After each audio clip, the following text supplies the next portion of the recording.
Ladies and gentlemen, welcome to the start of day 2 for the closed qualifiers to make it over towards the international one slot that these teams are fighting for. Gunnar, we're already down in the lower bracket as well, so we're going to see 2 teams eliminated today. Yeah, this is the do or die, right? This is the fun one for the viewers, but the not fun one for the players. And I mean, we watched Yangon yesterday. I think they looked really good the first game, but they kind of missed the mark in games 2 and 3. So I kind of want to see them claw back a bit. Like I want to see them have good games, at least in this lower bracket. Yeah, and I think for Carstens as well, they're hopefully trying to get some better results and some better games too, because they also struggled versus Execration. I think it was pretty convincing victories in, of course, in their defeat. And then we saw that Glyph as well to close out the day. We're able to beat Direborn in 39 minutes and 45 minutes as well. So they also had, they didn't get the games like we did. We got a 75-minute game, something like that. And then game 2 and game 3 with Yangon versus InterActive Philippines were definitely to the wire. I know close to the 60-minute mark. So it's going to, like you said, though, it's nice to cover Yangon again, and we'll see if they can claw back. It's a long run, though. We'll see 1, 2, I think it's 6 series all up, including the grand finals. Yeah. Which is, that's insanely difficult for a team to be able to do. And it all starts here from Yangon. So for them, I guess even the schedule, we can maybe even, before we get into this series, because we do have the draft starting pretty shortly, just to keep everyone aware of how today is going to look. Again, the first 2 series will be the lower bracket, and then we have some insane series to be able to close the day. Reconics versus Grindback, OG with their first series as well here in the closed qualifiers, taking on the victors yesterday of InterActive Philippines. I think the Reconics Grindback series should be really good. I don't know which one I would favor. Grindback had some really good moments yesterday, but I also think that they kind of struggled, which we weren't really expecting. We thought that was going to be like they're open qualifiers, blah, blah, blah, whatever. But I'm expecting, pretty much anytime I see a team with 23 in this region, I'm expecting them to just go all the way through, at least make it to the finals. Yeah, absolutely. I would say the same as well. It's not even, 23, but then you also see the other players that you have on that team. The support of like Q and Oli, Nico as the offlane, and Ken had some great games yesterday too. So we'll see how they're able to compete, of course, versus Reconics. But for us, we're already ready. We're ready to go. We've got our draft underway. So Yangon, what were some big takeaways from you in the first series that we saw from them yesterday? I think their puck was still really strong. They lost with it game 2, but I think it still looked crazy game 1 and even 2 after struggling a bit. So probably still try to go back to the puck. There was also the Doom was pretty big in their series, picked and banned by them. So maybe something along the lines of like, I don't know. I would prefer them puck. I think they looked the best when they were picking the puck. The Doom in the third game was a bit mediocre to me. So right now I would just take the puck and be fine playing versus Doom. Did you feel like Carstens, obviously, like they probably have responses to the puck, or they, I suppose, aren't too worried about it? Because yeah, again, like you're saying, we saw it in the yesterday. I don't know if it was banned game 3. I actually don't remember, but I know it wasn't played in that third game. So I think they did this. Actually, I think it's because they do. Yesterday. Yes, that's what they Doom, did. Yeah. And then they ended up not wanting the puck themselves later in the draft, or got banned. But then the other team like, I don't want to put puck into the Doom. I think it's fine. Again, I just didn't. I don't like the always going Radiance, which is what I worry happens sometimes with the Dooms that we've been seeing. They'll go like phase boots, and then just sometimes maybe they'll go drums and Radiance. But I think that there's games where, I mean, yesterday we could say that it was good because the game's been 70 minutes in every game, so the Radiance farmed a lot. But I see a lot of these games where if the Dooms go like a Blink or a Raps to be tanky, and they just kind of try to speed up the game, I think it's gonna win more, rather than just being full on greed. 10 seconds remaining. Do you think there's a potential as well for this hero to be flexed? Because at the moment we've seen in the past, like, of course, carry Doom, but even for, I know Eastern Europe were really big fans of mid Doom as well. Do you think people aren't really flexing it enough? I don't like mid Doom at all. I think carry Doom is fine, and it also enables this Radiance. I think the biggest worry with carry Doom in this meta is Doom is mostly good against the offlaners in the mid pool, specifically the mid pool more than anything else. And the ranged carries are actually generally good versus Doom because those carries don't really get kited that hard and they usually don't need that many abilities if you think about it. Like take Drought as Shadow Fiend, right? You Doom this guy, sure, he can't lifesteal with like a Satanic, but he's still going to do a lot of damage before he dies. So then you have this issue where you don't really deal with the enemy ranged carry, which your carry might help with. So I think that's like the worry about putting Doom carry. Sure. But I think it's acceptable. Yep. Well, nonetheless, though, we do get the response from Carstens with the Phoenix, so get a little bit of team fight. Of course, a very strong support in their own right. We already see the SF removed, the Drow removed as well, so some of those range carries. We did see the TB was played yesterday from KSH. I think TB. I really like TB versus Doom for two reasons. One, he has so many like illusions and damage that he doesn't really care if he gets Doom necessarily. And the second, Sunder is one of the only things that can heal through a Doom. Because since it's a straight health swap, you can just Sunder the guy who's doomed if it's not you. Which is like crazy, right? Because Doom, there's so many times you're like, oh, this guy's guaranteed dead. Whatever, move on with my life. But then they still pick the puck. Okay.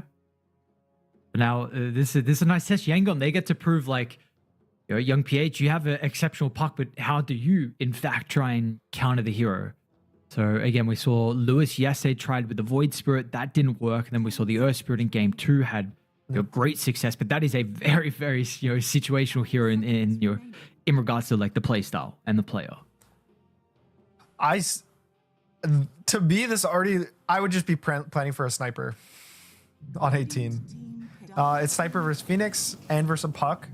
So you have already this like free. So I would just set up to pick like a bunch of stuns, bunch of frontline, which is exactly what they do. They have Tree Lion. So now in my head, I think that this pick should be sniper, which means that now the team with the puck should be like, okay, they're gonna pick sniper 19. What do we want to do versus it? They need to pick more jump. Need to pick. Maybe like you want to pick like a Mars or a Centaur. Could be pretty good here. Try something. Just you need to be able to get on top of this guy because right now they don't have the damage to deal with it. Yeah, trying to think of what some other offlane options are potentially. I mean, even fours as well that we're looking at. I mean, is there any that really stand out to potentially help with that, or just like some follow up to be able to blow the sniper up on any initiation? I mean, Tiny carry is good, right? He's super tanky, good versus the Doom, status resistance, HP, and also he can buy Blink or Shadowblade and get on top. So, I mean, none of this particularly is like insane for a sniper, but it's kind of hard to deal with that hero. Now, I'm so scared for a sniper right now. I guess in theory, if it's like a Tiny 4 and a Muerta carry, maybe it's like slightly better because now you have this guy whose whole job is to toss sniper in, but I think this is this is the off pick to me. And surely, like, if you're not a sniper player, like, it doesn't matter. Like, if it's such a good game like this, it's so good for Puck and Phoenix, and then you have like a melee, so we got Doom fine for you. You have stuns on whatever supports Doom is also a stun late game. Oh, it's so free. No, why don't brain you off? Oh. Brain's not off just yet. They're maybe overthinking.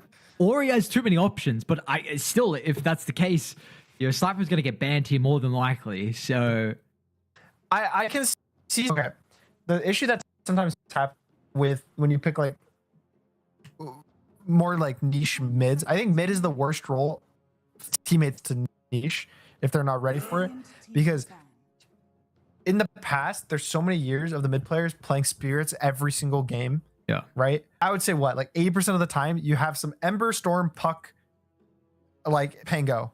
It's probably your mid like 80% of the time you play Dota, or it feels like it. And so you're used to having your mids being like these blink stuns, initiators, annoying heroes. And then now it's like a completely different play style to have a sniper.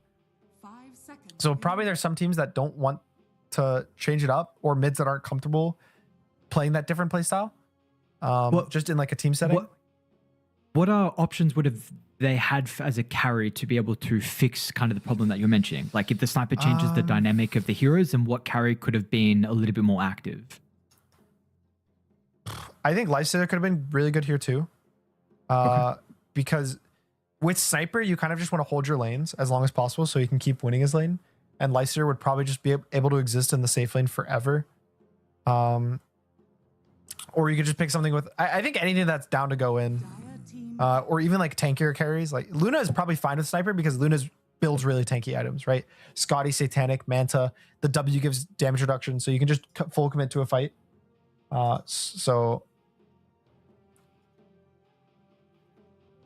Even like Monkey King, it's not particularly good in this draft, but I think you have a bunch of different options. It's not like you're forced to have to be like, oh, we have Sniper Drow. We're so sad. Dude, it's still in the pool. It's still good with Luna. There. I'm going to assume that they just don't want to play the Sniper. So let's think about a different hero they can pick versus the Puck. Oh my god, it's so good. 10 seconds remaining. Yeah, I'm trying to think of what other options. I mean, I know people have looked at Husker in the past versus Puck. I don't know how he plays versus the 3 other heroes in their lineup as well. Okay, they picked the Earth Spirit, which they saw yesterday. So let's see. Let's see how good his Earth Spirit is then. It's not like terrible. I don't think like not picking the Sniper is like a bad choice. I think the Earth Spirit's definitely fine in this draft. It's good with Vessel versus the Tiny. It's good with match damage versus Muerta. And the thing is it's more of a standard draft, right? In terms of comfort, this is going to feel way more good, I guess. It looks like an insanely easy draft to play. You have a bunch of stuns, you have heroes to go in, like good team fighting abilities, maybe just... And we'll see. We'll see what the offlane pick is going to be from Carstens. I think you're just picking offlaner versus Luna. Is Darkseer in the pool? Yeah, I was just going to suggest that. I would like Darkseer with a Tiny forward and a Muerta carry. Okay, I think Dawn's fine, but I don't know. I think you just put the Muertas at 4 with the Dawn. I think it's good. It's really good with the Phoenix and the Puck. Like you have this like annoying Donald. I'm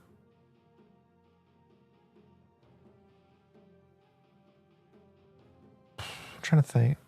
I mean, yesterday the Earth Spirit looked really good versus the Puck. I'll say that much. Like he crushed the lane, having the instant. It's effectively an instant spell, right? If you click it fast enough on the Puck. It's just really annoying for the whole game. Also because the way ground spells screw over Yules, right? And Puck has always been this hero who's like, oh, they buy an Orchid, I'll buy Yules, and it's all good. But then what ends up happening is you silence the Puck Yuleses itself, and then there's like a Muerta silence on the and Puck's dead. Or there's like a dead shot or an avalanche or some random spell that follows up the Yules, or the Puck has to press Yules on one of those spells, and then now you can just silence under it. So there's a lot of these really cool interactions for Earth Spirit Puck that I really like a lot. I just there's gonna be a part of my soul for this whole game thinking about the Sniper. You know, part of me is just gonna think like I think I'm biased. My mid copy, that guy was a freak. I don't know how much you know about him, but he literally would listen to Sniper voice lines for 10 hours straight while queuing pubs and first pick Sniper every game. That's gonna be a meme. Hang on. No, this is a meme now. This is serious. I swear. We were at a PGL Wallahia, and he tabs out of the game. He shows me as a YouTube playing 10 hours straight of Sniper voice lines, and then looks at me, says ho ho ha ha, then tabs back into a Sniper game and continues to play Sniper. So I'm slightly biased to Sniper, but it's still a really good pick in this game. But in this draft, I actually think both drafts are pretty similar strength. I would give it a bit to Radiant, I would say. I really like the tricore of Luna, Earth Spirit, Doom still look really, really nice to me. I think that the Puck, Dawn, Tiny's a bit weaker. Tiny has fallen off a lot to me recently. And I don't know if you felt it too, but I think a lot of the times Tiny's gets picked, it doesn't feel as OP as it did a couple months ago. Mm-hmm. If I see Skeeter playing Tiny, I'm pretty happy. If I see anyone else, like, I know Skeeter's going to perform. I think that's also just him and how Falcons play around, like, his Tiny and just the play style. Everyone else here, I'm a little bit hesitant on just Tiny as a whole. Like, I'd kind of prefer a bit of a different style carry in general. I think a lot of it comes down to like also maybe I've just seen some like weird blink daggers where Tinies have been forced in a position where they had to go blink or they've been playing from Yeah. behind, which I don't particularly like. So, Begins. but it's a very stable hero, right? It's Which very is stable. Probably the important thing. It's a safe laner that has a stun, which pretty much never gets. Like that's gonna be good We every got no single one meta. right. Like who does that anymore? No Wraith King, no Chaos Knight. No Like we got no Sven, stunning carries. No Yeah. Dragon Knight, like all of them are gone. So Tiny's like the last one left in the entire pool that has a stun, 2 stuns actually, which makes it even better. But yeah, I always get worried about that thing where Tiny's buy a blink and then stop having impact. And to me, this is what I always notice with Tiny. They kind of have a very mediocre early game, most games, and then at some point either hits 20 minutes and then they decide to just win the game by themselves, or it's like 25 minutes and then they keep having. Oh, How did die so fast? dead shot back to a Starbreaker? I guess nicely done. I did Okay. not expect this Top lane as well. All right. Well, Rapido and Drake also get a kill in return. Fives are struggling a bit.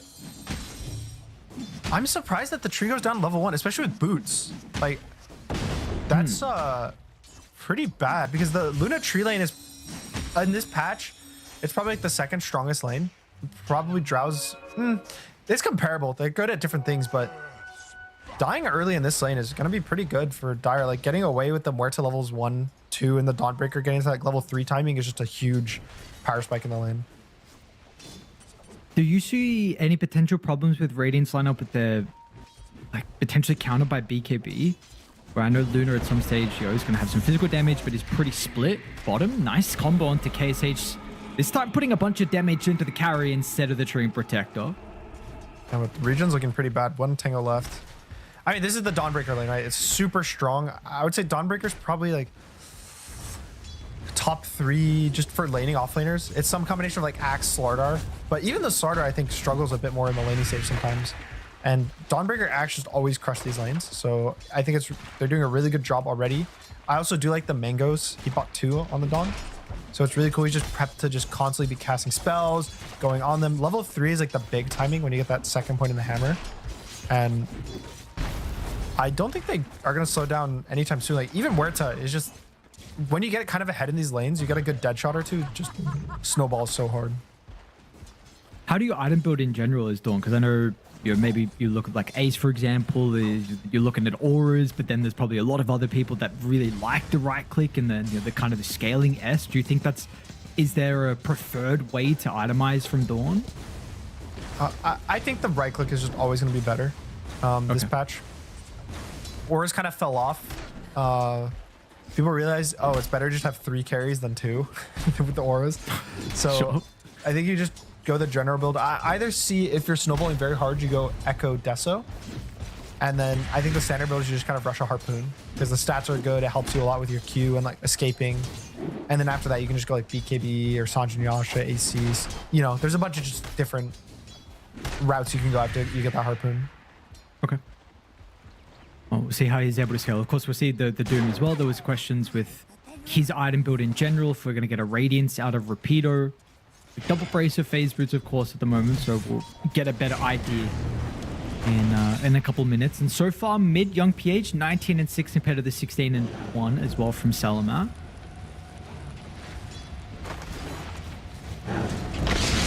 Yeah, mid is also going really good. I would say for the Earth Spirit, he's doing even better than yesterday. Yesterday there was a solo kill on the Earth Spirit side, but I think last hitting wise he wasn't really ahead. In this one, he's up 5 denies and 5 last hits. So kind of just crushing for Young PH. What the fuck? Oh. But dude, this lane is so back and forth. I'm sorry, how did the Muerta die? She even had a Lotus in her inventory. I don't know as well. Probably just not expecting the damager, like died in the Lucent Beam something kind of unfortunate like that. And nice to get back into the lane and get the kill. Get the small camp pull as well. So far, I would say the lanes are pretty even. Nothing like too crazy for either side. Also, wow, that's KSH already has the neutral item at 4 minutes. Isn't that crazy?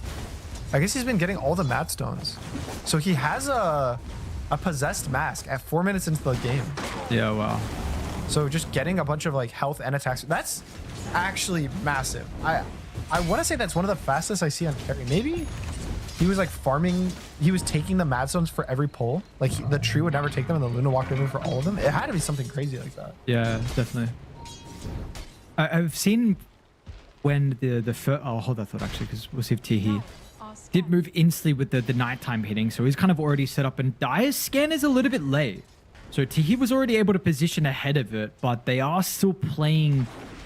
Like there's a potential that he's already inside their own safe lane. See the collapse with the wave now connecting. It's a bit difficult onto straight edge. Dream is still 1100 health, so they might go for the Phoenix instead, but Drick not going to land the Earth Spike. It does kind of mean that KSH is 1v2 at the moment, so the Luna's not too happy. Yeah, he's gonna have to run away. This is a scary dive on the Tiny. I don't think the tree really can do anything here. This guy's got 1300 health with a wand and a fairy fire. Like, I mean, yeah, you're gonna get damage, but Young PH is here as well. The kick with the damage, Ace 12 gets a dive away. Meanwhile, the other two heroes gonna try and run straight edge down. They will not be able to catch up to Kim. Ace 12, it's gonna be a long chase, but Young PH will get him. The Earth Spike happens a little bit sooner. It does pull them away from the power room, so Selamat's going to get the illusion. They will do a good job with keeping the catapult wave alive top lane as well, and Straight Edge actually re-entered the lane. Is he actually in trouble or no?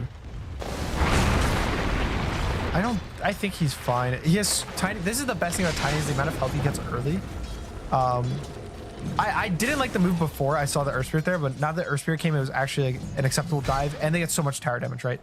I think it was full before this, so it's like 1200 damage just because the tree was able to rotate there. So really nice play. They kill the Phoenix. Don't kill the Tiny, but you just make him he lost basically somewhere around like 300, 400 gold just for that move. So far, Radiant's just making a lot of nice plays around the map. Which they won't be able to contest the wisdom, however. I think mid was a little bit difficult. Salamat's going to drop the coil, but the Sunray as well. A little bit of extra damage. Straight Edge is trying to get in range, but it's not going to work out. And now you've got the Earth Spirit to mirror the rotation with the Magnetized Straight Edge. He's going to die to the damage over time, and Ace 12 also gets the tick as well. They need to guarantee the kill. Young PH will be able to do so, and also finds that last remaining little bit of damage. And you mentioned it, that dive was scary, and absolutely that was the case with Young PH teeping in.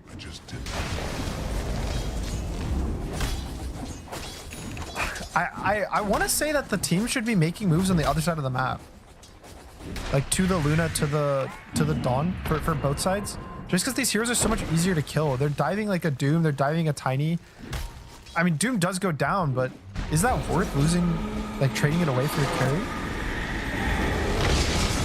Some more action, in fact. Gonna make it a little bit awkward with the calling. So what's going on? Tiki is about to run into Selamat and Ace. I think we're gonna lose the tree in the river. And Repeater probably just runs away. They have Avalanche on Straight Edge, but I don't think it's gonna be a problem. I think we're gonna see the tree die. Arcane Rune from Selamat. Sorry, Tihi. The text? Yeah, I got it. It's Arcane Stack, maybe? He's got it super good. And the free stack.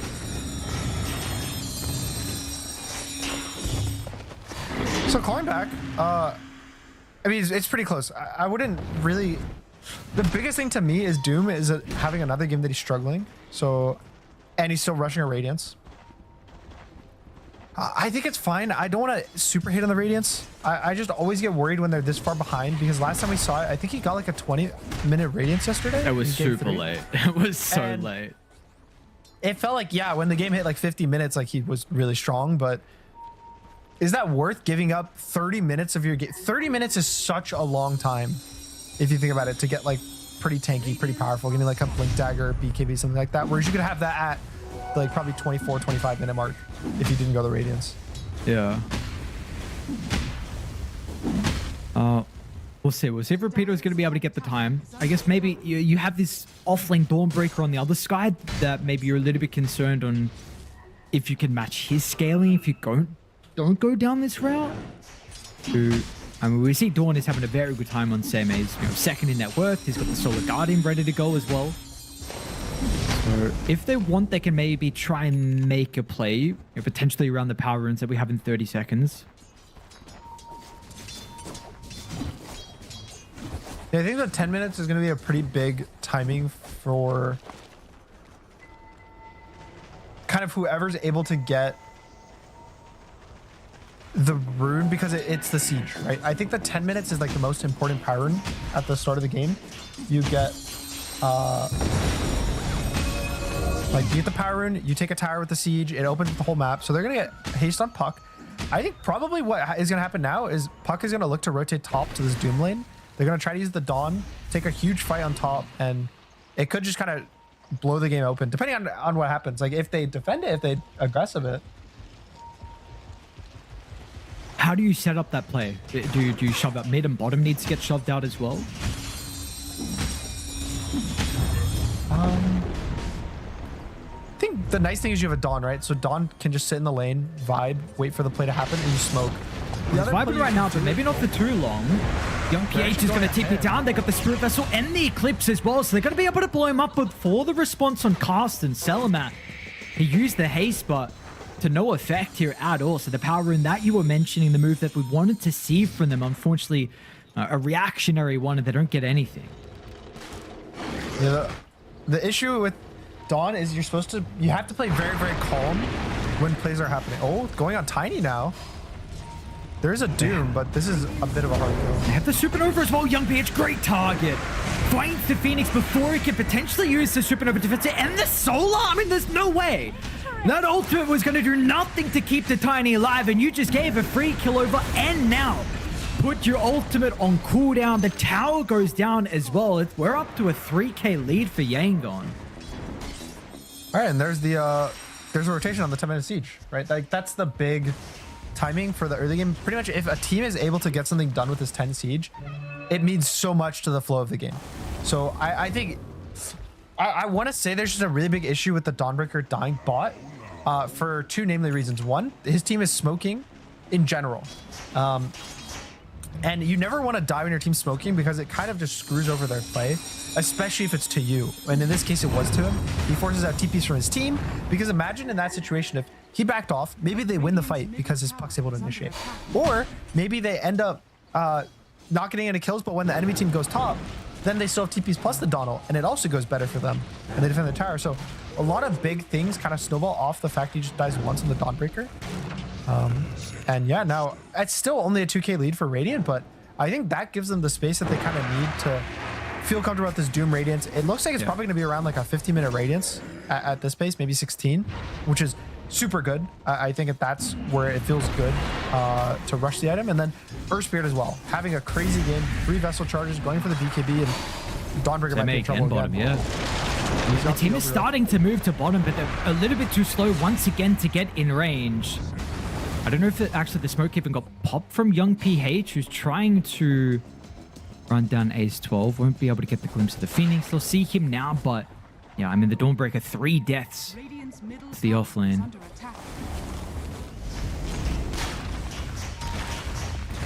Oh, he's still diving the Phoenix. Oh, he knows. Oh, he's out. Dire's bottom tower is under attack.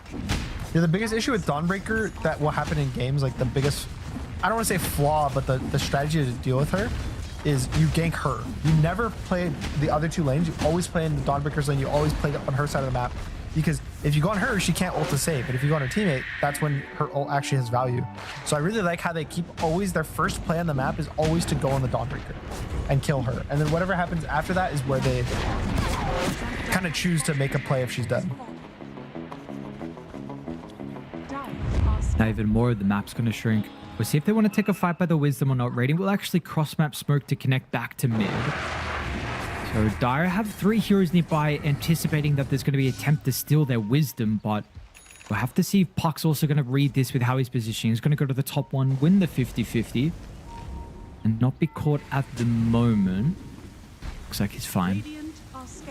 Yeah, they've got Observer Sentry inside the mid lane, so should have the read that at least something's going on, so Puck will continue to play accordingly. How does Puck itemize in a game like this? Is this a game where you do need a defensive item to be able to play? I mean, this is a really hard game for Puck, to be honest. Like, everything just sucks. Getting doomed, getting hexed, silenced by the Earth Spirit. Probably just an Aeon Disc. You go like Blink Dagger, and then you go Witchblade, Blink Dagger, then Aeon Disc, and just play to hopefully not get doomed, or have your Aeon proc so you can just phase shift before he gets the doom off.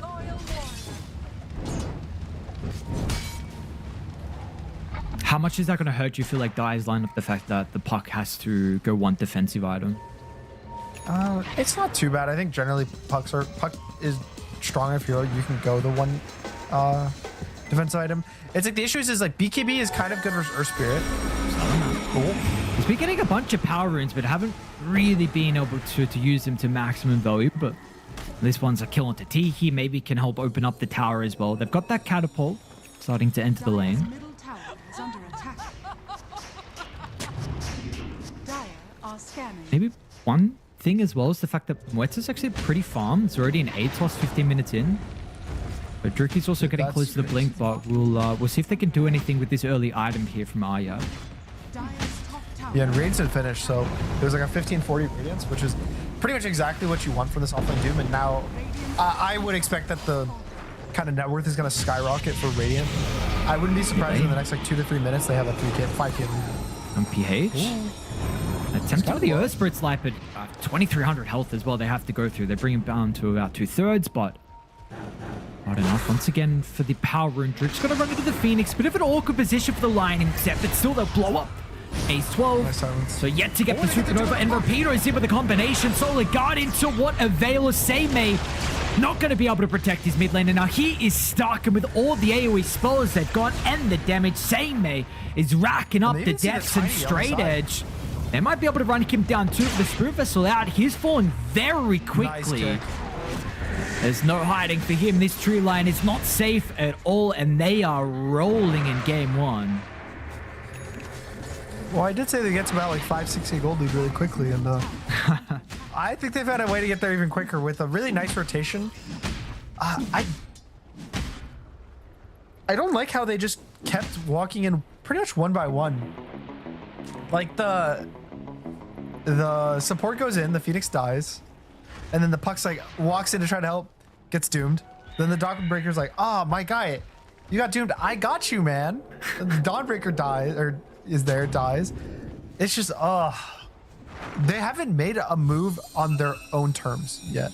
It's always been Radiant kind of does something, and then Dire tries to respond to it, and then fails. I really want to see them one time use the Donal, use the coil, use the egg, use everything on the enemies first. Like, you're the ones who's like, this guy's pushing a wave, we're killing him, right? I want to see that. Unfortunately, he's still not going to see it just yet. And it might honestly be getting to a stage where it could be a little bit too late. You know, young PH, it's 2300 health they have to go through. He's about to have a BKB. The Doom's going BKB next as well. So those two calls are a bit difficult. KSH, you can maybe find him, but he's going to be farming defensively. He can always push out the lanes with Manta. Under attack. Meanwhile, straight edge top as well in this far northern side is getting scouted out with the Observer. There are a couple of pings and T here along with Repeater. We're maybe thinking about the Tiny, but without Doom, we're just going to continue to watch Dreamer Cell farming. And it will be the Echo Saber into the Shadow Blade from him. And pretty standard Tiny build. There is still the chance for Tiny to kind of pop off in this game, but it's not necessarily the easiest Tiny game, to be honest. I think that Doom is a really good hero versus the Tiny with all the just percentage-based damage he has from Infernal Blade. So it's... This game is getting pretty scary. It's already kind of hovering between a 7,000-8,000 gold lead for Radiant, and it doesn't look like their draft also scales, right? It's not one of those things where it's like, oh, they had purely a laning draft, they have to end the game soon.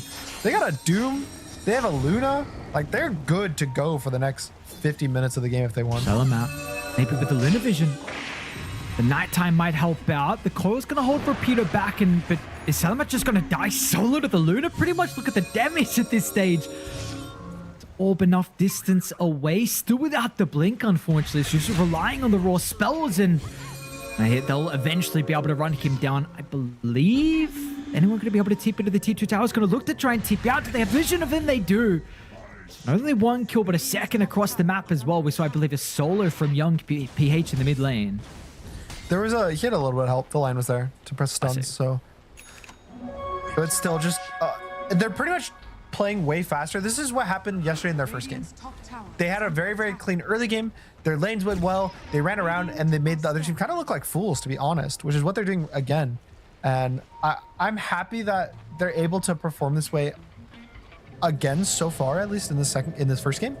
But man, what a turnaround it was from games 2 and 3 yesterday, right? Like the vibe completely shifted. So if they're able to close this one out and keep this lead, I want to see them be able to do something similar in game 2 or even 3.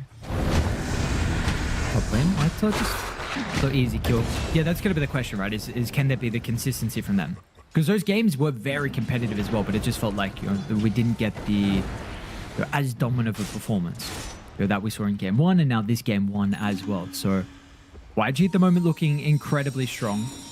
Got this lead of continuing to grow, and maybe the Shadow Blade on straight edge. We'll see what they can find him, and any pickoff is going to help out. A nice harpoon. This one is a good start.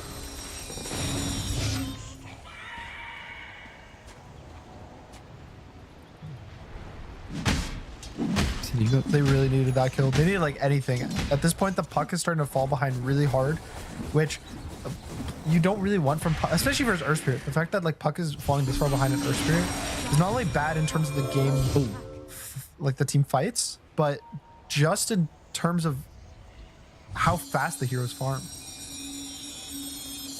Dire's top tower is under attack. Yeah, it's a question if does it continue to be this way though. See if the smoke is going to work from them. Puck would have read that something's going on, but the rest of the team also nearby as well. He's 12 on the low ground. I think they saw the puck with the orb. Trick's got the blink as well. They're going to be able to see him inside the lane, the finger, and the chain control. They will also be able to run into the Doom Go. So finally, see Carson's get a more valuable kill, but are they going to be able to split away? That's the problem. Straight edge. Shadow Blade's up in a second. They got the detection, yep. The dust already applied. Straight edge is going to have to try and drop as much damage as he can, but everyone else has scurried away. So, Puck dies. Unfortunately, Tiny's going to join him as well. And pauses. Oh, not the pause. Discord. Yeah. Okay. Yeah. When I casted with LeBron a little bit, he mentioned multiple times about these pauses. You know, he was always like, yeah, all right, what, sound problems? What's going on? We know they're not sound problems. This is actually like, this is actually your kind of a thing that happens where as a viewer, we don't actually realize, but some of the pauses, you know, maybe they're a little bit more BM than what we might know. I'm not saying that one is, but I would say, I don't think there's that many BM pauses. I think usually they're not. I know some have happened, but they're very rare. They're very rare. I think it's just usually what'll happen is if it's like an issue like that, usually if you're like fighting, you want after the pause to like after it's over. Is why it'll like look like it's a BM pause.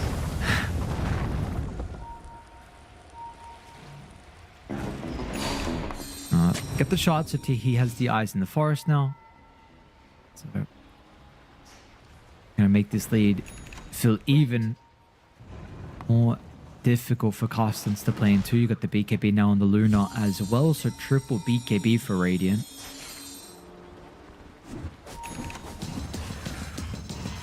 I mean, so yeah, the 11,000 lead, they just played out of their lanes, I think, really well. I want to get again shout out to Earth Spirit. Is this just? I guess this is just the puck response. This guy's 11-0. Can everyone just play Earth Spirit? Is this hero easy now? Apparently. Like, what's going on? I thought it was supposed to be a hard hero. I thought it was too, but these guys are all gold. They're not even experts. They're LARPers. Who did you learn Earth Spirit off? Was there one person in particular? I don't know if I learned Mid Earth Spirit from anyone, because I think when I first started playing Mid Earth Spirit, no one was really playing it at the time. I see. Maybe the only person I ever saw play it was a Crit, because this was like 6 years ago. Yeah. It was like when I first started playing it. maybe even longer. Under attack. And then when eventually he became like a real mid, I'd already like been playing him forever. Radiant's bottom tower is under attack. People started learning from you. You learned from Krital and You know, and I taught gone down it as to well. people. yeah. Now we've got people like Young PH pulling up random gold Earth Spirits against Pucks and absolutely destroying. So I don't know if there's a hero that we now need to... Is this another spirit we need to be thinking about? We got so many tempo controlling mid heroes. You know, the Puck, the Ember, the Storm, the Pango. All of them. I think it's definitely a really solid mid, and it's looking better because of the Puck matchup, I would say. Okay. I don't know if I would say it, but it looks particularly good versus the Puck. Is probably a better way to put it. Which is really surprising. I didn't think it'd be that Is under attack. consistently bad for the Puck, but apparently it is. Like, I just wouldn't have expected. I think the other thing that's different is the new skill build on Earth Spirit. If you guys haven't noticed, they're going 4-1-4. So they're actually going only 1 point in the boulder. Oh, they do 4-1-4. Okay. Yes. So Dire are it evolved. It used to be you go like 2-0-2, and then you put 1 point in roll at 5, and then you max your Q, and then you max your roll. Because now with getting to skip talents, you can go 4-4-2 on like every hero and still get your level 2 ult. And that was the standard, but I think now people are just full committing, being like, what's the point of having 2 points of like silence? Let me just full commit. And it's a lot of burst damage. It's basically what, like 600 damage ish, just in an instant with the 2 nukes. So it's pretty high damage early game, and I think that's why they're able to like snowball and kill these Pucks so easily. That snowballing is continuing at the moment here. KSH just moves from top to mid with the catapult. They've still got plenty of time to work with the Aegis as well. So already looks like Repeater is starting to set up bottom. Now he is quite alone. Sees the Moetza and... Oh, in fact, he's actually going to be okay. We use the Doom. Moetza. Yeah, I wasn't sure if maybe Seimei, if there was a +1 that could kill Repeater by himself, but no, he's completely chill. Radiant's Nice scan as well onto straight edge. Got Radiant's BKB. bottom tower is Gonna make this one a little bit more difficult. It's gonna be up to Drick, but they'll use the vision from KSH to start. Nicely done. A great positioning from the Luna. Won't even use the BKB. He knows his fate. I think they might just start hitting the high ground. And Doom is just going to walk over. He can be able to cut mid-wave if he needs to, but Tree's already doing that, so yeah. He can look for these solo kills, but I don't think he really has... Oh, Kinda. what? Whoa, Donald? Obviously some miscommunication. Thought that potentially the Puck was gonna go in for the kill, but jaunted away, and that's when he used the Solar Guardian. Now you don't have another spell. You don't have another big altar, which we haven't really seen too much out of the Solar Guardian, unfortunately. And now here's the high ground stage. It looks like absolutely the case. Young PH, a beautiful silence onto 2. They'll get the Phoenix, get rid of another hero that can provide some team fight prowess. And yeah, these buildings are just gone.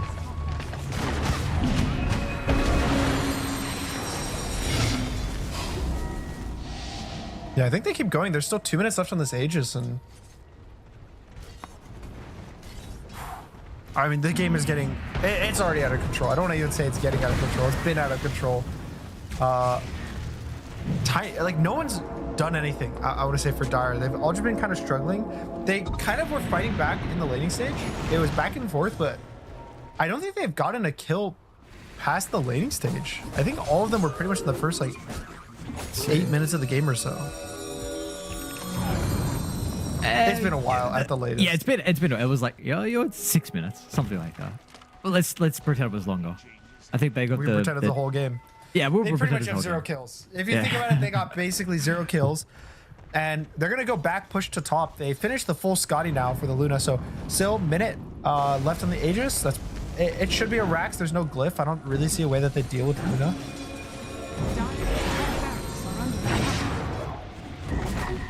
Just hoping maybe Maybe the they'll random try, but... dead shot and fire spirit can slow him down. I got a nice ward outside the base. Might be too late. Lose the buildings. Bottom, they're going to start to TP back for straight edge. I think they TP'd under the observer ward, so they're pretty aware. So Tiny's going to make sure he completely gets out. There's a world that the puck tries to chase, maybe even gets the tree, but they don't really have vision. They're just still up for another 45 seconds. Yeah, okay, they see the tree though, because the sentry. Okay, not a bad start.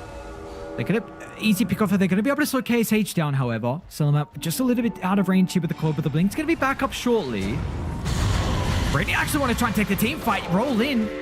Antis will be able to protect Selamat. A Blink defensively up on the high ground. Nice timing out of the silence as well, but tricks him with the combo. What won't matter if you silence the Doom, because young PH and the Lion just have an overwhelming amount of control. The backline is in shambles. The Tiny's controlled as well. Your BKB will do nothing. And they can do no wrong. Absolutely not the case here from Yangon. It's like we saw from them in game 1 yesterday. This is just, you know, all class. I mean, even forcing the Dawnbreaker BKB. I feel so bad. This guy's just wasting all of his stones on you, but it doesn't matter because you just have to use your BKB, and now Dawn can't even fight.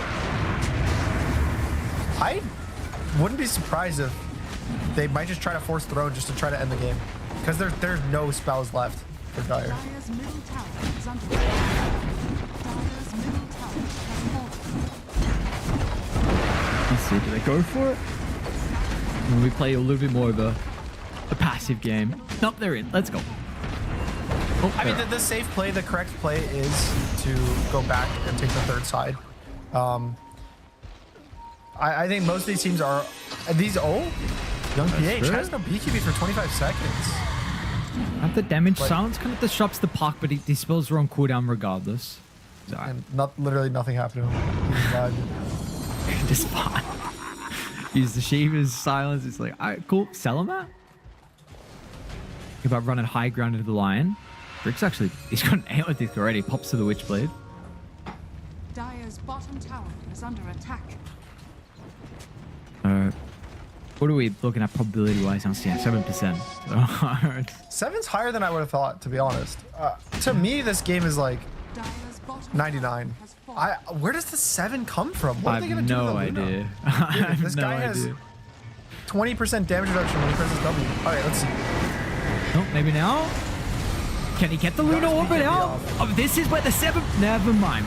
Yeah, never mind. The 7%... I mean, the Supernova's in a very good position. That's a good supernova. They don't even attempt to try and bring it down, and Earth Spirit now completely controlled and surrounded, but there is a Doom out of the base.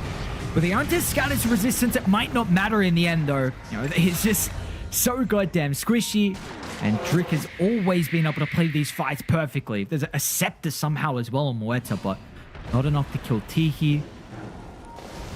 And Luna's low, has a Satanic, is probably going to try to force the buys and just like keep hitting the racks.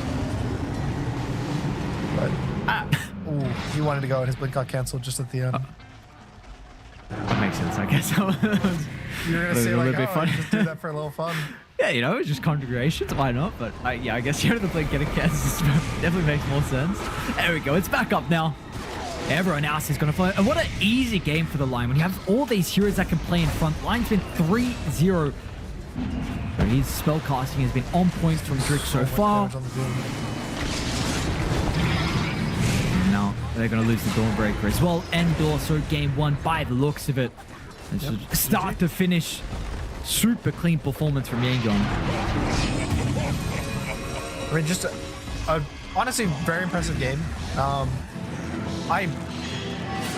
We're seeing a kind of a little bit of a pattern here, where a team picks Puck, the other team picks Earth Spirit, and then Earth Spirit wins.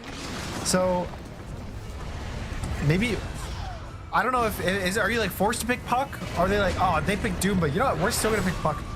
Maybe the solution is to ban the Puck so you don't have to pick it or play verse it, right? Like you could be still scared of playing verse it, but I don't know. I have been impressed by Earth Spirits all day yesterday. I've been impressed by this Earth Spirit, and I hope I keep getting Earth Spirits that impress me. Like, I really love watching this hero, and it's looking really good right now. I think it's a hero that, of course, I mean, it's super difficult to play. So when you're able to watch an Earth Spirit, play actually able to perform at such a high level, that's what already makes it even more impressive. And we don't have many Earth Spirit players as well. I mean, that's a completely different story too. So it's apparently, though, in Southeast Asia, we've got a lot. We've got a lot of them. So A great performance. Keep in mind as well, for Carstens, I mean, their run here, they were the first team to actually qualify. They beat Grindback. They 2-1 Grindback in the semifinals. And then the seeding match, in fact, they beat Yangon. So I don't know how much that plays into a fact that, again, it was the seeding match, but they won in 30 minutes already against this team. So Carstens have got a good track record against them. But of course, yesterday we saw they struggled a lot versus Execration. And it would be super rough to go and just out in straight sets here for these lads, considering how easy the qualifiers looked. Yeah, that's always the weird thing. Sometimes qualifiers kind of don't tell the full story, especially I would say the seeding. It's like, you know, teams are always going to try to some extent, but you don't have the. I think pressure helps a lot of teams sometimes like play better. So you don't have this like gut where you're like, I have to win. It's more of like, okay, like I want to win, right? It becomes a want because you already made it through. So it's hard to just be like, oh, you know, they're better than them because they beat them there, but. So far in this series, 31-9 is a pretty bad score, and it's looking like one team's better for now. Absolutely. So we're probably going to see it's going to be another game where the Earth Spirit is the stand-up player, and you can't really have it any other way. I will say Drick was 3-0 and 17 as well, and flawless from him. Felt like really spellcasting was on point.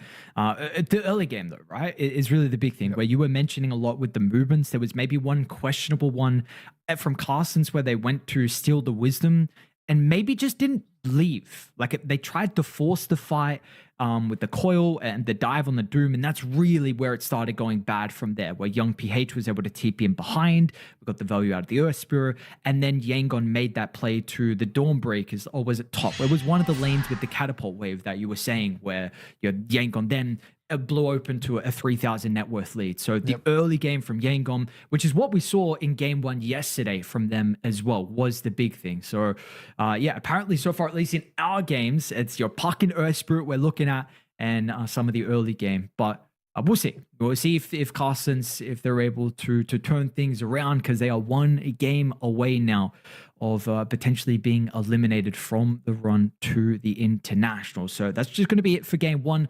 When we come back, we've got our second game. We'll see if they're going to be able to fix some things. See you guys soon.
Well, a great performance from Yangon. Give them a game advantage in our first elimination series of the closed qualifiers. We'll see if they're able to turn things around for Carsons. Would hate to go in 2 straight sets, not even getting a victory.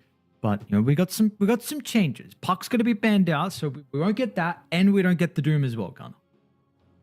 Yeah, I think I don't think the puck was the issue. But I'm glad it's being banned so people stop picking it. Yeah. Do you know what I mean? I honestly think that's why they're banning it, because they're like, oh, I don't want to give up the puck and I don't want to play it. So like, let's just remove it from the pool.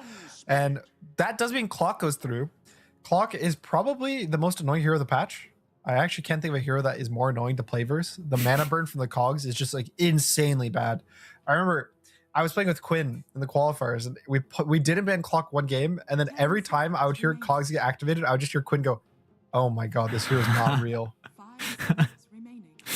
Because dude, if you ever get hit by like 2 or 3 cogs in a row, you just don't want to play the game anymore. You're already like 50% health. You got no mana. I don't know if you've seen any of the highlights from like South America of like Schofield playing Clock, but he's actually just like 1v5ing team fights with this hero. Yeah, it has to be one of the most broken supports right now. And they do give up the Storm, which I actually really like, this super high early value Storm. I think the hero does so much, and it basically just requires an Ember Spirit ban. You could argue like Queen of Pain is an annoying ban, but I think Ember is pretty much like the standard one. What happened with this Storm Ember matchup? Because I thought a while ago I thought it was okay for Storm. What has kind of changed over the years in regards to your meta and between these 2 heroes, and now why is it so bad for Storm? I think the level 1 Remnant doesn't break shield anymore, and there's a point where it did, and then or it's like it never used to break it, but now it's like you still do chip damage through it because of how the Flame Guard works now, something like that. So it's like the laning stage is even more Storm favored than in the past. Which is good for Ember, or it's good for Storm, but just in the game, having a guaranteed root plus a Mage Slayer buyer means that Storm will never really kill the Ember in mid game anymore. I think in the past it used to be that Storm would just like jump the Ember, kill him with Orchid. Orchid's also fallen off as an item, so there's a lot of this like nice interactions for Ember and just game versus the Storm. Okay, well, we'll see the stat fire though from Carsons, which again, yes, you mentioned that people actually like picking the Storm into snap, so this is potentially going to be a support, which is a combo that we saw a lot when that was a support or offlane. Does it matter if like the snap Storm Spirit, is it more of a lane thing specifically with these 2 heroes, or is it a game as well when you were talking about it yesterday? I think even the laning stage is still good for snap, because snap just kind of broke. Like, to be very honest, snap is just broken. You just kind of like free win the early game, but I'm sure I feel like I would rather play a mid snap versus Storm than an offlane snap, because a mid snap will win the lane versus Storm. You already have like a winning lane matchup, and then you will generally get like a BKB or be tankier because you're high level, so the Storm won't always kill you. Whereas if you're an offlane snap, I feel like it's way simpler for the Storm to be like, oh, let me just TP to my safe lane, zip on the enemy offlaner and kill him. Like, it just feels way worse. Okay. What do you make of the Necroban as well? Is this obviously it's protecting something that probably is coming from Yangon? 10 seconds remaining. The Rubik? The Necroban, sorry.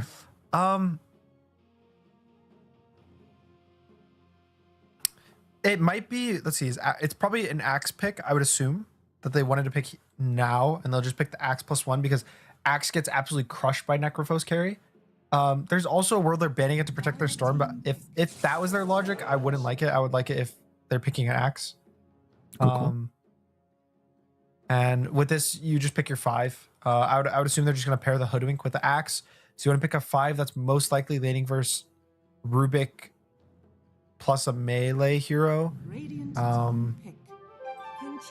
Which, yeah, the Ench is probably one of the best 5s versus Rubik. Rubik can never fight Enchantress with the creep, so looks pretty like straightforward to me. Now is the hard pick. I think you pick your carry here. You see the axe guaranteed. You have the flex, which makes the bands harder to hit correctly. So you want to pick your carry. 5 seconds remaining. I mean, every time I want to suggest a carry versus axe, it looks bad. But the good one is Lifestealer. Lifestealer is the one that I have seen actually win the lane consistently versus axe.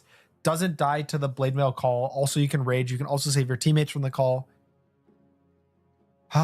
It's not the greatest lane with clock, unfortunately, just because you have like this double melee lane. But I could even see a world they just put the Rubik there and they put the clock as the position 4 if they want. And the clock is actually a good 4 versus the enchanters because you can drag waves.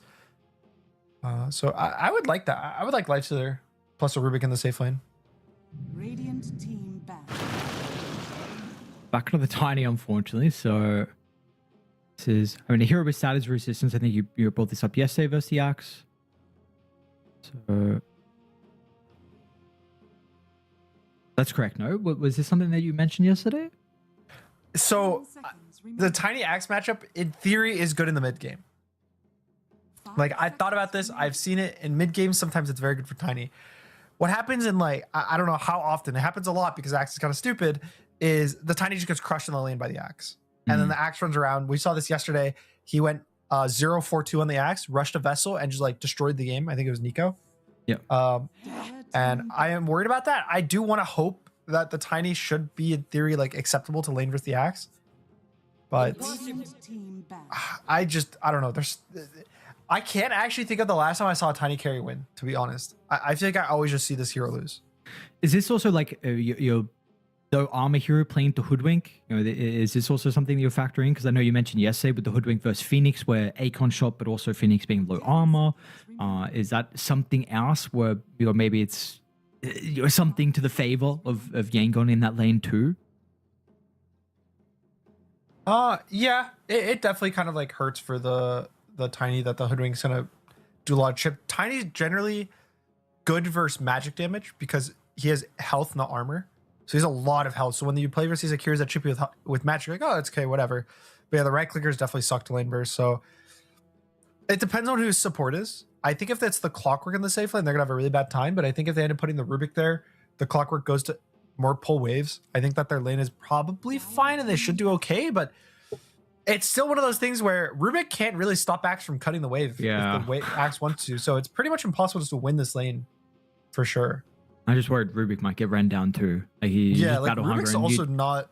It's not like the Rubik's like winning the lane, right? I just think that lane makes it even, putting him there instead of the clock. So I wonder if like Snap mid maybe has. I'm just thinking of like an early kisses to if you try and like if the lanes are going bad. I think you definitely put the Snap mid and you want to pick.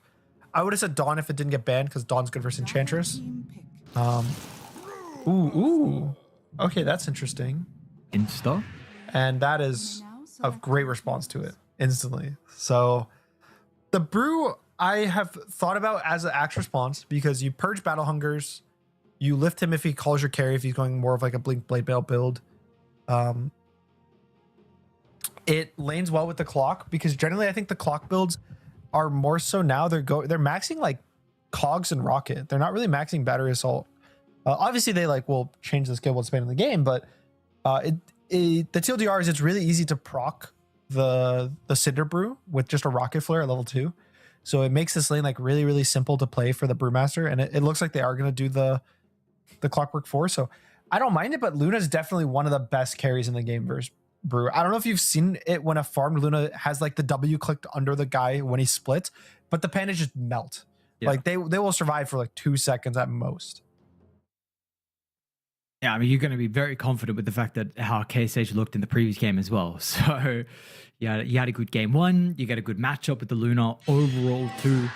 How concerned are we for Carstens, to be honest? Like, with this draft, is there a percentage that you would put it? A percentage? Like of win-loss for them? Yeah. If I'm going to go purely off draft and not like the teams or the players, I would still probably give them like a sub 40% chance to win.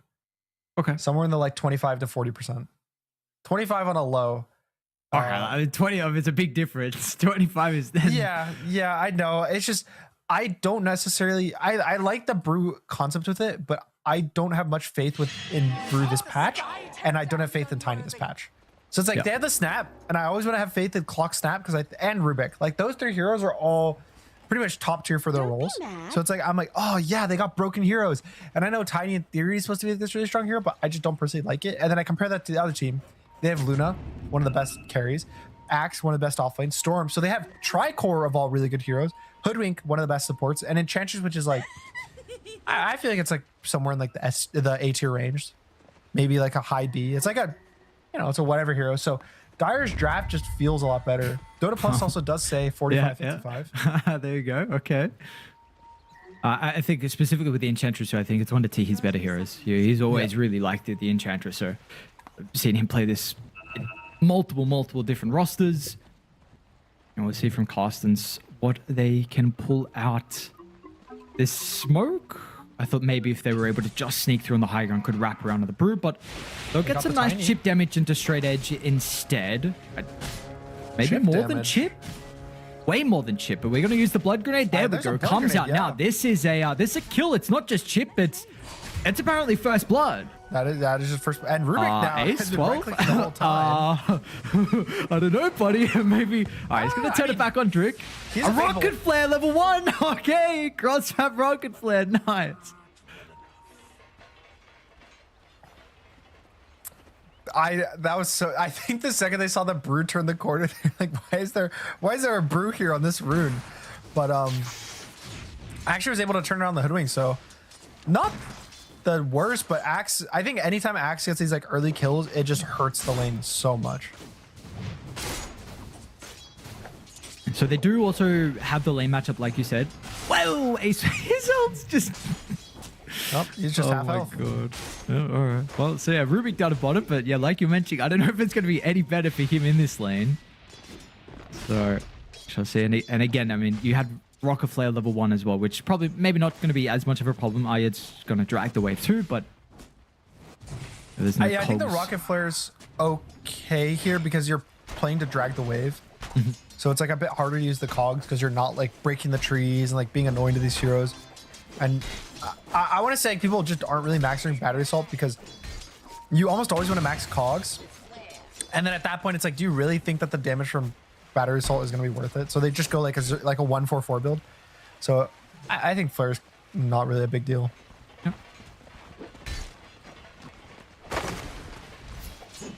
We'll see. Of course, the last matchup, mid lane, we'll just touch on it briefly again. The mid is kind of surprising. He's up 6 last hits. And this is a matchup, like, yeah, I've said like Storm can survive or snap, but I wouldn't say Storm should thrive or snap. This should be one of those lanes that is still like a 55-45, probably at worst. What are the nuances in this lane for Storm specifically?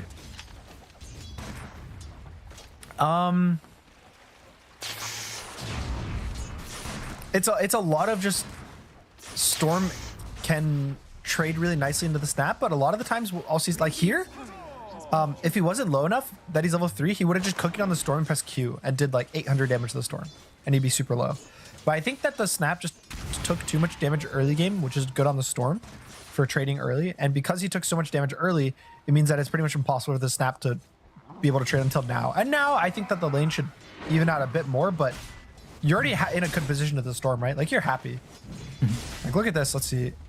This trade mid is kind of young PH. Okay, well, there's the snap.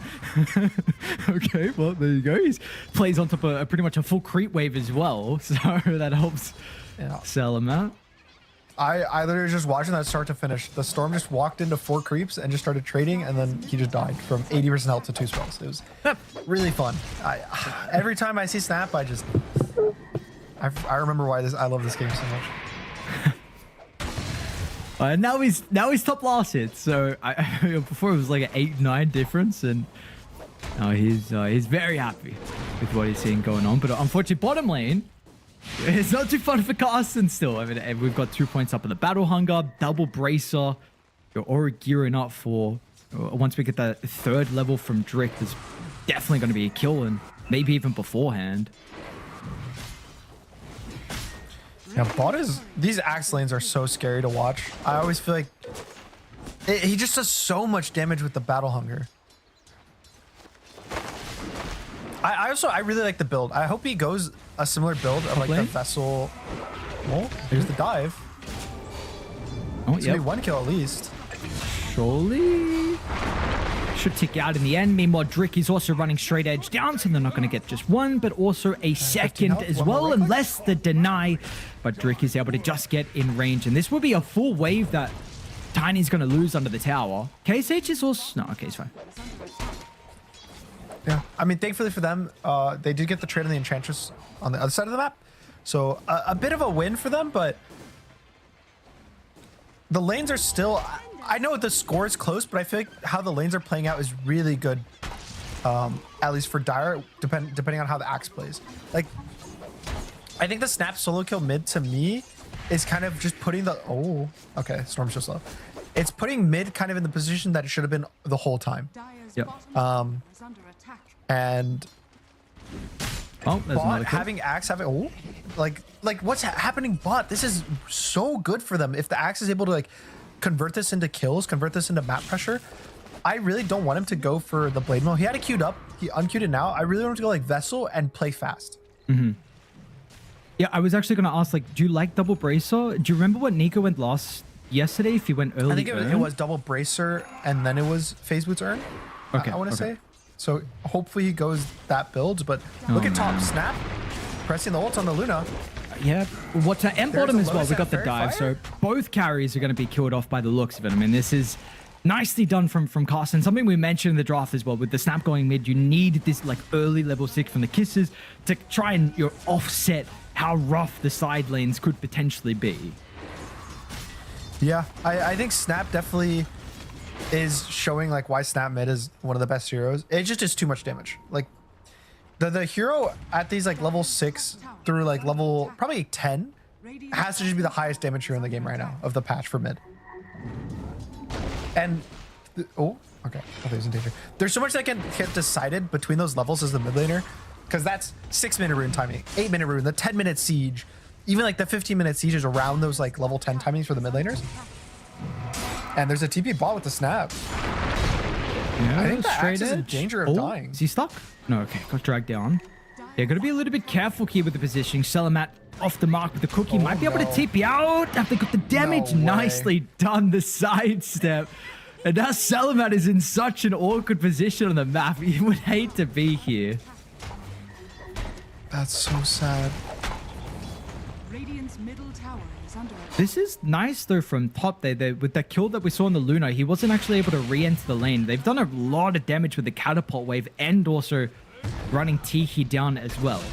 So this lane's going also very well for Carson's at the moment. Bruce actually, well, he was second in net worth, fluctuating back and forth Tower has fallen. with the axe. He's going to go Midas into the scepter from Seimei this game. Yeah, I think that's kind of been the standard for a while. It's really sad what they did to Radiance on Brew. I've always been sad about that change, that it doesn't give the blind anymore. That it has like only built evasion, so it basically just is terrible on Brewmaster. So people just go the Midas now, but the Ags itself is very strong when you get it. So that's kind of a big plus. Are you a Brew believer in general though?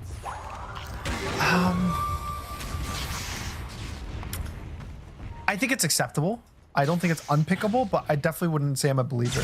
Like I think every time I see it, I'm surprised unless it seems like a god tier Brew game.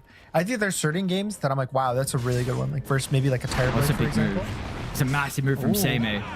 Looking to try and slow This down has to be a Rapido kill. with the push onto the tower. And yeah, that's going to be a kill without a doubt. I mean, they're trying to bring the Hoodwink There's down, no way. but There's no way.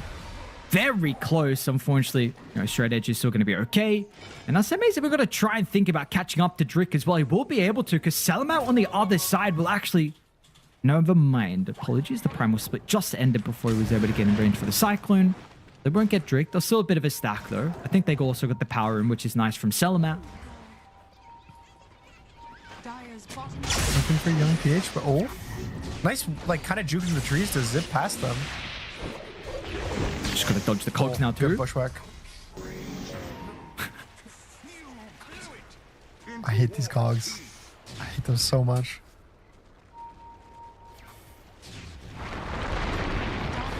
Straight edge. You're gonna get out of here. He has the TP, but oh, he's gonna walk into the watcher, so they're gonna see him on that watcher. Oh, Guess right. no guesses. Just TP out, Tiny. Okay, he's out. Dude, his network. He doesn't even have. He's just hitting 3,000 now. Like they're. Oh, I want to believe in Tiny. Like I want to believe that this hero is good. It's just so many Tiny games I see end up like this, and I don't even necessarily blame him because it has to be something with the hero. This is such a consistent thing. But then still, even after this, there's like a 20-30% chance that just hits 25 minutes and he just starts killing heroes off cooldown. That's like the weird thing about the hero that I don't understand. He just randomly gets a million free damage just for fun. Do you like the heroes that he can play with this game as well? Like surely like Tiny going in with, you know, Mortimer Kiss's follow-up, or maybe not as much like the not abilities for the Rubik to steal, but the Brewmaster as well. I think it's nice with the snap. I think the big thing this game, from my opinion, is if the snap is going to be able to get enough done to make space. I like that he's going for Blink Dagger. We've seen actually some snaps recently go for like Travel's very first item, and I don't like that. I like the Blink into the Shard, and then you can go back for Travels if you really want it. But yeah, I'm looking for Snap to do a lot with this Blink Dagger. Like, you follow up a hook on the Storm, you one-shot the Storm, you maybe kill the Luna once. Like, I think being able to shut down this Luna's timing is really good in snowballing, because if the game, sure, they're ahead, I think, in the game state right now. But if the game keeps going like this and it's relatively even, I think that at some point this Luna just wins the game and Tiny's not really going to be able to do much to him. Sun actually does connect in the mid lane. Can they get in range for any follow-up? Won't be able to. I like the move regardless. So Osame comes, he doesn't need to use the Primal Split, but just with the extra presence of the Brew and the Catapult, they're able to bring the tower down pretty easily. So they're the ones that have actually, you know, have the objective advantage even against the Enchantress from Teehee. I can't believe you hit that cog on the Storm. That dude, can they just make the model of the cog smaller? It pushes back heroes so much. It's my God. It's so unexpected so as well how far it goes. Every time I'm kind of surprised. Yeah. It's actually painful. It's painful to watch. Like, just I feel physically hurt when I'm watching this happen on my screen. And you know, especially Schofield, bro, he's just every time it's like this evil laugh when he uses cogs. It's just bad, man. Just all of them who play clock. They're all. There's something evil about this hero, and it's like he's such a silly guy. Like all his voice lines are like, "I'm just a robot," and then he just like, makes you hate yourself. It's also like the other one that does that is Enchantress.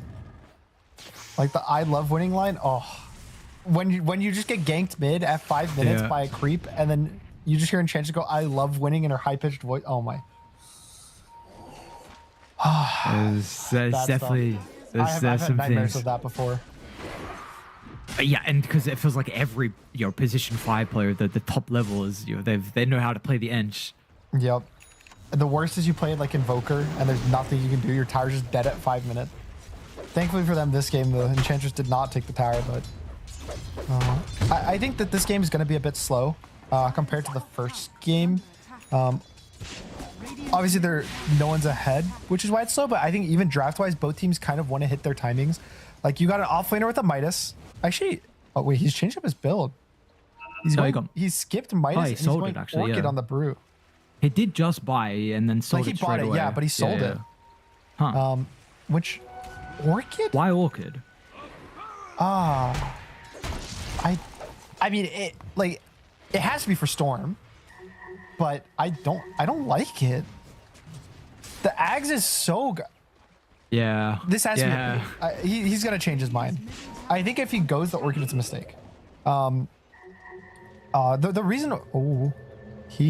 I don't think he dies in a stun. But I think man, if they get him, he is completely alone. He's so fast though. He's the max passive. Okay, this is my logic with Brew. I think the reason why people like Midas on him was because you kind of want to hit your Ags timing around your level 12. because it basically gives you a extra point in your ult. So it turns your level 12 hero into a level 18 hero, if you want to think about that way, right? Because you get level 3 ult. So it's really, really sick. And so it's nice to like delay it a bit to get it at that like 12, 13 minute mark, or like level 12, 13. But Orchid, an item you can't even use during the split? Like, I guess he's going to like Orchid the Storm and then split, but... Radiant are scanning. Rapido. Are scanning. They're trying to gank him and also contest the wisdom. With the daytime, they're going to have to run by and he will see them. No. A little bit too late to hook to steal the wisdom. Rapido with the blade mail. Now Salamat's still going to continue with the kisses, but with the eclipse raining that's in down, danger. great response. Rapido hasn't even Axe is died just alive? yet because the supports don't have the way. damage himself, and Ayad is just hoping and praying There's that he no can way. get And he's gonna hit the close, chop. but he will not, and the chop is there. I can't believe he lived. That The voice line too is great. Axe misjudged. Let the sky that has to be illegal. They 3-man smoke onto a solo axe and he kills all of you. Yeah, look at that. Sure, It's he'll heal a little bit of 750 health damage from his with Luna, blade but- mail. Oh no.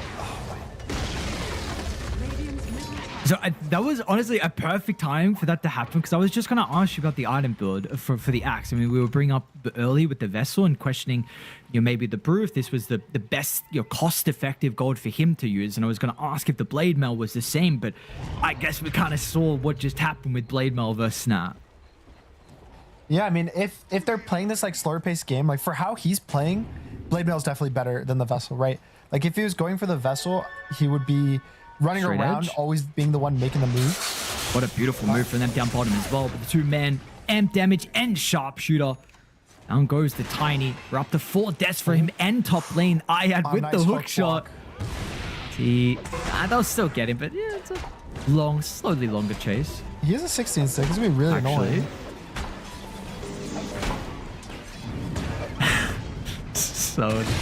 So dumb. God. Did? Actually, what? And now the mid just dies to the Storm jump as well, still with the DD. So Storm just got 2 back-to-back core kills with DD while they spent like 30 seconds trying to kill an Enchantress. Whoa. I mean, he committed to the Orchid on Brew, which I mean, I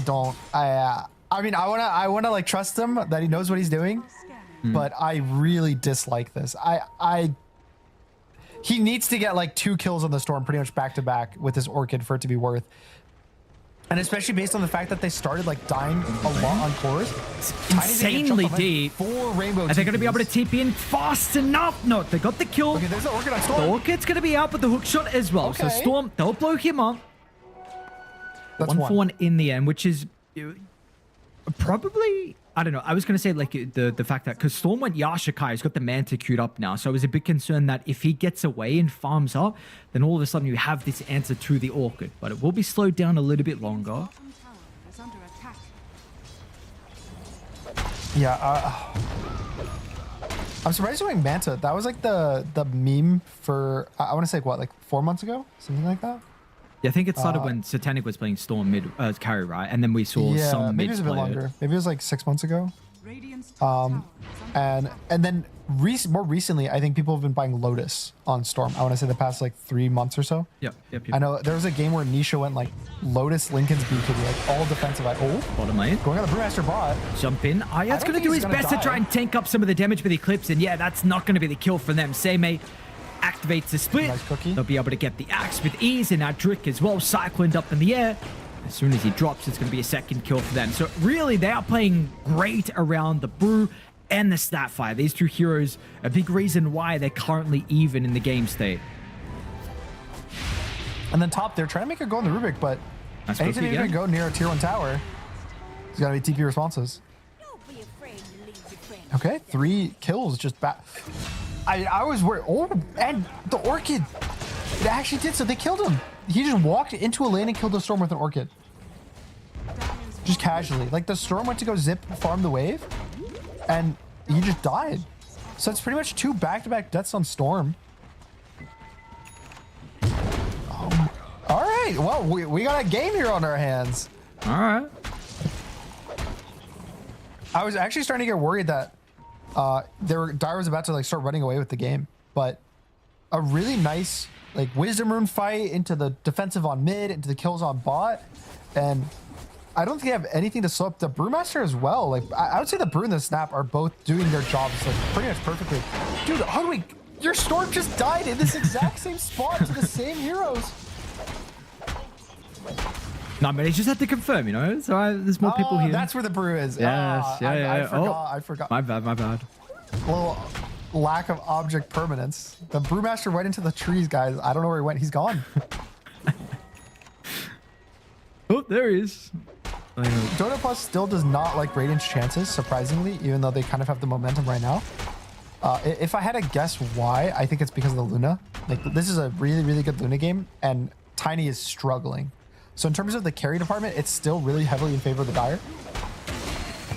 But if they're able to get all of these plays with Storm and Brew, they get another like even 2 to 3 kills. I think that the lead and advantage they have and just momentum will be kind of out of control. Yeah, I think the main thing with the Tiny is the fact that Nice actually jump on top lane.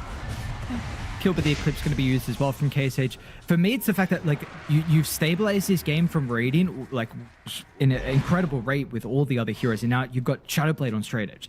So now he can even start to get a little bit more involved, even with these 5 deaths. Like something you mentioned that there are stages where Tiny all of a sudden can just do a surprising amount of damage, and maybe if he can have a decent angle into the team fight, he has heroes to be able to play around with as well. So we'll see. The Shadowblade helps a lot.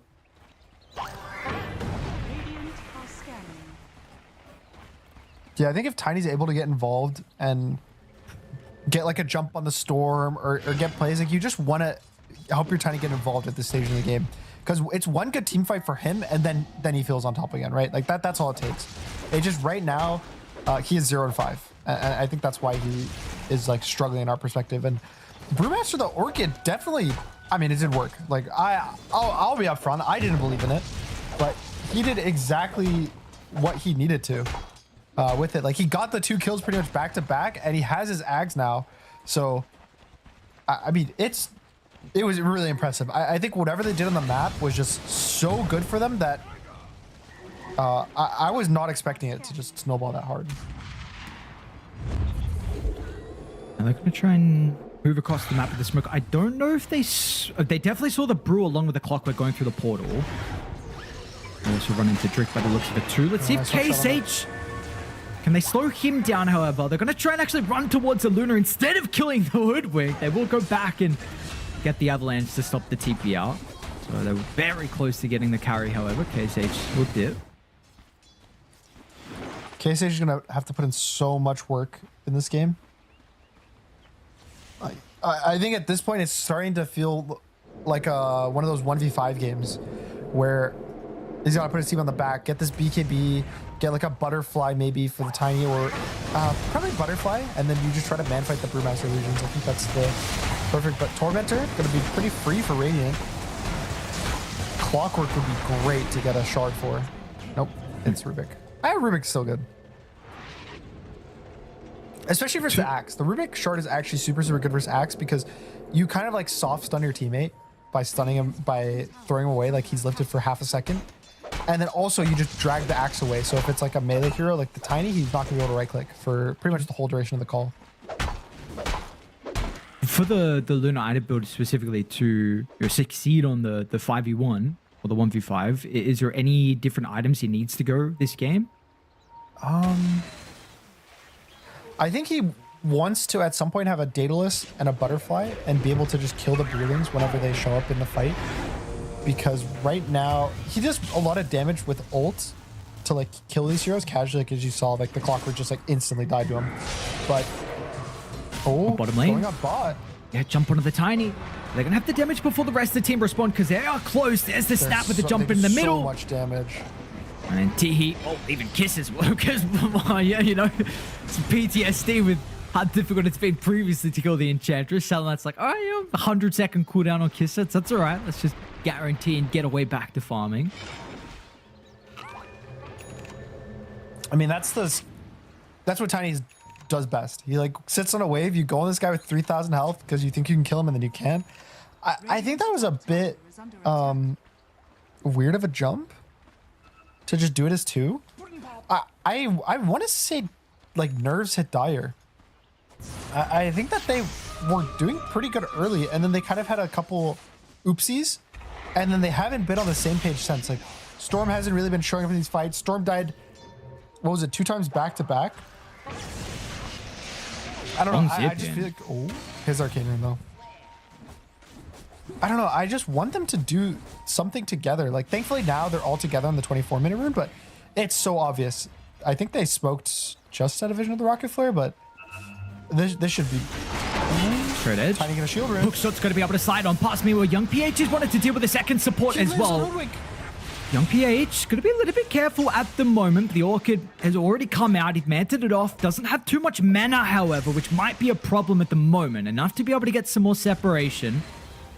Same wants to run them down. He's got a Blink and Primal Split ready to go. With aggressive jump to the top, and Young PH is out of mana. They'll do their best for the Glimmer Cape, but the Sentry's already layered down, and that is another death to add to the tell of the mid lane from Yangon. I mean, what's credit to this Orchid is destroying. He is actually just putting his team on the back. They're all having a round on him, and just at this point, I'm still looking at the Luna. Like, I really want to see KSH have impact in the fights, impact in kind of doing something. And I don't think it's necessarily his fault. I think his team is just not enabling him to join. It's one of those things as carry where you can look from it from 2 perspectives. You can be like, yo, he needs to like show up to a fight, but you can also argue his team needs to enable fights that are good for him to show up. And his team or his Storm and his Axe haven't really given him these opportunities. I think they really need to give him a clean jump, and this Tiny right here is a great opportunity for a jump. Absolutely it is. They got no creeps to be able to tank up the Eclipse, and finally something will work for Yangon. It's been a while since they've been able to get something going. You see instantly the response in the mid lane from Carstens. They're going to pull actually TP in from Dire. Young PH going to want to zip onto Aya. Okay. Repeaters here as well if he can also get a glimpse of another hero, but Ace 12 along with Seimei play accordingly. Not going to put themselves in a compromised position. I mean, okay, 2 kills back to back. No, they're going in the Rubik. Repeater. Cookie kind of puts Ace 12. Defensive telekinesis is going to be able to zip away. Young PH now orchid it up, man. Throw cooldown. Lose the kisses. He tries to sidestep, and he will miss enough for them to be okay. The rest of Dire have responded. Absolutely, it is. I mean, they are using ultimates one by one, but not together. The important thing, Rapido, you was up in the air, but now KSH, I mean, surely we should finally be able to see the power of the Luna. Rapido is starting to die, but if it's not quick enough, KSH, yeah, he's killed them off. And now, with it about to expire shortly, Storm Spirit zip in. If they got the damage, they do. They'll blow up the Storm before he gets that last little bit of mana to zip away. What? What a weird fight. They just kept... why do they ever just give up? Why would you give up? They overchased, I think, a bit too much. Like they're starting to feel good. They're like, okay, we're on the same screen. Let's like keep fighting, keep going. But I think that the second you kind of force the brew split and you save your axe, I think it's good enough. Like you don't need to kill the brew. He's sure he's not like useless because he does have the orchid and he's tanky, but they sort of have a minute to go with the Storm up now. Like if they backed off, basically at this point of the game, they could have jumped those supports mid with the Storm, right? They could look for a Roche. They could do a lot of stuff, but because the Storm kind of commits to this overchase, now Brewmaster gets to split up for free. Now there was no point in kind of your Luna using her body to protect from the split. So you kind of just like ruined your Luna's impact in the fight, I would say. Carsten's going to look to try and go again. Got the Wisdoms up in about 10 seconds. There are multiple Dire heroes up in the high ground. Might actually, yeah, good position from Drake. Smoke's going to pop. Looks like they'll get the Hoodwink. So they're regardless, it's going to be a kill and also the Wisdom. Looks like they want to give it to the Tiny. They got the Luna's quarter, but there's nothing on it. She's going to have her Scotty. I think that they should maybe consider forcing the Roche right now. And on Dial? Yeah, on Radiant. Sorry. Yeah, I think that they're going to do this now. I like this. they have pretty good roach damage between like the snap and the brew. Like they surprisingly have a lot. And Dire does scan, so they know it's happening, but I would rather for them just give it up and just trade farm on the map. Is what they're doing. They're stealing the XP rune. The Axe is just farming. They want to hit their timings. The Scotty Luna, I would say, is like the really big one because there's not an insane amount of chain stun on Radiant. I think he should be able to kind of go in on Luna and survive with the Scotty, get his BKB off, press his W, kind of somewhat commit with a bit of help from his team. And if he's able to bait the start of the fight, that gives Axe the opportunity to jump, which is all they need. I really want to see them have another fight on the same screen because the last time they did and they didn't chase, it was looking pretty good for them. Unfortunately, now they're going to have to do it against a disadvantage with the Aegis. So we might see them just wait a couple of minutes on Carstens. Just got the first BKB for the Snapfire, straight edge. So Dreamer Cell has got his pretty shortly as well. And almost AC too. I mean, this is about to be some massive timings from Carstens. Yeah, they're definitely... Radiant is way more ahead than the 4,000 gold lead. Because the really cool thing I like about Dota that's sometimes hard to see as like a spectator is unfinished gold items are kind of like fake, right? So if you look at Radiant, they're about to hit their AC timing and they're going to hit their BKB timings. And for Dire, the big timings on like the cores are repair. He jumped over Tiny, of course, didn't know he was there. Looking for the BKB Nice TP. Great position from Ion. They won't be able to get the Luna though. He actually killed the call. No way. Oh I mean, that's what that makes it worth it right there. One free kill.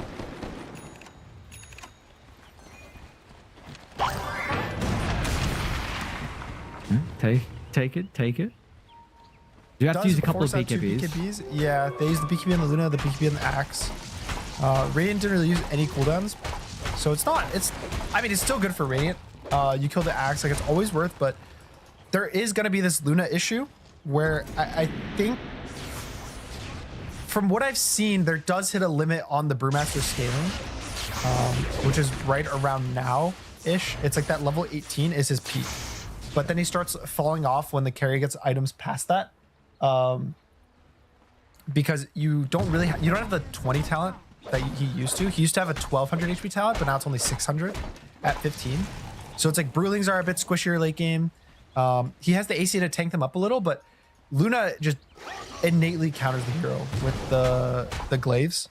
So yeah, I think like a BKB, or not BKB, Daedalus, or even a Swift Blink. I've seen some people do that where they just like Swift Blink onto the Brew as he ults and tries to kill all of them as fast as possible, like an Axe Call. I think that's like a really good way to play it as well. Honestly, at the moment, KSH is deciding for completing the Hurricane Pike. We'll have this bunch more stats, some positioning for herself, and they're actually going to try and force a fight on Yenga. So we still got 2 minutes out of the Ages. Even Radiant will try and go. Scan's going to be on the mark. They're on a bad position with the low ground. Drick trying to run himself away. Meanwhile, Io, they try and jump in with the call, but it's a little bit awkward. He doesn't get the initiation they needed out of the Axe, and now it is catastrophic. They've lost 2. Luna's gone, and it doesn't even get BKB off. I mean, I was saying Luna should be taking up with the Scotty to kind of survive, but not if every button gets clicked on her and she doesn't get any defensives off. No W, no BKB, no nothing. And hey, you see her break the smoke. They had to have known. I'm surprised he didn't use his distiller to like check the high ground when his smoke popped, because I think that's the main reason to buy the item. So your smoke pops, you click it on the ground, see who it reveals. And also I think the Axe jump was a bit off the mark.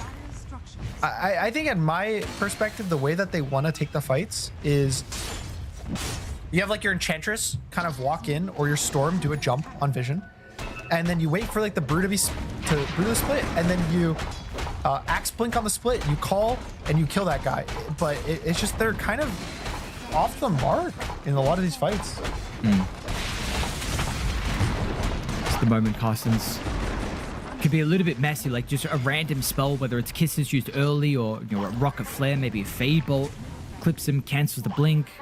You got the Jetpack as well to help Radiant like reposition accordingly. And just haven't really been able to see anything going from Yango. It feels like this is identical to yesterday, We've got to keep in mind, again, game 1 yesterday, they absolutely destroyed. Yep. Game 2, they were winning for like the first, maybe not winning, but they were playing very well. The moves across the map, everything was working. Maybe had a couple thousand net worth lead.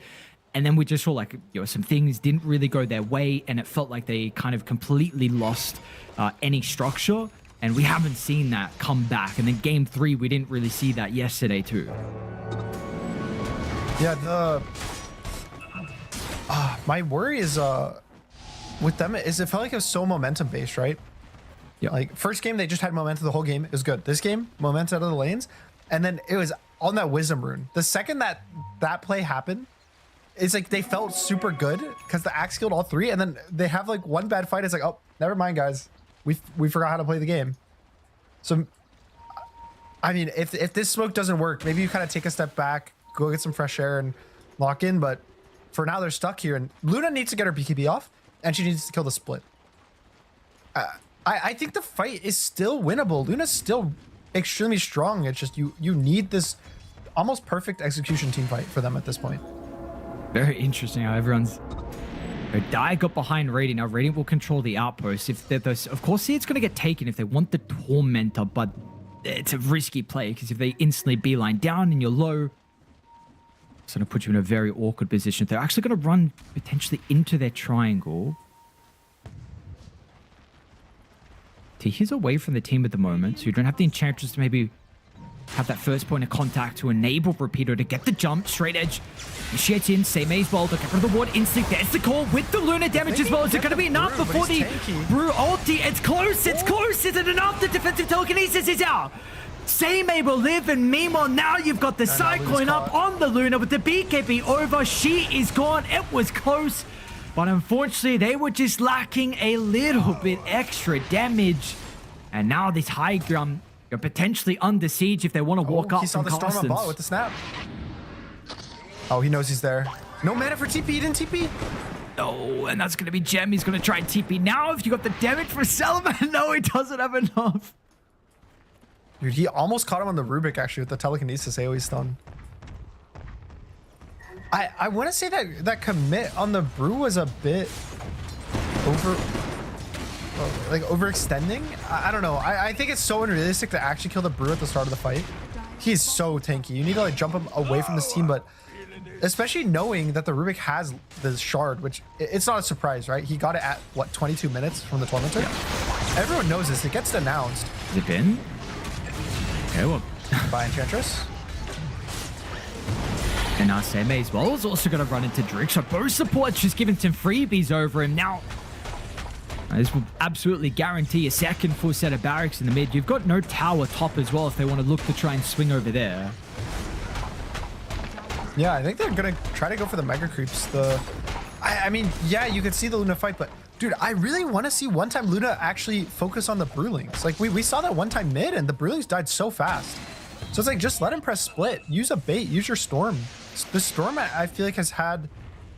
He's been too scared, I think, to actually be able to do something. I think, obviously, yeah, Tiny is strong versus him, but I don't know. You can't always play scared. The games get way too hard when no one's confident enough to make a move. No, a move has to be made.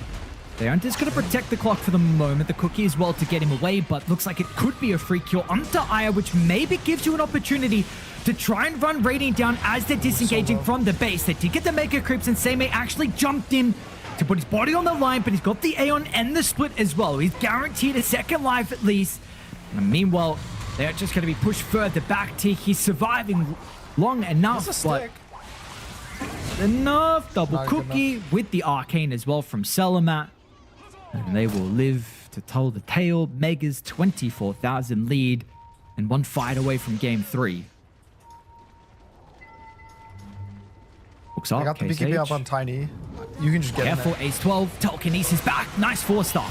And the claws ball for Repeater connects up to 2, but they're going to be able to blow the Luna up before the BKB. It gets it up. It has no Satanic to work with. So without the life, so down she goes. And that was the team fight to secure game 3 by the looks of it. But the Storm and Repeater is still trying to find the angle, but Carstens are doing an exceptional job to make sure that they never group up. There's never this multi-man call that Repeater has been begging and waiting for this game. And they're the G's, and our first elimination series of the qualifiers will go a game 3. I am thoroughly impressed, especially I would say the Brewmaster. I did not expect the Brewmaster to be able to kind of have the impact he did in this game, especially with the item build. Like, I was so worried. I was like, Orchid, like, why are you buying an Orchid versus Storm? But he did so much work in this game with Orchid so quickly, and there's so many times that he either gets jumped and baits a fight, and they like used his splits pretty perfectly. I think Snapfire as well just made so many moves with the Brewmaster. I think Tiny didn't really even need to do anything. He just kind of was along for the ride, and then eventually the game gets late enough, and obviously Tiny's still up broken here if you get to 30 minutes in your head. So just a pretty nice kind of comeback game after the first one. Yeah, absolutely. Yeah, it seemed like Snap Brew looked great together as heroes. Of course, how they were playing around as well. I mean, you add the clock, it just seems like they all kind of complement each other. But yeah, very interesting. I know Same has always liked the Brew in the past, and with Selomat, he went the item build that you were hoping for as well. I know you brought it up in a lot of the games here with the Brewmaster, where you've been liking like the blink, the ag shard into the boot to travel. He did exactly that from them. There was some concerns if that wasn't going to be the case, it could be a bit too slow, but no, the item build, great from Selomat, and the playstyle as a whole from Carstens too. Yeah, I think to me, this was like the perfect like showcase of Snap Mid. If someone asked me the question like, why is Snap Mid? Why do you think it's so good? It's like, I would show them this exact game. He didn't even do particularly good in the early levels of his lane, and then just randomly solo kills the mid because of how like absurd his damage is. And then just the amount of moves he made on the map with like just pressing, like he walks top at what, like 530, presses ult, kills the Luna.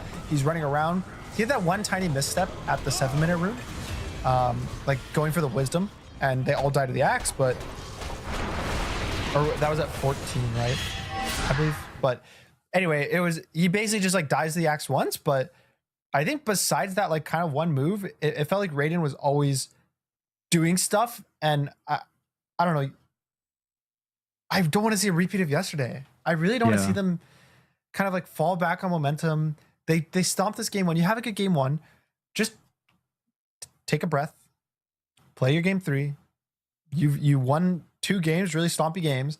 Just play another stompy game. Like, just have a very cool, calm, relaxing game. Don't get in your own heads, because that's what it kind of feel like happens in these games. Like, especially maybe it's like young PH. It's like if he's not ahead and making the moves consistently, maybe to him it kind of feels a bit like more complicated. And I mean, I would never say to ban the Brew in these games, but you got to find a way to deal with him. If this is what his gameplay looks like on Brewmaster, I don't know if you can give it to him again. Yeah, with a performance like this, I mean, we'll see if there's an opportunity for him to play the Brewmaster again in the upcoming game, because he unfortunately didn't really get to have a game 1, right, with the Dawnbreaker. We just saw, it got ganked multiple times. I don't even know if we saw like a defensive solar guarding cross map or one where they used it in aggressive manner. So this must be a great feeling for Seimei and Carstens as a whole as well. They're not going to go out of qualifiers without a fight just yet, and they get a game 3 decider. So let's see if he gets his Brew again. Let's see if Carstens get a similar draft that they're able to use successfully. But of course, all our questions soon to be answered. See you guys after a quick break. The human body was built to move, not trapped at a desk in one singular posture for 12 hours a day. It's time your chair evolved. This is Secret Lab Titan Evo. Ergonomically engineered for you, gamers, hybrid workers, artists, backing your every move.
For our first elimination series, we get a Game 3 decider. It's going to be Yangon or Carson's moving on the low bracket to fight another day. We'll see what some of the adaptations are going to be. Once again, Doom removed, Snapfire banned out this time from Yangon. The puck is available though, so we'll see if again, like we saw yesterday, if they're going to first pick it overall.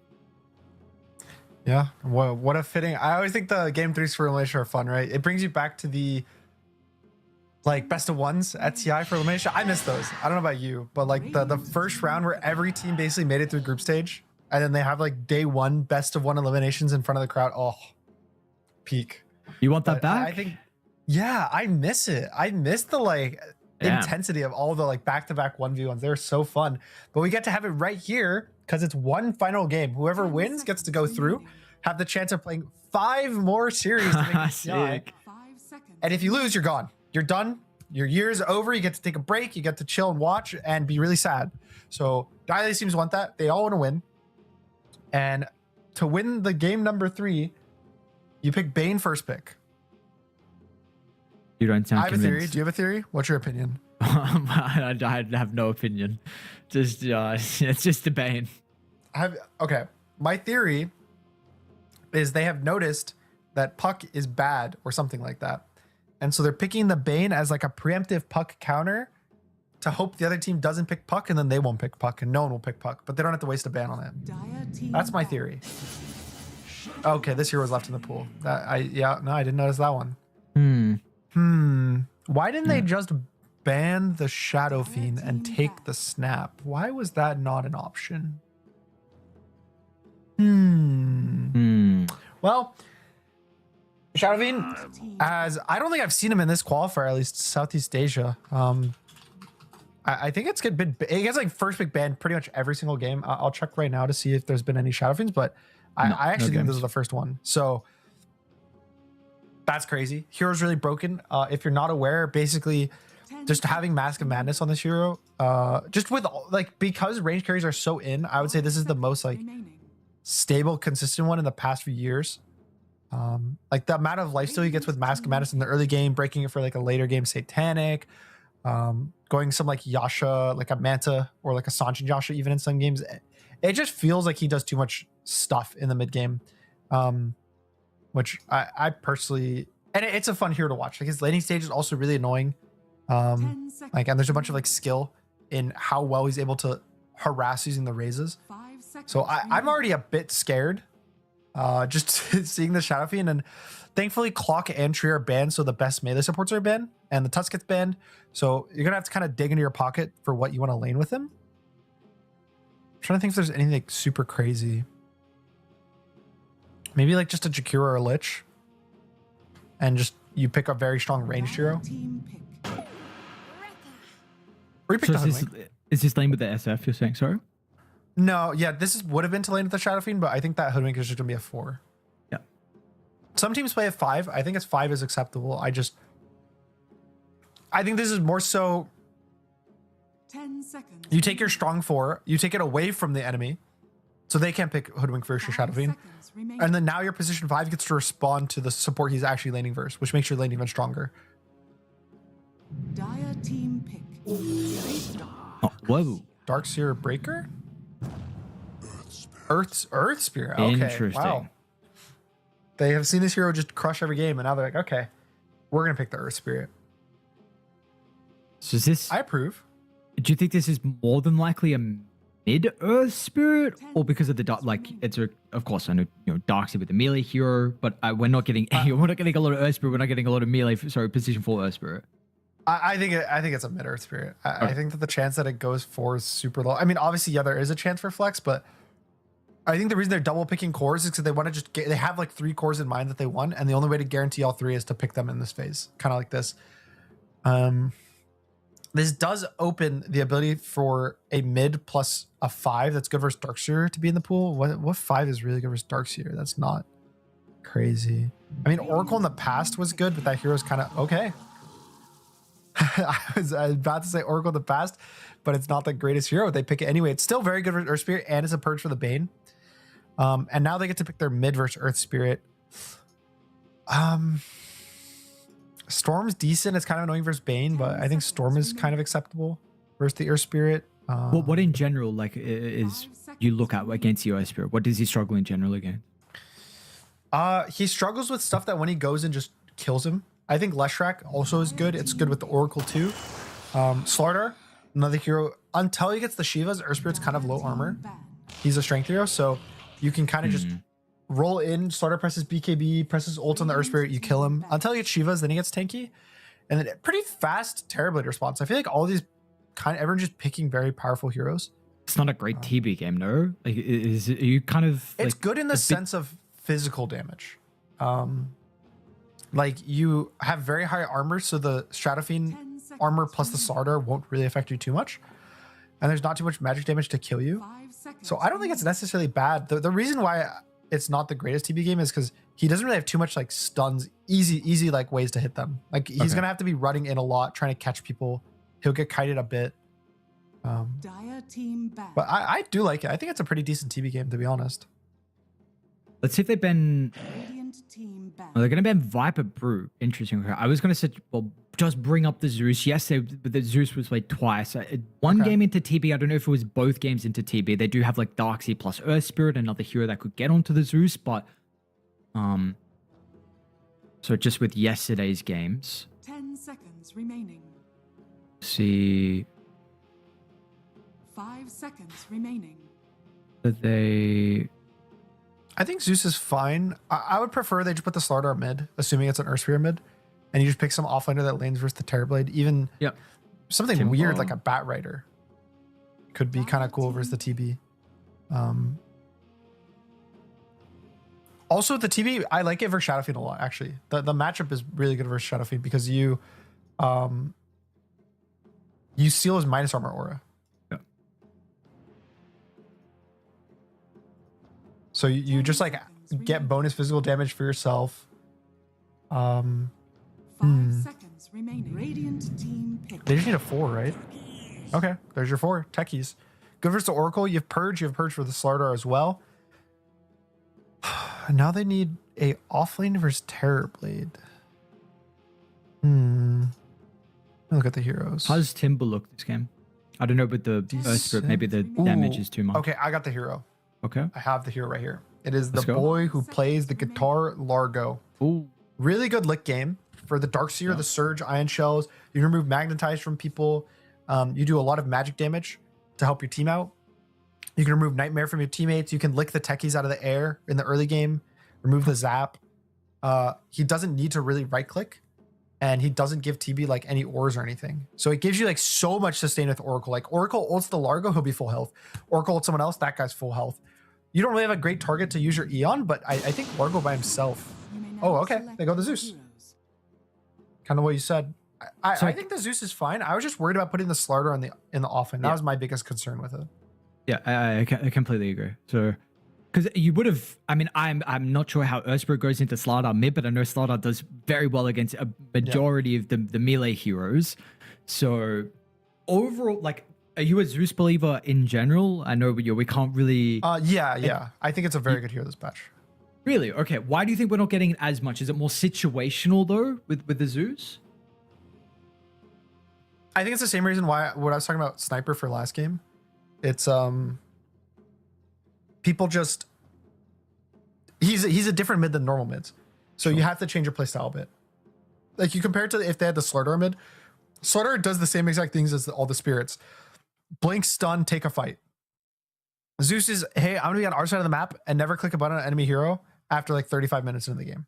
Yep. I'm gonna be Tai Lung. I'm getting Bobble, gonna farm, yada yada. But in this game in particular, it's a very good match versus Terrorblade. I think that's probably why they picked it. It's like specifically for this like 1-to-1 match versus TB. But even the mid lane, I personally have been a victim of this as well. The Zeuses do so much damage level 1 and 2. I honestly would not be surprised if he catches the Earthspear off guard and gets a first blood. How do you level? Would you go 1-1 they go or Q 1-0-1? level 1, and then they go jump level 2. And the first wave, they literally just use 100% of their mana right clicking you. And the strat they've been doing, which he did full commit to it, is they buy like 1 or 2 mangoes level 1 on Zeus. and they just literally use their entire mana bar plus 1 or 2 mangoes, and the second they hit 2, they don't give you a deny. That's the other thing, because the Q is so good at getting every last hit that it's pretty much impossible to deny him on the first wave. So he guarantees all the last hits. If you're anywhere close to the wave, he just jumps you, right clicks you like 6 times. I think I've been solo killed by Zeus like 2 times out of the 3 times I lane versus him in the last week. Okay. All right. It was like very embarrassing. I couldn't believe it. Like Audrey's sitting there in the wave, and I'm like, oh, I'm like 70% health. He used a lot of mana though. And at some point I'm like, oh wait, I'm like 40%. Oh, I'm dead. Like what just happened to me? So laning stage really strong. I was worried about it specifically for this Slardar versus TB lane. I think that one can get kind of really dicey. Slardar's all physical, and he's kind of weak in the lane early. And then you got the Terrorblade, who's 11 armor level 1, so he's already taking 40% less damage, and then he just right clicks you, laning with presumably the Bane, I believe, which is gonna basically just nullify any aggressive moves that they want to make with the Slardar, just like you Nightmare, throw him away from you. So as long as the Slardar survives the lane, I like Radiant's draft. I think that it's a really pretty clean Zeus pick, but I can see worlds where safe lane goes bad. The Darkseer has a pretty decent, maybe the lanes are just too bad for Dire. I don't actually know. I think a lot of this game is going to be determined in the first like 6 minutes of the game without the lanes go. I think Darkseer also is in this really awkward bad position of laning versus an Oracle as Darkseer, which I've seen those lanes go either like it doesn't matter and Darkseer free farms, or terrible. Yeah. It's like very, very polar lanes. Like something crazy is going to happen. I guess like you also don't get value out of the taser in this lane, which this spell is absolutely stupid. So I don't know, the D patch I don't think particularly changed too much about it. We'll see if you can get also purge that off as well with the Fortune's End or whatnot, but they're gonna walk into it with the smoke. 30 seconds to battle. Okay, nothing too crazy. The lanes are important with bounties in as well. One team's able to get an extra bounty. I think everyone should just, their goal should be not to feed first blood. I think the lanes are so delicate this game. Like all 3 lanes for both sides. Mid is more so delicate for the Earth Spirit, I would say. Zeus is guaranteed 50-50. Top is definitely delicate for the Slardar. He wants to survive, and bot's delicate for the Darkseer. The carries are happy. Like they should both be chilling. I want to see this first wave mid though. Like I'm just gonna watch this wave 1 mid and just hope that Earth Spirit doesn't mess up and die, because it happens, man. It's gonna catch up to him. Should you stick level 1 with the should you start with stick? No, okay. I mean, you can. The issue is you just really want bottle by 2 minutes, and when you go stick, it's really hard to actually get it. All right, let's see. Is anything crazy going to happen? I'm gonna look like a fool when nothing happens. No, see, look at his health. Look at this. Look at this. He's half. And then if he like played really far up on Zeus, the way out of I've seen people play it is he would have been on the hill and right clicked him like 3 or 4 more times, and then he would literally be queuing him right now. Okay. And just you kill him right now on this like 4th creep because he's too low. So definitely playing a bit more defensive. So nothing crazy. It looks like mid will be even. Fortunately for Earth Spirit, and that's what Earth Spirit wants. We look at top. Already taking a beating on the Slardar with just level 1 illusions on the Terrorblade, just kind of enabling him to just zone him out. Bane did take a lot. He's gonna have to salve up, so I think there's a really nice like bushwhack trade onto the Bane. And the wave is pushing, so it's looking like, at least for the first minute or 2, Slardar's gonna have a pretty good time up here. And then if we look at bot, this is the lane that's most confusing to how it's gonna be played out. I think Oracle generally is pretty weak in the laning stage, but because you're playing versus Darkseer, you actually have like game options to do, right? Like you have different things you can do with the Q. Oh, they're going on the Slardar actually top of the blood grenade. Very close. Gets out. So is the Oracle, does it more just stop the aggression from the Darkseer? Do you hinder his farm at all though? You definitely are really annoying because a lot of the times Darkseers, when they hit that level 3, want to like get behind the tower, pull waves into the small camp and farm. And he doesn't have the mana to do that into an Oracle. Because if you just trade 1-to-1 Ion Shells for your Q, you already have like a bigger mana pool than the Darkseer and more mana regen, and your spell costs less. So it's like everything about it is just going to scream Oracle's happy. Okay. And Shadow Fiend's the hero that if you give him these like basically 1 versus 0 lanes where he's just free farming, he's gonna get off way too good of a start. Good lane. Young PH was a right click away from dying, actually. Selamat didn't have enough mana for the Arc Lightning. So he bottled up with the 2 minutes. He's bought a blood grenade as well. Did you mention, was it him yesterday you mentioned? Was the blood grenade in Yeah, Toyo? it was him. Okay. It was him on the Puck versus Void Spirit, I believe, in game number 1. Do you see kill threat here with the blood grenade in this lane? Not in a 1v1. I mean, like if the techies walks towards mid, which he could, I could see him angle there right now. They definitely would have kill threat with a blood grenade, but in like a solo kind of situation, definitely not. I think that maybe like Zeus full commits, tries to jump in, gets a kill, but it's too like awkward for it to kind of occur that way. Like what'll probably happen is he'll be too low, he'll walk. Oh, he wants to kick him into tower. Okay, good silence. Nice damage. Oh, Also now he's going to take some damage with the aggressive glyph. Wasn't that much though. will he use silence to break the clarity? He might. Let's see. I don't think there should be a kill here. Like I'm just kind of stressed watching this goes because he's so low, but yeah, he'll go base. All right, calmer game. What is the item build that you've been liking on the Zeuses? I genuinely do like the just going. I think the rapier build is actually the best Zeus build, which is crazy to say, but I like that you go Kaya and then you go like Ags, and then you go Refresher. Okay. And then you go Octarine. You can upgrade your Kaya into either Kaya Yasha or Kaya Sanj, whichever you kind of prefer. Oh, and then you buy the shard after your Kaya. So you're gonna go like Kaya Shard Ags. I think that's just the most consistent. Looks like we're gonna get our first blood. Seimei will be ran bash? down with the bash. Meanwhile, I know Ayad and Drick were also kind of duking it out, but no, they're fine. No kill is going to occur there. So top's gone pretty well. I mean, you do see, of course, the Terror Blades on top, but definitely the first blood is going to be a way to equalize. Yeah, I was a bit worried about the Sardar, but I mean, he's not doing great. Obviously, he's like lowest net worth core, but I think XP wise, he's doing pretty decent. Hoodwink got a kill, so if the Sardar got that first blood, he would actually be like somewhere in the like first or second place, to be honest, in net worth. So laning Sage, it is pretty much dead even, I would say, across the board. Like no one's super far ahead, no one's super far behind. The biggest winner of this to me is eventually going to be the Darkseer if this keeps occurring. But again, Oracle's the kind of hero that's going to just also just shut down the early game farming. Darkseer can never play back and be aggressive behind the tower with Ion Shells. So it's always going to be on the back foot in terms of farming speed.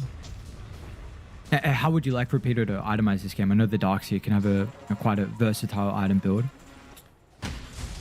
I have been liking the Helm of the Dominator on a lot of heroes. Like even Axe and Centaur and Darkseer are the three that I would say I like building it on the most. Sure. But after that, I don't really. I think he needs armor, so he can go. A Lotus Orb is good versus the Sardar, or Greaves to kind of purge himself. Shiva's is really good in this game. Ags, something along those lines of like some combination of two of those items are probably good. Whether it's like Greaves, Ags, Greaves, Shiva's. Radiant's middle tower is under attack. Does seem like Greaves he's got the headdress queued up at the moment after the Arcane, so we'll see if he's going to continue to go down that route. First power rune, something too crazy. Selamat gets the invis. Has level 6 up, however. Do need to pay attention to some of the side lanes. Top lane, there we go. He's going to set up with the Nightmare.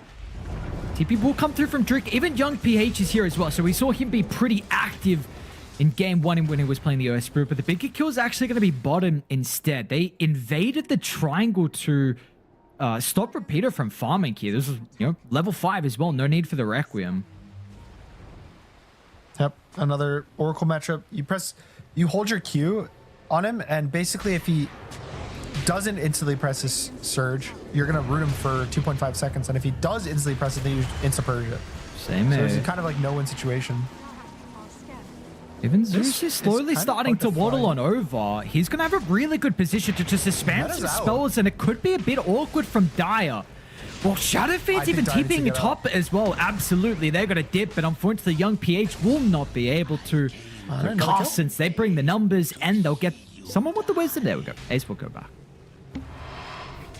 That was that was definitely a bit too deep. Like I know you got the kill on the offlaner and you want to show up there, but you have to expect that the Zeus is gonna easily show up and TP to that because he.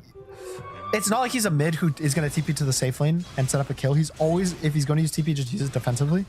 So you just give him a free fight, and it was also just scary. Even if he didn't show up, they'd probably at least trade for the techies with the Zeus ult, right? Like they have so many different options with this hero that it's looking pretty good. Now they still have the Thunder Gods for the fight mid lane, with the Magnetize currently on cooldown from Young PH. So see top will roll in, gets the bottle. Silence of the kind of weak on multiple Earthspear. He as has no well. Yeah, they spells. got to be careful. Salamat can just freely spell cast the Thunder Gods. Should guarantee one. Ace is going to be able to walk it off. Yeah, But yeah, they got him in the end. Bane lives on about 20 health. He's chilling. that was way too close. He like got mana from a clarity, and he was lucky that the Earthsphere illusions were hitting the Oracle, not him. Back-to-back deaths in the Earth Spirit. I don't know if you brought up if it was in the post game or after the game, but we've been these mid laners or cores in general. There's been a lot of back-to-back deaths we've been seeing. People really love the back-to-back deaths. It's something about it gets like the blood flow, and you're like, yeah, like let me go TP top. Let me go Yeah, TP I don't want to mid, die once, dude. Let's die a second time. Why not?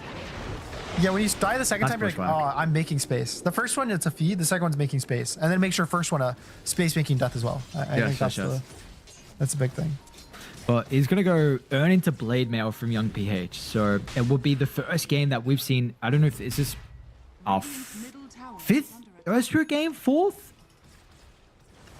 I don't know. I don't know how many we've seen. Regardless, Fourth. though, I think it's the fourth. it's going to be the first one where we actually see the Earth Spirit struggle. Like all the other games, he's been 7-2, 9-2. Last game was 11. What game one was like 11-0. So the first time that this year is actually struggling in the early game. I think this is the most deaths Earth Spirit's had in this tournament so far, True. and he has it at 9 minutes. I think the most is 2.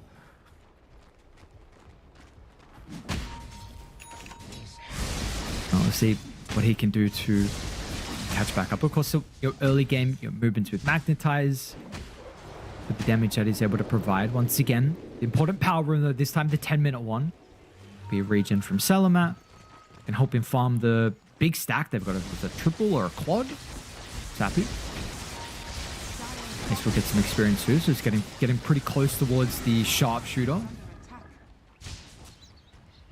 Yeah, a bit of a slow game for the Hoodwink, not having the level 6, but gonna get it soon. Oracle's gonna get ult mid, and Oracle versus the Earth Spirit is a pretty good matchup. Like you pressure Fate's Eaters on anyone, they don't take magic damage. You can Fortunate End to purge off the ult if it's like on a single target. So it's a lot of like pretty chill matchups. If the ult has a purge as well. So if there was a good Oracle game, it would be this one. I still don't know if I believe in the hero just straight up, but KSH wanting Nice to try and result. get in front, but easy KS. And now KSH is kind of in no man's land. Can't really go back to the portal, can't run up, so he's going to continue to play bottom. They do have a roll can't in. 4-man dive though. And they're going to be careful with the jump in with the blast off straight edge. He's got a big one alone with the Fairy Fire, but they're playing on top of the wall, but the Rec Room's going to try and send them away. They've got the false promise as well, so straight edge is completely okay. Meanwhile, Young Pietz, it's another death for him, and Selamat should be able to get Drick. And this is getting really out of control from Yangon. Thankfully, Oracle just hit 6, I think, on the creep wave, basically as that dive was happening. So he's able to TP, and then, yeah, that's like the scary thing for Earthspray. I think in the matchup, you saw the Sardar.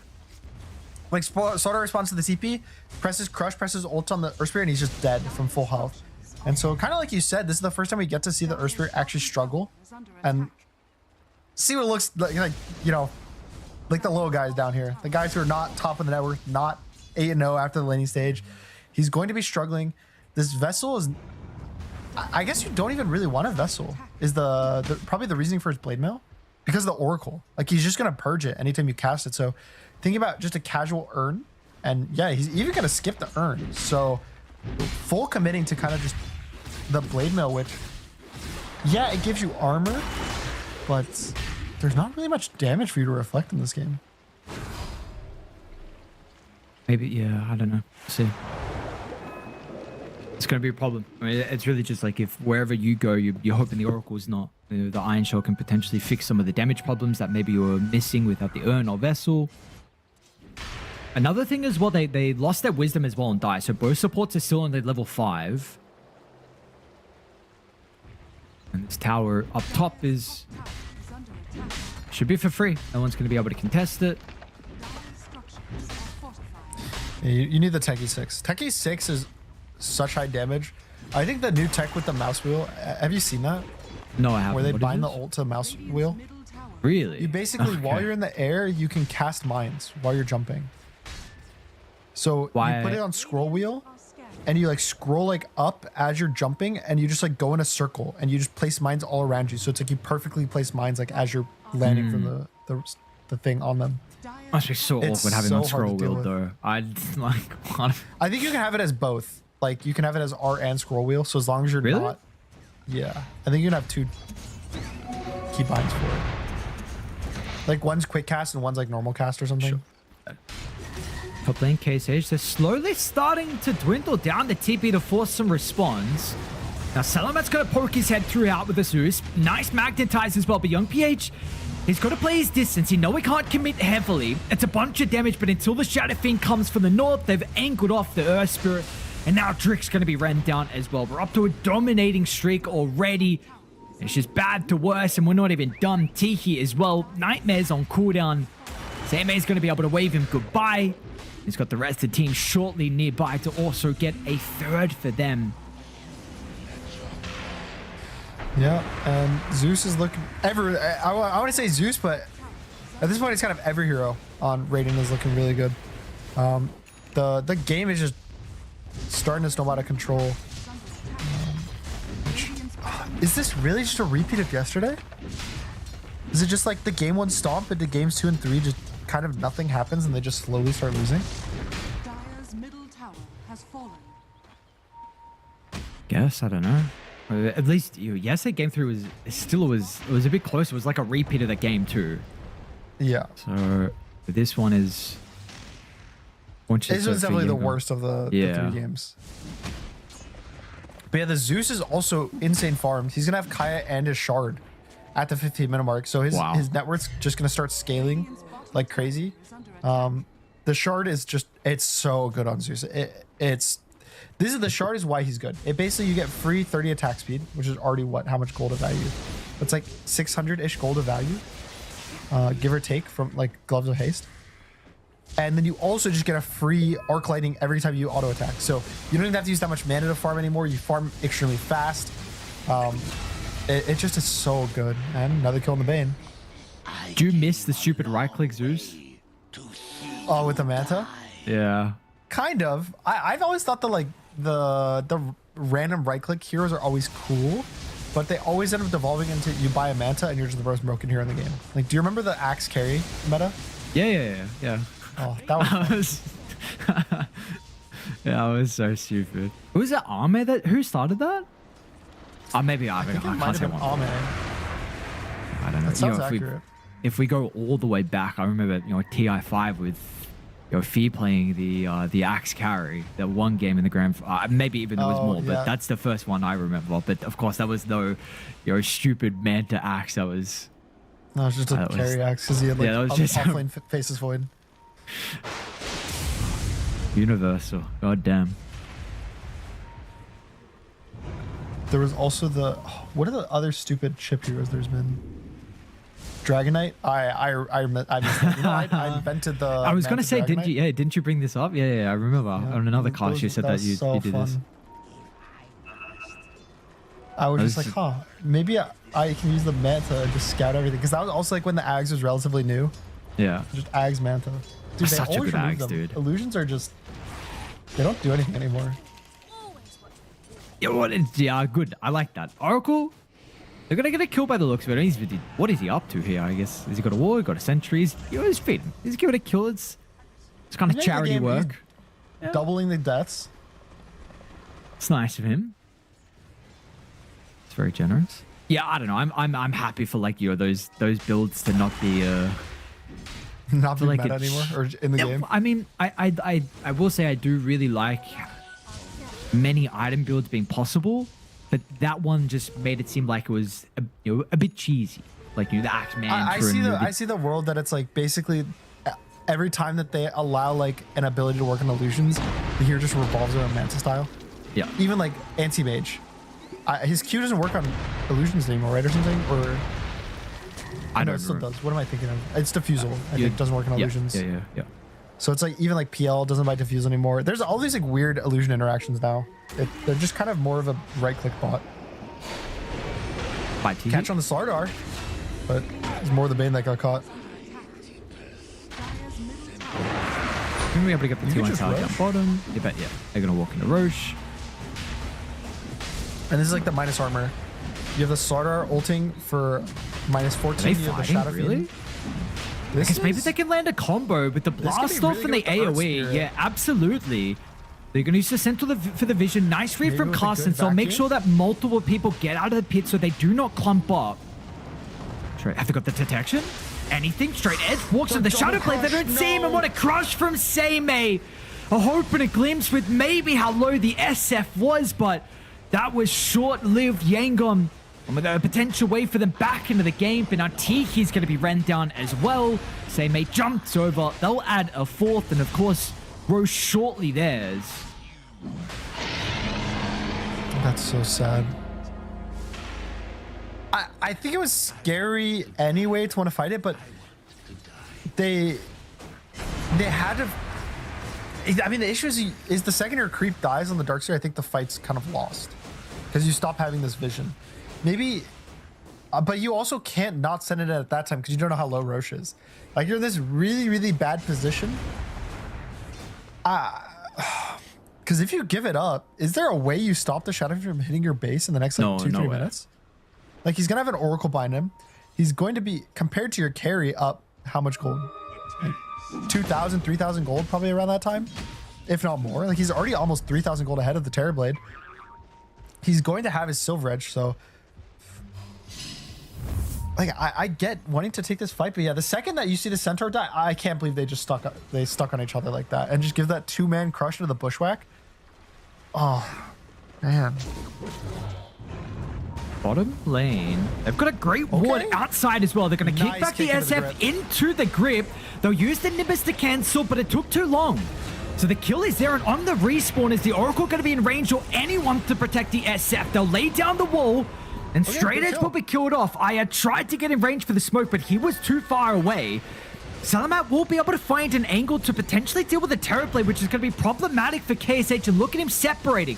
He'll leap away, but now Rapido's going to do his best to close the distance. And now that they're on the Zeus, they are not out of it just yet. A glimmer of hope from Yangon. Just 2 kills, but important ones at that. It's still a big lead, but it was a threat of this Aegis just walking down buildings and closing game 3 out. And the fact they got Shadow Fiend twice is so good. He does still have the issue of a hero that he is not that squishy. That's always been Shadow Fiend's kind of problem, right? Like his Achilles heel is that he generally doesn't get tanky until his like 4th and 5th item. But just a good read on the Earth Spirit to get that like roll kick combo kind of in. Radiant's middle tower. Can they really get the wisdom? Oh, the Hellbonder. Any more a follow-up? No, okay. All right, there's 2 heroes top from die. Never mind. Is under attack.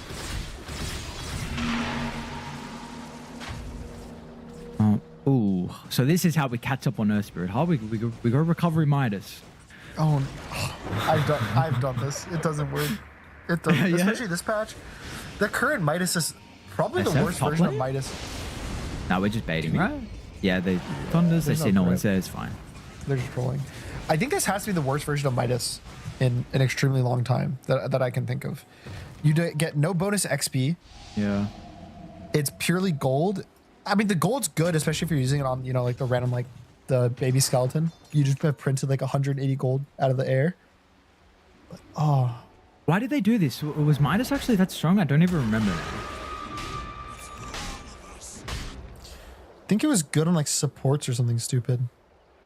If I'm remembering correctly, like people would buy it in situations that it felt like it shouldn't be good, but they would buy it because they would just get the XP advantage of having it. I don't remember in particular though. I don't think it was broken for sure. Yeah. Well, fortunately for young PH, he's got it now. Let's see. Let's see if it'll work out for him or not. Ace 12, he's happy though. They get the Tormentor, his Boomerangs online for him. His Super Atos, Chasm Stone as well. He's got a bunch of gold. Oracle's got a blink at the early stage too.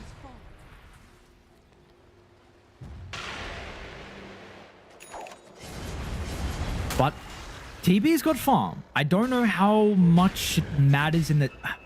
Well, with the SF and Slardar, absolutely. But let's just see the Zeus in particular. If he can be enough to deal with the Terrorblade. I think he's fine. His refresher's what, like 3-4 minutes away, and then it's rapier time. And by that I mean he's gonna Octarine and then go to rapier. And then rapier, okay. Yeah. You could just go. And then all we gotta do is wait till like 90 minutes in the game, 2 hours into the game.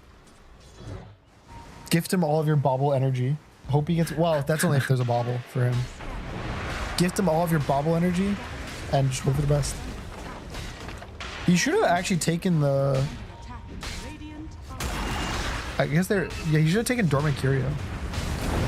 All in? Play for 80 minutes. And PH with the kickback into the Fiend's grip. Once again, the Nimbus is going to be used to deal with it. Nice They'll use the False Promise as well to protect Semi. Semi, a little bit hesitant whether he wants to run in or disengage with the Bushwhack. It'll help them get the tower safely and also step out. Meta used.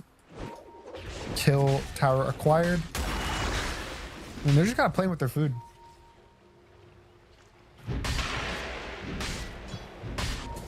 TV can carry this game. I'll say that. I want to be like, the game looks really bad, but it's definitely not over, and I'll give that credit to the Terrorblade. If he gets Scotty, he is still a very strong hero for Shadowfiend. Like, Shadowfiend cannot man-fight him, probably post-Scotty, for the rest of the game, outside of, like, chain stuns on the TV. Because you reflect the Shadowfiend, you just start right-clicking him, and you'll win that.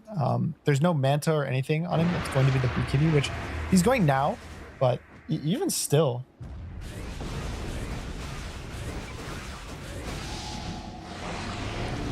Oh, he's keeping up in farm is the important thing for KSH. Whoa! All right, goodbye to...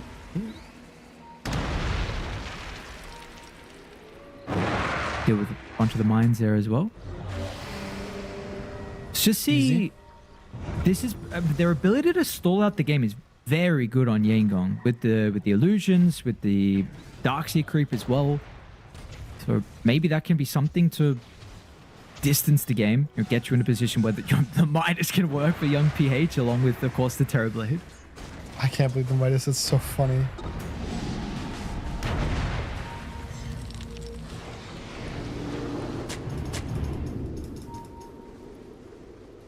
Do you think there's a chance for an Ame GG? No, I'm GG. Nope. Well, maybe. He wants out. Ame GG is the funniest thing ever. I can't. What happened to my Arme, dude? I was like, I'm such a massive Arme fan. I just like, what's going on now? There's this meme so about funny. Arme It's so GG. funny. Yeah. Do you not know the Ame GG meme? No. Yes. No. I do. Yeah. Okay. Yeah. Okay. I'm just making sure. It's so funny. He did it like twice now too. It's the I funny know. thing. Like it's not dude. even just a one-time thing. I mean, They TV look does so have 0 despair. deaths. They look so despair that event as well. Like for the rest of the Yeah, games, like it was just, which is not what I want to see, dude. I want China to do well in Shanghai and Southeast Asia, but I want China especially to do well. Of course. And then like, come on, bro. Like the events leading up to it, like they're important ones, especially for China, because like you haven't done well the entire year. Like you got to start getting some Gotta start confidence, locking in. momentum. Absolutely. And then Arme just starts GGing out. I'm like, oh no, we're already mentally out. Like, come on. So I hope the Arme GG. I hope it's done. It's done for it. It was just it was a 2-off. The uncrowned king. Uncrowned king. Still can be crowned this year. Could be. Have faith, guys. It's Ame's year. Scotty's now, dude, Scotty's such an expensive item. 1,800 gold away for the Terrorblade, so he's getting there. I still do have faith in the Terrorblade. I've seen this matchup get really weird that you would think Shadow Fiend's super far ahead, but just the illusion of him plus like the right clicks from TB just wins him the fight. Plus the wall too as well, right? I mean, this is another and the thing. wall. So you basically have like an undispellable aura from the Shadow Fiend from the Darkseer. Same, eh? And then you have a Gonna dispel. run aggressively once again, but the rolls off the mark. He's gonna my try God, and Zeus. target down T at the moment. Good eyes on no, KSH. Can he find a KSH. Sunder target? But the Greaves gonna give him a little bit of bonus health. Ian will there's the actually Sunder. get in range. So, yep, there's the Sunder. nice Rapido wall, gets too. the combo out as well. So look at all the illusion damage. Shredex has to use the Requiem. So that is a perfect showcase, even though they still Earth lost Spirit? 3 heroes. He was just there somewhere, huh? Oh, Maybe that was what? his lag. Figured it out, guys. Yeah, I mean, you saw the like damage for a second there in that fight, right? Like the Terrorblade illusions were just hitting the Shadow Fiend for like the 1 second of his ult cast, and they did pretty much like half of his health with just the minus armor aura plus like one Shadow Fiend illusion and 2 TB illusion. That's it. So I can see the vision. I see the possibility between the Darkseer and the TB. My biggest kind of like worry is how the Earth Spirit fits in. Like what is his piece of this puzzle in this draft? He really needs like BKB Shivas, but that's like at this rate 30 minutes away. Like it's so far away from to get those 2 items. And until then, he's 1-8-2 on the Earth Spirit right now. He is struggling to kind of get any impact out. Wait. What? Hang on. How is KSH there? I thought he got out. Wait, I also thought he got out. What's he doing there? I don't know. I look back at the screen. I'm like, Yeah, I also thought he was just huh? out. I thought he was in base. I thought he was in his tier 3, yeah. What? I'm He so definitely could have gotten confused. out. He definitely 100% could have gotten out. I mean, they have the clip forward. Okay, let's break down this fight. 3 dead. Earth Spirit has buy. I think if he buys, they probably just lose the game because they'll never have impact. Zeus has no buttons to click anymore. Sword has no BKB. TB's Sunders. He was level 2, so it's still going forever. I mean, I don't think he wins this fight on TB. Total spawn. Does he live though if he walks away?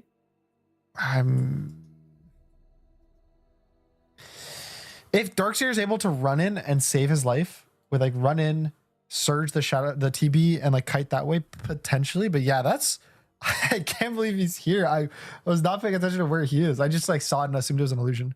I think Yeah. yeah. I had He yeah. He probably did not mean to go here. Can lead me, guys? Cannot. No. It was Come internet. on. No, not like this. All right, let's see. Oh, you got to run up because the SF's coming from the right, but yeah, I mean, they're not even going to get Rapido in. Ay. It's, yeah, I mean, what, because it really feels like, I don't know if he can even, maybe that's okay. Maybe he can have 1 death considering they don't get any objectives out of it. Roche is still down as well, but it really feels like this is a game where if you have potentially even 1 more death, unfortunately for the TB, like he's got to go flawless now. Well, there's the Ame death, and he's not called GG, so No, it's all right. it's all good. We're still in this one. There's no way you Ame GG in your last game of TI qualifiers, right? Surely you're locked until your ancient explodes. Yes, absolutely. No, not yet. This is even too. This. The thing is, it's not even Ame GG. This is like Ame GG was like if they were down by like 5k or something. This is 21k is a bit of a different story. Even then, you wouldn't expect, of course, to call it quits on game 3. But What was even the lead in that game? It was close, right? It wasn't even that bad. The Ame one, it wasn't this bad. Yeah. I want to say it was like 10K ish, if I remember correctly. Like it was more playable than this one. So This one's funny rough. against the druid. He just dies to the druid and Dies he's to the playing bear. Kez. GG. And everyone's like, bro, you're playing Kez. Like, come on, dude. What are you talking about? Yeah. Like, Zero's just as strong. I mean, okay, I'll say it one more time. We gotta have faith. There's everyone watching. Let's get a long game going. Let's get a 70-minute game here. Do not let these teams get eliminated from the qualifiers so easily. TV can delay the game with one perfect fight. Scotty plus a perfect fight is still like a possibility, especially if Radiant's going high ground. Darkseer also maybe gets like the blink dagger before this high ground push. Maybe not. Maybe you don't have time. Radiant's top tower. I think KSH needs to be more aggressive and farms a tri-camp or something. Like he really needs to get the Scotty like now. Yeah. At worst I case think he was a scenario, little- consider like selling the magic wand or something. I don't know if he was worried about the Thunder Gods because they used it before Roshan. Maybe he thought it was going to go back, but oh man, Nullifier. Nice drag back and a kick away. The Esprit, he's going to Blink Aether, the dude that you mentioned before. So this is his way back in, but unfortunately, you're going to need a lot more gold to get this. I think they went the blink before them instead of the Midas. They actually maybe could have done some stuff in the fights, but all right, Scotty's finished. This is your hope. This high ground push, maybe you want to... Okay, Nightmare kicking Well, back it gets a in. kickback. And Earthspirit's I've dead. got a way to hold him into place, and Oh, yeah, he's alive? Spirit He's is just dying, but no, it's not. And now Straight Edge is in the middle of the team fight in a very awkward position with the Our wall team is doing a lot that it of will work. respawn on. This is absolutely the fight that they need to capitalize, but the BKB from Straight Edge, but just look at the right-click damage, and we are not over just yet. There is that fight they needed from Yankov. They got the Scotty fight, and now this game could stall into a bit of an awkward position from Carstens. All right, so again, the whole time, even in the draft, it's that one matchup, right? That one interaction of TV just does way too much physical damage for Shadowfiend. Shadowfiend is one of these carries that just like hates getting full foot. Oh, wait, KSH? Whoa, this is the real KSH. Bot lane, all alone. Guys, wait, why are they scared? It's 3. I think they just burst him. I guess Zeus had no buttons. Okay, never mind. I was worried for a second. I thought he was dead. He's fine. But still, let's look at the replay. Like, that was a really nice Nightmare to kick onto the starter. I think it was actually unfortunate that he was invulnerable, so that Earthspear was in even more like committed. And then he just ends up dying to like the random Zeus spells and anything. But you can see just how much damage this Terrorblade is able to do just in the fight. Like the Shadowfiend literally died before he could wind up his Requiem. There's no BKBs, no nothing. It was just pure physical damage. IT, the vibes are on. His fate's not really done, but he's got 10 deaths. He has 10 deaths, but the team is, they got that fire. They got what they needed. BKB's almost up from KSH.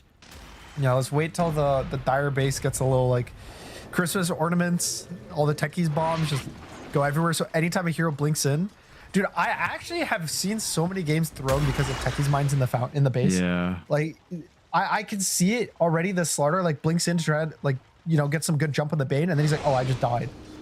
I've taken, I think it was 5,000 damage in less than a second to a techies one time. Oh as a my Doom. god.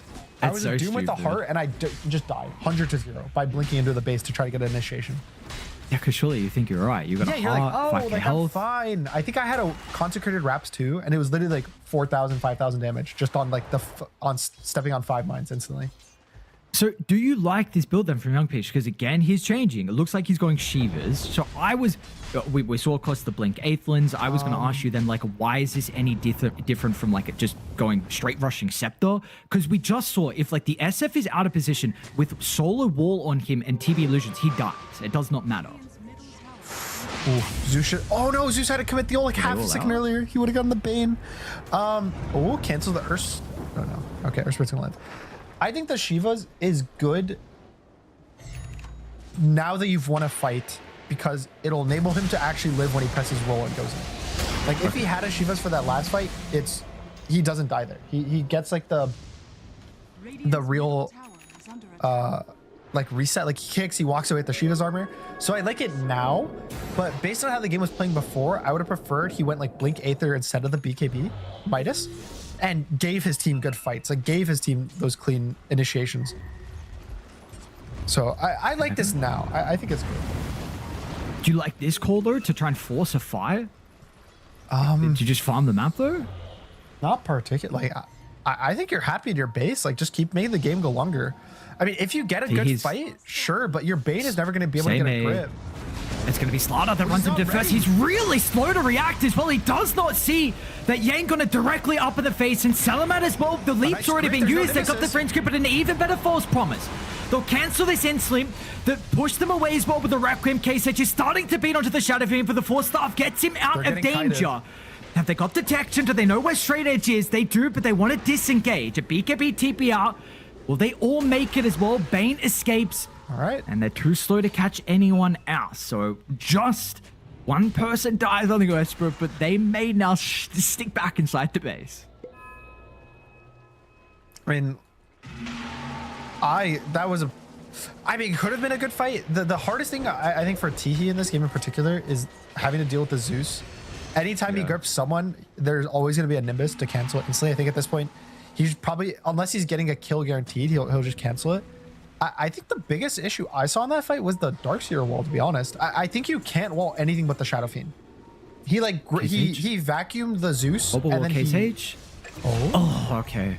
I don't know if they actually saw him. Regardless, he gets away. Well, just ignoring him for the Bane, getting the big kill on the 0 and 11 Bane. Yeah, of course, dude. I don't know. I think the fight's like if he held the wall for the Shadow Fiend and just like casted on him as he's ulting, I think they just win the fight there, even if it's awkward, or it like makes it way scary for them to fight into. But the second the wall's cast, it just gives Straight Edge such a simple, like clean fight. He understands that he won't get out damaged at that point anymore. Do you like the Hex on Repeater, or do you like, I don't know how Scepter is currently on Darkseer, but just an extra illusion versus the SF? I think the Hex is necessary. I would prefer Ags, but the Hex is necessary because his best stun on his team is Grip and is bad versus Zeus. So now, like, if the Shadow Fiend ever shows, or even the Sartor right there, right? Like, if the Sartor got Hexed, he dies. And they could actually take that fight. Okay. So I think it's kind of necessary. It's one of those, like, the Ags would feel way better and be better if the Bane was like a lion, you know? And the Bane could just press stun, and it was simple like that. But because they don't have stuns, buying a real stun that you can just point and click, get a guy, I think is a lot better. Well, good news for the Zeus. He did get the bauble. So he can go the cooldown if he wants. He can go the debuff. So we're ready to go. Level 23. He's got the Rapier queued up already. He's taking a bit of time to choose the bauble. He wants greedy, probably. Like, he doesn't want to give up his greedy until... I see. Okay. Probably just until he gets the Rapier. Like, he'll just keep greedy until he gets it. Okay, makes sense. We got another bauble as well. Drick's going to go for his. There we go. Okay, well, he did it now. So enough for greedy. Oh, no. Wait, was that another bubble I saw? Yeah, Drick got one. Okay. So Zeus and Techies. It's always like Zeus, and then just some random support gets a bubble. I think the support ones are so bad, to be honest. Like, compared to like a Zeus core. Because again, the bobble's good at 70 minutes. That's when it's worth. Tiki? Well, pretty good positioning, I suppose. You can careful the mines, careful the mines. Ooh. Okay. Double Nimbus to the face. They had a really nice observer from Radiant, the secret shop, that I believe they were trying to smoke to. So regardless, the two pickoffs on supports means that this SF's in the base. The Glyph and TP back. There's also a satanic finish on the Shadow Fiend. Look at that kick, that blink kick. So, whoa, one crit down to a third case. It's an aggressive force up into the middle, but the false promise they will need the Kai. Repeater, they're going to lose the life for the Darkseer. Actually, a Sunder to keep him up. Doesn't get too much health back. It's a beautiful wall, but there's no Terror Blade. It will not matter by the looks of it because the wall damage is all they need. Repeater, that was the difference maker with the fight at the triangle. Instead, this time, when the illusions are out, they can now run down. This will be a godlike streak if they get Semi, but they're splitting their attention. They're really not going to get anyone, surely. Okay. I mean, still just a super big vacuum wall and a really good Sunder. I think it was Rapido kind of understood he was dead there for a second, and he actually surged the TB, which I was like, oh, okay, like his dying breath, surge your boy, help him out. But then TB's like, nah, man, I got you. You got to hit this big vacuum wall, and then not only kill the Shadow Fiend and the Hoodwink, they also save the racks, and they're probably gonna get the Roche. So we got a game here. We do. What's the probability? It's 69% currently. What would you actually put it at with the current game I think it's like probably just 50-50. Like, I think this is a pretty clean, like, anyone's games. Sure, I will have to give credit. There's a massive goal. No. What? What? He got the Aegis. Are you serious? Pressure too. No way. And they're alive. I mean, no SF. They're going to be able to get the timing out of the roll. Ayad's there as well with a false promise. So try and kick him back. He gets out. But still, Slaughter's back up on the high ground. He's going to be able to escape. They have to use the wall as well, which means they can't continue the fight. With the SF being up shortly, they will have to disengage, and they're going to sack the lives of the Darks here. So the 50-50 game that we had, when now it's still, you got the favor from Carstens, an insane steal from Sammy. I mean, what a game for him. 10, 0, and 13 from the offlane Slaughter to lane into the Terrorblade as well. He's playing out of his mind. Oh no, the game, it was so close. Like, it was finally getting to the point where you're like, okay, like, they're doing it. They're actually making the comeback. They're gonna get the Aegis on the TB. He's gonna be able to tank all the fights, and now you're basically pulling up to a 4 versus 5 on your racks. Sure, you killed the Aegis, but you don't have your Darkseer, which I'll be honest, I think Darkseer has been carrying a lot of their fights recently. So it's at least. And look at the vision. Whoa! That's one hit.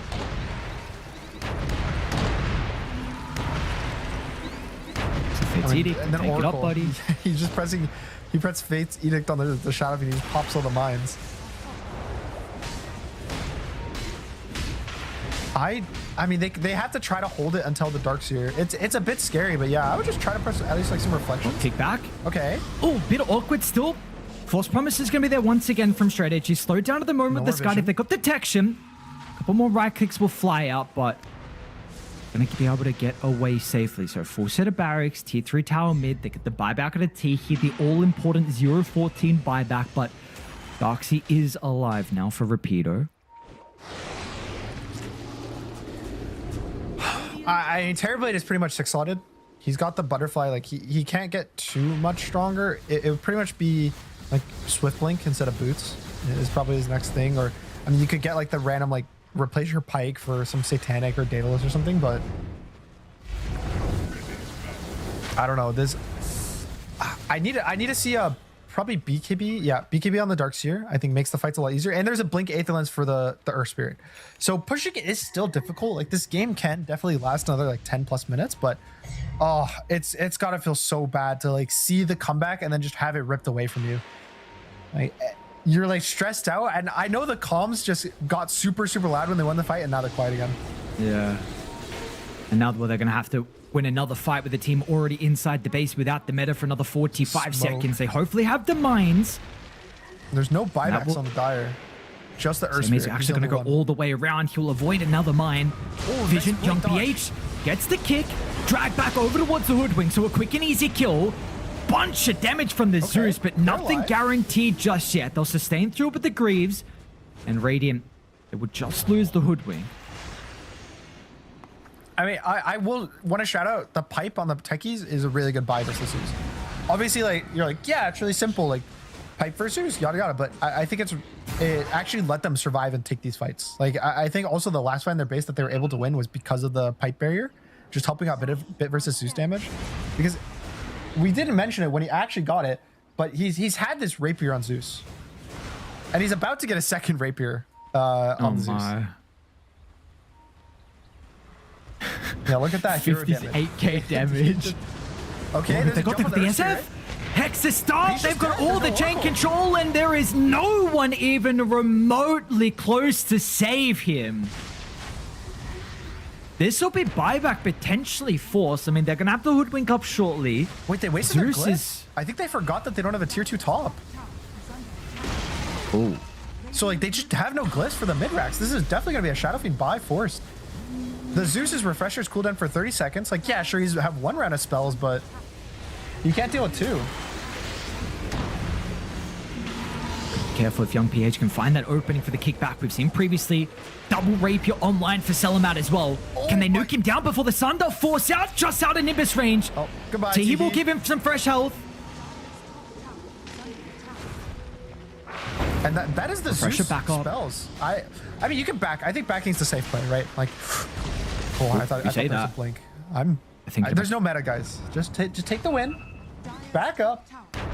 Nothing crazy. All right. I mean, I keep getting glimmers of hope. I keep wanting to be like, all right, they're back. The They hope's got there, this, bro. but then- It's there. It's there. It's just a throw every so often. So we just need to calm down. Calm down. Take deep breaths. Take deep breaths. I would not be surprised. We're here for quite a bit longer. The biggest thing I see for the Dire is holding buybacks. Is something that they really need, and the BKB on Darkseer. I think those two things, like Shiva's Earth Spirit, BKB Darkseer, being able to just survive a starter initiation is like the super big kind of key marker for them. And just killing the starter once would be so massive. I think killing the Zeus would be great, but he should not put himself in a position that he's killable. Let's see if Zeus gets the amp damage or they give it to the SF. No. Yeah, amp damage with 2 rapiers. He's definitely gonna take it. on. Oh, All right, 20 let's see. seconds for double ults. I mean, Tihi's just dead, right? Like 100% Tihi's just dead.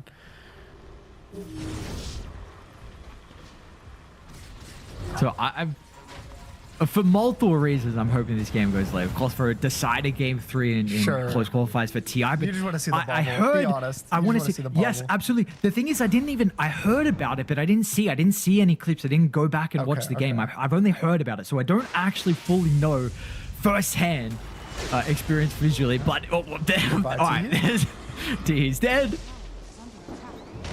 Now pipe was used early on. Same is he going to be able to run into Drick? Taser will give him a bit of extra movement speed. Does he guess correctly? Oh, they pinged that. What's the Straight Edge Shadow doing Fiend. here?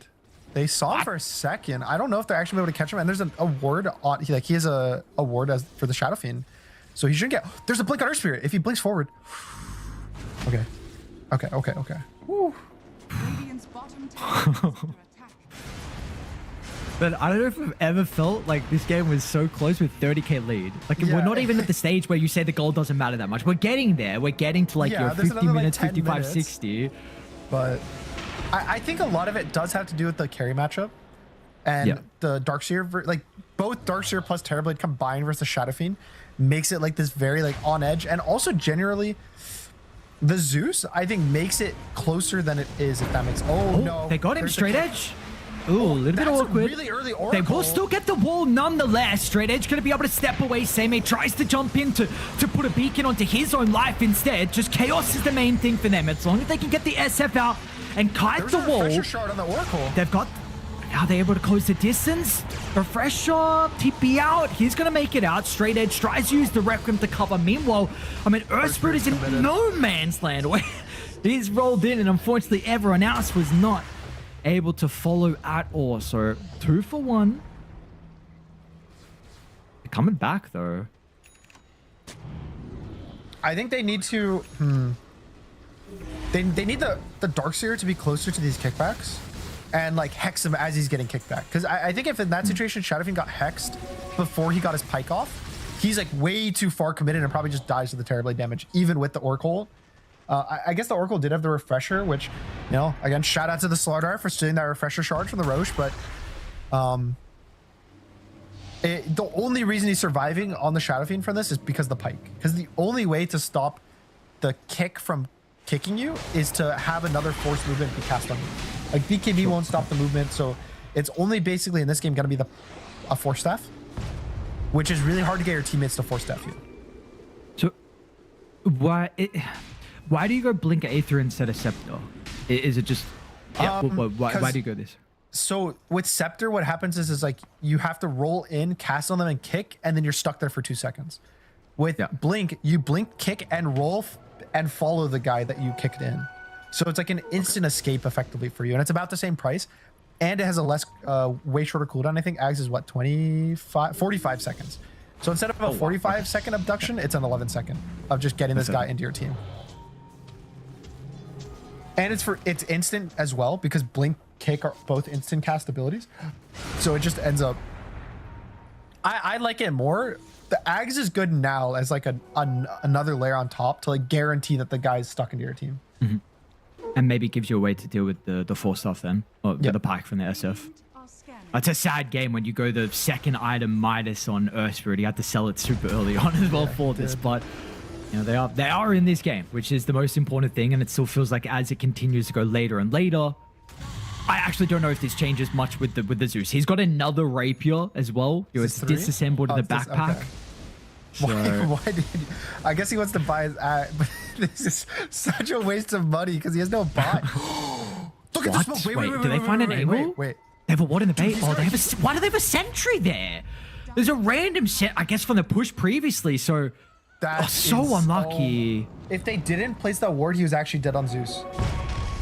And Aseme's going to try and run them down as well. Look at the slope of the overwhelming blink. Nullify is going to be there. And a kill onto the techies. Okay. That was actually so close to him dying, no buy, dropping 2 rapiers. Dude, I know this Zeus build is good. Like, I actually genuinely believe in this build, but it makes the games. I was trying to say this earlier. Like, I think it does make the games closer because you're kind of -1 hero. Like, yeah, he does a lot of damage in the fights, and yeah, he'll kill 1 hero, but after he clicks his spells, he still doesn't want to join the fight. So all he does is a lot of damage once in the fight, and then it's a 4v5. Which, like, sure, yes, it should win you the fights generally, but if there's a lot of like regen or lifesteal or magic resistance, like, you kind of don't have a stun, you don't have an initiation. Like, compare that to an Earth Spirit. Yeah. And we haven't really seen it yet, but there's also your potential of this kickback into the mines as well. Yeah. They haven't been able to also set that up, but you get the ages. So you have the second life now. Straight edge with the Shadow Fiend has got the cheese in the backpack. Refresher was given over once again to the Oracle. So we saw previously with the Seal from the Slaughter, that second false promise was pretty important. Yeah, he cast it on himself twice, and then he TP'd out. It was pretty based. He still did die in his fountain, but he can do that again. You know, screw the SF. It doesn't matter. Yeah. I think the big talents this game. I think TB25 is pretty massive. Okay. I would take the Sunder cooldown over the meta. I think the meta duration's better when you're ahead. Because it's like you win the fight, you push high ground. When you're behind, you get these like random like second Sunders in the fight. Also, especially with like the Zeus, you might just like Sunder your teammate, get full health off a guy that bought back or something. Or you Sunder an illusion because the illusions won't take the ult damage. So I would like it. I think that it's actually potentially game winning. And if he gets this Swift Blink, but he bought the Daedalus, so he actually has no slot for Swift Blink. Maybe you swap the Manta for the Swift Blink? I'm not sure. I mean, this is hard. Everyone's getting way too many items. Yeah. We are getting to that 60-minute. Nice scan as well. Rain coming close. Repeater, is that the important jump? Just gets inside the base with the surge. 40k lead they're at. They're going to use the Thunder Gods for the vision. Help the techies. Same Ace Siege in here with vamp damage. Yep. Another nice interaction, which has happened a few times, is the Earth Spirit kick is actually affected by status resistance, which is like really weird, but it also makes sense. So it's like the Slaughter, for example, gets pushed, what is it, like 40% less than everyone else because of the Ags. So he is kind of fine to push. Like, he won't get committed too deep into the base. Nah, he's still flawless as well from the Slaughter. Yeah. 13-0 and 14. Octarine that he's going to be working on. Zeus 12-1 and 19. We just saw that awkward only death so far from KSH when the internet went out. Begging for his life. But we said, please don't kill me. It was internet, please. I'm so sorry. He's getting kind of close to Scepter with Greedy and is kind of only farming these camps as well. The team has made sure that he can, no one else is coming here, so he will eventually get it.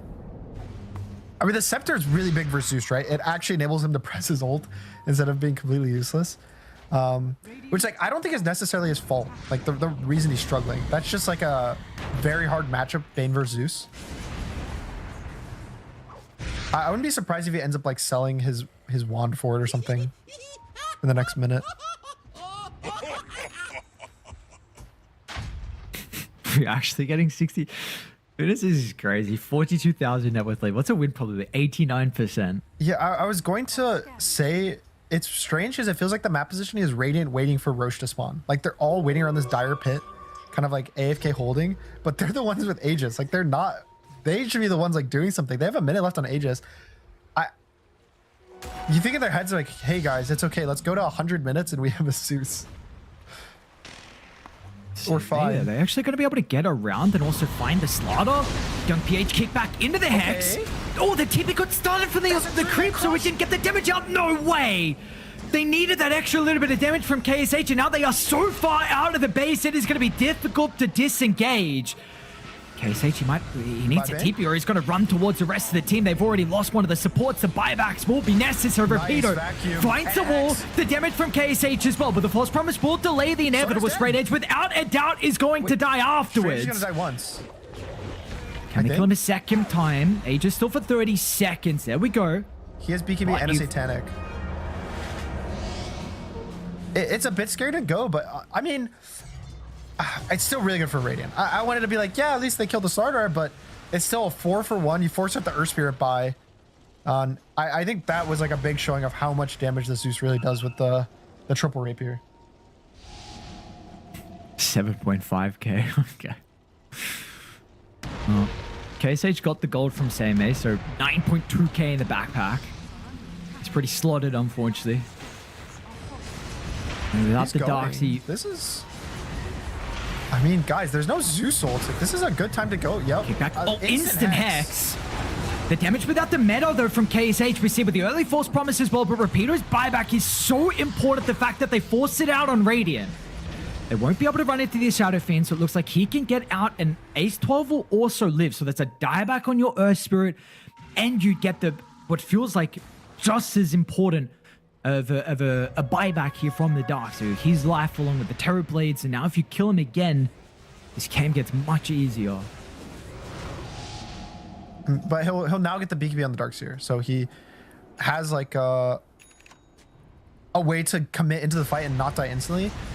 I also want to just, dude, the Sorter damage in that last fight was crazy. Like when they went on him and they just, the grip gets canceled and he presses Crush on 3 heroes and they all just are like 50% out, just off one spell.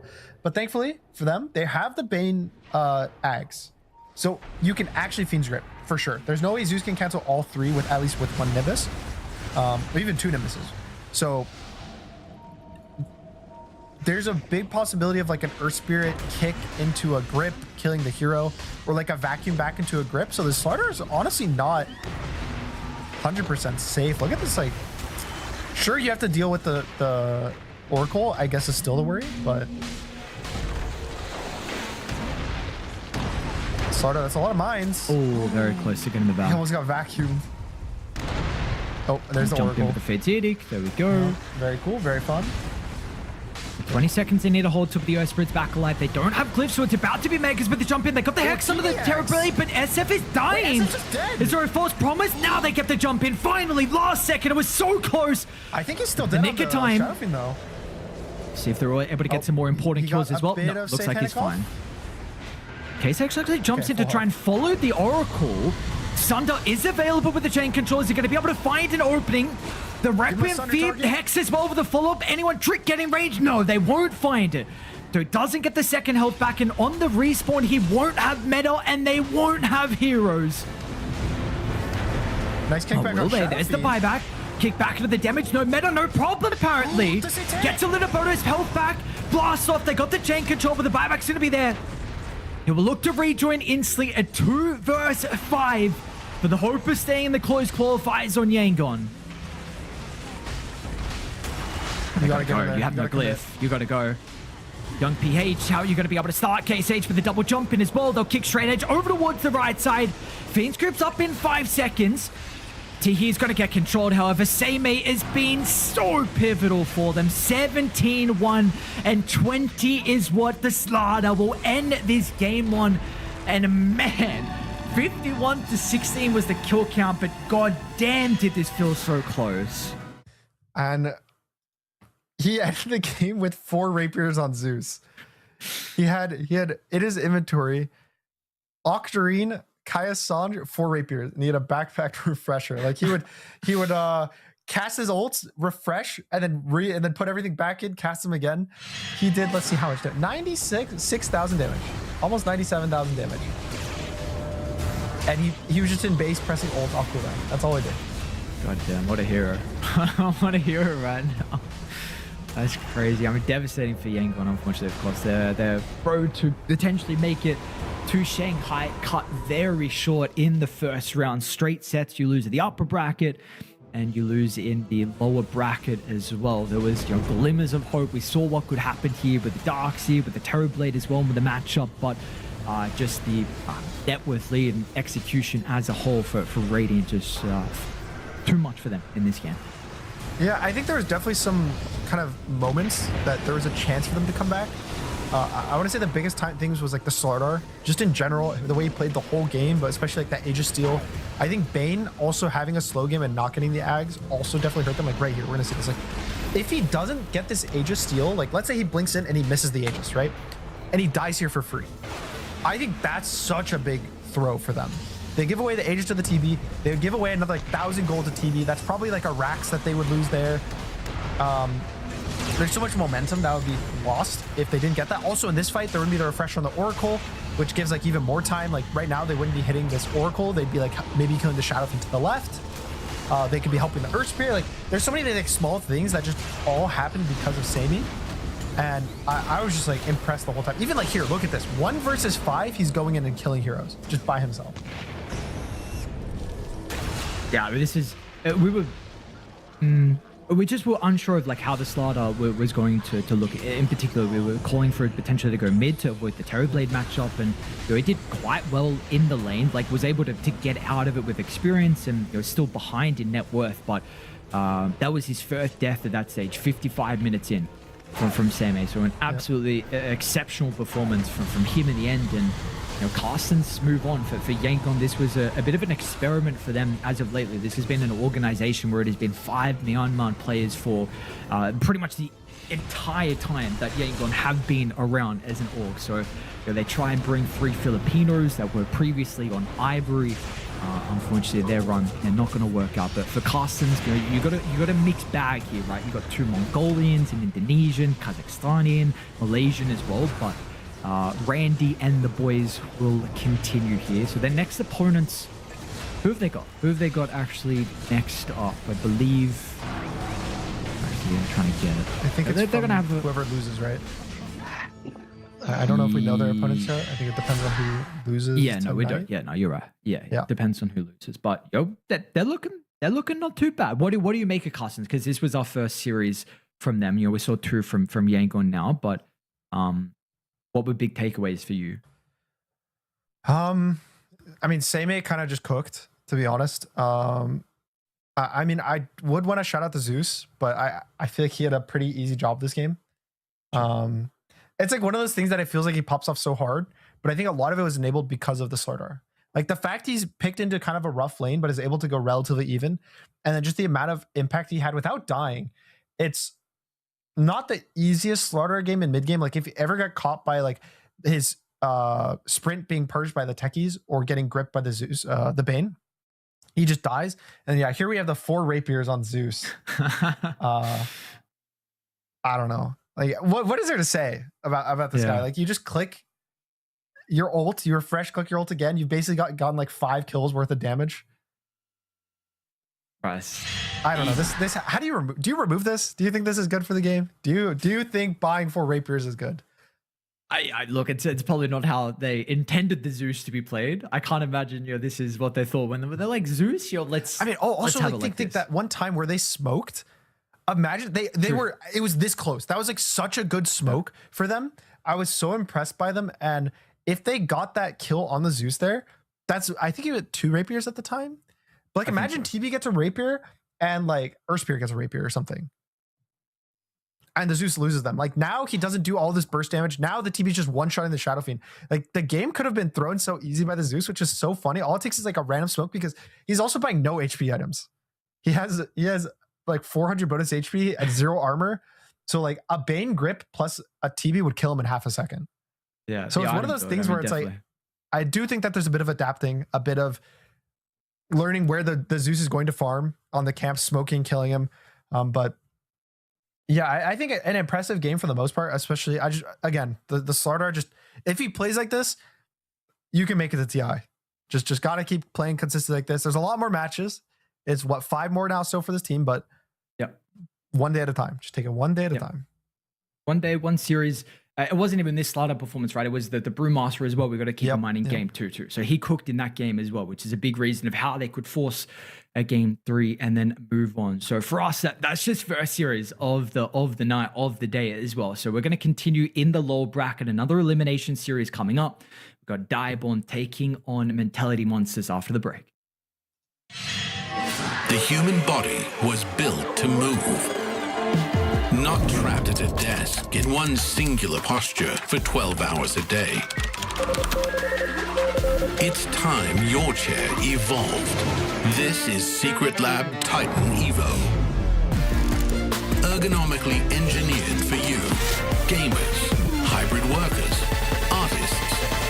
Backing your every move.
Well, from our first elimination series to the next, we've got the boys on Direborn taking on Mentality Monsters down in the lower brackets. We just had to say goodbye to Yengo and Galacticos, and now one more team will join them. It's going to be a difficult run for anyone to make it. 6 series in general, as a whole, they need to win to qualify if they're going to do it the hard way, the most difficult way. We'll see how they set themselves up with the draft, though. We saw yesterday Mentality Monsters. Game 1, was a bit shaky with the versus Grindback, and then we saw game 2 was far closer, 72 minutes with the Meepo. Was there any other big things that you took away from that series yesterday? There was that Magnus 4, which is one of those things where I'm like, yeah, like it's his specialty. He should be able to play it, but it looked pretty bad in that series. I think that the biggest thing they changed, sure, it's like we can point at the Meepo, which is in the pool. Okay. It did not get banned first phase, so honestly probably gonna get picked. But I think that their support duo in the second game was much better than the first game. So I think it depends. It's open right now. Meepo versus Tree? Okay, no, bottle. Curious. I mean, okay. I just always, whenever there's like a specialty, it's one of those things where you like want them to just pick it early, but I also see the argument that realistically it starts getting harder to ban. These second phase bans are really awkward. Like, sure, they can waste one on Meepo, but then that probably means you're gonna get a good Coddle pairing. And then if they don't ban the Meepo, then that means you get a late pick Meepo, which you're happy with for both. So what are the big ones? Like Storm, Ember are probably the big two. I guess they banned Ember first. I wonder why they first phased the Ember ban.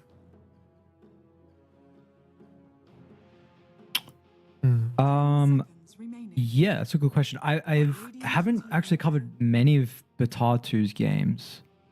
So because in my opinion, that's like one of those things where if they didn't ban the Ember there, then it makes this Meepo ban like way more awkward, because now it enables you to get an Ember out of the phase with your Coddle if you wanted.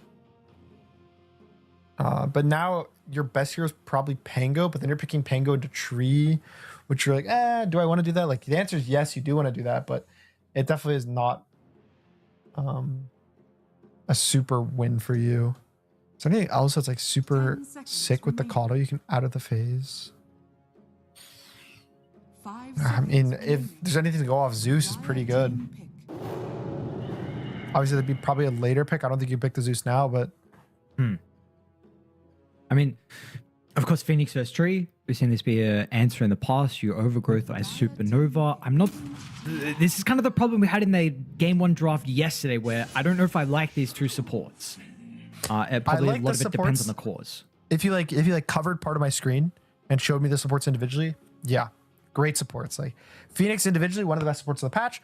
Coddle, especially when paired, is pretty strong in this patch. I wouldn't say it's like OP, but especially with specialty support Coddle players, looks really good. But yeah, just like you're saying, you put them together, you have two supports with slows, damage, no control. Both are squishy. And now one of them is also countered by a Snapfire. So like Phoenix can never egg in the early game.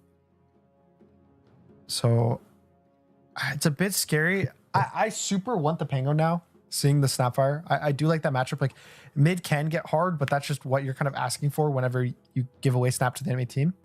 Well, can you Pango plus TB here?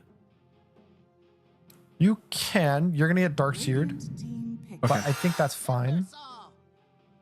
Timber for Shadow Fiend. I can't imagine Timber. I wonder how Timber mid actually goes with Snap. Have you played this? Because I know Snap being melee, but just is he? No, I didn't mean melee. Is he strength or universal? Snap. I don't remember. Timber or Snap? Timber strength. Snap is universal. Snap is universal. Okay, but still, how does I imagine Snap probably still does. Snap is very happy versus Timber. Yeah. Okay. Like you still have all this match damage, and then putting him to the offlane versus like a Shadow Fiend is hard. Sure, it's Timber versus Tree, which is like one of the good lane matchups, but it still doesn't necessarily look easy to me. I don't know. Dire team pick. What's it with? This is the Pango. They do pick the Pango, so that's good. I mean, the Timber, he played it yesterday. It's probably a comfort pick for him, and I want to hope he gets out of the lane decently. I think yesterday he played versus Luna, and they like somewhat struggled. It wasn't terrible. Yep. But yeah, now you just take an off lane. 10 seconds I would remaining. assume that is just really good versus these heroes. Maybe you want 5 control, seconds remaining. like Mars. I always say Mars, but the hero's just weak. Is Axe unbanned? Oh, Axe is in the pool. I think, maybe not. Maybe a Centaur is a bit better than Axe. It's good versus the Phoenix. It's good versus the Keeper of the Light because they're just slow heroes again. There's no stuns besides the roll. So it's like a pretty easy just stampede, get out of the fight. Gives you that blink stun. Also just like the return is not terrible versus the Pango. How do you value Centaur as a whole though? Because it feels like it's definitely out of the other offlaners at the moment, pretty definitely lower on the list. It's definitely very low damage compared to the other offlaners. But I think when you have such high damage cores, it's okay to have a bit of the step back. Yep. If you wanted that higher damage offlaner with a stun, Slardar still in the Dire pool. team banned. They do pick Axe, actually. I was kind of nervous. Like every time I see an offlane pick that's open, I'm like, okay, just pick the Axe. Like this is the simple answer, but yeah, it's what can he get got by? Radiant team Necrophos needs to get banned for sure. Potentially Lifestealer. Lifestealer's not as bad as the Necro, but Necrophos needs to get banned. I'm so sure of it.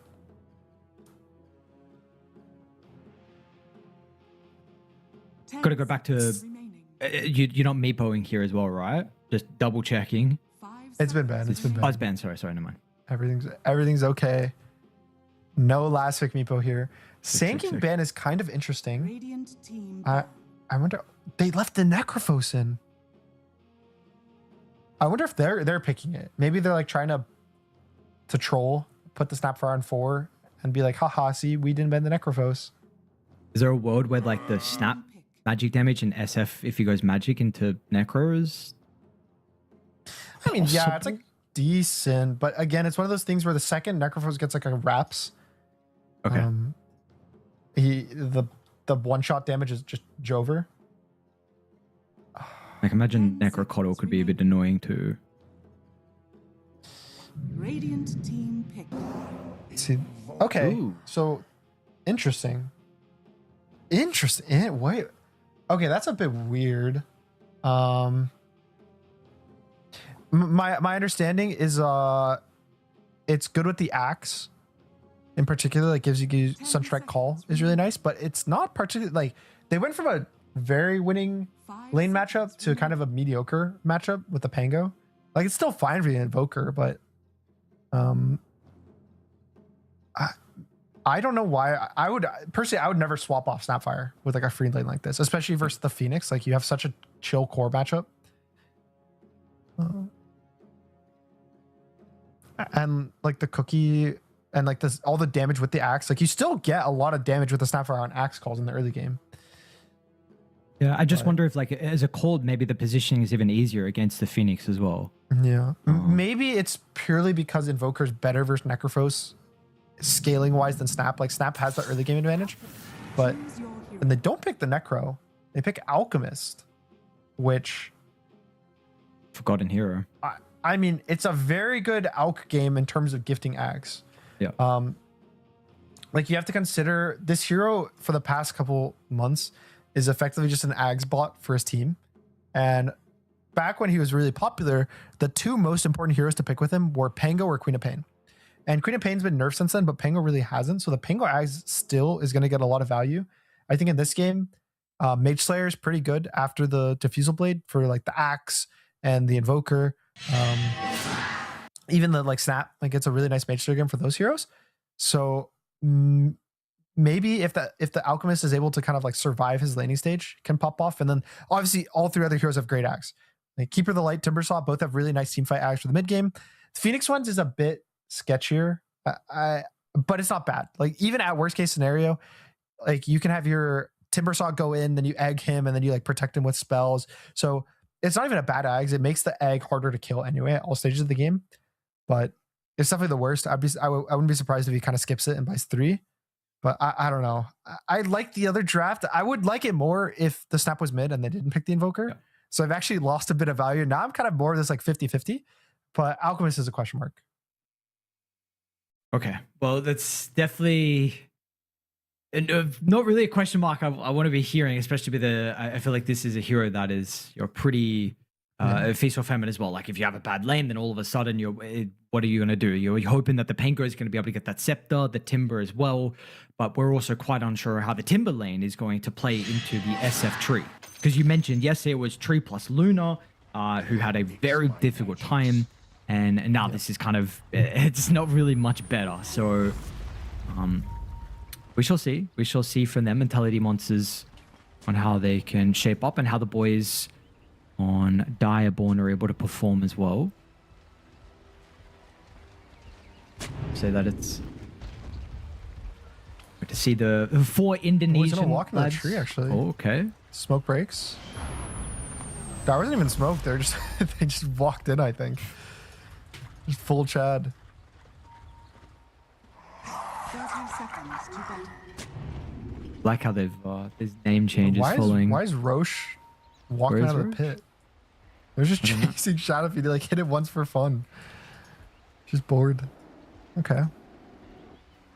No, I am curious about the safe lane though. For Radiant, I really want to see how the Alchemist does in this lane. This hero has been nerfed quite a bit since like the glory days of the Ags. Glory days being about 4 months ago. But I think that's for the best. Ooh, is there any kills bot lane? I don't think so. Just a little bit of a trade. Me? Okay. But I think it's so funny they changed the name. Yeah. Yeah, I was just about to say that. Yeah, because it used to be Wommy and then DB as well, and then changed, especially DB, like the fact that it's so close to Dota 2, and then Potato is Potato. He's had this name for a while now, but yeah. So I got the 2 in him. It's Wommy and DB. These guys have been brothers for a long time. What's actually going on? Playhard's bottom. Ooh, CJ? going for a kill on the Phoenix? Ooh. Okay. All right. Casual for fun. Yep, funsies. Another thing is Playhard. I was a massive Playhard fan. This guy, he was on the Neon team at Singapore that finished second place. Not second place, sixth place. Apologies. He was on Bleed after that as well with the long stint on Neon. He was also on Bleed. What was another? Boom as well. Apologies. So I thought he was a very talented position 4. So I haven't seen him actually play 5 since then. So shall see. That was kind of unfortunate. I think Tree was trying to stack at the same time that the Shadowfiend was trying to aggro the wave. So now his like creep wave is a bit low health, and he's not gonna be able to like deny 2 full waves. So just a bit unlucky with just how the drag worked. And then bot, so far, it's looking pretty good for the Alk. He's 7 CS versus the 4 of the Axe. Obviously, Axe still has like a full wave on him, so he's gonna catch up a bit in CS, but any lane that the Axe isn't just dominating based on the first 2 waves, I'm happy with. He's already got Vanguard queued up. You like this from the Axe? No, not really, not particularly. Okay. I think if you wanted to go that kind of item, I prefer the Helm of the Dom. Like getting that creep to drag waves for you, or like stack a wave or 2 to farm. I think it's just better. Like the Vanguard, I feel like it doesn't really do anything. This is a big trade on the Phoenix. Yeah, I don't know if you're gonna be able to get away. Okay, Scatter Blast wasn't connect. Blood Grenade didn't as well. Playhard gets 1J's Courier, so no tangos for top lane, just the 2 left on Timbersaw. Oh, also gets Igor Demons. Okay, no bracer for him. Oh, such a pet peeve of mine. Like your teammate's Courier just died. Couriers? Yeah, like come on, what are we doing? 1J? No, not gonna get it. Oh, wait, Tree's here. Chaos. Should be fine. Player, no, don't aggro the creep wave. My creeps. No. He's still running. Come here. He blood grenaded him. Wait, he's going. No. What? Oh. Dude. What is happening? And then top Shadowfiend's now diving the Timbersaw. Oh, I think Timbersaw's in danger. Yeah, wait, hang on a second. They still got the long raise. Did play out? This is your chance. Bam. Oh my god, what's going on top lane? And then because of all of that, the wave kind of got stacked. So Timbersaws also going to miss like a full wave of XP with the amount of creeps here. Shadowfiend's going to try to like click it down so it's not too big, but that, I don't think I've seen the tier 3 dive at 3 minutes of the game in quite a bit of time. That's kind of a new one for me. Oh, and they got Another? They got Wow. 1J2. All right, so they're now this lane is, you know, again, I mean, this is still like 3 creep waves they have as well to also get a bunch of experience in gold. The only problem is currently the resources from DB doesn't have the best mana pool. I do want to touch. Okay, never mind. Apologies. All right. Just 2 points boiling death on top of the trees. Ball lane, though, is starting to get cut, I think, by the axe. They're basically just ignoring the lane. He went 2 points in spin. Okay. So ball lane is becoming a 50-50, but top, I wanted to say it should start being like a big snowball for Shadowfiend based on what happened, but I think with that kill, Timbersaw is actually going to start being somewhat acceptable in this lane. What about mid as well? I mean, the Invoker Pango just overtook the last hits, but this isn't supposed to look like this, right? I think this lane should be pretty easy for the Invoker. I think... Ego Demon? Oh, one more hit. Yep, got left alone. The weird thing with this lane is he's going full aggression. He has no points in the armor, which I think is acceptable versus the tree. Like, it lets you just kill the tree when he walks up, but you kind of want your 4 for this. Like, you want the Coddle to help you nuke them and give you mana and keep clicking your spells. But yeah, I think the Voker Pango match was fine if it goes even. Okay. I'm not that surprised that it's not a big stomp either way. I think Pango has a bit better like last hit animation and a little damage levels 1 and 2, but it's not really a big deal. Sure. Bot though, Axe does have his full Vanguard finished, so that's kind of gonna let him super free farm. I don't like it necessarily because it doesn't really do much, but it also means he can't really die here. So like it's not bad for what it's going to do for this game, especially because it got it so early. It's gonna also let him dive the Alchemist, and they don't really have great TP rotations, so I kind of like counteract this. It's basically gonna be on the Timbersaw. I think if he gets level 6, like TP to his safe lane and try to kill the Axe, but until then it's basically just Axe free farms, Alch free farms, Shadowfiend free farms, Timbersaw sad. That's how all the side lanes are. Nice DM damage. Not for you, Anya. Dire's turret has been killed. More couriers getting killed. Yeah, yeah.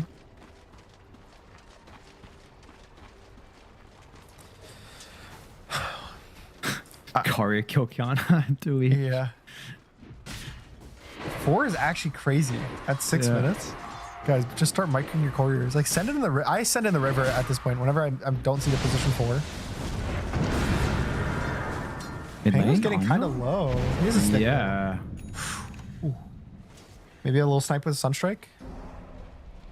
If he has... Okay, okay. Imagine he hits this. Surely just go for it. He should not look for it because he should save it for this boundary or the Wisdom Rune fight. up No, top. that's boring. That's so boring. Like, that's the correct play. Especially with the Kaya finished on the Invoker. Chain in first from Igor. Oh, turn around. Hit the DP rings. does have Requiem.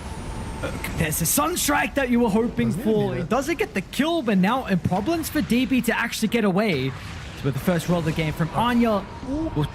Super close to getting both of them, but that's the top net worth hero as well inside the game. So killing spree will go the way of Anya.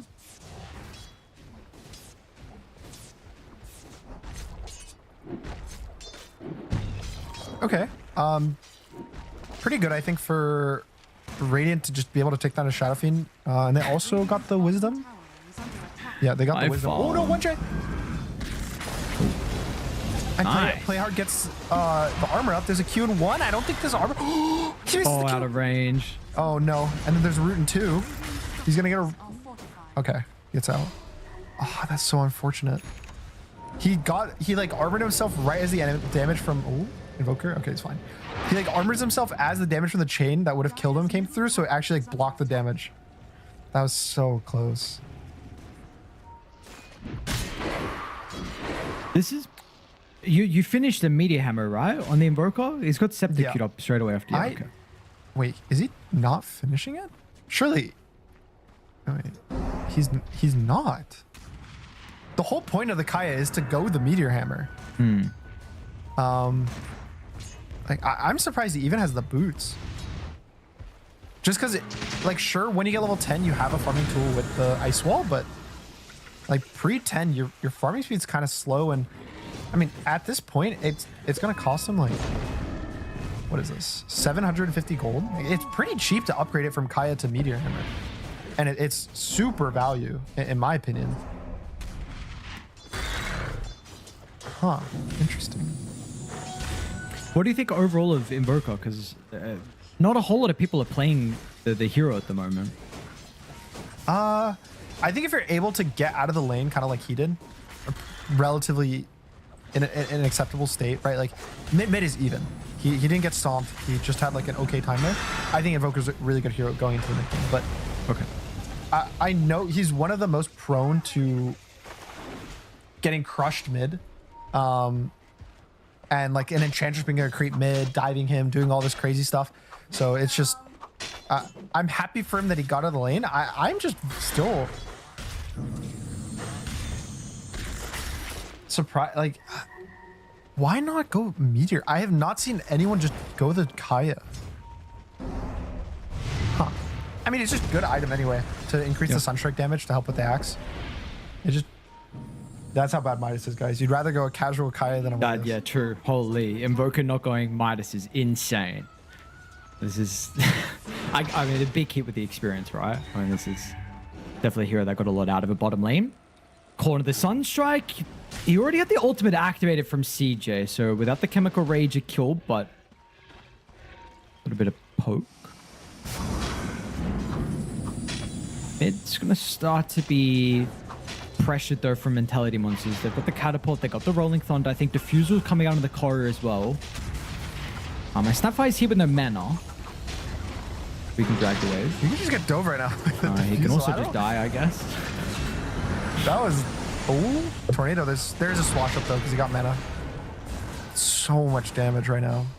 This like level 7, level 8 timing of Pango is just crazy with Diffusal. Like 1 Q is half of any hero's health. Invoker can probably just drag creeps off the tower though with the Forge, so should be okay to defend his tower. Maybe if he hits a Sunstrike on the Pango, Pango's dead.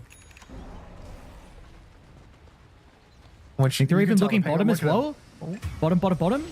Don't even need it. Cull from Wommy and DB's through the portal as well. So great rotation. It's going to be the Yasha and Kaya actually DB is going to go for, and he's insanely farmed. Top net worth 6,400 for him. I mean, the Vanguard axe has just been left alone.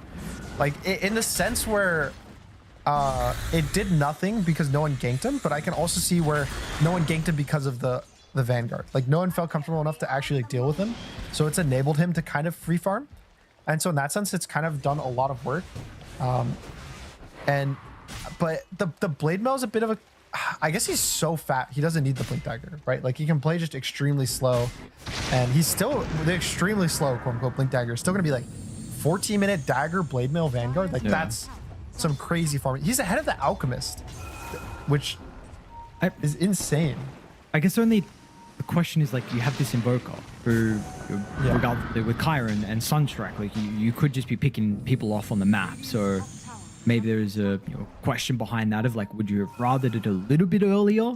It's still going to be a super early timing from 1 week, especially with the stacks as well. I don't know if they took the hard camp, but he's got a triple at the entrance. Took the hard camp, but okay.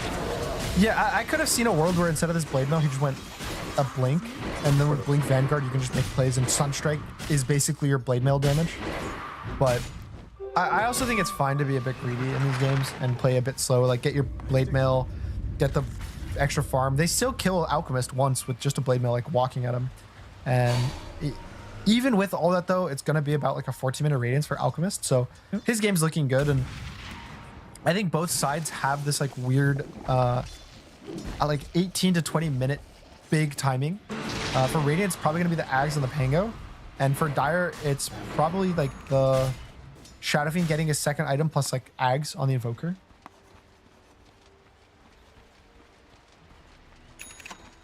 Do you have that blink up though?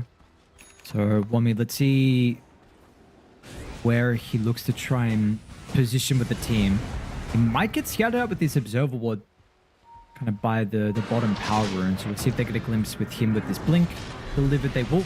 If they click on him, they will know. But Playhard's going to die. Overgrowths even. Okay. He believed in himself.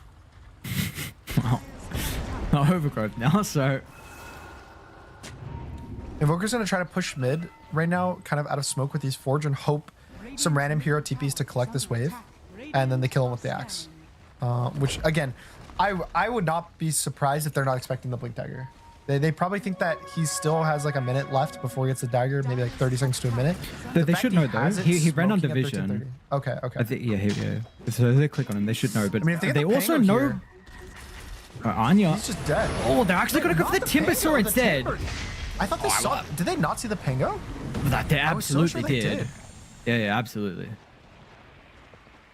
I mean, I think the Pango just is way more of a value kill at this stage, but probably the Timber Saw is way more like guaranteed of a kill. Because if he tries to escape, he's just gonna die to the blade mill damage on his own spells. But I really think you want to shut down the Pango. In my opinion, the Pango is really the carry of the next phase of the game. Like, gonna get this Ags from the Alchemist. He's gonna be really strong. So just kills on him should help you a lot more than anything else.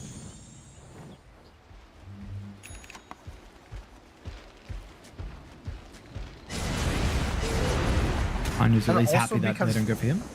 Yeah, and also the good thing is because they were kind of smoked off the map and scary, no one was able to defend mid because they didn't want to die to the Axe called mid. So Invoker actually was able to just solo kill the tower.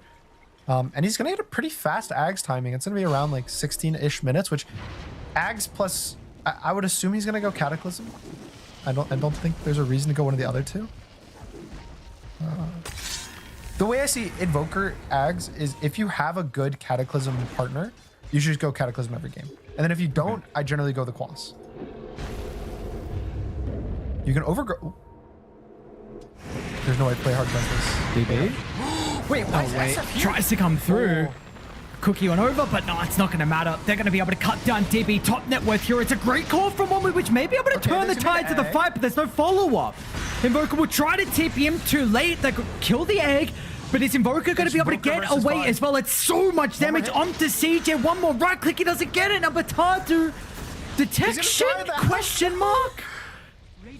Oh. He denies at least himself. I don't know. Wasn't going to die? I suppose. Wait, Batatu? Anya's got the combo up. Oh, Anya's absolutely dead. Yeah, now we use this spell as... Oh, no, what? I did press the cold snap. What is the spell casting? Press the cold snap. It's okay. That was a bit of a strange fight. I think I was looking at the tree bot, so I wasn't really paying attention to how the Shadow Fiend got on the gate without ult. He like used ult at the start of the fight. I wasn't paying attention because I was looking at the other side of the map, and let's see if the replay. So I think he ulted to try to kill the Alk when the Alk is taking the gate, and then I think he mistimed it or something. Is what it looks like. Snap is probably just gonna go down to the river. Oh no, gonna go down the river. I have to assume that he was trying to ult on the gate and then he missed it and the Alk lived, and that's why he was in that like kind of awkward position on the hill. And the tree gates through, tries to help him. But yeah, definitely a very scrappy fight, but gonna favor Radiant really heavily with none of their cores going down. And this ward bottom is gonna help them out a lot as well. Playhard will, I don't know if you saw the obs. Okay, we'll see the obs now.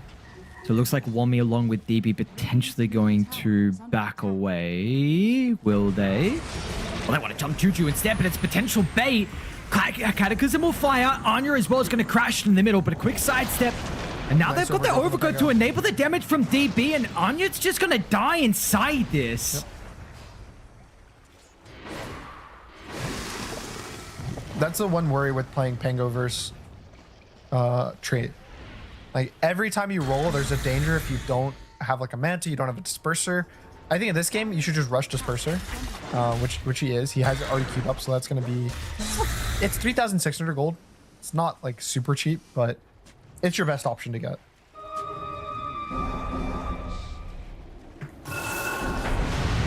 They're even going to Roche as well off the back of that. Wow, this is... I mean, this is good on them to speed up the game. I think getting this really fast Roche means just a lot of map pressure from Shadowfiend. With Shadowfiend, he's going for kind of the mixture of the magic with the Yashikaya, which I generally like when the carries go at least the Yashikaya. I know some of them like skipping it for like a Mass Manus build, but I always think that just having like the quick ult is nice, and maybe he gets a quick ult on the Timber Saw. Can he get in front with the Requiem? Oh, devastating combo that they get the Sunstrike as well, which they will need. They do not. Sunstrike in the base. Oh, he tip it to the T2 tower. Tricky. I think the ult was like slightly just off the mark. But We got good the effort. first throw up top. We appreciate effort here. Yes, we are effort appreciated. I like the double earn from Play Hard. It's got one, it's all right. There we go. He had it queued up, so just, you know, he's changed to blink. And like just you were saying, the Pango getting the Ags from the Alk. So the Alk Ags is slightly less value. I haven't done the math on it now, but I want to say it's about 7,000-ish value gold, maybe like a bit more when you buy it. So Alk is spending 4,200 gold to get about 7,000 gold worth of value spread amongst his team. So he's just printed 3,000 gold because of the bonus he gets, because of the bonuses the Pango gets. It's also the only way for you to get stats from Ags after eating it, because normally when you eat the Ags yourself, like with the blessing, it's gone. Like the only thing you're getting is the buff, but now you're getting the buff plus the stats, which is really nice for the Pango because it makes him that much tankier. He'll be able to survive these fights a bit better. Why are they? Uh-oh. I think they I thought guess they're I think a smoke popped or tree's here. something. Yeah, they. Oh, They're Snapfire. pumped up, and they're going to use the kisses as well for the vision with the jump. They get the Alchemist and the Cataclysm. He's just gone.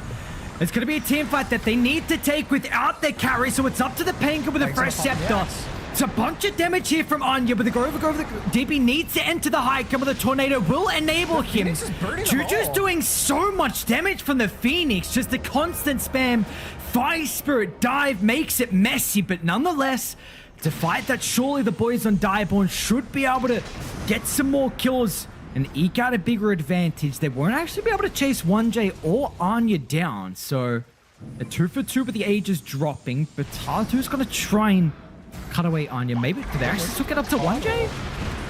Oh, Anya went in, but it wasn't expecting that the Invoker's going to be nearby as well, and he gives his life over. All right. I mean, I think they can even do Tormentor if the Invoker stays, but it's probably not super worth your time. It's also Tormentor's super strong. I think you might need 4 heroes this patch, just ever since the buff. So, gotta just go farm, and it's... I don't know if they want to be forcing the fights. Like, I know Alchemist gave the Ags to the Pango, but he's so weak right now with the 1 gifted Ags. I would have preferred if they just gave up the Tormentor and just farmed another like 5,000 gold on the Alk. Even like a second Ags for the Timber Saw could be... you already are playing versus the Dispel on the Invoker. Like, you can just Tornado it off, but... If you don't think the second Axe is worth, then at that point just farm like a BKB or a Sanchin Yasha or something. Don't just go to a fight with a Radiance.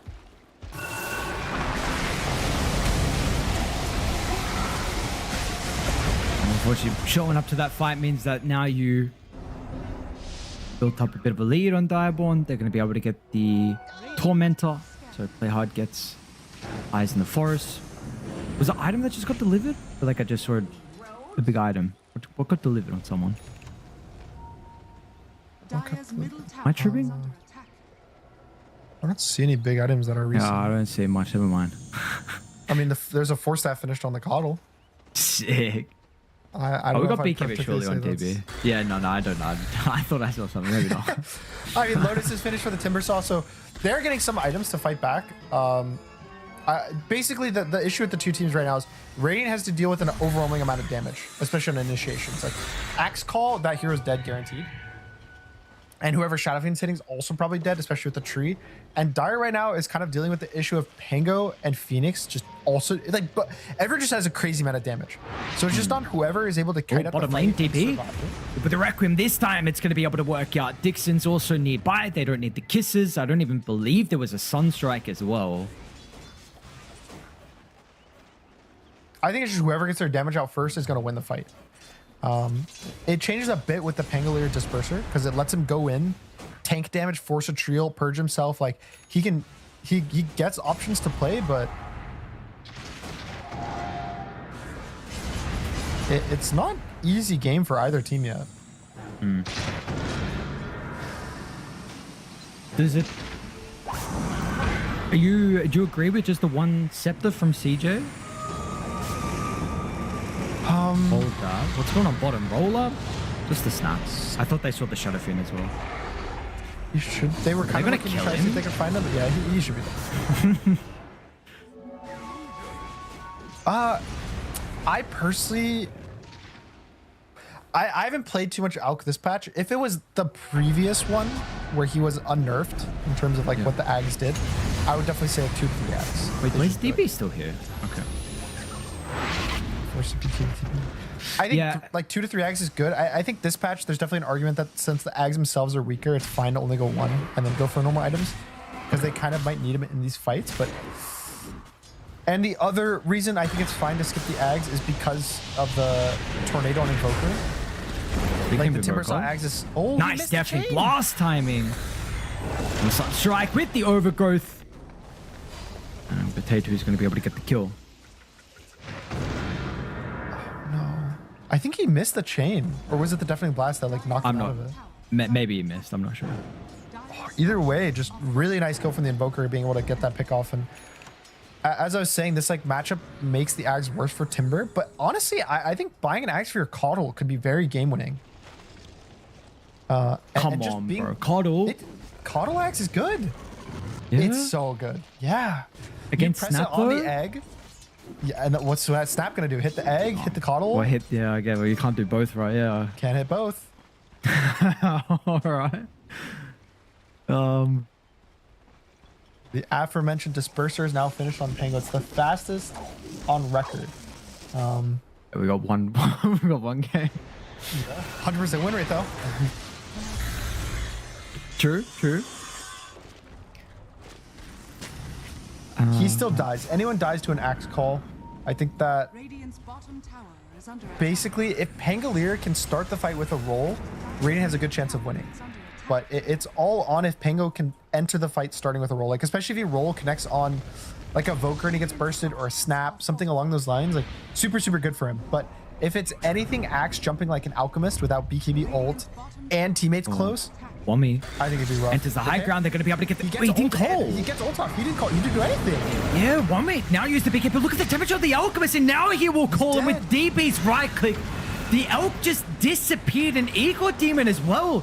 No one can stand their ground. Apparently, Anya down to the south is also in a little bit of call on the danger. Pango. Cataclysm's going to come through, and his health evaporates in an instant, and everyone else will join him as well. Direborn, they can just do no wrong.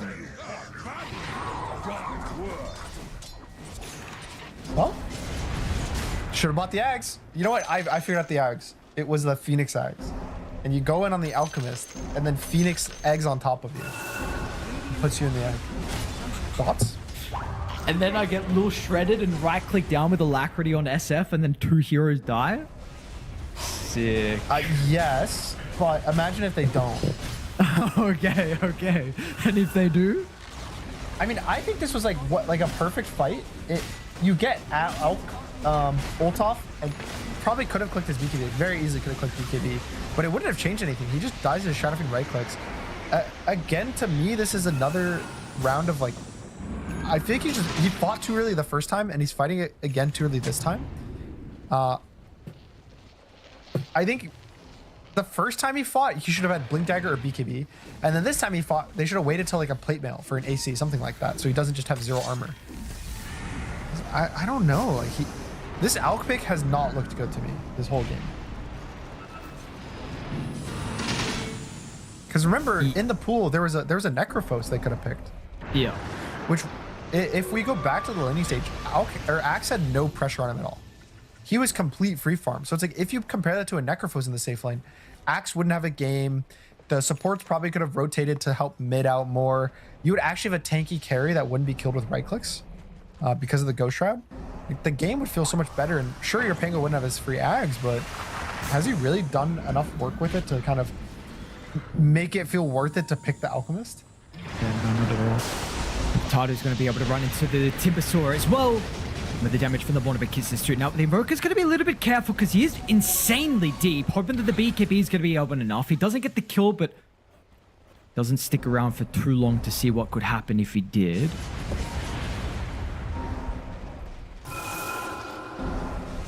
Radiant's top tower is under See if this attack. can maybe... I mean, no BKB on the Invoker if that's going to be a problem for his positioning. Axe is trying to find an angle around the tree line. Timber's just going to TP directly in the face, though. Is under attack.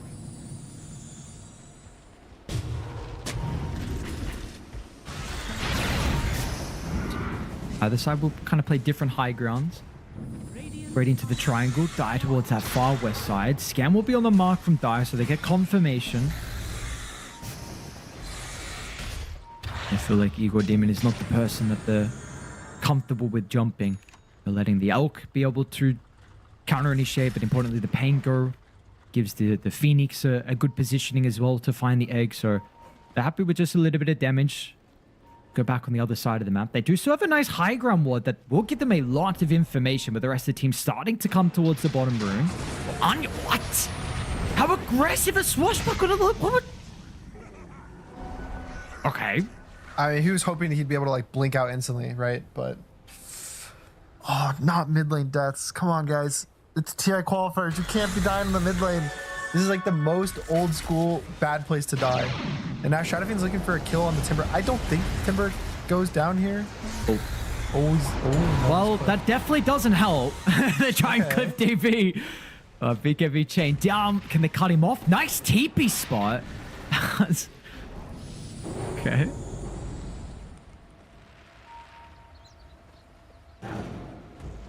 I mean, the game is just snowballed. I think a lot of it is on the Axe. Axe, I feel like every time we see him, he just pops off. There's the one game that he didn't, but that was the game where he went, like, I guess he went to kind of the same build, right? He went Blink Blade now, so. I just think this hero is very consistent for offlane. Yeah. And even, Oh, CJ? Great stun What a from the Alchemist. supernova as well in the middle. These CJ is going to be able to steal the Aegis. Oh, we've seen 2 times today with the Aegis steals, and now with the BKBs on cooldown. DB's dead. Are we? Oh, this will not be a clean game for Dive-On. No, no, no. Radiant's What is with these Aegis steals today? Another blink in 2-man stun on the Alk. Gets the Aegis, gets the last hit on Roche. 3 dead. Snapfire also died right before that fight. So, I mean, that's 6,000 gold. Like an instantaneous 6,000 gold lead. And Invoker, Invoker's no BKB. He's gonna miss the Sunstrike 2. Access no. Wait, is this a chain feed? Hang on a second. Wami, no Hold mana. up. He ain't getting out. Invoker at least is able to run away. But yeah. I mean, it Invoker, doesn't just matter get with the out. mana burn. Just get out, buddy. You make sure you don't die. You know, sack Wami. It is what it is. Just don't continue to chain feed. But man, I mean, the gold just disappeared.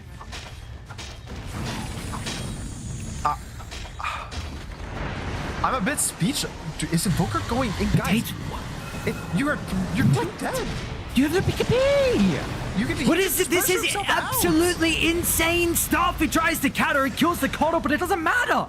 Your life is far Guys. more valuable than Mr. 1J on the Coddle. That is, like, we're crumbling. What's going on? What's the mental like over there? They were laughing before. Why are they not just walking away, guys? If your team now there's a Tormentor they're gonna kill. The game has swung 9,000 gold. It's gonna be like 12,000 gold after this Tormentor. In a span of what? 80 seconds? 90 seconds? What a crumble. What happened? I was praising Axe. I was like, oh, this guy's owning so much. Like, he's setting up so many plays. And then the one time the Axe wasn't there, which was actually the Roche, right? Because in a lot of these fights, what's been happening is Alk goes in, Axe goes in to counter initiate, saves the guys from the stun, but he wasn't close enough to the Roche pit, whether it was like them being greedy, them, you know, relaxing for a second, not being worried. But it lets the Alk get a 2-man stun, which he should never get a 2-man stun there. And then Axe isn't there to like stop the Alk from getting the Aegis, help the Shadow Fiend just hit him, and they have no way to deal with the egg. Just, and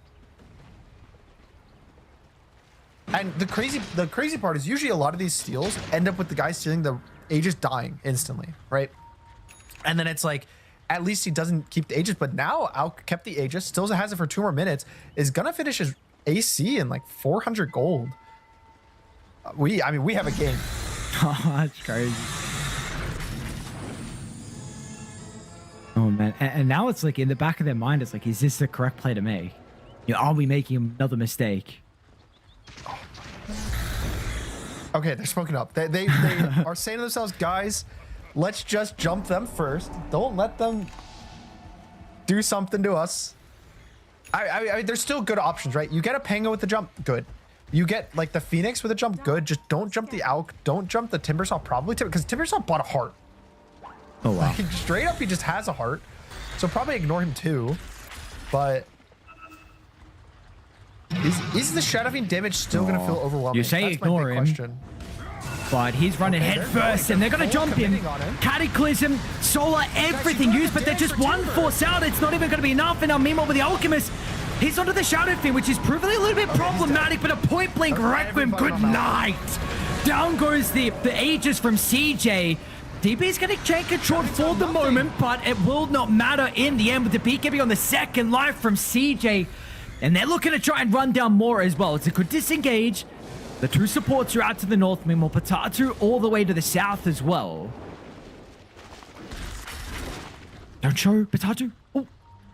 Oh, he was so Imagine close. he goes for a solo kill. Okay. I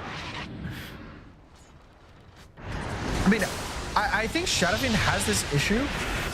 We've seen it like all day today, that at some point he starts falling off in kind of the mid game when enemies have single target focus, right? Like in this game, for example, there's an Alchemist who like just full on commits on him at some point, and SF loses that. Earlier today, we saw it with the Terrorblade. Obviously, yeah, Shadow Fiend does do a lot of okay, they're not going to turret. Obviously, Shadow Fiend does do a lot of damage himself, but in these cases when he's the one kind of playing the back foot of the fight, it feels really hard. I think he needs to get a good jump from the Axe, and again, like, yeah, I know Timbersaw's like going in front. He's making it really like juicy to jump him, but like you have to just hold back. You don't have the damage. It was a really nice force staff from 1J2. I want to give him a shout out. Like instant force staff, which means he doesn't take the Cataclysm damage, means he's in absolutely 0 danger for the fight. Oh, GG. They want this regen. They even rolled up as well. Okay. It's his. Yeah, I wonder, like, with the Shadow Fiend Elk matchup specifically, I don't know if you can Abyssal on CJ or if you like your slots are a bit problematic. Ego Demon should be fine, but we know SF has always been a hero as well, like pretty BKB reliant. Any BKB control is problematic, so I don't know if this is like if he has room for it, he's gonna go Swift Blink. I think I don't know if Nullifiers necessary. He can probably sell the Radiance at some point if he wants, but right now I'd rather him go more Ags. Buy an Ags for your Phoenix, buy an Ags for your Coddle, buy it for the Timber, like buy it for everyone. Just buy it. Free damage. It's more damage on Alk, right? He still has the 15 talent, so it's always gonna be good. True. AK lead that they're working with here from Mentality Monsters. I mean, this felt like it was going to be game one that was. I said Direborn were doing no wrong, but started making a couple mistakes, and importantly, Mentality Monsters were in the position to be able to capitalize on that. So now, scary territory for the boys on Dire, where you are like fully in on the combo, like jump in, blow up one, but like you mentioned, we had to praise 1J previously with 1-4 staff, and that's all that breaks the combo. It's going to be pretty difficult for you to win a fight. Yeah, the fights always feel really scary when all it takes is a force staff to mess it up. And I think they probably need to play for the Shadow Fiend 25. That like raised damage talent is like a super big timing.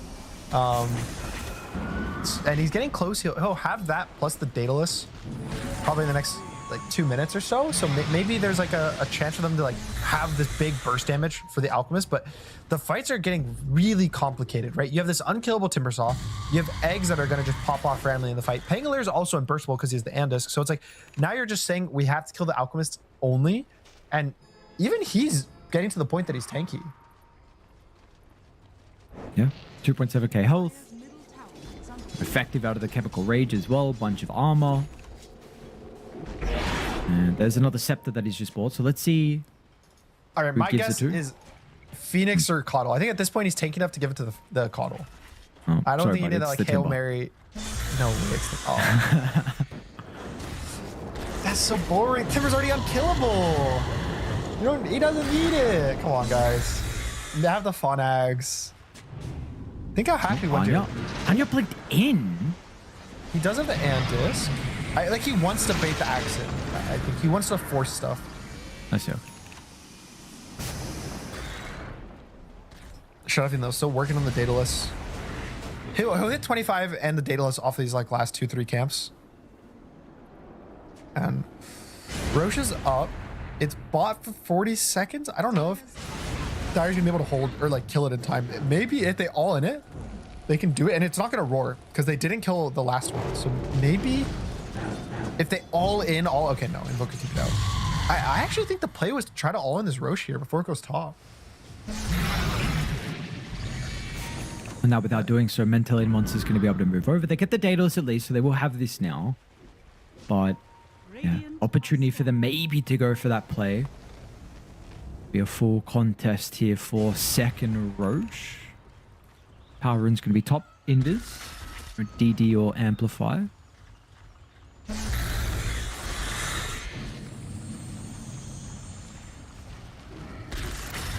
Yeah, TP back and try and go for the smoke. They know Roche is up. They're seeing her walk through the mid lane. So this fight is basically either the game goes back to 50-50 even, or Radiant wins, in my opinion. It's a good high ground position, So- but do you want to go Igor Demon again? He just completed the Scepter as well, but he Okay, changed he's really further far, towards though. Direborn. And the 4-star won't come out in time, but it's just half health.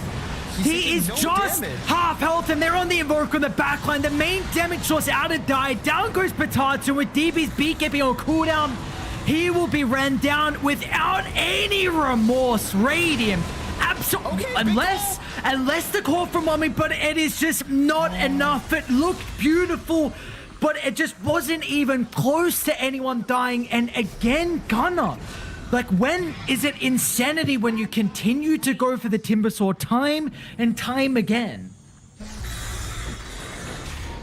It's at some point you have to realize it's not working, right? Like, yes, you want to kill the Timbersaw. Yes, like he does do a lot of damage. It's not like he's just a useless tanky hero, right? He's not just like this body of health. He is a really strong hero. He has very annoying items. Like, you just can't. Like, imagine they jump the Coddle or they jump the Alk. Like, Alk would have for sure died, I think, to the damage with that all-in damage with the Cataclysm, Shadow Fiend hitting with the raises. But Timbersaw is pretty much unkillable, especially with the Axe being finished. And I mean, 20,000 gold, Aegis on him. This is what, one side, probably a Glyph Force, and the question is now, is there a point that they're gonna get the damage like to kill heroes once again? You would expect no, right? Because you mentioned that this SF kind of falls off. I mean, we haven't really seen that 25 timing, like you said, with Daedalus, but it doesn't get any easier because your high ground, you're gonna need a response on Dire. I think maybe use some spells to be a little bit, create some chaos. Drop the combo. Okay. Like, why haven't we seen that before? Let's Wow, rinse that and was really repeat, do it hard, again, but guys. look at the Timber. My God, Igor, how deep are we? Is he going to be able to kill play hard? He's going in, I Orc got Chain, Chain cancel doesn't like get Pulsar. out. He's got BKB. Taunt's going to be able to stop that in the end. Okay. And all right, yeah, it's greedy. Tornado on 1J2. Nice Tornado. Potato should be able to close the distance onto 1J. 1400 nuke with the raise. And they will hold. There's a cheese. No, he'll. Oh, not again. Okay. I've seen one too many missed snap keys in a living, but that was really hard, guys. That was a very difficult to execute. Alchemist killed life number 1. It was an axe call into right, or it was not even an axe call. Wasn't it just a tornado cold snap? He just died. Like, huh. Let's do that one more time. Let's do that two more. Let's just do that till the throne explodes.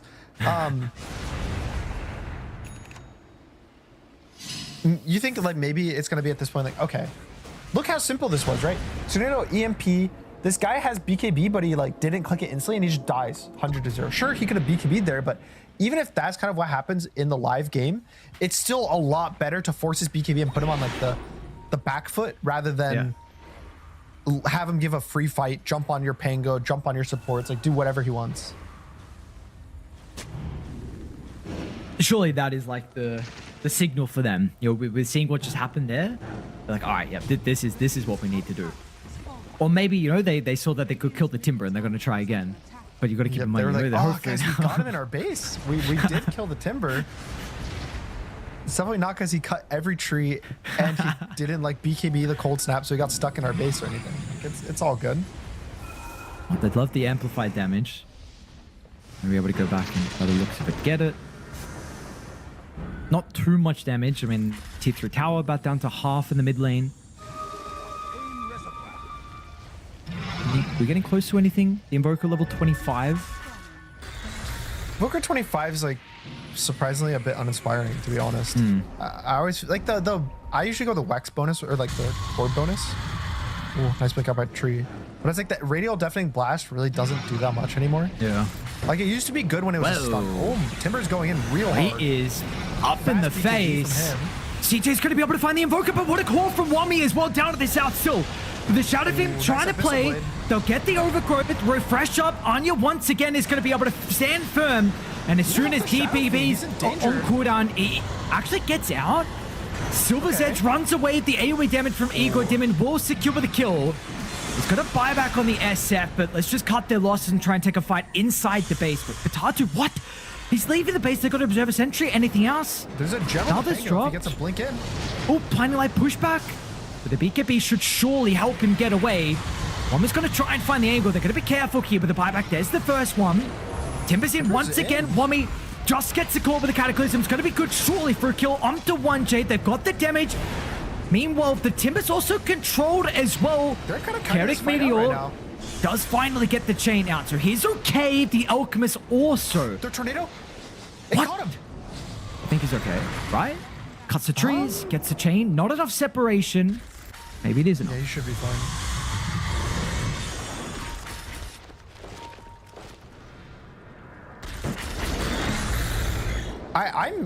I think, was it just... What is Wami doing here? So looking for Timber, guys, it's Timber. Like, surely you learned your lesson. Also, the really cool thing is the 20 talent Timber went the exposure therapy. So like whenever he cuts a tree, he's getting 12 health. And then just with the shard, he's like randomly casting, like, I don't know like how intentional he is with this, but he's burning all the trees, like he's lighting them on fire. And so slowly throughout the fight, he's just getting like an extra 60 HP regen just because the trees are casually being cut after he walks past them. So he really has like 300 HP regen, 400 HP regen in these fights. So please don't do damage to him. It's not worth it.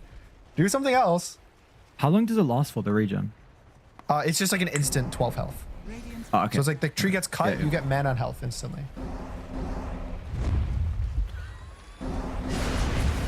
Smoke up. They have this high ground ward still, but every time I see them smoke next to a Timber saw, I just get so stressed. I scan. We've got to keep in mind the SF bought back previously as well. So there's a massive condition already with the fact that you have a 25k lead on mentality monsters. The probability is super even though, only 58% even with the gold. I think it's because it doesn't value Alchemist as like a scaling hero in the sense of like man fight. Like sure he scales because of his team gets stronger, but in theory if the Shadow Fiend's able to kill him and maybe like the Phoenix with play hard burst. On some of the Observer Sentry, meanwhile inside the base as well with a combo early out onto Igor. Aeon popped on the Phoenix. All eyes for me are right now on this like Shadow Fiend jump, but Pangolier is in a really good position with the gem. Like he wants to break it with the Andis. He wants to really get jumped. But this Observer Sentry again. It's still on the backline. What a combo! Oh, They get the call on to 3 with the mortar kisses as well. The Elk's gone. Cuddle's dead. You could not have hoped for a better initiation, but they got to get more out of it. They need more kills. The bash on the Antonio's jumping gonna from clip him. Dixon for the tornado. Patatu finds the Pango, trying to retreat to the west. That's a third. There's no Have we got Brian any Pango. more? Okay, he's not gonna hit the Phoenix, but I think all of their eyes on Radiant started looking at the Shadow Fiend, right? Like just on that observer sentry, like you were saying, they're like, oh, we see him, guys. Like, look at him, look at him, look at him.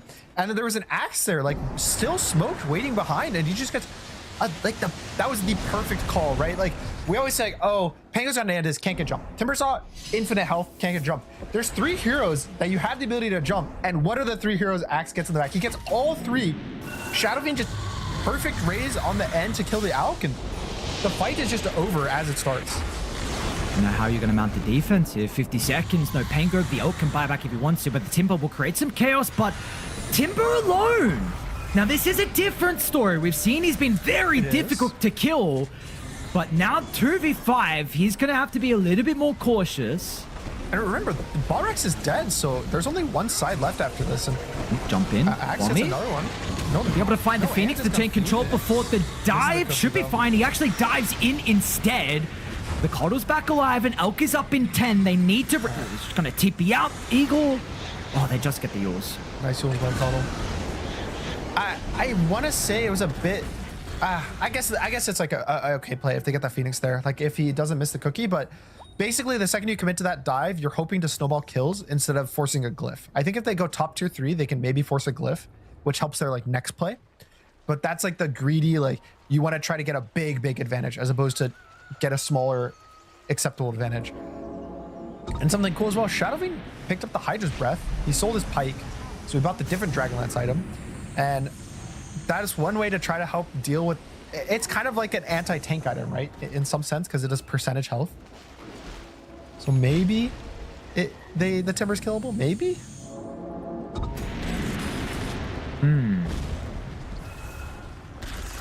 I don't think so, but Yeah. I don't think it should hit him. But, you know, you're allowed to try.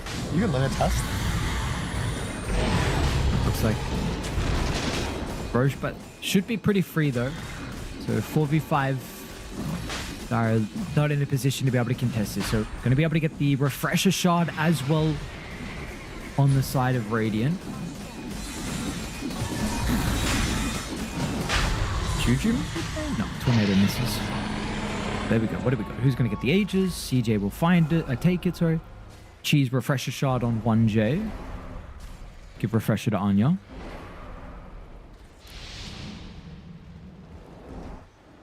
Think something to keep in mind as well as we get, you know, throughout this series as a whole, Mentality Monsters, they've lost every single game to Direborn recently. These two teams have played 3 series. The latest was EWC, Southeast Asian Qualifiers, so it's been same rosters since then. 2-0, 1-0, and 2-1 as well. So they've only won 1 map from Mentality Monsters, which is to say something with the fact that, you know, Direborn have had a lot of success versus them recently. Yeah. This is like, as a player, like when you struggle versus one team in particular, is this something you're thinking about inside some of the games, or at least heading into the series? There's definitely mentality for both teams. Usually what I've seen is players, if they are like consistently playing versus a team in scrims or officials, and especially if they beat them a lot, they like play almost better because they're confident versus the other team, right? You're like, okay, I know I'm better than these guys. I'm going to play like I'm better than them. But the second like a mistake happens, it can flip the other way where now the guys that are losing are like, wait guys, we can do this. Like you get like the adrenaline, and for the guys winning, they're like, you know, maybe it's not like so bad that you're start being like, oh, we can't lose, like that some ego trip, but I would say it's more of a buff for the guys that are losing than a nerf for the people that are winning. I would say. Okay. Yeah, it was definitely, you know, maybe something that they were thinking about heading into the series though, for Mentality Monsters.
human body was built to move.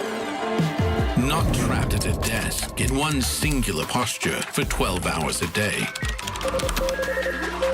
It's time your chair evolved. This is Secret Lab Titan Evo. Ergonomically engineered for you, gamers, hybrid workers, artists, backing your every move.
We are back, ready to go here. Game 2, a small technical hiccup at the end. At least you guys were able to see the final fight. You didn't miss any of the action. So Gunnar and I are back, ready to go. We'll see how Mentality Monsters, if they get the 2-0 victory, if they can finally be able to defeat Direborn as well. They've been struggling against them recently, but that game, they proved that they have what it takes. Yeah, I mean, they were struggling in the early game. There was it felt almost over, right? Like we were like, oh, okay, they're snowballing. Invoker's having a good game. Axe is cooking as usual. I was literally starting to praise the Axe. If you guys were watching, I was like, oh, Axe has been kind of cooking. There's the one game, kind of the mix up, but it's all good. And then suddenly, Alk 2-man stun steals the Aegis, and then after that, it felt almost unwinnable for Dire. Like there was never really a time where there was like a couple times that there were some throws, but just really good performance overall, especially like the Timbersaw. Like Igor Demon just kind of 1v5'd a lot of the fights by existing. Like what would you describe his job in that game? Oh, dude, I got no idea. Just doing insane stuff, just damage output and up in the face, and he's doing everything. He was doing everything. What would you also say? Do everything as Meepo. Can he? Yeah, I mean, he can be 5 different places at the same time. He can stun, he can teleport, he can do magic damage. Broken hero. Broken hero. I already forgot now. What was the first phase of the last game? What was it actually? Let's see. First phase, it was tree into a coddle. And what wasn't it? I believe it was tree first pick into a coddle, and then they picked Phoenix out of the phase. Okay. So now they're taking the coddle, being like, oh, the coddle's broken hero, not the tree. And they get meatboat. Now, you got to ban Quap, right? Which is what we touched on in the game where they did, at least before the one we covered, they banned the Queen of Pain. And then the game yesterday, I don't remember what they banned actually, but it was... 5 seconds remaining. I don't remember what they banned, but I feel like Quap versus with the coddle, you got to get rid of. I think it's a pretty easy Quap ban, in my opinion. Like, I don't know. You have it paired with the coddle. It's so good versus Meepo. It has to be the best Meepo response in the entire game. So, I mean, they're thinking. Actually, it was literally the same thing yesterday as well. The coddle first pick overall with the Meepo response. They banned Axe in that game. They're going to ban Underlord now. I guess it just depends on how confident the Quap player is. Obviously, it's not a mid matchup kind of thing, but Quap doesn't really lose any mid lanes anyways. Yeah. So I think you could just pick it here. 10 seconds remaining. Let's see though. 5 seconds remaining. Dire team pick. Good. Okay. Got the snap. A little bit of flex for them. Andre's played at a decent amount. Of course, we saw Dixon on it last game, but also can go mid for Anya. Can go mid, can go support, can do kind of anything you want. 10 seconds remaining. Now it's just a question of if we get the Quap, the Pango. It's so free, Queen of Pain. Like, it's a good lane versus the Snap. It's great versus the Meepo. It's acceptable with the Coddle. Like, it's not the most peak combo, but it's not bad. Like, especially if you randomly get like 2 or 3 daggers because of the Coddle constantly chakra magicking you. It's pretty good. I mean, like, maybe, yeah, you're scared of getting counterpicked, but like, by what? Puck is banned. Ember? Like, yeah, sure. They can Ember you. But that's not even like a terrible matchup. That's like a pretty whatever matchup. Like, I would pick something like Quap and some stun, like a Lion. To me, that seems like a pretty simple, like, 1-2. I could see the argument for wanting to take an offlaner here. That lanes versus the Meepo. We did see the Dawnbreaker matchup versus the Meepo. That was what happened yesterday. And the Dawnbreaker looked really good, especially like mid to late game. Again, you get like one good Starbreaker and you get full health because every Meepo counts as a hero. So that AoE lifesteal just literally instantly full heals you and your teammates, which is like really good. But yeah, I would just pick the Quap here. And then you get to get a good carry on 18. The issue if you don't take the Quap here in the draft is basically one of your cores is going to be committed to being after banning phase, so you're not going to get one of the cores that you really want. Here, as long as you take the Queen of Pain, like sure, she's going to get counterpicked, but kind of is what it is. They can't really counterpick her.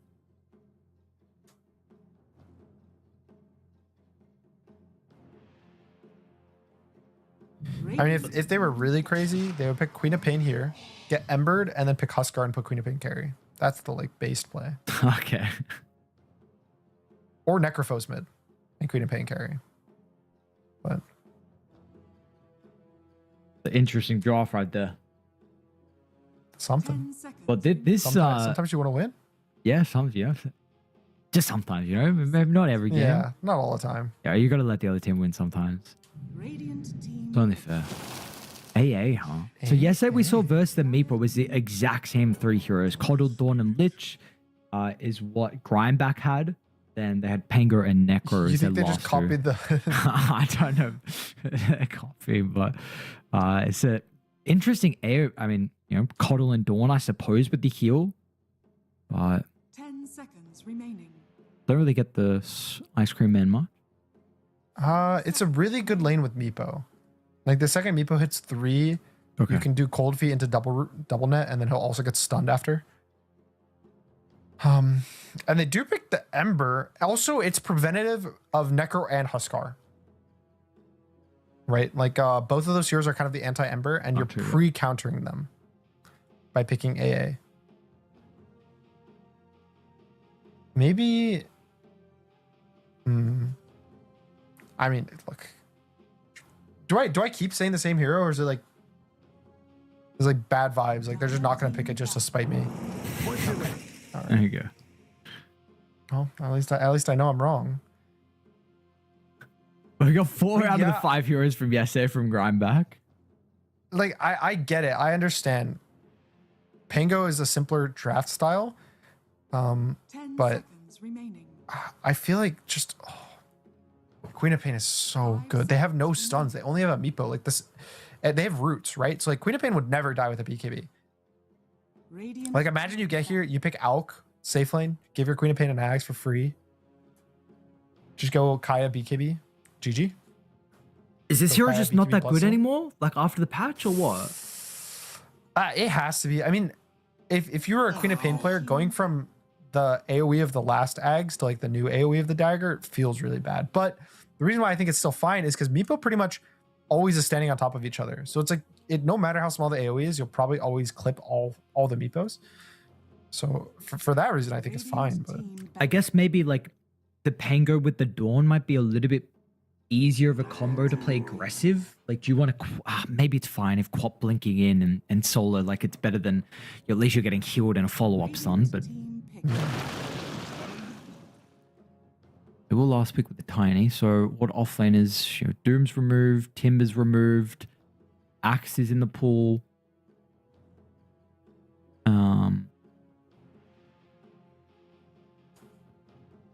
10 seconds remaining. What kind of offlaner do you think they need for Igor? 5 seconds remaining.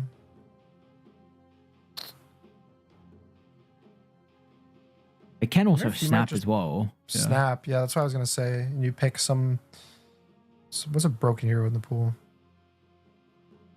You could pick like Tree 4. It's banned. It has been. Is it? Yeah, first. Oh yeah, It's been- first. Okay. Look at that win rate of Tiny though. Shout out. I've been a Tiny hater for months. 1 in 5. Tough. Sorry, I'm fine being a hater. Offlane. Honestly, Snap offlane doesn't feel particularly good here versus the Pango. So I prefer it's a 4. I'm trying to. Okay, I actually thought of Darkseer, but then I thought to myself, I was like, it doesn't seem like a good Darkseer game versus the enemy heroes. It's purely good because of your Ember. Like you pick it just to buff your Ember up and hope that he carries the game with Iron Shell and Surge. And to be honest, looks pretty acceptable to me for an Ember game to carry. What are the main things that Ember has to be concerned about in this game? I mean, to be frank, nothing really. I would assume the Keeper of the Light's going to go Orchid. Usually that's like the position 4 Coddle answer to these like Spirit heroes that need some like disable because they don't really have stuns, right? Like you've got Pango roll to to stun. You've got Tiny stuns, but that's not like sure. I think Tiny in the late game definitely like deals with the Ember and deals with like that aspect, but not really in the early mid game. So I think getting like an Orchid Rush on the Coddle, dealing with him. But like outside of that, Ember is a pretty free game. Gonna be a lot of space for the Meepo. The damage late game is good for Meepo. Between like the Tiny and the Dawnbreaker have a lot of AoE physical damage. But in the early game, Meepo is a pretty free game. And I kind of like the Meepo draft. I mean, yeah, it's a first pick Meepo, but we did see it get dealt with yesterday with 4 of the 5 heroes. Pretty much the exact same draft. Like I would assume they watched that game and like, okay, guys, they did beat the Meepo, and all it took was picking these exact 4 heroes. They couldn't pick the Necro, but the question is how much did that Necro do? And honestly, I think a lot. I think the Necro did put in a lot of work for the anti-Meepo. All right, well, you will see if the replacement instead with the Tiny is going to be enough. Meepo AA Mag is CJ is what he's all shouting. So Meepo AA Mag, huh? What's the Mag got to do with anything? Like, where is this hero coming from? Why are we just saying random names? Yeah, he's just trying to figure out their draft next game. Or he was like, guys, we should have picked Magnus. Why do we have a Snapfire for? All right. Maybe good to get underway here. So we saw game 3 in the first series of the elimination. See if we get to go the distance again or if CJ's Meepo will work this time. I think last time it was a much stronger opponent, and then he was able to delay the game. That was what, like a 60-minute game, I want to say? 72. Or like just under. That was the 70-minute game. Okay, yeah. So I would want to hope that versus like a quote-unquote weaker opponent, that the Meepo should snowball really hard. But again, Dire's draft has been proven to work versus the Meepo. This is such a nice Ember game. Like, this is such a free Ember game.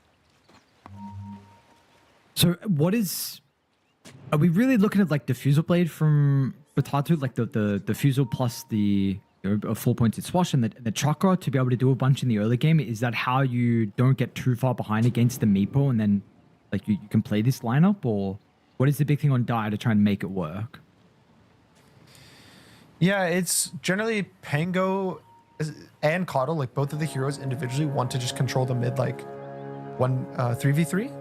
And Ember also kind of does. So there's gonna be a very big emphasis, especially on the 6-minute rune, I would say, is like how the teams are gonna get ahead for their mid laners. It's just, I think Ember wins this. Ember Snap AA seems like stronger than Coddle Pango early game, at least, especially if he's gonna max his chains. I think if he's maxing Flame Guard, Pango gets the advantage, because that means that Pango basically gets to do free physical damage on the Ember and just swash away without getting chained too worried. It's hard. Generally, this matchup is one of the most like wishy-washy. Either player can just play better at any given time and just have the advantage. Are there any small items inside the lane that change it, like with your starting items, particularly with the Ember Pango? Not really starting items. Sometimes like a Blightstone will be bought by one or both of these heroes, which sometimes can help with the trades. But it's a lot of the CSing early, and there's kill threat at the level 3 and 4 timer for Ember in particular. Pango too, if he's just playing the lane cleaner, can have kill threat, but Yo! goodbye, Team Dire.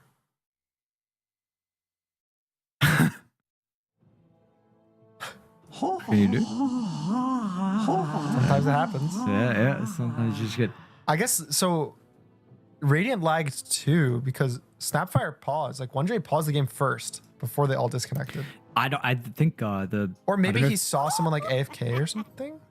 Yeah, Playhard's walking into them. Top. See, okay. At least that's what it looks like, right? Like he's just like walking directly into them. Yeah. This is what happened? Yeah, what do we do here, huh? Not another one of these like crap. You think he's gonna be like, bro, please. I was not here before the pause.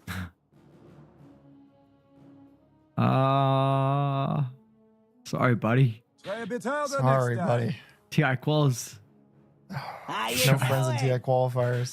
No. I'm gonna do one slot here. You burn all the There's bridges. 2 slots maybe. Yeah. But this is lower bracket. This is, of course, yeah. It's triple elimination. It's all good, guys. Go in ready. Let's see. Let's play hard. You gonna do anything? I mean, I think he's just oh gee. I think he's just dead. Right? Like Snap gets a full Q. Blood grenade on him off? No. Not like this. Well, there's a lot of damage on 1J, but DB's not in range. My Dota's dead. I Dota crashed just now. crashed. What's going on? They're all out too. Radiance now. What? And the thing is I noticed the Observer's PC, I think, crashed as well on the first time. Yep. So I don't know what's going on, bro. We're being snapped out of existence, half of us at a time. This is crazy. Oh my god.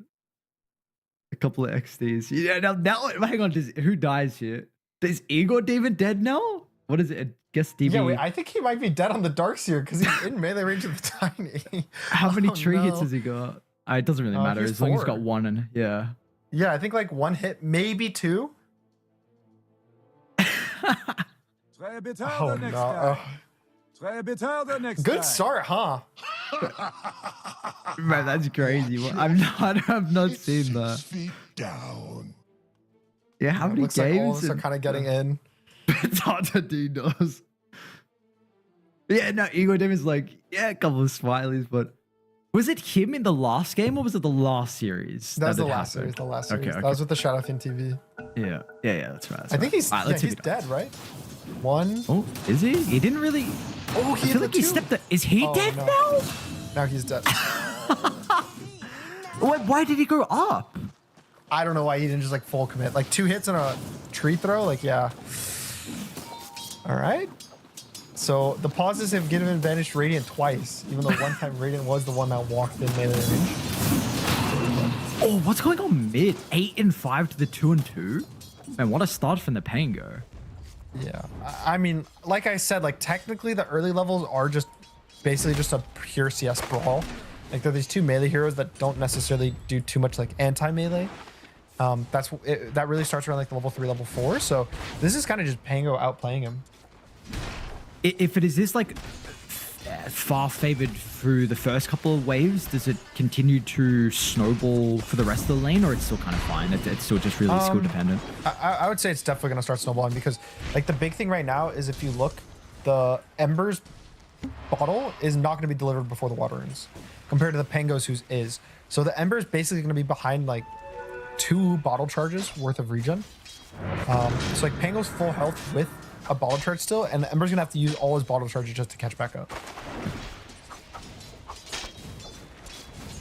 But you know, he's got to play with a bit of a disadvantage on Anya. When you say this is like such a free Ember game, it's like, all right, you know, we got to handicap him a little bit. Game. Sure, come sure. I know, thankfully, it's a carry Tiny, but oh, I missed the mid Tiny days as Ember. That was the most free games ever. I don't think I lost a single game as Ember versus Tiny. Oh, Maple Pot. 20 health, 10 health. Oh, top lane as well. Nice cookie from 1J. Gets the connection onto 2. Might get Ren down now instead, but it's not the round with Frostblast from Playard. Okay. Yeah, but there's a Fairy Fire on him. And there's a Lotus. Ooh. Is Playard dead, actually? Cookie's back up. He is dead. He overplayed his head. All right, top lane. Oh, no. He survived on 20. No, the tree. All right. I wonder if he actually might have been able to live with a stick. It would have been really close, but good trade. Tiny finally getting a kill, getting something on the board. Not going to be too far behind. And interestingly enough, even with the kills top, like they were up 2-0 in this lane. Actually, I think, yeah, 2-0. But Tiny's still ahead in net worth of the Darkseer. Cookie. Tiny is now potentially in danger. Dude, these trades are crazy.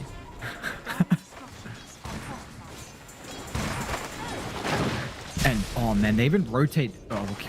They rotate Dixon mid lane as well. 22 and 12 to 13 and 4. And now you get a support as well to take the water rune.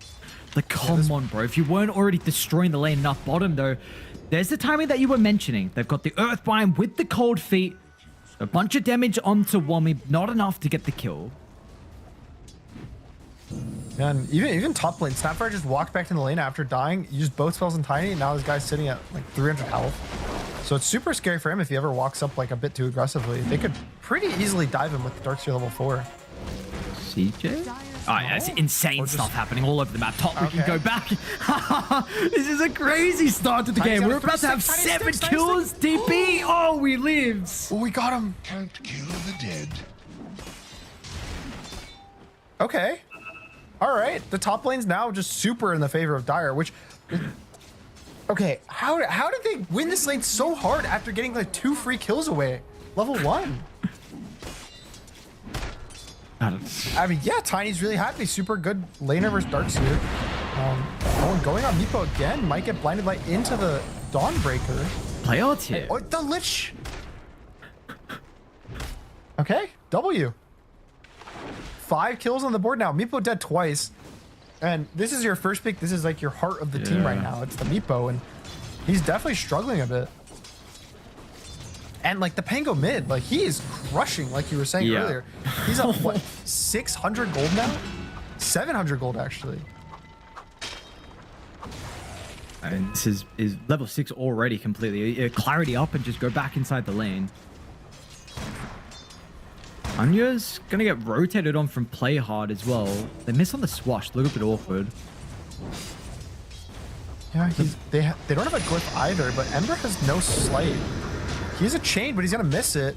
The slight lines up exactly with the swashel. Maybe if he's able to dodge it. Oh, the dodger's going inside. Oh, he's a stick. Anya's back! And it tipped him too! Oh, this game just continues to be a treat. Well, That DB top lane? He's getting dived too. Aggressive glyph. Dixon's going to try and tip here. Not really a whole much the Coddle's going to be able to do. CJ's in the portal. Welcome to Southeast Asia. And we're back to some fast tempo games. Apparently, double TP's top. Dixon's dead. Wommy's here, level 5. He gets the kill. He's going to be able to go away straight away. it's pretty much like he just Dawn ulted, right? If you think about it. Sure. And he's gonna gate back bot, but ooh, I mean, Meepo's kind of low here. There's no man on the Dawn though. Oh, does it matter? Okay. Wait, Meepo. Oh, he's stealing the wisdom. Bro. CJ, bro, you have no TP, my friend. Dixon's gonna go for the wisdom and walk into the Meepo and potentially kill him. No way. Okay. See, Oh no, okay, he poofed out. Oh, looks like the Darkseer's had enough at top lane. He's completely cutting. Shortly behind the T3 tower if he wants to wave.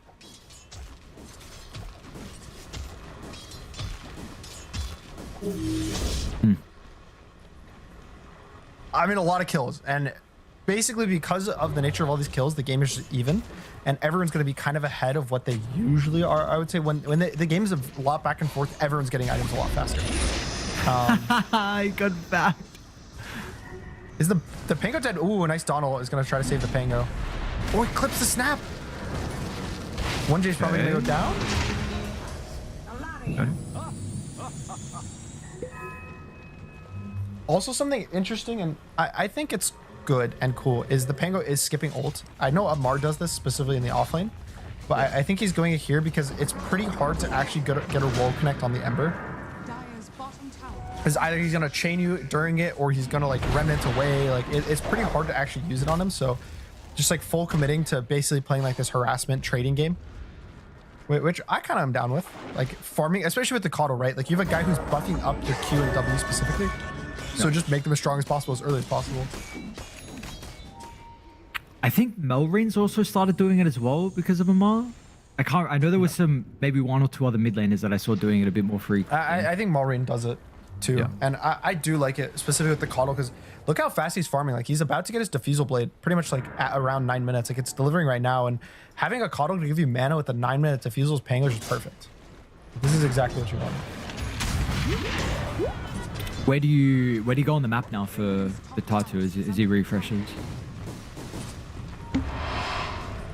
Is it back to mid? Probably mid, but there's an angle you try the Meepo. It's just Meepo is probably gonna jungle if he doesn't see you, and Meepo jungles fast enough that it's not really worth it. So I'd rather him go mid, cast his spells on Ember over and over. Obviously, don't die to like a Chains AA, but if Ember has 2 points in Chains, I don't really see danger. He did do the bot TP. It's just, okay, my issue with this is he doesn't have boots, right? And so now he's stuck here. He's gonna miss the 10 rune fight because he's so slow. Like, he's for sure missing bot. I don't think he's gonna get there. And Meepo's already like super out, so it's just a waste of time on Pango. Like, giving up a rune. Is under attack. Definitely. Oh, we didn't get the. Okay. What? Do you want the invis? Okay. I mean, yeah. Wait, why did... I don't know. Radiant's bottom tower is under Okay, attack. okay. Sure. All right, rotation saved. Sick. He gets the room. Tower looks like bottom eventually is going to go down. 1 week double brace of phase boots into the Echo Saber. Darkseer as well as third, second net worth, in fact. So Igor Dimmer did an exceptional job to be able to cut some of the waves, farm some of the jungle, and he's completely okay.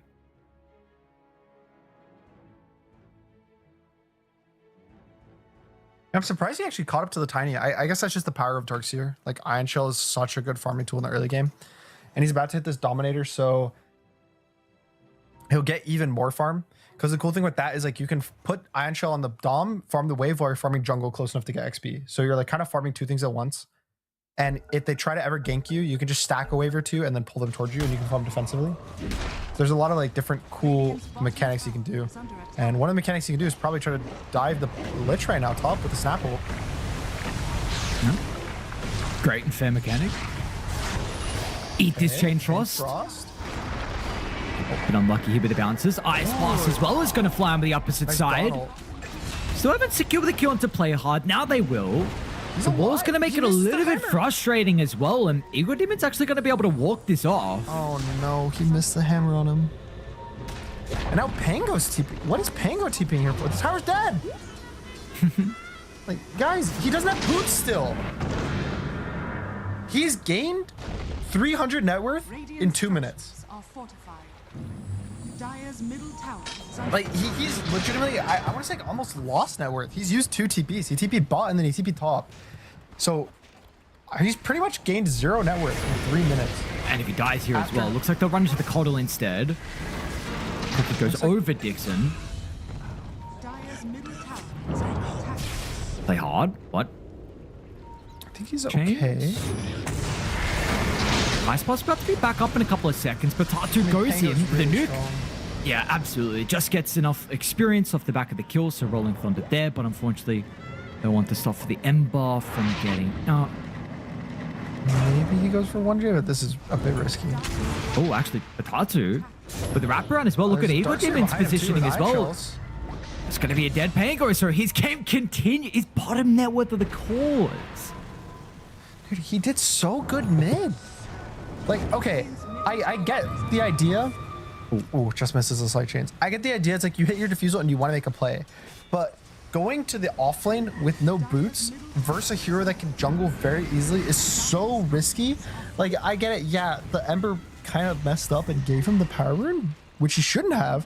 But like, he lose so much gold instead of, if he just went mid, farmed, he would have like an extra 1,000 gold right now. He would have his full treads, working on like a blink dagger or something. He'd be so much happier, probably like top net worth in the game or like somewhere in the top 3. But just now he's pretty much permanently behind.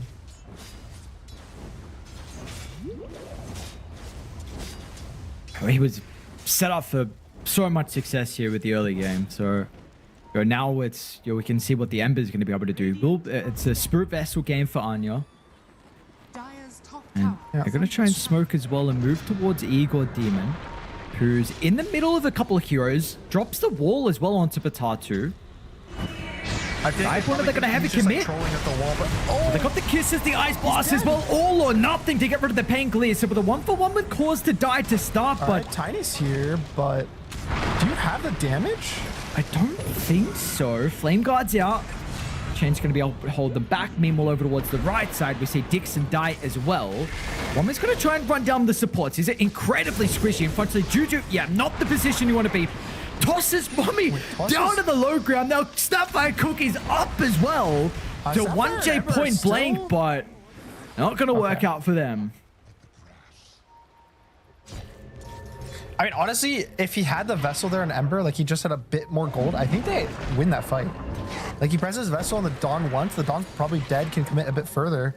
The biggest winner, I would say, of all this, though, is CJ kind of being able to come back into the game and farm a lot of jungle camps. But pretty scrappy fights. And another one that I'll say this is big is the Pango dies again. Yeah. Like he is not going to have a game, which is also kind of inversely affecting your Keeper of the Light. This guy is picked to buff up his mid.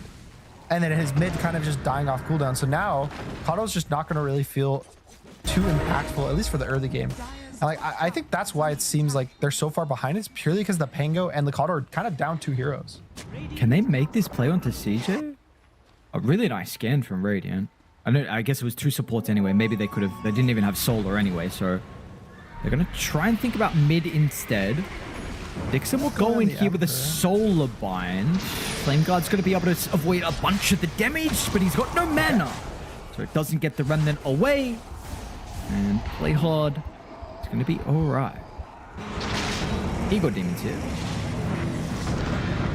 And he's out. Is he out? Surges over in 1. Oh, it's long. Okay, he's out. I've been a little greedy to try to roll after a Darkseer with Surge. Oh, this game's got it all so far. It's just 25 kills, 15 minutes in. And this game's something. We're waiting for... So CJ hasn't shown up to anything. Like Tiny showed up. 9 other heroes have played the game. CJ's been kind of AFK. Probably we'll start seeing something around this Ags timing, I would assume. But That's a nice freebie beforehand. okay, easy kill. I wonder if is Penguin gonna go for this? Yeah, wow, they're actually TPing bottom, but Okay, channeling the proofs, so... moves out. Now, And the another Radiant TP to have a really good Observer ward. Yeah, They're going to see Potato looking to try and enter the river, but the Chains, Ice Blast, Kisses. Dead. All they needed was 1 stun with the damage out of the supports, and his game is continuing to get worse and Just worse. keep diving forward.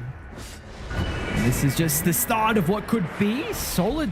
Oh, Wait, he guys, can't you're in sort. danger here, by the way. Who is in danger? Okay, he's out. Dyer, I think Dyer was Okay. in danger too if they kind of try to stick around. Sure, the tiny TPs, but like you're forcing so much just to save a call. Like, I get it, yeah. He saves, but I would have been scared for that fight. I guess Darkseer's really far away and they don't have a tier 1.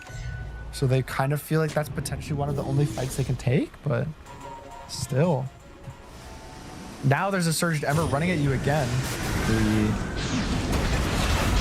Gets the vacuum back on the supports, supports are both but the gonna Chain Frost is going to be beautiful Nice with the Chain Frost. Starbreaker as well, but unfortunately it Ember's in bounces. It danger does go too. to Anya, and he's going to eat the damage out of the Pango. 1 remnant nice secures the kill, also dips. Meanwhile, down at the south, CJ's found Wami.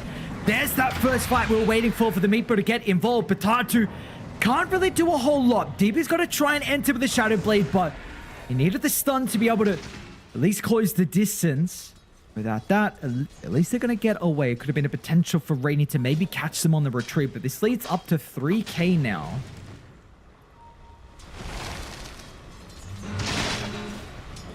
I mean, these are Ember's playing pretty phenomenally, right? Like I said it before, this is a pretty free Ember game. His net worth's kind of low, but I don't think he needs high net worth in this game.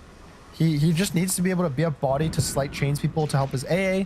He has Iron Shell to give him bonus damage. Like on Ember, it's hard to like put in an equivalent of like net worth, but I feel like him getting an Iron Shell probably makes him like a 9,000 net worth hero, like a 10,000 net worth hero. Just getting that permanent extra, like what is it, 90 damage a second? just lets them burn these supports the second they walk in. And I would honestly, I like the Kaya Sanj. He just needs an item that makes him tanky. Because if he can go in, he doesn't need any damage.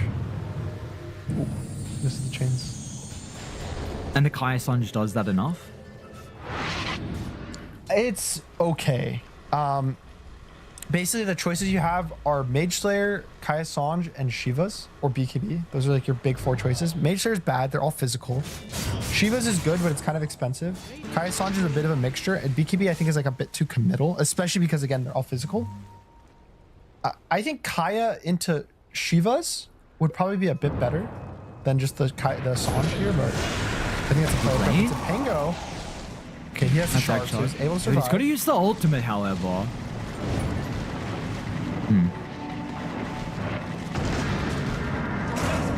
Top lane as well. Pulls out, and Ember's going in again. Oh, okay, yep. Anya. They're going to try and get the Solar Guardian in once again, used defensively. He's got a big one, but yeah, no remnants is going to be a bit of a problem for him, unfortunately. The swashbuckle coming from downtown. No stick, Anya just overplaying his hand.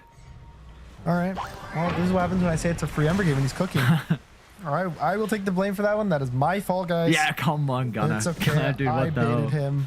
I intentionally just was telling him how strong he was, and then he just like felt the vibes, you know? Like the montage music started playing. Bottom lane. Mass TPing down. What they're thinking that Dire might try and put some pressure on the tier 2 tower. Both sides drop a ward pretty much at the same spot. CJ. DBs are going to look for the toss back. How do you start with the cookie? On forward, in fact. Tiny foot. Whoa, the back into the ice floors. Oh my lord. That's just so beautiful. Picturesque. CJ doesn't get the Dawnbreaker, but what a combo. We're only 20 minutes in. And it's 20 minutes, right? That's the Tormentor. I mean, what? Could you ask for a better just series of events for Radiant? Like, guys, it's a tier, it's a tower, it's a tower. What's the rule about towers? If you don't go on people in front of towers, like, what is Tiny expecting here? Even if he goes on the Meepo, and Meepo's completely alone, does he even die? Like, oh, the vacuum, it's just perfect. Oh, David's like, no. Scratching the head.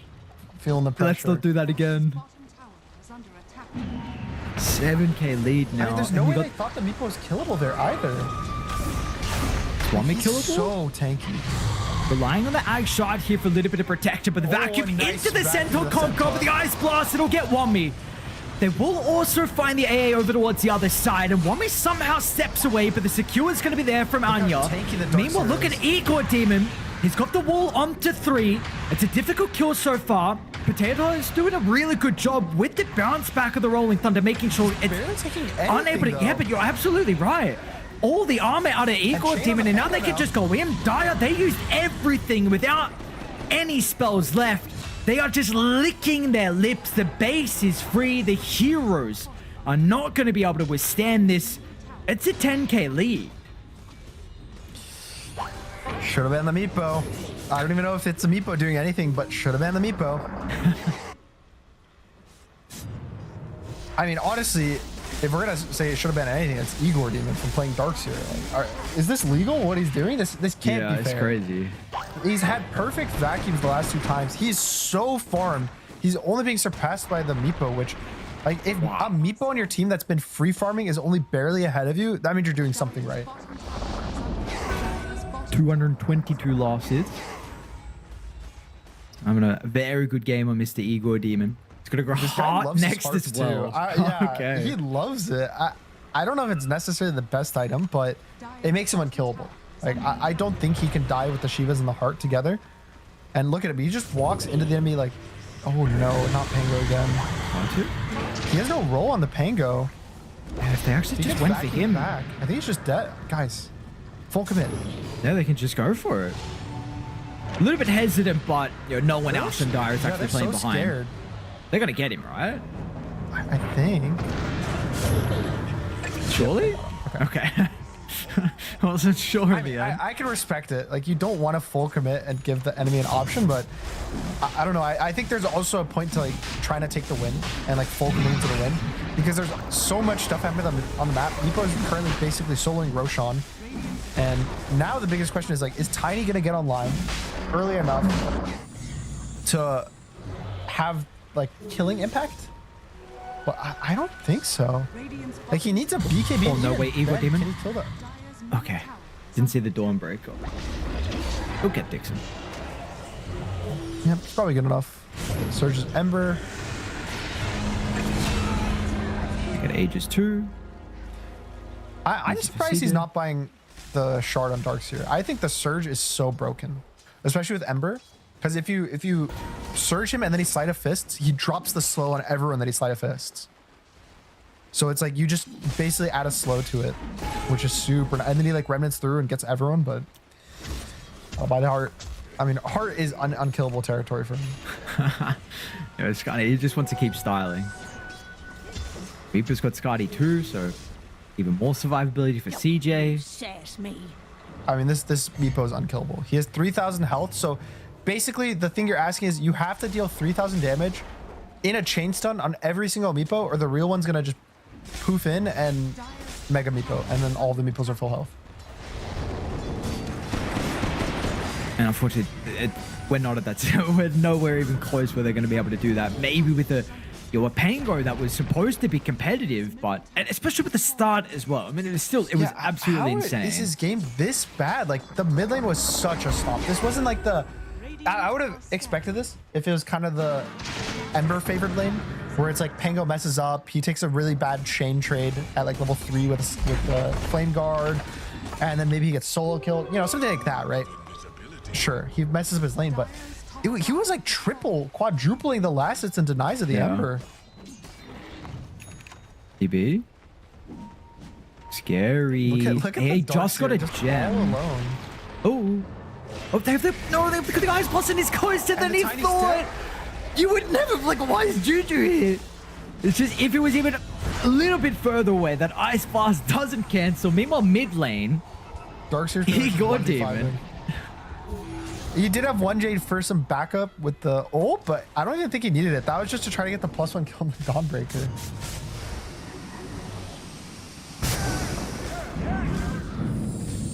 I mean, at what point do you just decide yourself like, okay, guys, like we can just end the game? Like we are unfightable. To be honest, I think they are unfightable. But oftentimes, I would say in like TI qualifier games, and another kill on the Pango cancels his TP. Maybe he finds a way to play himself out of this with a roll. But I think if Ember gets surged, he might get chased down. I don't even know if he needs the surge. No, I don't He's think one so. more remnant after this. Gonna be able to find him. Yep. Yes, he does. Chains, it's a kill. Ooh, the tip too. I mean, it has to feel so bad, especially like they tipped him so early when they went that dive mid. It's like, yeah, Ember's low, but you can't dive a tier 1 tower like that. That's just not. 20,000 gold lead, just 26 minutes into the game. Early game was really scrappy, right? Both teams getting killed back to back. The lanes are closed. It's hard. The biggest lane advantage was the Pango mid, right? All the other lanes were kind of close, and Tiny's gonna get caught again. He's gonna have 3 roots, and there's another kill for him.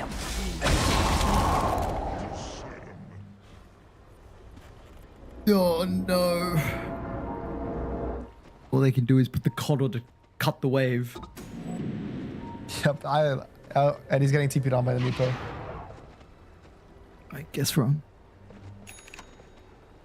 I think he's gonna probably find him right now. He's gonna be like, oh, is Coddle farming this wave? Yep. No, Dixon.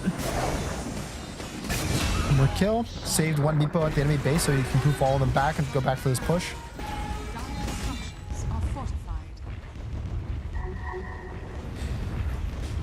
I mean, how do you find the damage for the Meepo? Like, even if you wait this ages out, you wait 50 seconds, you give up everything, which is probably, it's only one side, I think, because of the Lich, thankfully for them, but maybe not. Maybe they don't actually lose anything. I don't know. This is looking pretty bad here right now. Yeah, it's tough. It is tough indeed. flip onto the Indonesians plus 1 Filipino. +1. It's always the 4+1 teams. Yeah, yeah. Been a thing in Dota for like 15 years, I think, right? The original like the band team, 4 anchors and a sea captain. The good old days. The good old days. And now we just get Direborn name. Direborn. I mean, Direborn's not too bad. I actually like that. Direborn's fine. It's good, better than some teams. Mentality some teams monsters. I mean, it's okay as well. It's okay. It's not. No It's not the judging. worst. No judging. Tiny. DB. Oh, I have bad news for Tiny. Yeah, sorry, buddy. You want this There's a BKB? gem You on ain't the gonna Ember. get it. Nowhere is. I mean, you take a look at the wards as well. But Dixon's gonna die as well. But you're both of the far top side and the far bottom side. Observe wards to be able to scout this out. And meanwhile, Wami as well. Near the defender's gate down bottom. Oh, looks like we keep watching Dixon. Dude, you just. It's like a nightmare game. This is a horror game running from Meepo. Oh, So Wami had to use. Oh, I did Oh find no. him. Earthbind? No, he missed it Sidestep? again. Oh, Okay. And again? Oh. Oh, And he could- he's right there. He's right there. He's right there. He's right there. Ah, Wins. nice. Better next And he time. tipped him. Oh, come on, brother. This is. You're 24k now. I feel like those are the tips that you know you lost. yeah, yeah, You know it's bad that you're tipping for just some funny thing. Player is gonna probably get caught. Ember's here. Oh, they're I not mean, they stop. need some big team fight with this tiny BKB. They need to somehow like maybe toss the Meepo into the fountain, or kind of bait out an Ember to be too aggressive. Because Ember doesn't have a Oh. BKB. He's burstable. Not bad. Tiny. Yeah, but they needed more. Tiny just respawns. It's going to TP in, but the Remnant to be able to get away. Eyes of the Chain Frost is level 2. Is it going to be enough damage? Ember's Penguin dying, just no runs into the middle, gets a decent shield crash out, so a bunch of mitigation, but they are just too far behind. The Solar Chains Guardian on the Ember. doesn't do enough. This raw net worth lead is going to be what it takes in the end. That toss away gets DB to the base, but now we can celebrate. We can get some kills, or get some objectives. In fact, just close it out here.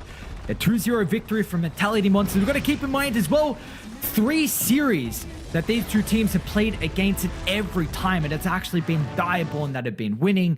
But now when it all matters in the close qualifiers, elimination, they will be knocked out. Yeah, and honestly, pretty close, or not pretty close, like pretty stompy. The second game, they got their Meepo. They had a really good game. The first game, I think they struggled. I think there's definitely some stuff to look at for the first game. But big shout out Eeyore Demon, to be honest. I think both of these games, he was extremely pivotal in how they won the game, what they needed from his hero. Kind of in this game in particular, I think that his vacuums and just like his positioning, like he got so much gold in the early game. He was able to be so greedy with his hero and then just consistently setting up his team for success in the fights. Like Ember looked amazing, A looked amazing, but I think a lot of it was kind of secretly on the back of the Darkseer. I know obviously like you can think like, oh, he had those like amazing vac walls. Like right here, we're gonna see this like amazing vac with the AA blast, but a lot of it was behind the scenes, like the Ion Shell, the gold, the tankiness, the surges, like all that stuff is a bit harder to tell, and that was really game winning for them. He had a bit of a difficult series yesterday, right? And we saw Yep. some questionable, like Snapfire jumps in, and that the Timber was a little bit more. Well, actually, Timber was game 1 where they blew that out in 29 minutes. Yeah, they got stomped. But game 2, yeah, there was still some questionable performances. But for him in this series in particular, he looked great. You know, Timber again. You know, they go back for him, and now the Darkseer too, where it was a pretty early Darkseer pick, right? If I remember correctly. I think it was 24 pick, if I'm Was not it? mistaken. Yeah. Okay, never mind then. I think they got responded with Tiny, and then they 23 Pango, and then they pick last pick Darkseer. Yeah, Which you're right. was Okay. a question at the time because I was like, Darkseer is not particularly good versus Tiny. In fact, Tiny carry has sometimes been considered a counter to the Darkseer itself. But I think in this game in particular, the reason why it worked so well was because of the Ember. Like it's such a good pairing, and it's also a hero that really likes kind of man fighting in the early game in the laning stage. And so having this snap that does 600 damage at level 3 just for fun casually is just what he needs in a pairing. Easy stuff from them. They're going to be able to continue to move on here. Long run for Mentality Monsters, but this is a far better day for them.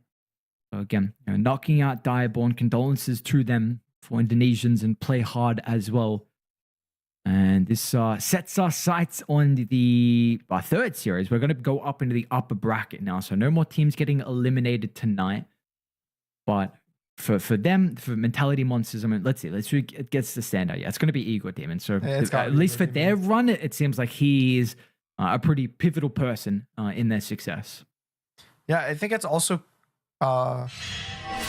nice that he can play heroes early or late. Like he picked the Timbersaw relatively early in the first game and still looked really good. And he picks them into bad lanes. I'm gonna be very honest. Like Darkseer to Tiny should in theory be a hard lane. Timbersaw picked into Shadowfiend should be a hard lane. So he's almost like nerfing himself in the early game by just picking his hero. He's like, I'm really good at this hero. I'm gonna own no matter what my laning stage is. And then he does. Like this game, he started really struggling super hard after like 2 or 3 minutes. Like they got the double kill, but then he fell really far behind the Tiny.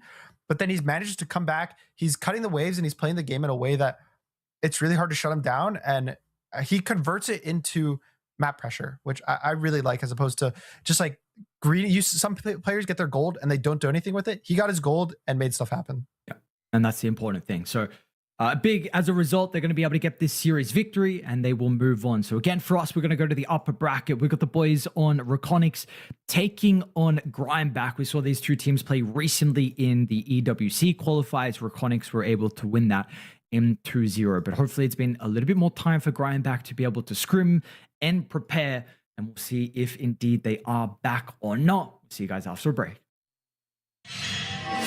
The human body was built to move. Not trapped at a desk in one singular posture for 12 hours a day. It's time your chair evolved. This is Secret Lab Titan Evo. Ergonomically engineered for you. Gamers, hybrid workers, artists. Backing your every move.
Welcome back to the International Regional Qualifiers, ladies and gentlemen. It's MLP Dota and John X5 joining you for the last two series here tonight. Jonathan, welcome back, sir. Second day of the Regional Qualifiers. How you going?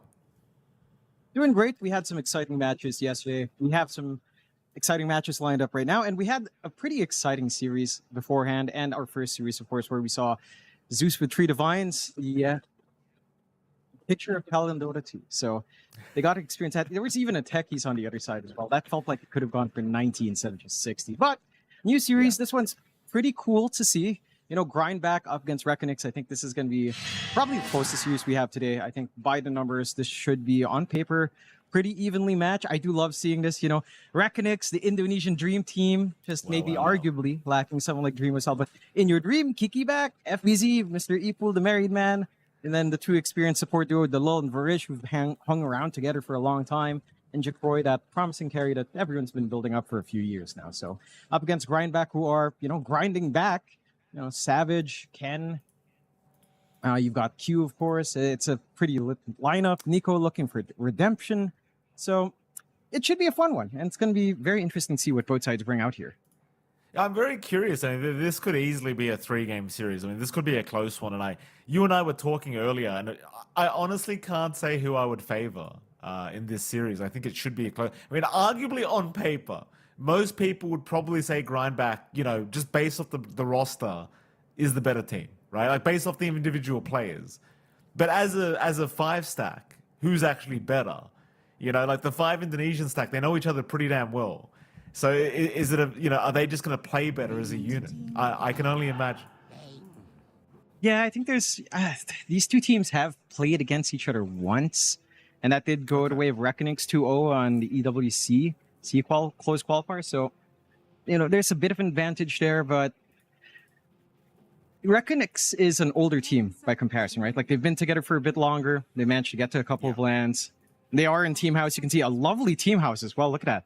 Acoustic treatment, so fancy. All for the best of Indonesia, right? So they've got it stitched together a bit more. I think Grindback, they have had a little bit more time since that last qualifier. Very interesting opening as well here for Reckonix, just going straight for the Storm. Likely our inner dream hero. I don't think they're crazy enough to try some of that old flux we used to see with Storm, like off lane, which would be, I guess, something we talk about if, like, I don't know, Fearless was on hand with Masaros, but, you know, they're not even in these qualifiers. The Storm priority is pretty cool in terms of just denying that as well, I guess, from Grindback, and knowing that it's probably going to be one of top priorities to ban out. The Bane is pretty vulnerable to the Storm, especially if you're not going to be gripping the Storm, which can be difficult until maybe you get Blink. It takes a lot of time for the Bane to reach that point. So it's a pretty good answer for that, especially even if the Bane gets something like Ags in a late game scenario. A Storm Ags as well just kind of ruins that. So it's really just not going to be a factor, which does feel like a more holistic response to Bane in comparison to what we were seeing yesterday, where Silencer was the straight pickup. And it just feels like when you're picking your support to counter his support, it's just a little bit rougher. The Storm doesn't necessarily counter the Bane, of course, but it is a good answer enough if you find like the right pathways towards that hero. Well, we'll see. It can work either way. Certainly could be a little bit awkward for the Storm as well, you know, if things go a little bit awry. And I wonder if we'll see the classic Lincoln Sphere build up. Do you go for the Lotus? I think it was yesterday we saw a Storm Lotus that was quite effective. 5 seconds. I'll see Reckonix final ban to be made before we can continue. Happy to say as well there's no silencer in the game, John, because it is a little bit boring, you know, when you just got 2 supports that can't use their spells because they're both waiting. So we do get the Ench making its appearance here for the side of Reckonix. The Ench is, I'd say, a pretty safe pickup as well, right? Like you're not trapping yourself into any sort of vulnerabilities. We've seen Ench do a lot of work. It scales nicely into late. You've got the options for just basic defensive items, Glimmer. You can also just go for the Hurricane Pike. We've seen some supports consider, say, the full Ags for the root, but it allows you to at least just tank up in the front line, maybe try to get an easy kill. And again, stomp the lane. I think that's a big part. Maybe even preempting, like, say, a Chen pickup, although Chen Bean just feels awkward. Instead, it's the Coddle pickup to Grindback. So now it's opening up possibilities here for Grindback to just combine Pangoliers, the most straightforward. obviously. So Kotal Pango combination on hand. Lane matchup versus Storm is pretty smooth for Pango. Of course, maybe by level 3 with level 2 Swash, it's a little bit easier. Level 1 to 2, Storm can always just, again, static slide, but he does get poked back pretty hard by this Pango. The Ench doesn't really stop the Pango either, so I'm curious to see what Reckonix will want to kind of lock that in. When you think about FBZ, Beastmaster's a big one, but it is banned out. There is an interesting option of Timbersaw. We've seen that a lot more today, and it has felt pretty good. It can rip through the Pango, can rip through the backline. Neither supports really stop it. Maybe you could count Bane, but the Bane already has to worry about jumping the Storm as well somehow. So it does feel like a pretty decent Timber game if you'd want here for FBZ. It could be. The only annoyance is probably just the Bane, and can be very annoying for the Timbersaw, but it certainly could still fit the bill here for Econix. They'll have a think about it.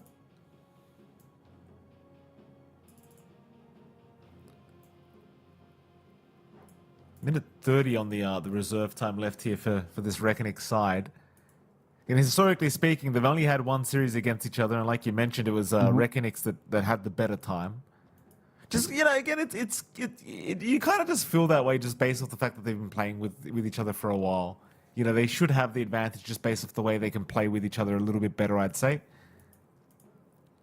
No. Reckonix. Still a minute reserve time left, so really diving deep for this one. I think they're trying to figure out what they'd want against this Pango at this point. Grimstroke's the one option that stands out. If you're really worried about roll, it doesn't have the best combinations with anything you have on Reckonix, though. And it hasn't been the most popular. Like, you're not revealing, you know, your off lane. Maybe if you go Timbersaw Grimstroke, that could be a nice aggressive off lane as well. Doesn't, again, play with, say, Soulbind, but it is a strong lane with the combinations you have with Chase Down. We'll go with the Hoodwink instead. So, some good hold, some good reach, a break mechanic, a lot of good damage. And now you get that great combination of Centaur Hoodwink, right? Like, so there's a lot of damage coming in, a really tanky off lane, chain stun combinations on hand. Can be pretty pesky for Savage to play up against. I'm curious to see what you'd want in safe now, actually. There's a couple of options you think about. Drow is all right if you really want to go for it. The threat of Storm is pretty big, but laning-wise, it can kind of play fine. It forces, like, Retaliate on Centaur, which doesn't feel great. You want to kind of get Hoof Stomp and Double Edge, really pressure the lane. You'd want to play against want to play against melee. There's a Razor option. It's not been the most popular, but it does, again, stomp that lane against Centaur quite well. Can hold its ground. The minus armor later on can kind of play along with Pango quite nicely. Lane's fine with Bane if you're going to be running Bane 5. So there's some potential there. I'm just curious what Grindback would want. Again, the tools here on Reckonix are great. In terms of hold, once Stampede is up, you're only realistically looking at locking in 1, maybe 2 heroes from Grindback. So it's a very nice, easy escape tool for everyone on Reckonix, and that can make it pretty annoying for Grindback to just even catch a hero here. The Necrophos pick up for Grindback. Not something we get to see too often. Can be quite dominant in the right games. The Necrophos going to be the option here for this Grindback side. And I mean, my focus right now is where they're going for their POS 1. Like, what's Savage taking for himself here in this game? Because the bottom lane is looking to be a little bit hectic with the Hoodwink Centaur already, and you tend to know they're going to make the connections with the Ench Storm. You know, once you've got that 10-minute siege creep timing, so bottom lane could be pretty rough, I'd say, for Grindback based off what they're against already. You know, you've got a Bane, but you're probably going to be playing a little bit more on the defensive end of things. I don't know where they're going to head, though. Like, it's sometimes with Bane, you like to go down the Ursa route, try to play aggressive, but you're not going to have that opportunity, I don't think, right now. Maybe something with a little bit more range could be you know, a bit more opportunistic here in this kind of draft. Just Hoodwink Centaur is just so devastating to play against. Really is. I'm not sure, because I feel like we've seen so much more Necrophos ones. I'm not sure if you're going to give that to Nico off. I think the other way of flexing is Necro mid, Pango off for Nico, and then you last pick that Savage hero. That's the way you kind of shift the Necrophos around. I think that's the best way to go instead of Necro off. No, I don't know if the Necro off has enough presence The key thing with Necro is he wants to stay tanky. He just wants to sit in that safe lane and build up. So it's either safe or mid to crush a lane. I think in an off lane matchup, Necro doesn't quite do enough. Maybe with a Kotl, right? Like if you are running Necro Kotl off lane, that could be nice with Chakra. A lot of sustain, especially as soon as that Kotl hits 6. 10 So seconds remaining. it leaves a lot of options open. It is a pretty good way of pinning down the Centaur later on with a sight, right? Like you're just going to rip through all of his HP. Scaling damage is always good. It does look like they're expecting it to be a safe lane Necro. They're banning out off lane heroes. Axe taking out Undying as well. So some big options there that have felt pretty good. The Axe especially has just felt really impactful. Even though it's not necessarily an amazing Axe game, it's always fine as long as you have like one right-click carry that you can kind of abuse. So curious to see what we'll see for Nico. Again, it's flexible. You can run the Pango on another lane. Likelihood is, again, probably Pango mid. You're not going too crazy. You'll run the safe lane for Savage on Necro, which we have seen a couple of times. And it is the Slardar coming out for Nico. So nice and safe. Some good control. A lot of output. I think this lane is a lot more aggressive. Chakra plus the Crush from the Slardar can be quite annoying. This is something Nico should be fairly comfy with. Again, there's an off chance you shift that onto mid, but mid Storm versus Slardar is definitely a little bit better for the Storm. Like, it's much more playable. Your durability there, your threat as Slardar isn't as big as, say, Shield Crash plus Swash. And it's just going to be a Drow pickup here for Reckonix. We've seen so much Drow coming in. You've covered your bases. You've got the Centaur to kind of get you in and out. You've even got the Centaur Ags down the line with a Workhorse. If you need a Bale for this Drow, maybe the concern is trying to hit this Necrophos later on. You're going to have to get something like a Nullifier if you feel like you don't have enough for Savage, but it's a big if. I think it's pretty balanced in terms of drafts here overall. You have a lot of good answers. I think just being able to run this Slaughter plus Kotl lane can be good, but your issue for Slaughter now, again, you're an off lane. You don't have as much river to play with. You're playing against a range here with slows, which feels painful for the Slardar. So I'm not sure how much you're going to be able to do outside of just shoving the lane. I think that's a lane that potentially can work against you if you play your cards right here on Reckonix. You've even got the Enchantress threat, right? A nice creep on hand, or just a good enchant to stop Nico from bailing out in a bad spot can instantly just go wonky, especially by level 3, level 4 here on Jukroy. There is some play. So a rather interesting draft. I think it's easier to play Reckonix's draft, I would say. I think it's not as tied into tempo because for team grindback, when you go Necrophos safe lane, you are tied into a very specific timing, right? You're looking at Radiant's timing, you're looking at Heart or Ags, you're trying to just play really high pressure, using Reaper's Sight every time it's off cooldown. It feels like if you miss a couple of usages of Reaper's Sight and you don't find a kill, you're forced to bail out. It starts to really sway towards Reckonix's way. It's much more forgiving to play this draft. And again, for the Storm, this is not a very... It's not a very scary game for the Storm. You can just kind of zip in. There's no real counterplay from the supports, especially if they're forced to hold someone else back. There's a lot of bailout options. So there's a lot you can kind of get done here for IYD. I mean, there is the Bane. I still feel I'm a Bane spammer, so I can feel like the Storms might have a bit of an issue, but we'll see, John. We'll see. It's, you might have to hold somebody else down, like you mentioned. We'll have to wait and see how it goes. I do certainly agree with you, though. When it comes to drafting, like I do tend to prefer where the Radiant's gone with their draft, and it should be theoretically easier to execute. But we'll have to give Grindback their chance to prove us wrong. So this pos one Necrophos. Props to you, Jonathan, understanding the draft quite well. But do I like it? Probably not. Green Heroes, the LOL calls as well. I agree. But the LOL, knows. It's just one. It's one Green Hero. If we don't like Viper, Venomancer, Earth Spirit. Everyone, what he's trying to say, John, is you have to be a bit of a loser to go for the Green Heroes. You know? He's implying things to Savage. He's making implications, Jonathan. I suppose. Always counting the lull to get some spicy all chat. Look at this. I suppose. This is spicy. Talky guy.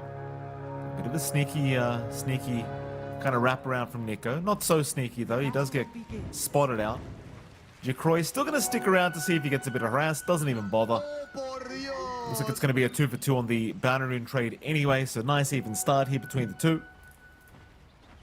Mid lane, I suppose, is where we start. I mean, you've got Ken up against In Your Dream, and I imagine In Your Dream will have the slight advantage. But it's one of those matchups. Pango versus Storm. It can go either way. You know, maybe a bit of an outplay matchup, but I'd still say In Your Dream probably with the advantage. Definitely should be the advantage for at least, I'd say, the first 2 levels, maybe even 3. Although by the time you get level 2 Swash, it can kind of get pretty annoying for the Storm. This one's maybe a little bit more important for the water runes. Depends on who shoves out at the right time, who gets access to the rune, who gets to deny rune off if there's a possibility. That's the bigger one. If Ken can kind of hold back some resources from In Your Dream, then he's a happy boy. But you are seeing that poke already, and you've got static slide built in. You can always get free damage onto Ken. Ollie's taking a lot of damage here. I mean, he's going to be all right. Savage with the heals out with the Death Pulse.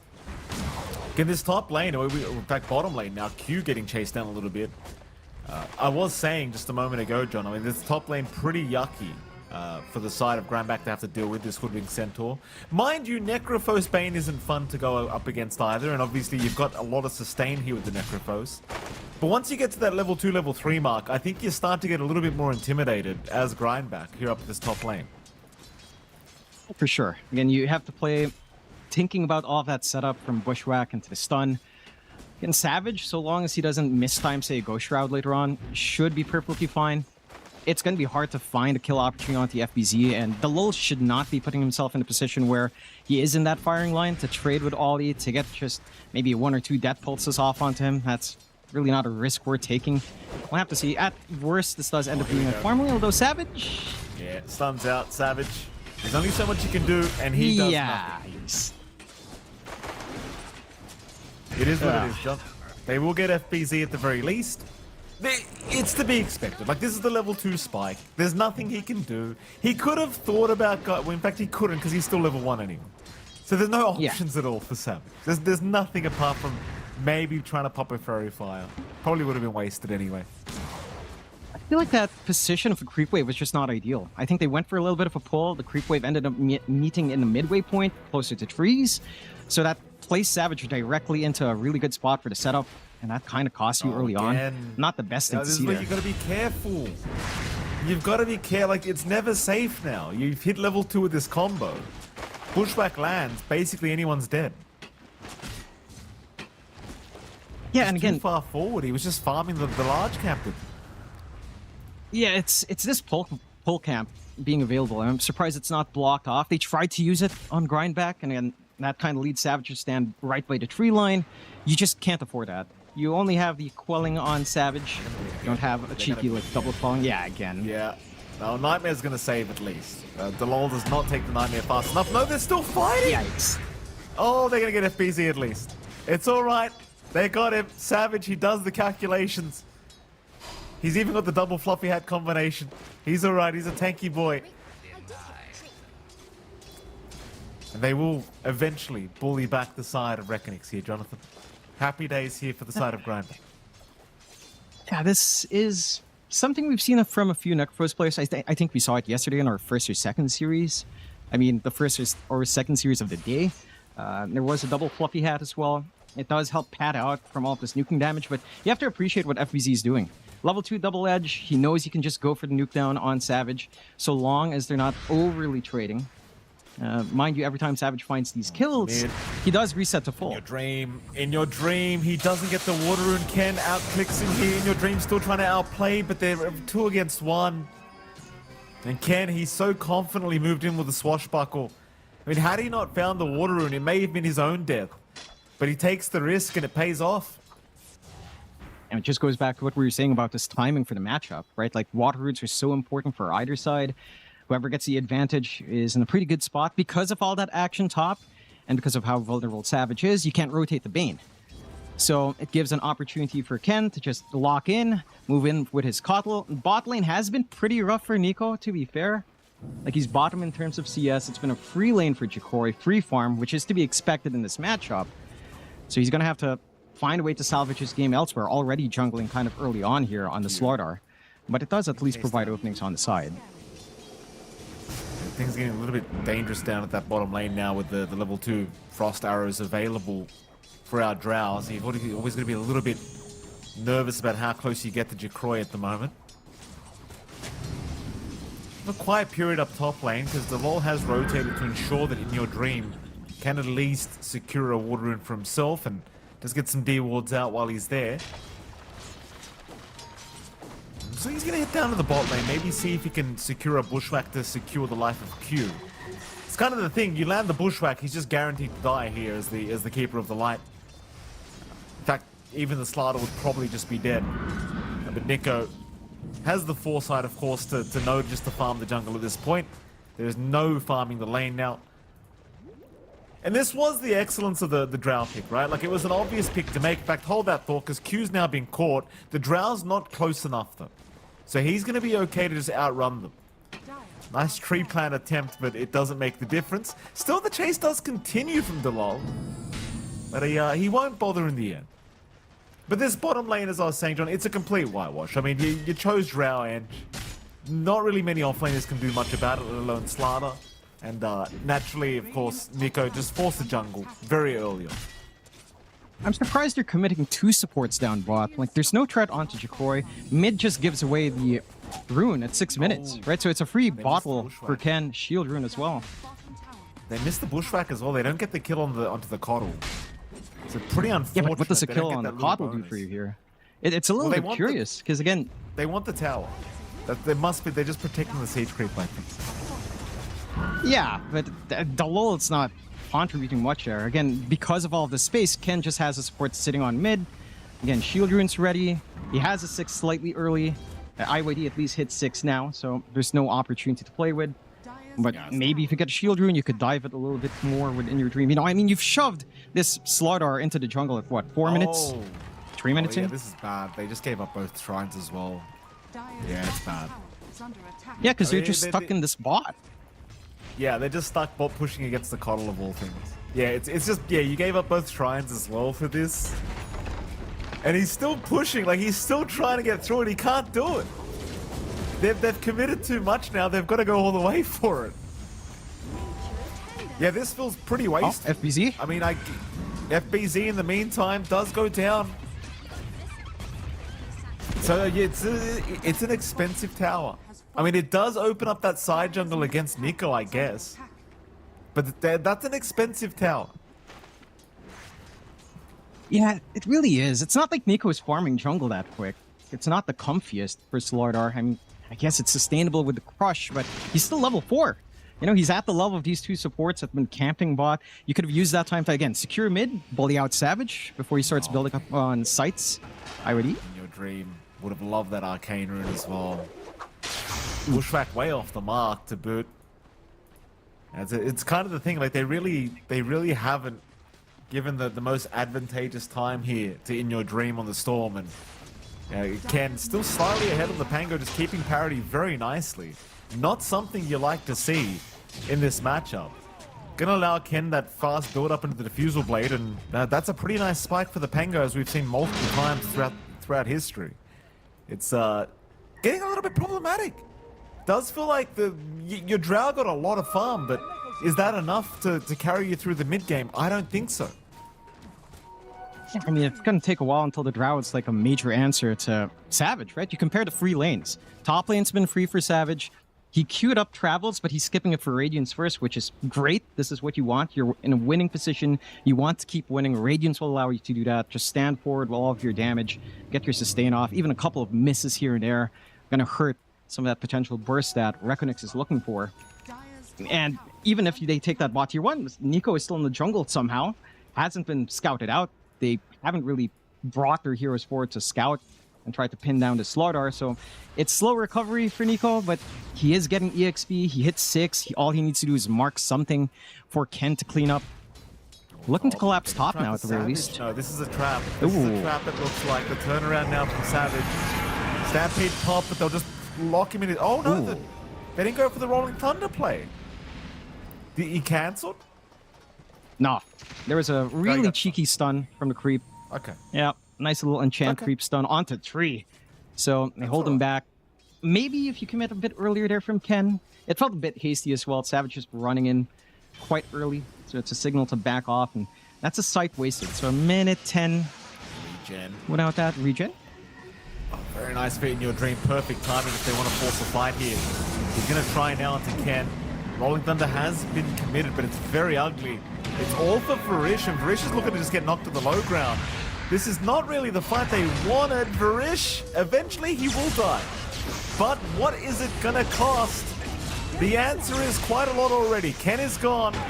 Ollie is more than likely just set to fall, as eventually in your dream should have his way with him, and he will.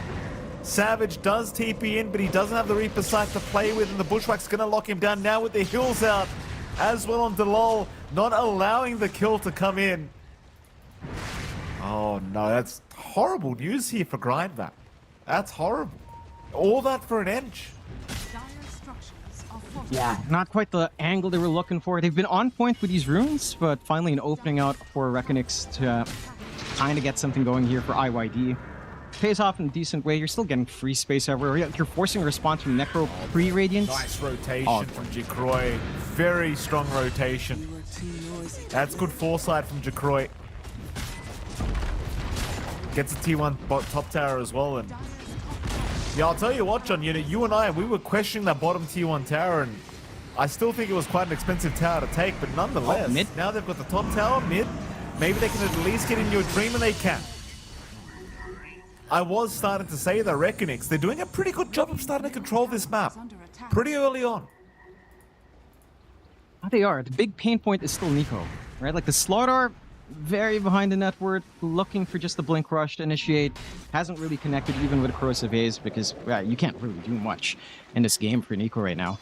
It's very interesting to see what Jacroy is going for as well. He's got the Yasha. Maybe he doesn't even commit for the full Manta. Just rush the Ags.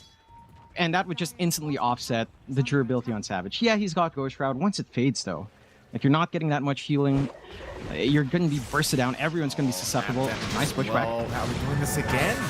Are we doing this again? Well, they're still trying for this hoodwink. Dalal is still fine. In fact, he's out of there. Ollie is not. Ken, he's running out of Rolling Thunder if they want to chase, but they will not. But guess what, John? It opens up the mid tier 1 now. So all tier 1 towers just down. That's horrible news for Grindback. Dire's middle tower Really is. They had a decent enough start. It felt like, again, that time down bot was giving them space, but it takes a while for Necro. Oh, What an Observe Ward as well. full value. Had like Yeah, full 5 seconds value. left. In your dream as well. He's having a great old time now as the Storm. Starting to take off, and again, it's just not good news for Grindback. But they had a decent thing going, but they've given away a bit too much with those mid fights that they were trying to take just for support kills. Now in your dream's got the full Kaya on the way, and that's where Storm starts to feel a little bit more scary.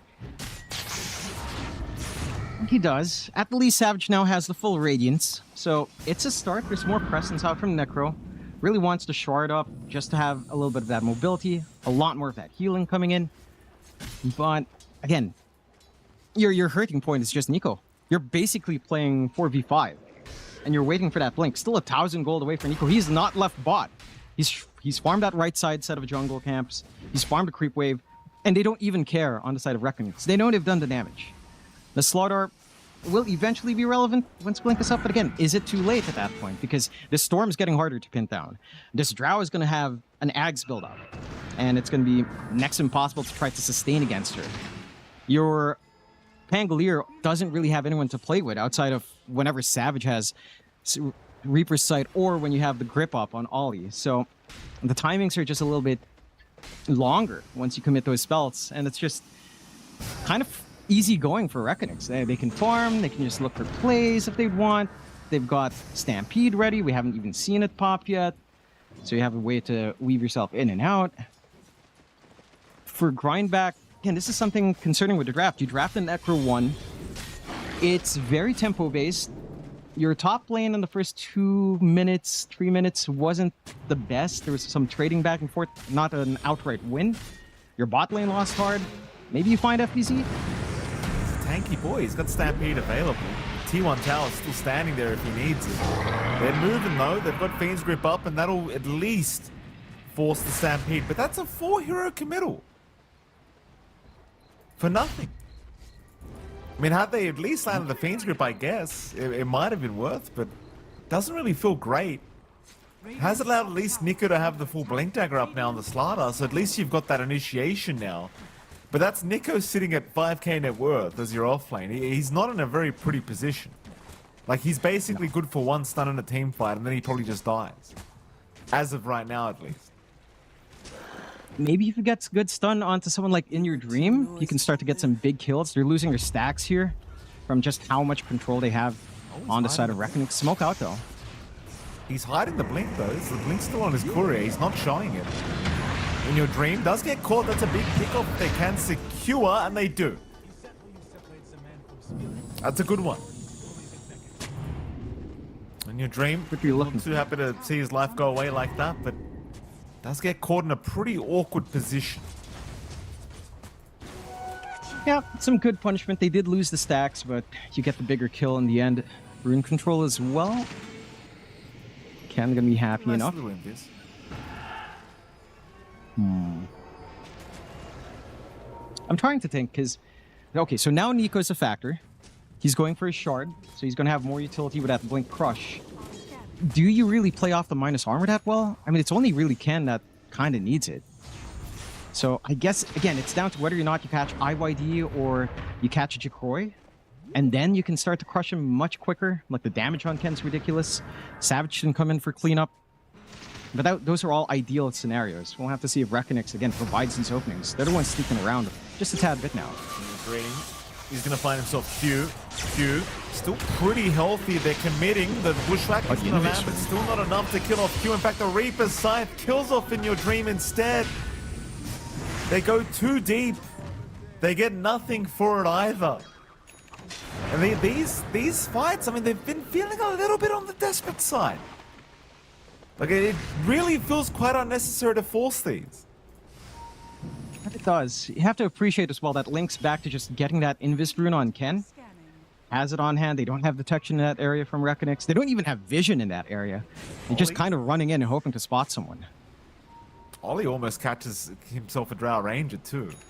He'll see the Aghanim Scepter on Jacroy now, so no real surprises there. In Your Dream, he does pick up the full Kaya San, just currently sitting at 0 Galvanized stacks now. It's just... feels like the advantage they'd garnered slowly kind of just being given back the way of Grindback.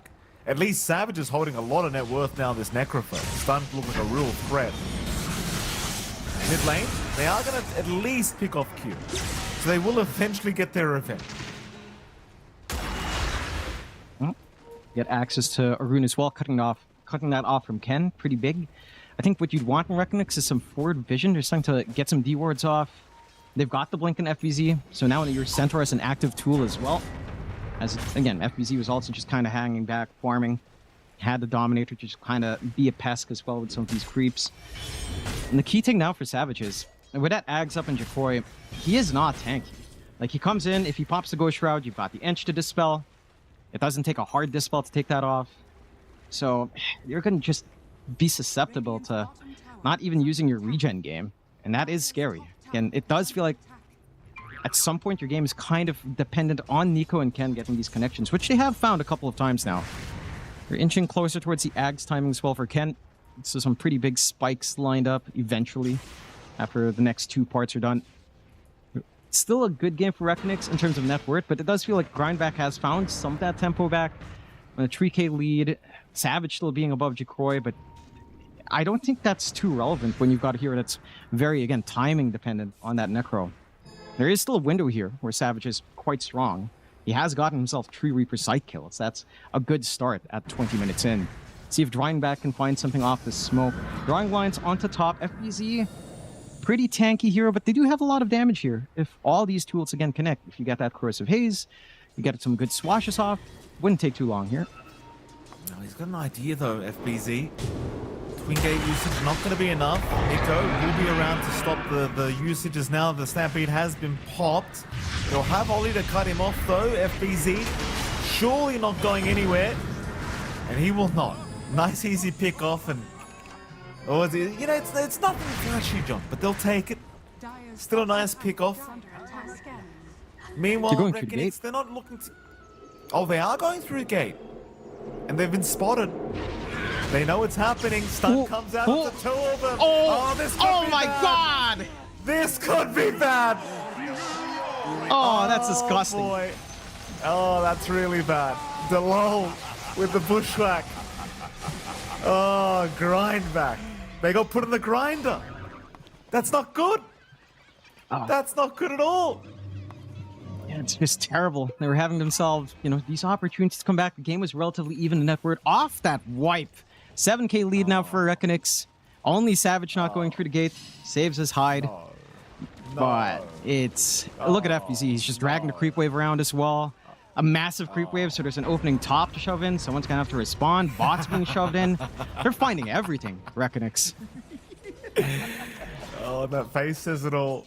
The face says it all. The reaction tells you everything you need to know. They'll take a shrine of wisdom here for Varish, chasing him down now.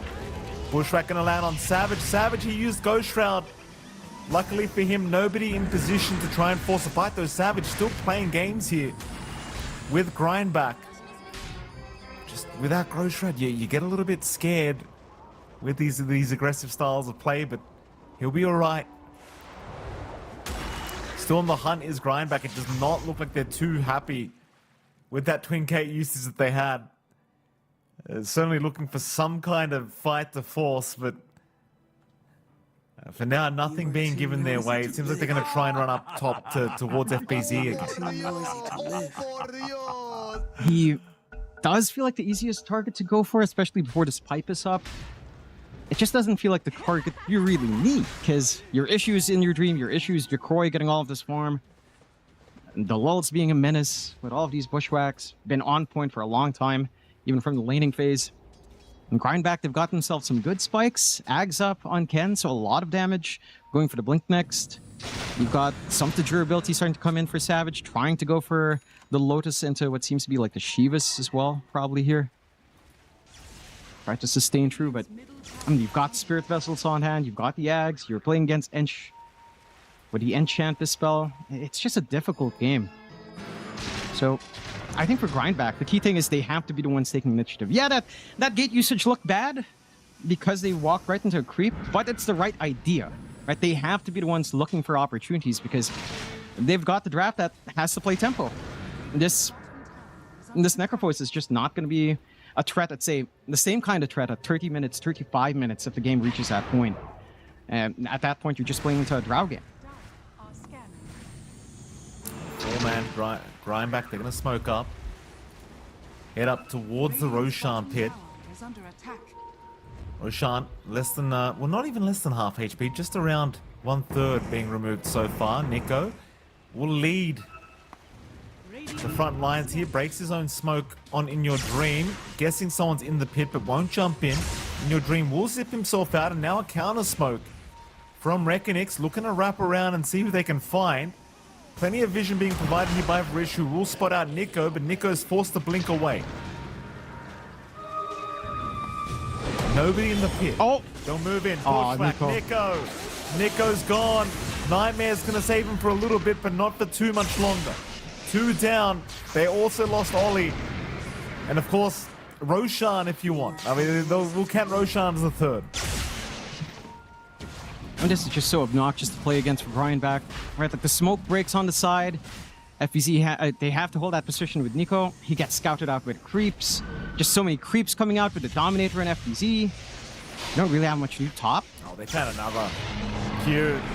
Not going to get out either by the looks of it. He will just be a nuisance, but it doesn't matter. In Your Dream, able to secure another kill for himself now as the Storm gets himself his BKB up.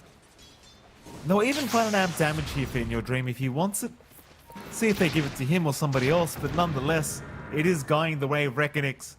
And suddenly for Grindback like this, oh, look at that Savage!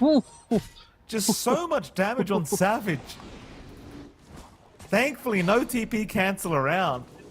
But my goodness, it's getting terrifying now for Grindback. And it is. I mean, he does have that plate mail. It's helping him sustain in the front from the right clicks. There's not as much magical nuke outside of, say, the Centaur and the Hoodwink if you want to commit the Sharpshooter on. You're seeing the issues here for Grindback, though, right? You lose Nico, your team fight's gone. You lose Ollie as well, your single hold for the Storm. or the Drow, if you somehow jumper, completely gone. And that's the concern. Like, yes, this Bane is a good answer for Storm, but if the Storm just jumps you first, which he is likely to do when you show yourself, you have no clean answers for In Your Dream, outside of melting his mana somehow with Ken. So it's just tricky to find these angles out for Grindback. And Reckonix, again, it's just a simpler draft. You've got a stable win condition, you have a lot of saves for your condition, you've got Stampede to engage and disengage, you've got the Storm that has no real threats onto him outside of Grip Nightmare, which is easier said than done. And they're just sieging away. Tier 2 slowly chipped down, still a lot of time in that Aegis. And for the side of Grindback, and it's a Lotus for Savage, I just... Bottom. It just doesn't feel like it's coming quick enough. Ken, he's being watched. They know he's around there somewhere. Jump in, FBZ will eventually find him with the stun. Rolling Thunder not coming out in time. Still Nightmare going to buy a little bit of time, but not enough. Ken is down. TP attempt from Ollie going to pay off as they don't have anything off cooldown to stop it. But they've already got the big target. They've got Ken. It's just not getting better here for Grindback. Like, you've got to carry Necro, you've got to rely on in this game. You're really hoping for the best kind of circumstances for your next team fights. And even then, I have my doubts, John. You know, this Axe Drow Ranger, it just does too much against your carry. Yeah, it really does. Oh, I feel like... I mean, Savage is switching it up. Okay, he got Lotus, he's not going for Shivas. He's going for the Heart. So he's trying to double down, triple down onto Regen, which is fair. But you're, again, playing against Hypothermia plus the Spirit Vessel hanging around here on our Hoodwink. So I don't know if you're even going to get the regen value from that overall. Nico is trying to go for his Ags. You know, some sustain up front as well. It's just... I'm wondering if a BKB would be better, you know? At least you blink in, you BKB, you get a Crush, you maybe get 2 applications of Corrosive Haze, and you buy space for Ken to look for these roll angles. Oh, with Savage. a shield crash for the Ags. Savage. He is completely alone here. Hoofstomp's going to come out. They've got Ollie around the corner now. Savage going for the TP play. Is he going to make it? He will. Ollie might have done just enough to allow Savage the escape. But it's not a good position. I mean, Savage, he'll narrowly survive. It's not good news, John. You know? No. It just kind of goes to show he's got really nothing to provide right now in this Necro. It really doesn't. I mean, there's not much you can really do here. All he's here is try to cop this attention. This is giving some space out for Ken. Like, the Basher could provide him some of that needed control with the shield crashes and the roll. Just... again, not reliable. High ground being siege, still quite some time in the Aegis, a full minute left. And this does not take long with the damage you have on Jikori at this point in the game. Like, it's just 1 rack going for free at 28 minutes in. And there's no call for defense. I mean, they're coming back and Grindback. If they time this right, maybe you could punish Jikori. You're running out of opportunities here for Grindback. Like, you've got to get something done. But for now, they're going to have to at least watch the bottom go. They won't allow any more than that, I'm sure. Not that they have too much of a choice in the matter. But Reckonix, they will look to retreat. There's still just 20 seconds left on the Aegis, so not willing to risk losing the Drow for good. And why would you, John? Like, you've still got the better late game scaling lineup here on Reckonix. So there's just no reason to rush this.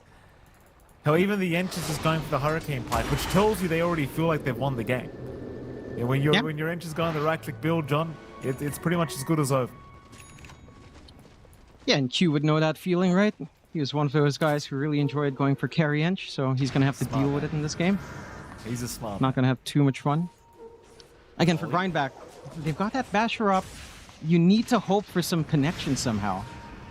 Right, they're onto 1. Delol's being caught. FBZ's around. He's going to jump in to try and help out. Delol is being just immediately swarmed, but they're going to find a trade in Ollie. So it's a 1-for-1 thus far. In fact, Delol does buy back for this team fight, and it's looking like a horrific team fight so far for Grindback. They're forced to leave Ken. And the damage out from Jacroy, it's just too darn high. There's no stopping this push now. His sight's down. Had to kind of get a sight down there for Savage. Force can jump in for a stun, and that's it. Hope You for the need best Ken. after that, I guess. There's no play without Ken. Like, he is your bread and butter right now. You hope for a bash on a shield crash. You hope for a bash on a swash. You hope for an opening somehow that way. But otherwise, there's no connection with Savage and Nico. Like, there's no synergy with Corrosive Haze Necropose. There's just none. Oh, Savage jumping in, does get out with a nice 4-star. In your dream, playing games with him as well as Savage, still trying to slowly chip away at FBZ, but he doesn't have the Reaper's Scythe to play with. Now moving on to Varish, who's looking to retreat. Bushwhack going to make it hard for them to chase him down, though. And Varish, he's been left behind, and he will go down eventually. So the retreat, in fact, that was his Hurricane Pike as well, ironically enough. How embarrassing for Varish. Everyone saw it, Varish. Everyone saw it. You bought the Hurricane Pike. It's gone now as well. He's been punished. Yeah. So that's karma right there. That it is. Ask me how I nice know, little John. pickup. Everyone's done it, Mike. Even the best of us and the worst of us. Figure out which one you belong in that category. It happens. I already did, John. I Grind. think the first half. Don't worry. I mean, to be fair to Grindback, right? This is going to sound like grasping at straws, but they've been in this same network deficit for at least 15 minutes. Maybe 20, okay, maybe 10 minutes, right? Like, it's been at 9K behind, and they've stabilized it at that point. Savage is still #1 in net worth. It's somehow still working. Hardest up on Savage. He is actually pretty hard to burst down, especially if you don't have your Enchantress around to take care of that Ghost Shroud early and you stack your stuns properly. My concern is eventually you're going to get IYD with Ags. And that is a very scary point. Like, he's going for Shiva's Ags, a very big blue hole on hand. Your backline's just gone if you're not careful. Jump in. FBZ. One to be caught. Fiend's Grip is being popped as well. He did use the Stampede beforehand, but he's been locked down. Still, they're force-starting him away. FBZ, he's still alive. He'll finally go down. They'll get him the first time, as now they'll move on to Varish. Varish also set to fall. So a good set of kills now for Grindback. Unfortunately for them, they don't have the opportunity to go for Roshan right now. It is still a little bit away from respawning. But nonetheless, Jonathan, a good team fight. And it is. I'd say the worrisome thing for Reckonix, it's fine for them to commit so much onto FBZ. It's that if you lose Varish, you actually can't look for a counterplay, right? Like, you need a Sench. You need that enchant to counter out Savage. You literally don't have any other source of Dispel. No one invested in, like a Nullifier or you will even stall out. So you're just needing Ench if you find Savage. So that means you lose these two heroes, no play. If you lose just FBZ, there's an argument you could turn because they've used up the grip, they've used up the roll. There's opportunities to play, but now you're just going to have to play passive. And again, opportunities for Grindback to try to claw their way back here in this game. You are looking at Ollie building into the Ags now as well, which is nice. It's just, he is going to get it ahead of In Your Dream Zone Ags, so there is that. It's not like the blue hole is there to cancel out the Ags Fiend's Grip. So there is going to be an opportunity here for Ollie, as long as he maintains a little bit faster form, which I don't know how much priority you want onto your Bane in this game, considering. But those are the timings to consider here. Again, it's still a relatively even game. Big spikes for Ken. Full Disperser, so that he's got his own way to help that chase down. A lot more damage coming out than Pango. And that's been one key part. I think Ken's been doing what he can in this game. He's been finding these opportunities. Smoke out though, Reckonix. Hunting up top. They are trying to... They don't quite have vision actually across the river, so a little bit blind. If he sees anyone. No, Ken, not Ken. Oh, not Ken. They'll jump him immediately. Oh, Now the Nico as Bushwhack. well? Nico, he jumped into the wrong time. The most awkward timing to jump. He got caught, and now they just melt. Savage can only TP away. Oh, even a gem on top, Jonathan. Not the gem on top. Tier 3 tower. This might just be Megas. Yeah. I mean, you've got a lot of time without Ken or Nico. Sure, I mean, you could have the buyback on Q, and we're seeing a replay now. Nice attempt from Nico, but just, it means nothing. Bushwhack catches him out. Hell, even if he got anything done in that, I just don't see it making the difference. They've just got too much. on the side of Reckonix right now with this draft. And well, again, Savage now being caught. Hoofstomp's going to land, and the damage output is just too much for him to handle. And this is where my doubts came from with the Necro pick. This is why I just didn't think they were going to run the POS 1 Necro. Because it's just doesn't feel that good. You know? No. Just choose Drow or something and off we go. I mean, props to Grindback, you know, they try to make the draft work. It was hard to execute, and they were playing without a starter for most of the game, John. In fairness to them, I'm not blaming Savage here. They really were playing 4v5 for half the game. But overall, I want to say Reckonix just had a better draft. Nothing did. I think one thing for Grindback here is this commitment onto this support duo, which on paper, and that was again this really rough gate usage. That reaction, that's exactly what you'd expect there from Reckonix. But for the side of Grindback, this support duo just did not do what you'd expect it to do, right? Like you end up with Kotl Slaughter in a lane that Slaughter is just going to be suffering in, so it's not like you're getting double crushes off with Chakram. You're not running, in the end, you're not running the Necrophos Kotl lane either for all the pulse spam as well. So you're not crushing either lane. The Slaughter, as you mentioned, Nico was just in jungle for, what, since minute 4, minute 3 almost? And just completely shut down from game. As a Slaughter game as well, like your only synergies into this Pangolier, which, you know, Ken had a decent enough start, but didn't really have connections because Nico was so far behind. And this was that jump in with a crush, but crushing a Storm is just next to impossible. And this was also one issue, right? You commit into the Kotl Bane, and this was a first pick Storm into the Bane. Like, Reckonix was so confident for Into Your Dream to have a good game, and it just pays off massively because where's your control? Again, Slaughter Crush, not the quickest. There is a lot of opportunities there for In Your Dream to dodge out, and we see it in that game.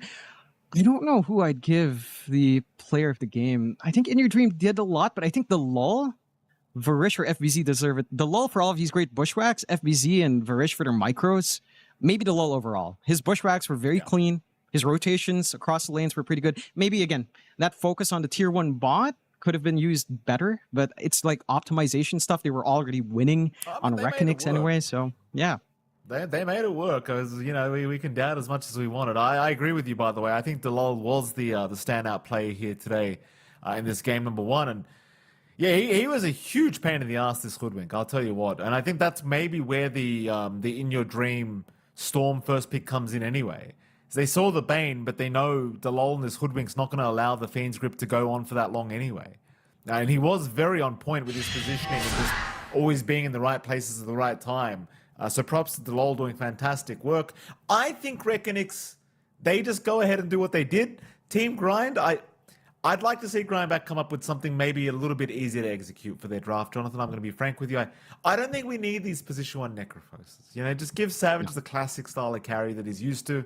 Apart from that, though, John, we are going to have to head off to a break. And right after that break, we'll be back with game number 2 between Reckonix and Grindback. We'll see you soon. The human body was built to move. Not trapped at a desk in one singular posture for 12 hours a day. It's time your chair evolved. This is Secret Lab Titan Evo. Ergonomically engineered for you. Gamers, hybrid workers, artists. Backing your every move.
back, ladies and gentlemen, to the International Regional Qualifiers. We are going into Game 2 of this best-of-3 upper bracket series between Reckonix and, of course, Grindback.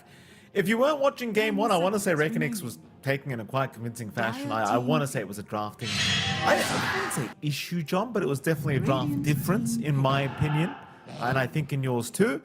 And here we go again, speaking of drafts. John, first pick, Grindback, right back into the Bane.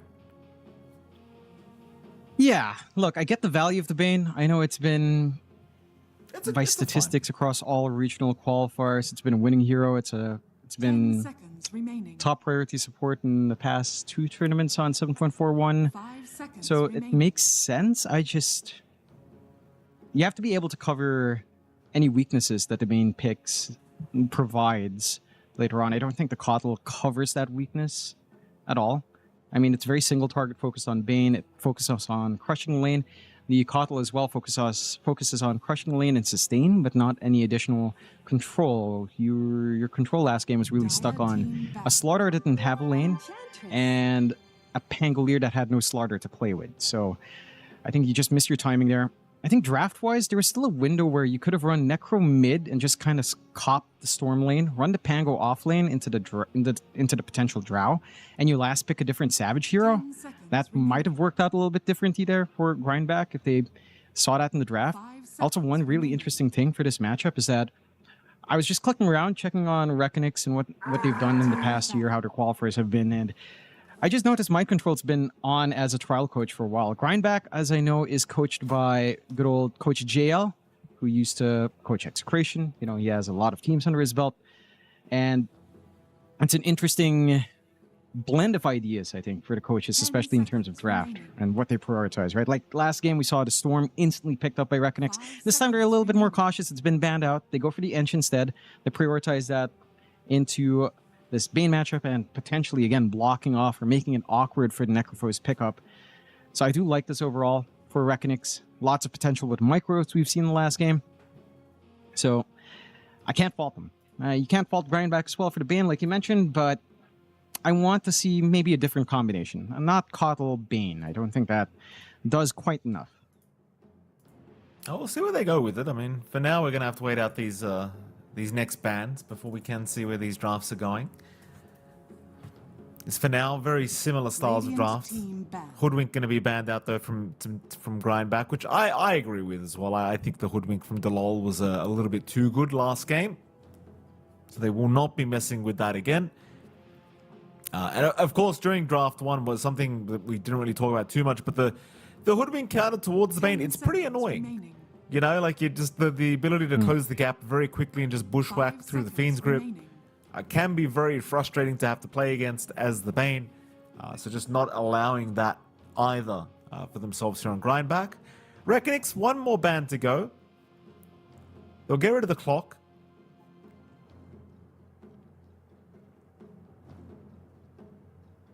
The Pango's still open. It did feel like Ken was doing fine overall, things considering they banned a Night Stalker. They take the Puck. I'm surprised Puck was left unbanned because this hero is such a menace. Laning, it almost always just at worst goes 50-50. The win rate doesn't quite reflect it, but you see how many bans it has gotten in these qualifiers. 12 bans, only 3 picks. Probably in those 3 picks, not the ideal Puck games, but it's still a really annoying hero, right? It scales nicely, its laning is fine, it jumps the back line, it can stop this Bane if the Bane doesn't catch you first, which again, as we saw when Bane has to catch a Storm, it can be easier said than done. Grindback goes for the Tiny. I want to say this should be a... Okay, now I'm not sure, because I want to say it should be maybe a Q Tiny. I would be very happy with a Ken Tiny. I don't think we see a lot of mid Tinies nowadays. Into a Puck, it can be all right. The Wind Ranger first pick of the tournament. I'm not a big fan of Wind Ranger. I think this hero has popped up here and there. On pause 1, it really doesn't feel amazing, right? Like you don't have access to your facets anymore, so there's no kill shot, there's no shackle shot for right click damage, and it just feels awkward. I think as a support, it's fine. But then you're running like Bane Wind Ranger support. So it does feel like they're maybe anchoring this as a potential core, maybe even mid, might be its best role. Then you run Tiny 4. As you see your matchup against Puck, Wind Ranger Puck is fine for Wind Ranger. Just kind of dodge her attacks, try to poke back. With Power Shot if she commits Phase Shift early, so it is playable. The Rubik coming out here for Reckoning. So this Rubik has felt really annoying. I think his changes with him having his innate, having his stacking up, can kind of go a little bit crazy. You have some really good spells to steal. Steal Shackle Shot, steal Avalanche or Toss, steal Nightmare, steal Enfeeble, steal Grip. Very easy to do so. It's a fantastic Rubik game. I think there's some concern for Grindback as to if this Rubik's standing far enough or has a blink, there's going to be a lot of utility here. Absolutely. Well, there's the Doom pickup now for Reckoning. I like Doom right now. I think Doom's very potent, and I think it's a good look at game that. for Doom. What's that, John? Look at the stats. 6 picks, 6 bans, 66.7% win rate. Oh, isn't he just the devil, Jonathan? Is he not just the devil? Look at that. It's a good Doom game, John. You know, against Wind Ranger, against Tiny. 6.7 of the 7 kind of ruins it. You know, let's round it down to 66.6. Yeah, round it down. It probably got rounded to 7. Let's be honest. You know. Yeah. Because it was 66.66, and you'd have to round it to 7. Naturally, Jonathan. Team group. Very smart at math, John, as you can tell. I am. That you are, Mikey? I'm not. In case there's any confusion. Team grind. What do you do here, right? Like, you've got this Wind Ranger that you have to figure out if you want it mid, safe for support. You've got the Tiny that needs to figure out if it's mid, safe support as well.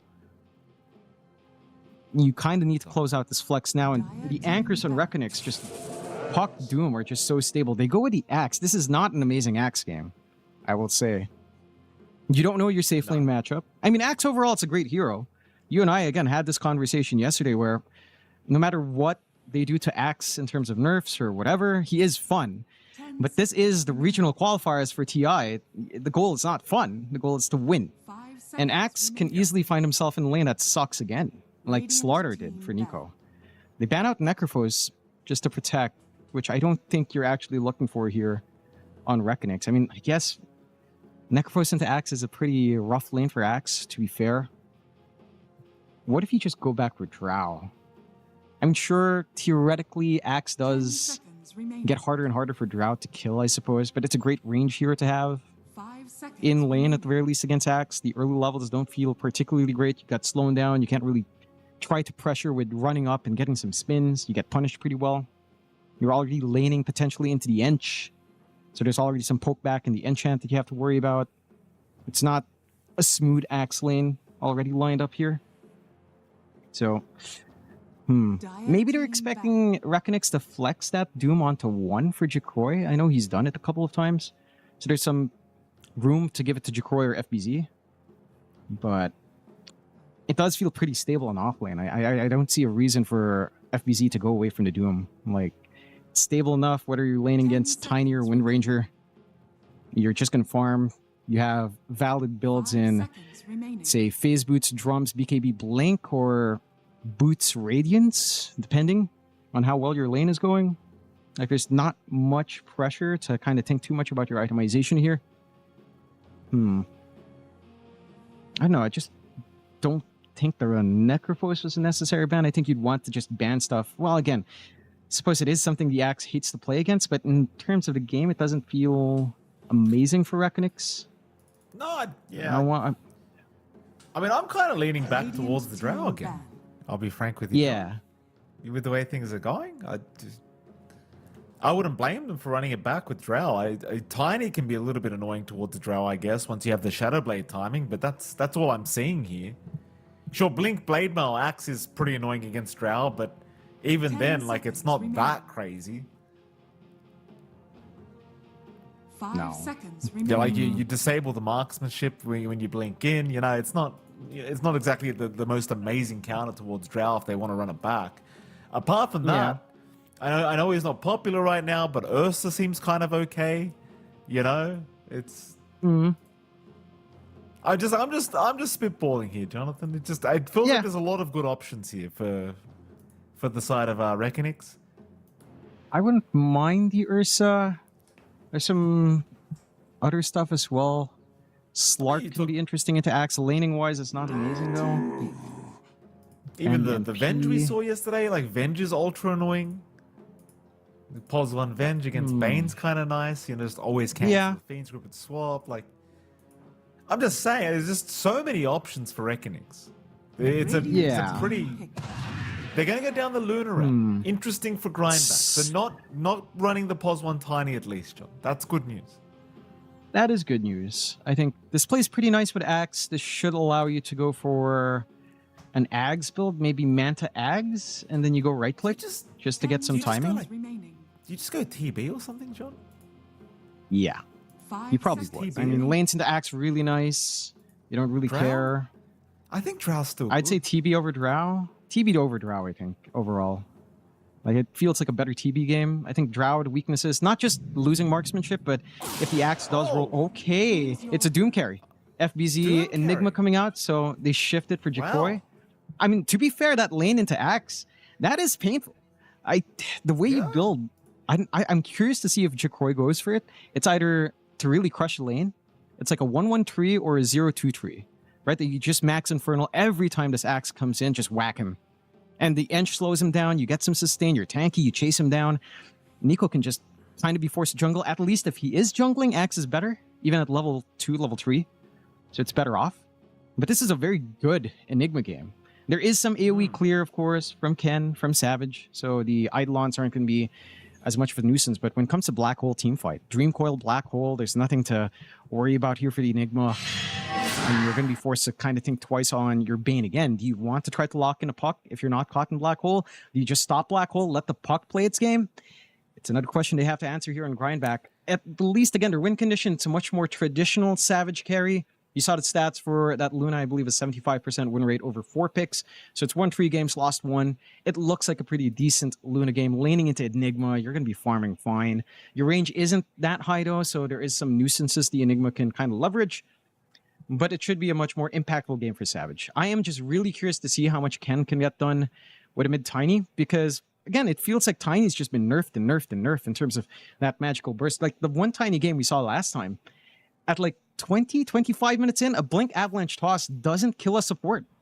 Like, there is just enough durability and not enough amplification that you're not going to kill anyone in that first committal. So we'll have to see how much Ken get done. I think it's important for him to win his mid lane matchup. And in that difference for Grindback, they've got to be able to take rune control. Because if you manage to get all the runes again in your dream, and this puck is just going to be popping off. It's going to be a scary game. It could be a very scary game. We'll see how it does go, though. Game number 2. Grindback with their backs against the wall here in this series, looking for this second win to continue this best of 3. Of course, loser of this, Jonathan, not out of the tournament. They are getting knocked down to the lower bracket of these regional qualifiers. But considering the qualifiers, you don't really want to have to put yourself in that very ugly position. So much prefer not to be there. Winner just gets to go straight through to the upper bracket semi-final, which I believe is starting to get played out tomorrow, if I'm not incorrect in saying so. So very exciting stuff. Smoke on smoke situation, also very exciting in this game number 2. To battle. Bit of a wraparound from Grindback through the river around the bottom Roshan pit. So it seems like they are going to try and sneak into the Radiant jungle. Loyal warrior. You always want to go for these early fights anyway as Axe, because, you know, Battle Hunker's just undispellable prior to the creeps being up. Well, it's dispellable, John, but you get my point. There's no creeps. Mm-hmm. Now, I know someone's going to correct me about that. Ken? It's going to be a nice 3-for-1 trade, in fact, in the favor of Grindback. Yep. Get a little bit cheeky and grab the extra one on the top rune spot. Not quite there for the timing. Dillil doesn't commit his level 1, so they don't really manage to stop that snag. And overall, a happy enough start here for the side of Grindback. Curious to see how the lanes go. Mid-match, of course, Puck versus Tiny. This should be fine. And you stay far away enough in your dream. You can kind of try to read when Avalanche comes in.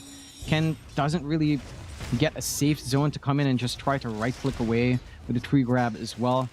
So in your dream should theoretically be quite fine, so long as he doesn't cop too much from Ken in terms of trades. Ken does get like a good couple of right-clicks, though.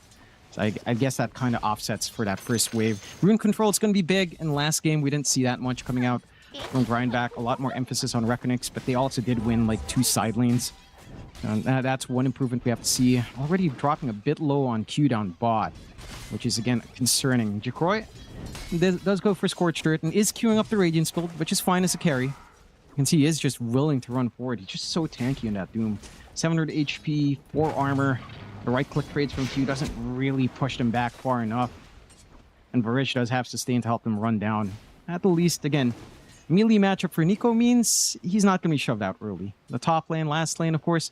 Savage on that Luna, hang around with Ollie on the Bane, and FBZ and the Lull trying to lane up on the Enigma Rubik.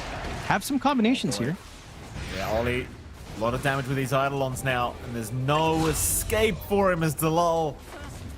Well, they forced every bit of regen out of poor old Ollie, but it just was not enough in the end. Delal able to secure first blood. That is a tasty little start, extra EXP for FBZ. They've done a great job of just balancing lanes as well, even with the Eidolons. So it's not shoved out too far back after going under the tower. You just have to respect that damage. Just the lift back into the Malefice, it's just so much output with the Eidolons being stacked up like that. And again, this is the awkward thing about the Luna matchup. Your attack range isn't that high, so every time you come into last hit, you're going to cop it from the Eidolons if FVZ's micro is on point. Or you just don't find anything, you know? Maybe you find a creep while the rest of your creep rate gets shoved and denied. They do at least have access to their pull. It is blocked off, though, so it's not going to last for too long. They'll getting that in a good interim. Going to take a minute for them to realize that the camp is not going to spawn again. So less options available here for Grindback. Laning-wise, and at least Savage is able to just sit back and farm under tower. But FBC gets to do the same. And again, it's equally efficient for the Enigma with the Eidolons. Down bot, you are seeing Nico just starting to play as Axe would, cutting the creep wave, making it awkward for Varish. Constant just pumping out the Battle Hungers. Does get the Purge creep up though, so Battle Hunger doesn't really last long. There you go, there's that Purge, Mikey. Dispel on hand. Yeah, I know. It's all right, everyone. I know it's purgeable. We know we can dispel it. Don't worry. It's always like that, Joe. There's always that one guy. You gotta do it. You know? Oh, nice deny on the courier as well. Brown boots for Jacroy going down the toilet. But Nico also might be going down the toilet here, John. Nico not looking too flash hot. The lull even around, and in fact, it is not fair. It was 3v1. Q wasn't even around to try and help out. At least they'll deny a creep wave on the T1 tower, I guess, but still happy days here for Jacroy. Yep. Just finding that farm. Goes for the 1-1-1, so he gets some nice utility out actually from the speed aura he gets from the work slave, or that Taskmaster Q. Styles a bit. Throws out a blood grenade, which maybe isn't ideal. Jacroy's not been too unhappy about at least wasting that one resource, although he isn't that tanky against the magic damage here. No, sir. The bottom lane, maybe going a little bit the other way now, as you've had the full reset on Nico. Q's always been quite healthy, so Jacroy, he'll get the self-handed to him by Varish anyway, so he'll get a bit of a reset himself. Top lane going pretty splendidly, I want to say, for Savage, by the way, John. I mean, he's not really farming the lane anymore, but he's at the stage where he can just farm jungle, and that's exactly what he's doing. I mean, I suppose you could make the argument FBZ is just having a better time, considering that the Luna just does not want to farm lane anymore. But at the very least, they're not, trying to hunt down this Luna throughout the jungle. Yeah, it's a little bit harder to cut through, and you can't really just stop that process. So Savage is getting steady build-up. He's happy enough. Of course, FBZ is also happy to just work himself into the Dominator build anyhow. It's going to be a key spike, having that utility. We've seen FBZ be a real pest last game as well. Nico does get punished down. Yeah, it goes down again. The enchant slow plus the chase down with the Scorched Earth and the Infernal Blades is proving to be just too much damage here for this Axe. There's no real running once the enchant hits. I mean, it's a level 2 enchant. 40% slow, never going to be fun. Not good news for Nico. I mean, he already had a pretty rough game 1. Game 2 not looking too flash hot so far either. No, not quite. I think the big difference maker is Ken is winning out mid quite nicely. Right, like he's not getting the rotations for water runes, but his matchup is just working out well. Just going all in on the tree grab, getting that cleave damage onto IYD, tanky enough to cop all these illusory orbs. Not as mana intense for him as either. Top just falls, but that's to be expected against an Enigma when your Luna is just farming jungle. So you kind of miss out. Power rune? And Ollie might be punished for this. He will pick up the regen, but no, he'll get away with it. They won't waste their time after the regen was taken. Just leave him be. Nice deny by Ollie. So what? 3-1. T1 Tower's gone up to the top lane. Pretty slow game, all things being said and done, but you kind of anticipate that with the drafts that you've got. It does feel as though Reckonix have gotten off to an amazing start here in these side lanes. The only lane that's really seemingly struggled is In Your Dream on this park. It's just falling a little bit behind this mid tiny, but it's only about 200 gold difference, so I wouldn't even call that a straight loss. No. Still within, I suppose, expectations here. Ken, interestingly, is just going for the Echo Saber. So not going for a quick blink. Again, just focusing on the strengths of Tiny right now. A little bit more into the tree grab. A little bit more into that right click. So there is some good timings there. I think, again, the slight concern is just Nico's timing onto blink. And if he's going to offset that with, say, a Vanguard, I don't think it's a great game for it. Jacroy, though, under tower. Ooh. He certainly is. So he's got to do him off, though. Nico, about... No, he's not surviving this. Maybe he could turn around at least onto Jacroy. Jacroy, though, turning onto Q now. Q, forced to retreat, does make it out. Meanwhile, Ken, I mean, he's here, but all he had to play with was an avalanche. So the TP itself was kind of questionable, I want to say, from Ken on that one. John, because it's like, well, what are you going to do? The axe is doomed anyway.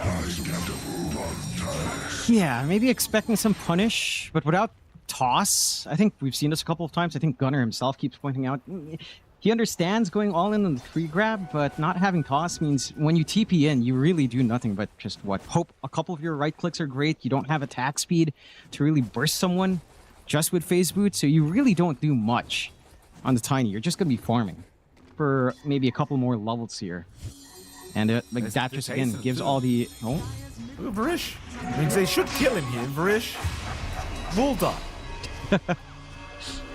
Mid lane then. Q's been caught out. Q's just down. And then while this is happening, John, they're taking T1 towers. We saw this in game 1. We had our questions. They're doing it again. This time around, they're looking to make making it look a lot easier than it did last time, because they've got an Enigma by FBZ. And he's just going straight into the Helmet of Dom into the Blink Dagger next. Like, it's just the same thing as he did with his Centaur. But, well, you know, why fix it if it's not broken? I would say in this game for Reckonix, it's actually a lot more optimized, right? Because they're not dumping resources all in on one lane. The supports are a little bit more spread out. They're making work across the map instead of just focusing on Jacroy's lane. Right, so they've shut down top. Top tier 1 fell really early. Mid tier 1's gone now without movement from FBZ. They found out solo kill onto Ollie up top as well, just with the creeps and the Eidolon army. There's no clears here for the Eidolons. You're not at the point where the Luna can just run up and just cleave away for the lunar orbit with the glaives. And you have to kind of respond to that pressure. And top tier 2 just slowly being chipped. Again, the threat is once this blink is up from FBZ, nothing will stop him. Right? Maybe a Bane could, maybe a Call could, if the positioning's just slightly awkward here for FBZ. But there's going to be some opportunities to at least find some solo pickoffs. Ken will be able to escape. Dream Coil not available. In fact, I believe it was committed earlier, but just didn't amount to anything. Ken, we'll see Varish, but only has level 1 toss. It's going to be a little bit challenging to actually deal with the Ench. I think Varish stole like a couple of creeps there. Oh, it's the Savage. Got caught by FBZ. The black hole. It was committed, but of course, well worth it. And just the black hole with the creeps, more than enough for FBZ to get the job done. That's horrifying news for Grindback. Like, that's your best performing call right now, just going down to the solo Enigma.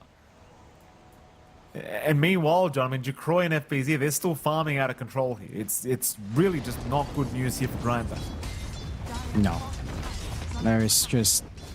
There's not much he can do again. Nico is just trying to farm up. They're just pushing in. They've got the Skellies down bot. This is all without FBZ joining as well, right? Like, so they can push bot. FBZ can still shove up top, threaten onto the tier 2. Map's completely shut down. Nico's back into the same game state from game 1, where he's farming jungle for Blade Mail into the Blink. And I'd say without the Blink, you're just not looking at anything for Nico. It's not an easy game to just run up and call. There's just a lot of things that can happen to you in your journey to try to call someone. So it's a little bit of a rougher start. 3k lead once more for Reckonix. Again, very reminiscent of game 1. See if their smoke starts to line into anything, though. They run into Varish with the smoke. Not exactly what they would have liked. Varish probably pretty happy to tank that smoke for his team. So they'll take the Ench kill, but again, it's not really what you're hoping for. You'll get a D-ward on top of that, so a little bit nicer. But in the meantime, again, like, you've got this Jacroy and FBZ. They're just farming across the map very effectively. Jacroy very close now to the Radiance build-up, just about 500 gold away. FBZ, again, still trying for the Blink, but just 200 gold off now on the Enigma.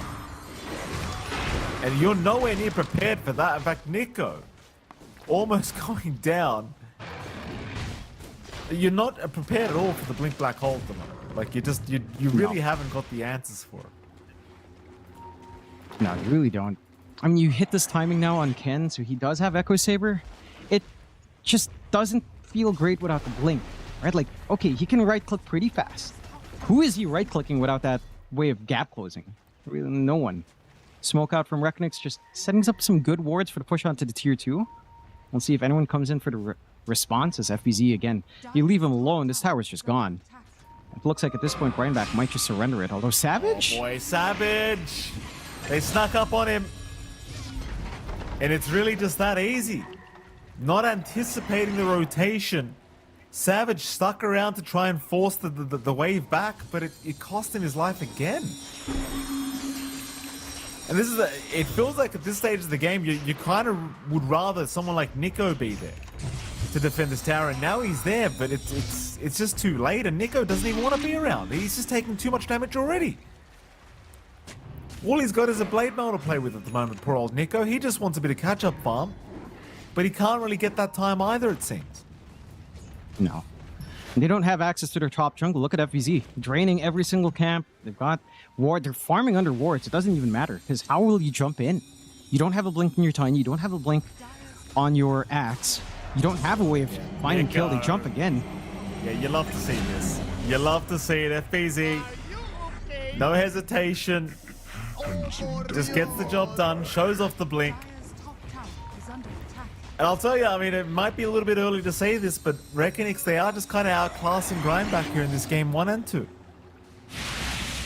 I would say so. I mean, you look at how they draft, look at how they play around their draft, like this timing to swing onto mid for FBZ, this way of crushing top, this way they're bouncing down bot, giving Jacroy this time, like full Radiance up is a major threat on the Doom into the BKB, looking to fight right after. He has the Wolf Creep on hand. He has some decent right click actually once Sanjin Yasha's up. And you've got a lot of room now for In Your Dream. He's got that full Witchblade going to the Blink. Like, yeah, you're still farming pretty decently on Ken and Savage considering the game state. It's just that, who are they supposed to play with until these Blinks are up in the next 6 minutes, 7 minutes, maybe? There's not much you can really do. You can't take initiative at all.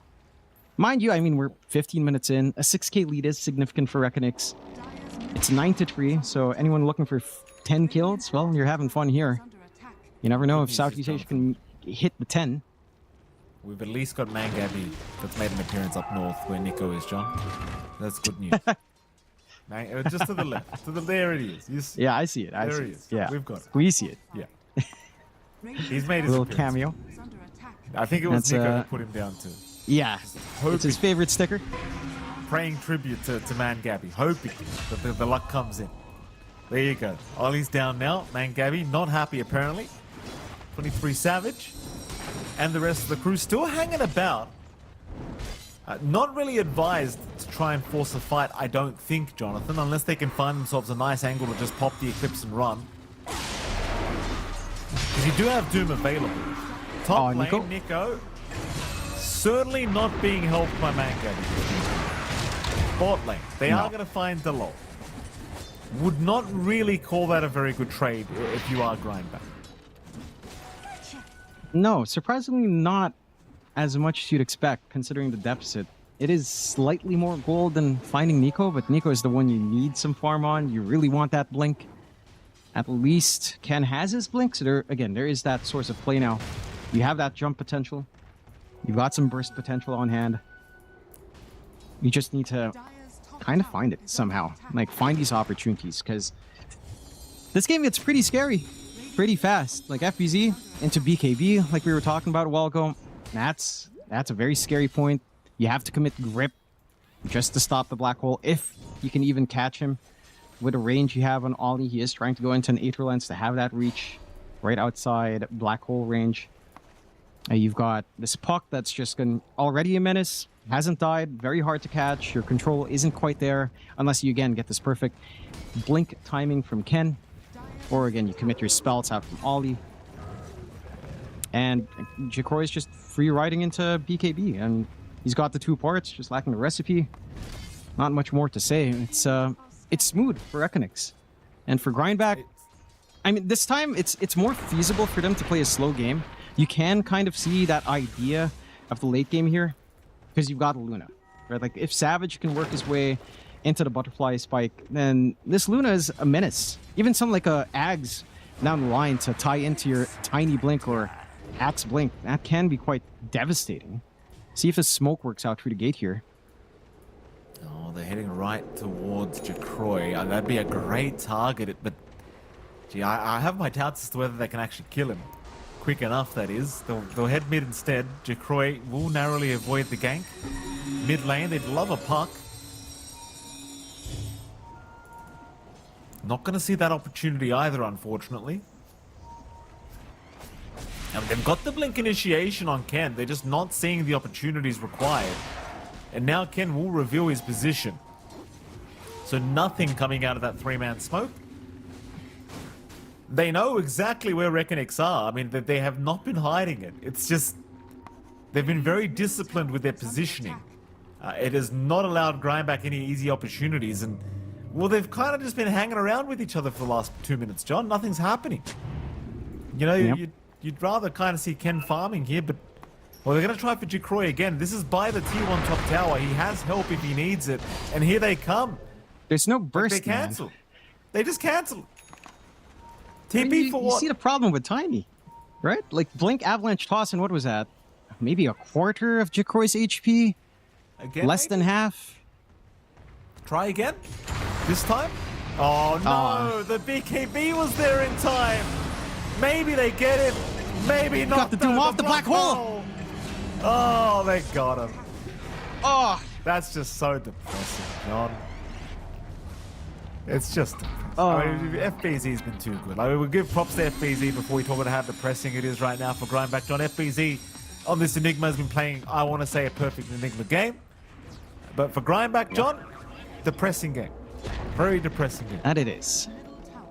I mean, it was the right call to hang around, but the moment you reveal that play onto top by the tier 1, they're ready on Reckonix. You saw the hesitation for Jacroy. He knew they're probably going to turn back in. They get the interrupt out from good old In Your Dream, and then the BKB pops up and he gets the Doom off.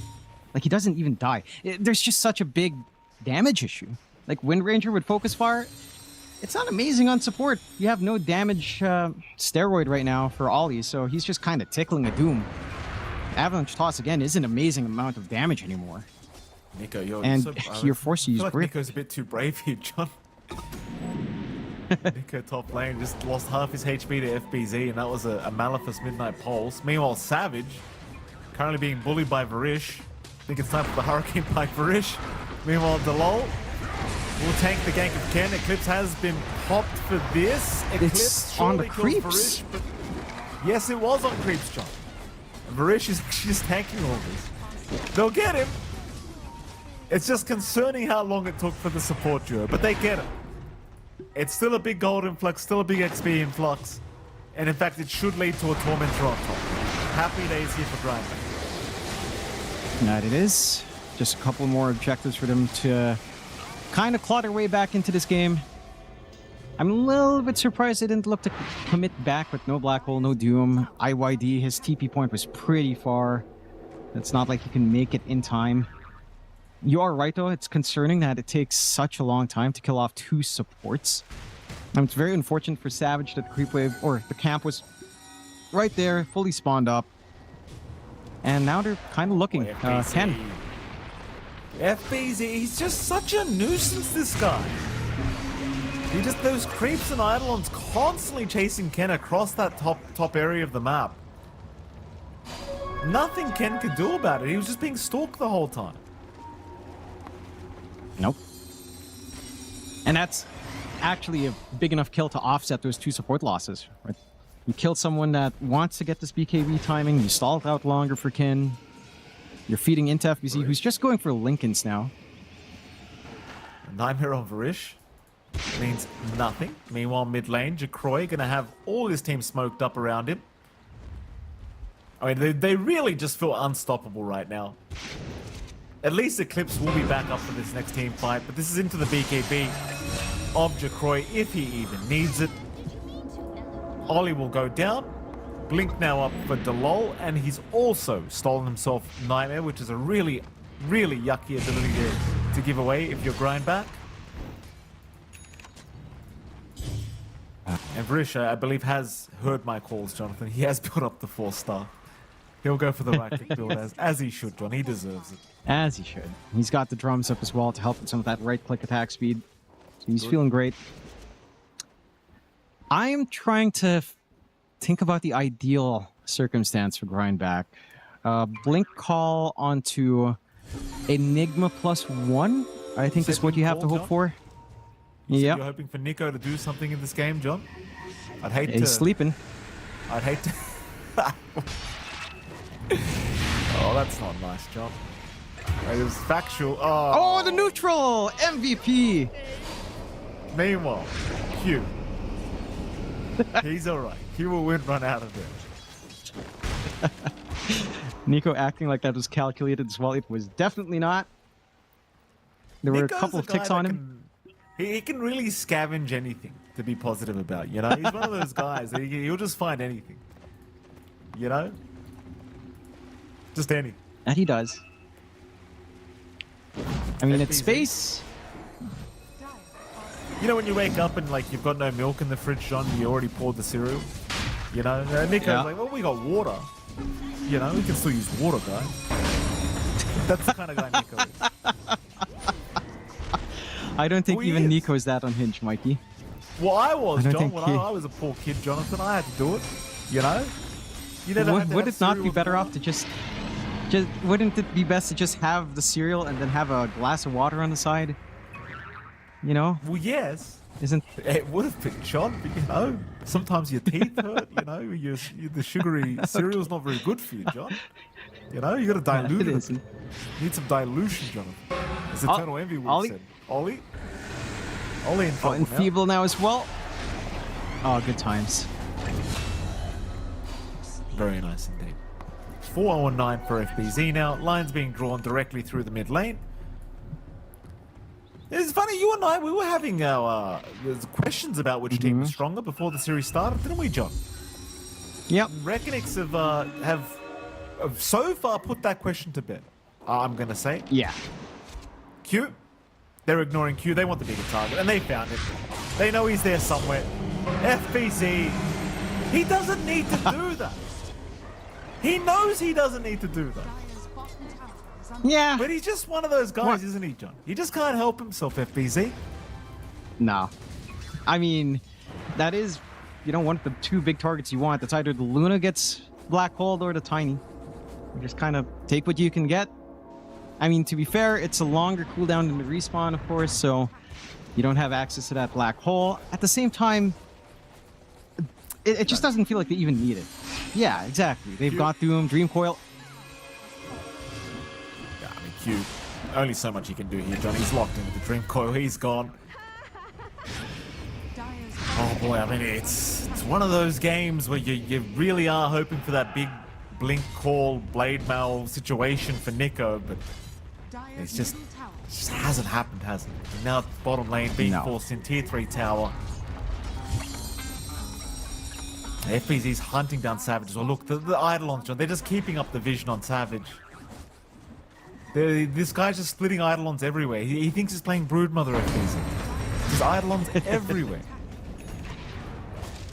Yeah, and he's going to have a Linken's up soon, so even the Fiend's Grip to stop is just not going to be an issue for FBZ. And there's just no concerns. You can just look to Black Hole. I'm really, really struggling to see the path back for Grindback. They'll try with a smoke. I just feel like it's, again, maybe a little bit of the support duo draft you've went to yourself. Bane plus Wind Ranger just also doesn't feel like they cover each other's weaknesses that well. Maybe it'll show us now if they catch one, Jacroy. He has Aegis. He does have Aegis. But they should at least get him the first time. So Jacroy just pops the Doom, knows Nico's gonna die. Pretty sure Nico's just guaranteed to die here. Maybe. Meanwhile, Fiend's Grip committed. They're gonna try and lock him down another time. Jacroy, though, still perfectly fine. Stolen. Nico does indeed die. Stolen Fiend's Grip as well. FBZ to jump in onto Savage. Savage having his BKB wearing off, but it does at least get Jacroy. He does get a nice target, but it's gonna cost his whole team. The Ken's the only survivor in all of that. So you got Jacroy. That's the good news. Bad news is it doesn't really matter. No. I mean, it's a good gold injection for Savage. It's just not enough to drag him to that point where Luna's crazy, right? Like, we're talking about that full butterfly. No, not even.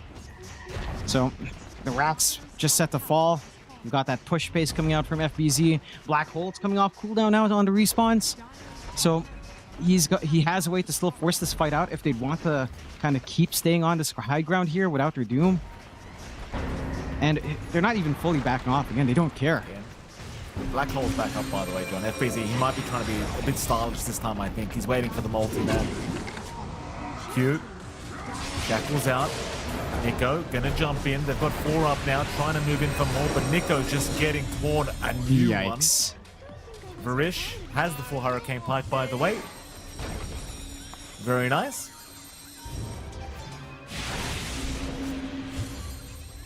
What do you think? 3-man Black Hole this time for FBZ? 4-man, John? 5-man? Yeah, probably a 3. If it's a 5-man, there's a lot of problems in Grindback. The problem is letter G is going to be hit. Yeah. Is there even 3 people left on the map to Black Hole, John? I don't know. I don't know. Tier 3 tower. Does go down. Q. Losing half his HP to a waning rift. Not going to feel too good about that. Ken looking to jump in. We'll get a nice toss back onto Jacroy. Jacroy, they're just so tanky. And it's a 0-man Black Hole. The no-man Black Hole. FBZ. How embarrassing. The perfect game ruined by himself. No, he's ruined it, John. He's embarrassed himself, FBZ. He's down as well. Oh, no. It doesn't matter anyway, though. Savage dies. Ken dies. I'm being dramatic for nothing, John. It's just because I love FBZ. He's a good guy. He can take it. Varish is going to die. Nico trying his best to survive. Very funny, Nico. And Q. Well, he'll get back to the fountain at least. But 2 racks is down. They do still at least have the bottom racks, but probably not for very long. No. You've got the full heart from Jacroy, so I doubt we're going to see him die in time. They catch one more. All right, there's the buyback from Savage. Last-ditch attempt here. Delol trapped up in the nightmare. Savage going to move right onto Delol. Does take him down. Meanwhile, Ollie also down. Jacroy just going after Savage on his own. I mean, he's a tanky dude. Q's doing no damage. Q is literally tickling Jacroy. Jacroy's following him. Oh, boy. Can they actually kill him? Jacroy! No. No, they can't. Yeah, all right. No, they can't kill him. Just call it for it. That's enough. we've seen a lot of things this game. We've seen a zero-man black hole. We've seen a Doom that can't die, literally impossible to kill. Still, oh no. Nico's in, but Yeah, GG's that's it. They've seen it. They have seen enough, Jonathan. Fantastic performance here from Reckonix, and I'll tell you what, if they keep this up, they might be one of the stronger teams in this regional qualifiers, if not the favorites, John, because that was a pretty dominant victory. I didn't think it was going to be that easy for them, but it was. And in fact, I'm looking at the list right now of teams that potentially are going to be up against them throughout these this upper bracket. I don't know. I really do feel as though Reckonix might have the ability to just beat every single one here if they keep playing like that. I mean, they have, again, qualified for a LAN before in these qualifiers for other tournaments. They have looked good. Their history up against Grindback, they did 2-0 them. But I did, I gave a little bit of leeway for Grindback to maybe still gel together as a team. It looks like there's still some kinks to work out because I will say the draft felt like pretty big parts of what went wrong for Grindback, right? Like, again, they open with Bane, and again, you give this option for Reckonix to go for a slippery mid. In Your Dream, this time gets Puck. You pick a support that just doesn't do anything about that Puck in the Wind Ranger and doesn't really cover the weaknesses of Bane, right? Like, again, so your Bane and Wind Ranger are kind of doing the same thing in the game and not covering each other's weaknesses. Your Tiny doesn't have someone to connect to because Nico's lane is, again, rough against Doom, which Reckonix has been really good about shutting down Nico. He has not had a game in the last 2 games of this series at all. Savage maybe had a little bit more to play with up top. Like, he does get the jungle, he does get to build up, but it just was never really relevant. FBZ with the micro plays just everywhere all at once, and the way Reckonix is connecting as a team, the information they're getting, the way they decide to take these fights, it was just perfection playing around these timings. Look at that. 0-man black hole, and it doesn't even matter. That's how rough this game was. A whiff black hole, and it doesn't even matter for anything. Doesn't matter. I mean, it was too dominant of the game. You probably are right, John. Like, it probably was mostly based on the fact that the drafts were just... it's hard to say they were that one-sided, but it really did feel like they were just too one-sided. Props to mind control, I guess. Reckoning. Mind control. Coach doing a good job. Yeah. And Reckoning. Well, there you go. Proceeding up through the upper bracket. Semi-final now. They already have their opponent decided for them, and of course it is going to be the one and only Execration up next for the side of Reckonix. But yeah, I mean, again, I could easily see this side taking on Execration and taking them out, knocking them down to the lower bracket. If Execration aren't too careful. It's going to be pretty exciting tomorrow, I want to say, based on the matchups we have got going. But yeah, again, nevertheless, Reckonix pleasantly surprising me. Happy paces here on the side of Reckonix. Let's be frank, there was no sweating here in this game whatsoever. No. MVP-wise, John, do we just hand it over to FBZ? All jokes aside? Or? Straight to Ipul. Straight to Ipul, I think. I mean, In Your Dream did fantastic as well, but just the space FBZ created top, his timing on Dominator, the way he would rotate top to mid, his decision to take these fights, right? Like, he was willing to go for these black holes early onto any target he'd find. He just kind of set up a lot for the team. I think... Yeah. Again, In Your Dream, Kiki kind of deserves a shout out as well. Perfect game on the puck. But FBZ did a ton of work on this Enigma. And I kind of want to steer back to your point about, the potential team to qualify, the favorites in this qualifier. We never really got to talk about it. I had Reckonix and Grindback in my top 4, along with OG and Glyph. And from that showing, Reckonix right now is just number 1, right? They just completely crushed Grindback. So it kind of ties in as well, because our next series is going to be the debut of OG in these regional quals. And there's a lot of question marks about that team, because they've been stealing the slot of C in a lot of tournaments, and they've been placing dead last, as is the tradition in Southeast Asia. But they still win those slots. They've had some roster changes. Nico, who's on Grindback, used to be there. They had Toronto, Tokyo swapped out. Now it's Raven. And I have no clue how they'll do. So this is going to be exciting, Mike, because if OG struggle against IAP, there will be some words. There will be some words about OG, and that is not what they'd want to have. I don't want to go ahead and say IAP are that much of the underdogs, but, I dare say anyone watching probably would argue that OG should be the favorites going into this matchup. We'll find out. We are going to head to a break, and right after that break, we'll be back with OG up against InterActive Philippines. Human body was built to move.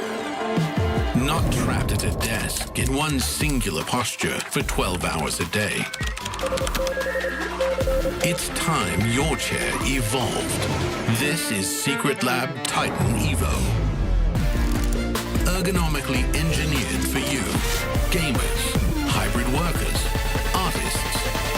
Backing your every move.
welcome back to the International Regional Qualifiers, ladies and gentlemen. We're into our final series of the night. It's going to be OG up against InterActive Philippines, and it's MLP Dota and Jonix Fire joining you once again. Jonathan, welcome back, sir. We both said earlier that, you know, OG, if they were to lose this matchup against IP, I think we'd be a little bit on the shocked side. I want to say IP can do it, though, John. I don't want to be that guy that really underestimates Interactive Philippines that much. I think they could do it. No. Yeah, they can certainly surprise. I think this is a team that, again, kind of surprised yesterday with their win up against Yangon Galacticos. They managed to make that a very drawn-out series for sure. And this is a roster that has a decent amount of experience. I think their freshest face is V. Jed has had a ton of time, I think a year or two now in the scene. Lewis, Eris, Grims, and we've talked about this with Eris and Grims especially, is that they're very good at rounding off less experienced rosters to success, right? So see if they can kind of carry that recipe of success they had from, say, their Ivory days into qualifying for, say, you know, that was like Acer Predator League stuff, and kind of drag this team further than you'd probably expect. Lewis, you know, in his time in Execration showed off a lot. He managed to play in the EWC as well.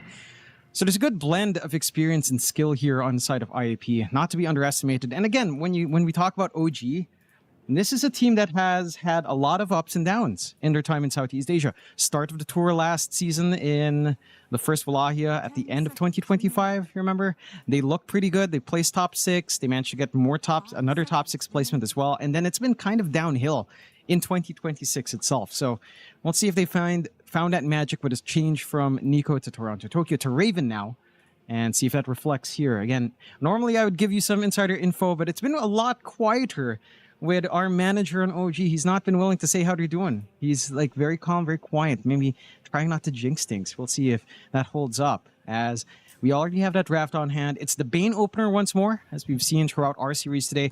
OG picks up the Bane, and IAP go for the Phoenix, which I don't mind. There's a lot of sustain, decent enough team fight. Did they ban out Snap? Snap was banned out by OG, so your easy answer for the egg isn't quite there. Now we just need to see, outside of these bans, what support do you take with the Bane? Because the Bane Kotl didn't look great from the last series. The Bane Wind Ranger looked especially rough in the last series as well. So I don't want to see OG kind of repeat those drafting issues. And speaking of, on these bans, there's a lot of really slippery mids still left in the pool. Storm's still there, Puck's still there. Those are the big ones. Maybe an Ember, but probably not as big of a deal overall in comparison to what the Storm and Puck can do. So I'm curious to see if OG's thinking about banning one of these slippery mids. So they do ban out at least a couple of cores beforehand. Take care of the Lycan instead, so maybe a bit more targeted towards, say, a V offlane or maybe a cheeky Jed carry, which I don't think we've seen the Lycan too often, but there is some potential, I suppose. Runs down the Bane quite nicely. Maybe they're just trying to free up the game a little bit, not give too big openings here to rip that Bane apart. I will see. 5 seconds. More bans to come, OG. Not sure where the focus is going to be exactly against Interactive Philippines.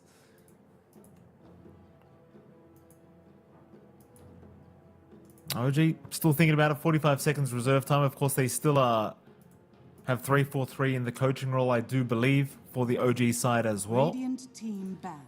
I'm personally, again, very curious to see how Raven does perform here with this squad. Team pick. TB going to be banned out by Interactive Philippines. And one straight very into important the point. Yes, John. We forgot, Mikey. This is a Rambulan. 2 Filipino teams, technically. Took me a while. It's like, I was supposed to say something. It's like, all right, 2 5-man Filipino teams. So this is also fun in that sense, because those tend to devolve into chaos as well. It just gets a little bit more chaotic. Like, going back to your point, IEP with the Doom. Now you've got the double red draft on so far for IEP, so that's nice. Storm's still an option if you want to go blue-purple as your team here on OG. Not that you'd want to double down on that. Okay. Kotl plus Beastmaster is a bit more sensible. Like, that is a strong laning duo, especially if you're planning to give that onto Raven. So, Kotl Beastmaster offlane's pretty safe. If you're laning into Doom, you don't even bother with the boars as much. You just go for Axis. You're just going to have fun.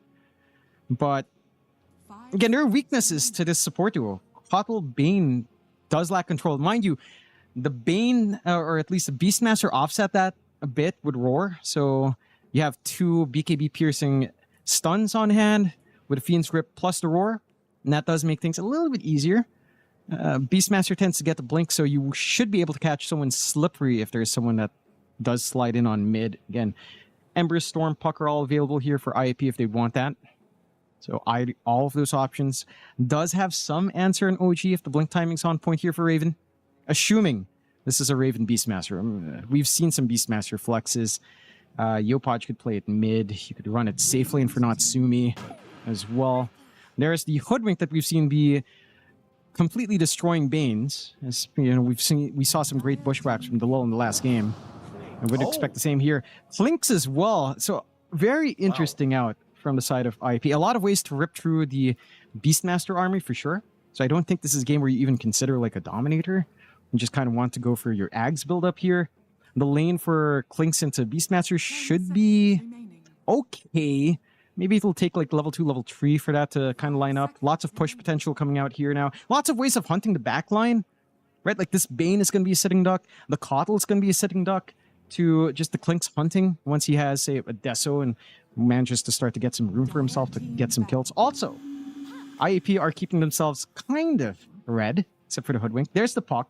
That is your slippery here on mid for Yopaj. No flex for Beastmaster. Mid, at the very least, they don't know the mid matchup, though. So now it's time to maybe ban out some stuff like, say, I think the big one would be like a Monkey King matchup. Earth Spirit's gone, but a Monkey King would be one as well. We've seen Monkey King with what? Brown Boots plus 1 rate band or 2 rate bands kind of run down the Puck, and it's just terrific for a Puck. So I'm curious to see if that's the same idea they'll have to kind of protect Yopaj here. No, it's a Void Spirit. All right. InterActive Philippines, 1 more ban to go. Saw the Naga Siren being removed. Just the POS 1 for OG that we're looking for. 5 seconds remaining.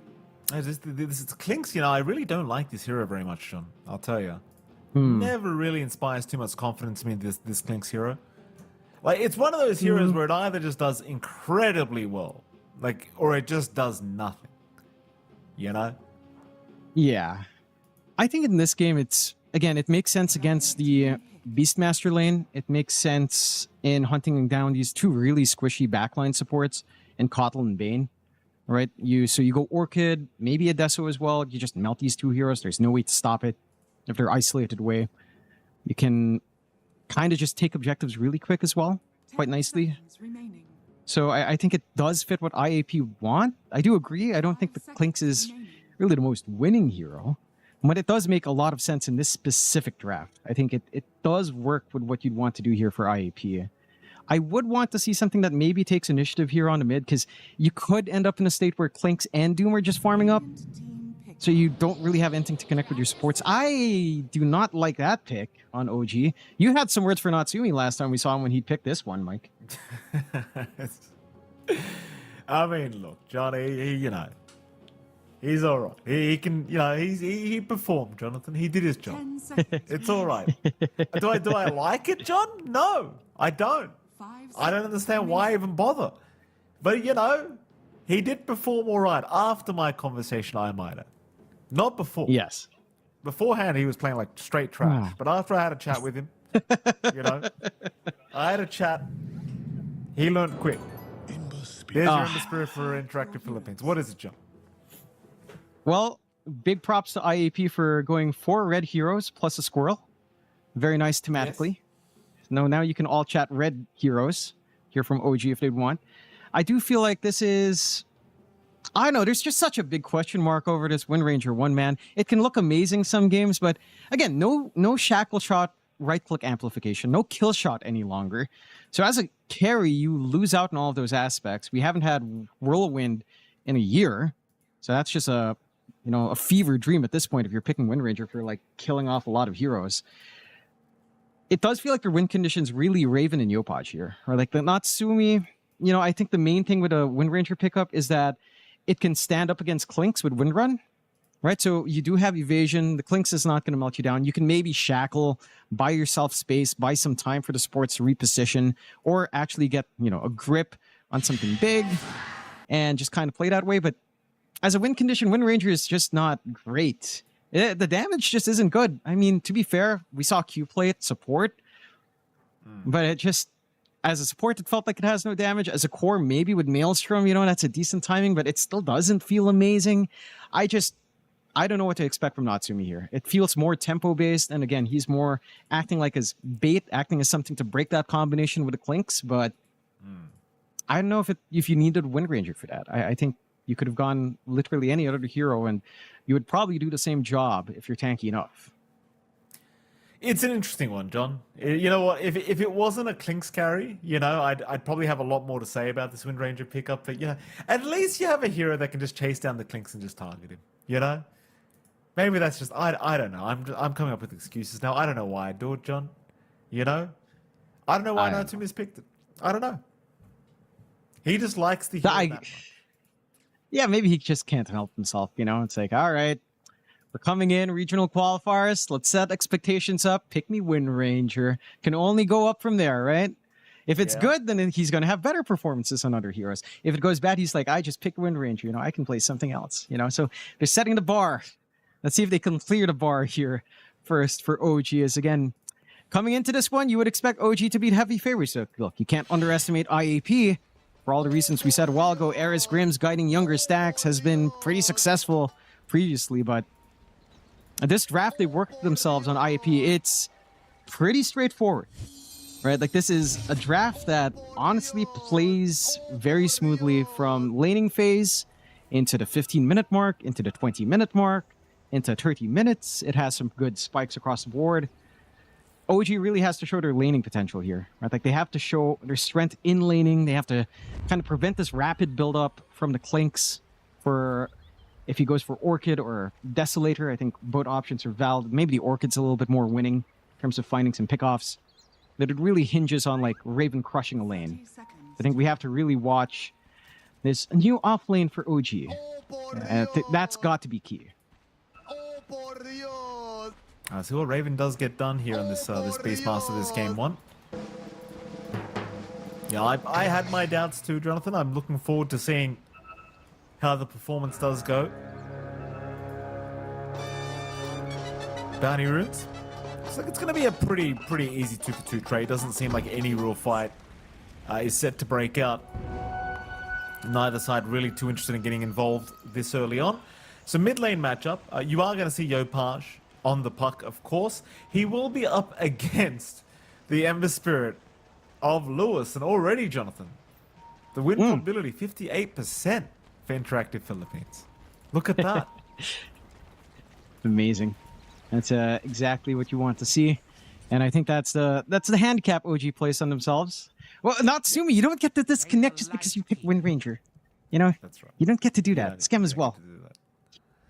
No. And he looked around too. Did you see his camera, John? He looked around as if it was somebody else's fault. Like, Scam, what are you doing? Scam, reconnect to the game. Ooh. Look at that Doom set. Only a face a mother could love right there, Jonathan. My goodness. Does Doom have a mother? Well, no, I mean, you know, no. I mean, no one loves his face. Well, what's the devil's law, John? I mean, you know. Should we get into it? Maybe we shouldn't, Jonathan. It could get spicy. Maybe not. Anyway. I don't know. Mid lane. Well, you do know, John. Aren't you Filipino? What does that have to do with anything? Whoa! What are you saying? Nation, John, you know what Christianity is, do you not? I don't know. I don't really read the books. You know, it's pretty long, Mike. Don't have time for that. I'm surprised you have time. I'm surprised you can read. Still, what we can read is the mid lane. Never said I did. Never said I did, John. And this lane for Yopaj and for Lewis should pretty much be close to 50-50. Lewis has a lot of pressure he can apply. Curious to see if he just goes all in on Flame Guard, because he should be able to maximize that. And you're seeing the issues for Yopaj. Can't burn through the shield. Lots of just burn damage and right-click damage on the Sleight of Fist. Not much you can really play with Phase Shift and Puckish here for the puck. So Lewis is going to be having himself a spectacular time and just trying to bully out. Rune control is going to be a big aspect here. OG's got to get Yopaj those top-ups. especially at the 4-minute mark. Big one, really, if both runes are denied off somehow. Then this just snowballs into Lewis with a faster 6 and kill threat. And you're gonna have to watch out. At least Yopaj is finding CS, but he is running out of HP resources to trade. Lewis does have his bottle up as well, so he does have mana to play with on top of things. Should take a gander at the other lanes up top. And you've got V, probably the one of the newer players in these qualifiers on that Doom, along with Eris, now playing 4 on that Hoodwink, up against Natsumi and Skev. This lane, it feels pretty passive for OG. Like, maybe there's a Nightmare, maybe there's a setup where you go Nightmare, casual Shackle once you have that, and power shots, you're looking at what, level 4 for level 2 power shot plus a value point in Shackle? It doesn't feel amazing. The Doom's tanky enough to not care. And V should just be farming up, and there's not much pressure you can really get done here on the side of OG to stop that. So it's going to be a little bit more of a passive lane there. The bot lanes maybe where things get spicy, right? Like Raven has the Kotl to back him up. He's got those Chakra Wild Axes that can always come in. Constant mana. You don't quite have Chakra yet, though. Tim's did go for Blinding Light just to buy some spacing. But now it does at least have the Chakra. So you do have spell spam here. And that's where it can get a bit rough for Jed. Like, he does have Death Pack in lane. You can always clear out the summons. If you're not really getting value from your Razorback here. At the same time, he can be poked down if you're not too careful. And even Grims has to be a bit cautious if he cops a couple. So this is the lane with the most potential for aggression, but it relies on someone misstepping. It's not the easiest to find these opportunities. No hard control, just really all about long-range poke from both sides. Oh, we're chasing down V now. V's going to be alright. Nightmare into the power shot setup. Not too fun to play against. Sad thing was as well, Eris took the Nightmare away from the Doom in time, but they still couldn't manage to really dodge the power shot. That was rather annoying. V still having a decent enough time, I suppose. Like you said, he is the new guy. Least experienced in the map right now is this off-lane Doom. Pretty quiet across the map, mind you. 3 minutes 45 seconds into it. No deaths thus far. All lanes looking relatively even, I want to say. At least mid lane's very even. Bottom lane, of course, Jed is pulling a little bit ahead. Mid, Eris does get caught with a cheeky Nightmare. They don't really have a Dream Core yet to lock him down. In fact, they're still level 4, but it doesn't matter because Skem, with the level 2 Brain Sap, gets the job done. Yeah, maybe a bit of a mistake from Yopaj, though. So he finds that kill, but he picks up the Water Rune with his bottle not switched into his main inventory. So he doesn't have the he doesn't have the top up. Mind you, Lewis also just eats through his bottle anyhow, so it ends up not being as big of an issue. But I feel like if you're able to poke back a little bit more, it's actually awkward for Yopaj to hang into 6. But the kill, and again, the fact that there's no pressure, does kind of offset that. And that's the movement we're looking for, right? 4-minute Water Rune marker. They want to deny out that off of Yopaj to get the advantage for Lewis into 6. They don't really find it. And again, good movement across from OG. Skem just getting the read. I think with all that pressure top, you know, you're holding back a little bit more on V. And that does give Natsumi the space to just play a little bit safer in the lane, which again provides that movement for Skem to set up there. Still a pretty quiet game regardless. You are finding some really good farm for Jed down bot, but Ravens also just started in the jungle. Does have potential to just try to build some stacks up. Eris and just set up. getting chased down. Eris, not much he can do. Skem with a very effective little setup once again. Just a Nightmare into a Blood Grenade. And just the amount of magical damage they can pump out with this brain sap and power shot, it's just proving to be a little bit too much right now for the top lane of InterActive Philippines. Yeah, it's a very simple combination to pull off, but it does do a lot of work. Now you've got the level 3 power shot, so even more damage to come in. Skem's just been a little bit of a menace. There are wards. He does find a D ward at the least. So his movement across onto mid is always clear. And now it's the power rune timing. Look, there's 2 supports onto the mid just to make sure Yopaj gets that good start. No? Why not? Lewis gets away with it. Skem doesn't... I mean, he gets... Yeah, he'll get it. Lewis, pretty happy with that, I'm sure. OG, maybe not so much. Still an 0-2 kind of game. Very slight net worth lead the way of OG. InterActive Philippines Not really finding a kill yet. Jed, a lot of farm going onto this Clink, so he's had a pretty free game thus far. Hasn't really been able to force out Raven, though, I might add. Raven has been doing a pretty good job of just sticking around and still securing his own farm with those wild axes spam. I thought maybe they'd be able to at least get Raven out of this lane, but it really hasn't been the case. Radiant are scanning. Now top, maybe looking to fight over these Shrines of Wisdom. Scamp, gonna make it really hard for V to really contest this. They'll bring in Eris as well, and it looks like that's gonna be all she wrote. OG, they look to back off. Just a 1-for-1 on the Shrine, so nothing too big being lost. Looks like Lewis wants to get something done while he has that amp. Bit of a long swing into the back here. Try. Raven gets away. The chains actually ends up landing onto Tim's, which is not really what they would have preferred, I don't think, but they do take it. Still a quick kill for Lewis. Not a bad pick off to find. It's been a little bit of a slower game here. Good old Tim's just giving that entire lane out onto Raven. But the investment has paid off. You've got the Roar ready on Raven. He is going for the usual Dominator build still, so not dissuaded by playing into Clinks. Just wants to have that potential to pressure lanes. So far, very even at the moment, at the very least. Some pressure coming out onto Yopaj. You do have that urn timing up for Lewis, so there's some output here as they fight over the runes. Oh, it's a bit ugly. Eesh. A little bit ugly on the chains. Oh, even the Nightmare being taken now. Natsumi. They should still have him, sure. They do. That's alright. Worst case, you know, they waste a bit of time. They still get a kill here for Natsumi. In fact, mid lane now, Lewis, this is a much bigger kill. And in fact, with the presence of Natsumi with the power shot, it actually proves to be just enough to get the job done. So they make it worth their time. In fact, Natsumi's wrapping down to bottom now. Not something we're quite anticipating. Very early movement. Looking for a kill attempt onto perhaps Jed. But this movement feels as though it's been spotted well and truly now with that vision. And so it might just be a rotation through the twin gates. Maybe.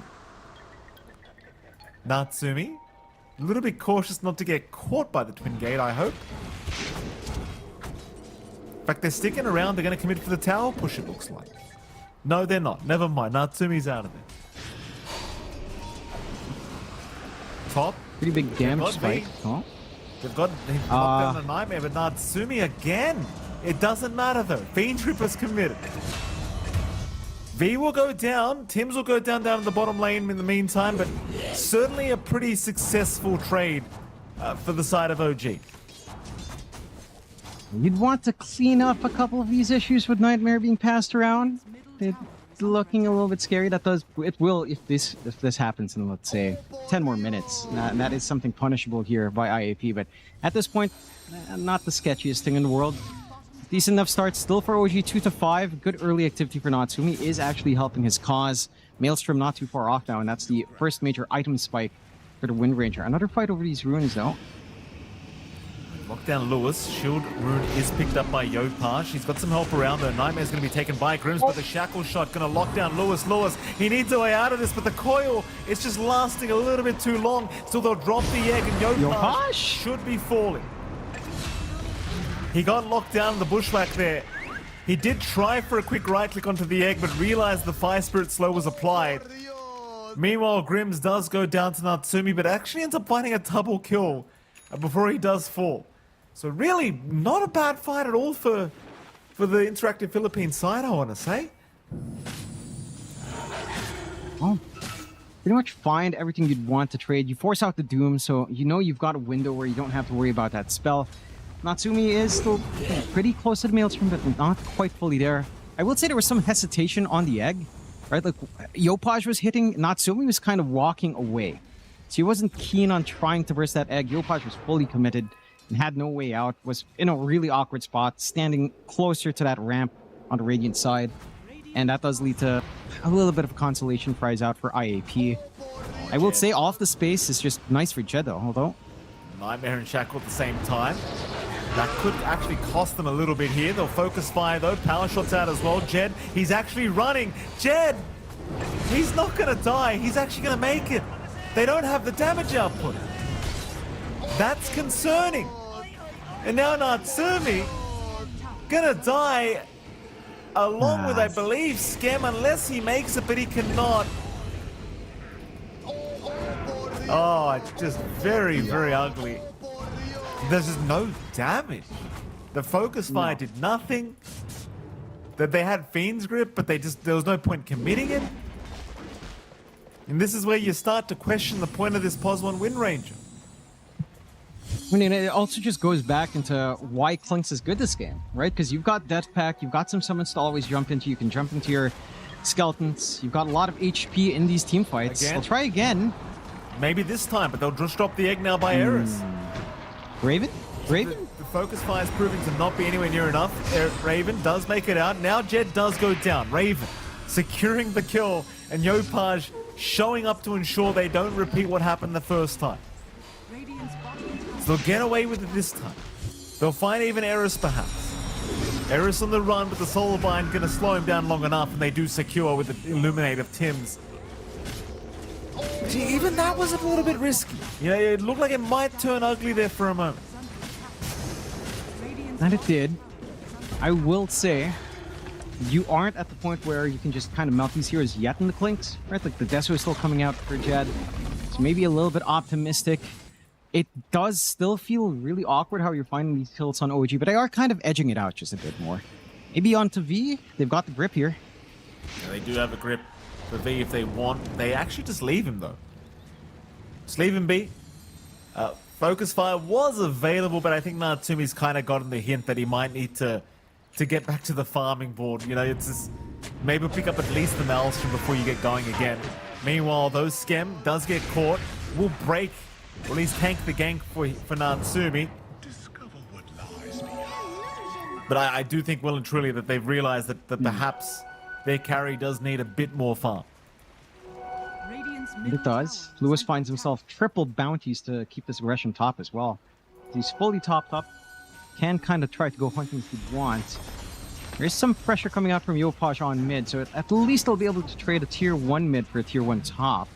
As it looks like. Not quite fully though, as Yopaj isn't going for the commit.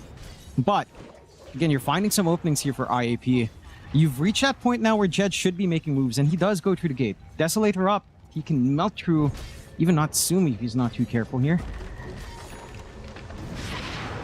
Nightmare's out. For Tim's. You're gonna find Jeez, look at Tim's. as well, but Tim's just annihilated, and so is Jed. You know, this is looking like it might be one of those good Kings games here, John. It's looking like it could be rough for OG. Yopaj does manage to jaunt away. But you're going to start asking questions like, are they going to have the answers for this guy? You know, Jed could be a real problem. Currently is. I mean, again, this is the key timing. He's just going straight for Dragonlance, so nothing like an Orchid, but it's that issue with the backline. These two supports do not stop Clinks, especially if you commit Nightmare already. They will just get ripped apart in short order. And already off the fresh Deso Forts, 4 charges up on Jed. A good chunk of damage is flying in here onto the Clinks. Raven, he's going for the full Overlord, so nothing like a Blink, nothing like the Ags just yet. They're looking to collapse down bot. There is no egg on Grim, so he could be a very easy target, but the key thing is if you don't see where the Clinks is at in the middle of these fights, then you always have to be a little bit concerned. Look at the vision coverage. Like, IAP has a good amount of sentries and obs. You finally get a sentry D-ward onto that ramp area at the least, but Lewis is on his way in. Tim's Nightmare not going to help out. Tim's will go down. Lewis able to pick up a nice quick one for himself now on the Ember. Mid lane, Jed hunting again. They do take down V at the very least. Natsumi able to secure that himself, but he almost dies in the process. In fact, he does. Natsumi will melt out eventually. Meanwhile, Jed still looking at Yopaj in the mid lane. Yopaj able to pick up the Arcane Rune and does get away, but Skem cannot. Skem runs right into Jed. And just with the item build-up with the Deso available right now on Jed, it's just too much damage to deal with. Really is. I'm so curious if he wants to go for Hydra spread here on Clinks. It's probably one of the heroes that really benefits from it. Especially if you don't need a Hurricane fight. No, Lewis? Can they actually kill Lewis? Roar is not out yet. Oh, no, they don't have the vision. Blinding lights. Roar now committed. It's too late, I think. Maybe they get him and they do. They barely get there. They're going to try for at least a little bit more, it seems. OG. They are going to move in with Yopaj Eris. He's going to be all right to retreat. OG, they will be able to stick around and secure this mid-tier 1 tower. And Yopaj, he's trying to be a little bit stylish, but he's lacking quite a bit of damage himself right now. Just not at the stage where he can, run those puck shenanigans that we're used to seeing. And that's a little bit of a dicey call. The moment that they hit high ground on Lewis, he's still trying to go back in. He is, Tim's. Will get chased down a little bit. Lewis should have his way with him eventually, but Yopaj trying to make it as hard as humanly possible. Even popping the Dream Core just in case. I suppose that at the moment you can't really blame him, right? Like you've got to ensure as OG you just stem the bleeding a little bit. Yeah, for sure. I think the one thing IEP is really getting done nicely, outside of V dying up top solo with Natsumi, getting the counter kill, sure. He has been farming up well on this Doom. Radiance is up, going for Blink next, and really it's that Blink timing that will allow him to start to join in these fights, get some key Dooms off. I think that's where the concern starts to come in for OG. As they catch Scam. They do, Scam. Gets Persian up. Nothing he can do about it. He's just slowed up and down. Happy days once again for IEP. I mean, they're just finding these very, very simple pickoffs for their end of things. I mean, is it transitioning to net worth? You could make the argument, like, Lewis isn't that far up and all that, but the thing is, like, Jed's just having the freest time of his life on this Clinks. And that's the big concern, I feel, is eventually you get to a state where he might just start clearing the whole team out on his own if you're not too careful. The damage output of this hero can be pretty darn stupid once you get enough items up. It's like you're saying, like, you're already talking about Hydra's breath. Once you've gotten to that stage, you're in dire straits as OG, I think. He's definitely are. I think even going for one defensive item, in this case, you could maybe even skip out BKB. A Lincoln's would be nice as they smoke break on Scam. Certainly do Scam. Will end up dying. Egg dropped as well, just in case anyone from OG was intending to show up, and they are eventually going to be there. The problem is they have lost Tims as well. Vion with a double kill now. OG still struggling in this game, number 1. They are giving a hell of a lot to Raven, though. Raven now having the blink up on the Beastmaster, but we just haven't really felt the impact. In fact, bottom lane now, Yopaj phase shifting, but does manage to blink and get away. And it's kind of the stage of the game we're at. Like, Yopaj already feeling the need to create quite a bit of space here for his side. And that's all you can do, right? Like, you still need so much more farm on Natsumi. You still need so much more farm as well on Raven. He has that blink initiation for the team.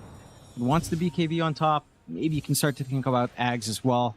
Or the full aura if you'd want. And like, maybe an Assault Pierce to help mitigate from that Plinks as well.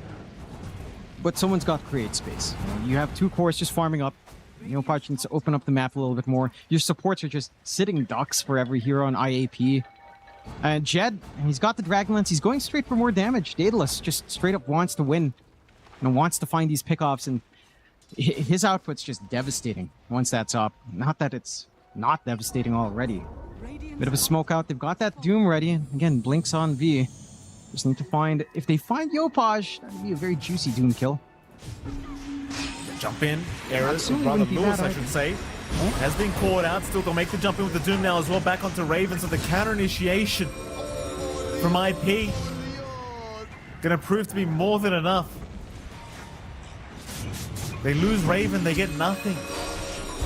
Oh, Lewis? Alright for now.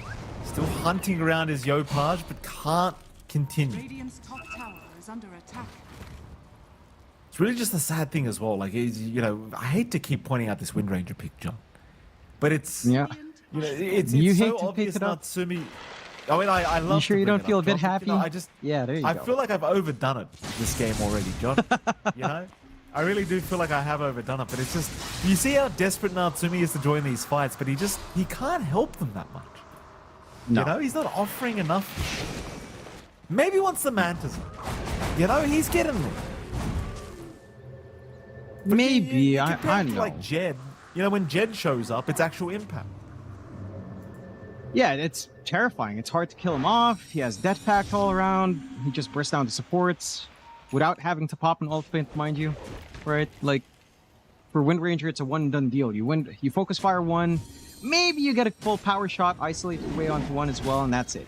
A shackle shot, and you hope that your other heroes have enough damage, which the Raven does have some output along with Yopaj. It just doesn't feel like it's up there to deal with how sustainable the side of IAP is. I mean, this Ember is pretty hard to pin down. The Doom's pretty tanky with Radiance up. Clinks, again, has Death Pact to jump around, going for BKB, Jed, not going for full damage now, which is going to make him a bigger problem. Like, yes, you have two debuff immunity piercing spells, Grip, Roar, but you ideally need to save one of those anyway for either the Ember or the Doom. Now you have to put the Clinks into that mix as well, and just makes it harder to target prioritize here for OG. And it's a little bit simpler for IAP. Not that the game's unplayable. It's only a 2k advantage for IAP. It's not the end of the world for OG. There's that Manta you were talking about. It's the turning point for Natsumi. It's something. More stats, a bit of self-dispel could be nice. Especially up against, say, the Phoenix Fire Spirits, I suppose. The attack speed slowest one for bigger debuffs, so you can kind of try to get something done. It just doesn't feel like it's a big gotcha moment. You know, it's like, it's nice. You still need a bit more. I feel like the damage is going to just have to come out of Yopaj. You know, like, Yeah. he's almost got the Plasma up, you know? That's the stage I think Yopaj can just start soloing people. Get the Plasma, start the shenanigans. Again, the big concern, if you are OG, is like, if Jed gets a good position in the next fight, like, he just tears your whole team apart. You know, it's one of the things with Clinks, like, it's one of the heroes you really want to jump first with this Blink Roar, but you've also got to try and find this Ember, you've got to try and find this Doom. Like, there's just too many targets to have to prioritize, and here we go, they're just forced to prioritize Eris here. They should have him, though even Eris takes a while to kill off. But they got him. Yeah, but smoke commitment for the Hoodwink, not amazing. They are opening up Roche off of this, and without that reach of the Hoodwink, this could be a very nice, smooth take. Doesn't take too long when you have Focus Fire up. They'll just find themselves the objectives. I think IAP's... I like this read from IAP. They're not too concerned about the Aegis, right? Like, they know they've got item timings they want to wait for. BKB for Jed just finishing up, flying in. You've got 2k in the bank for Lewis, just waiting on what he'd want next. BKB for V's not too far off as well. Like, yeah, Aegis is on Natsumi, he's got 2 lives, but you've got 2 BKBs coming out in exchange for a support loss. Like, I think that's not a bad trade for IAP, at least. Grims has to be a bit cautious. Let him live! No. Grims! He tried, John. He tried. Jed just wouldn't stop. Jed just wouldn't stop. These damn Clinks. I mean, you gotta be a sicko to play Clinks. Let's be honest, John. You know? Yeah. I know nobody, like, a Clinks player can't pretend to be a good person at the same time. That's a paradox. No. That you can't do that. No. No. You play Clinks, you're a bad I'm trying to person. recall. It's as simple as that. Go on, John. We had one more prolific Clinks player in C. I believe it was, what, Wonder Rose, if I recall right? Or Mango Rose. I forget if it was Wonder Rose or Mango Rose. Yeah. Probably, but I do want to point out there are like at least 2 psychopaths in Southeast Asia's carries. Yeah. Sociopaths, one of those 2. I mean, I'm not going to pretend like I know the difference, John. You know? I was about to. I was going to try and act smart. Mid lane. Coil. They've caught Lewis here. Lewis, he's still locked down for a little bit longer, and it's going to be enough. Natsumi's got the damage this time around. In fact, Natsumi's getting pretty excited here with this Aegis moving forward, but eventually is forced to wind run away. And Natsumi actually surprisingly forces out the egg for nothing. And you've still got the Aegis up, so they'll reinitiate now. V BKB up. He's going to blink away. As suddenly, InterActive Philippines on the back foot as Jed actually going to reveal himself here in the mid lane, but doesn't really seem to have too much fear in being able to just retreat anyway. Radiant's bottom tower is under attack. So the game a little bit closer than it once was. Certainly feels like OG have a bit of life in them all of a sudden. Are fortified. Yeah, I'm a bit surprised that Jed just isn't finding these openings. There are a lot of sentries, like OG's making sure they fight around sentries. Since you catch one more, They certainly do. Grim's still going to be okay, though. They don't have the damage up to finish him off, and poor old Skin being baited again by his boss one. It is what... Oh, Natsumi, no. Oh, Natsumi. here we go. Oh, Bushwhack's gonna Oh, land. on the Natsumi, edge. He got the wind run at the very least. He was wind running, so they won't bother. In fact, Eris is the one dropping. Can they snipe him? The power shot. It's not going to land. Yopaj still bouncing around. Will take down Eris. Jed's still waiting for a nice opportunity to snipe somebody in the back, but does not see the position. Structures He'll just clear out the creep wave instead. very cautious plays from IAP. I think they're respecting the fact that Natsumi to 2 lives is still kind of hard, although... So they jumped him. They've got Tims this time around. Tims will go down, but V will follow. So a successful trade for OG now as they look towards Lewis as well. Lewis jumping around will be okay. Oh, Well, maybe not. Raven looking for more now. And they've got him. Grim's down.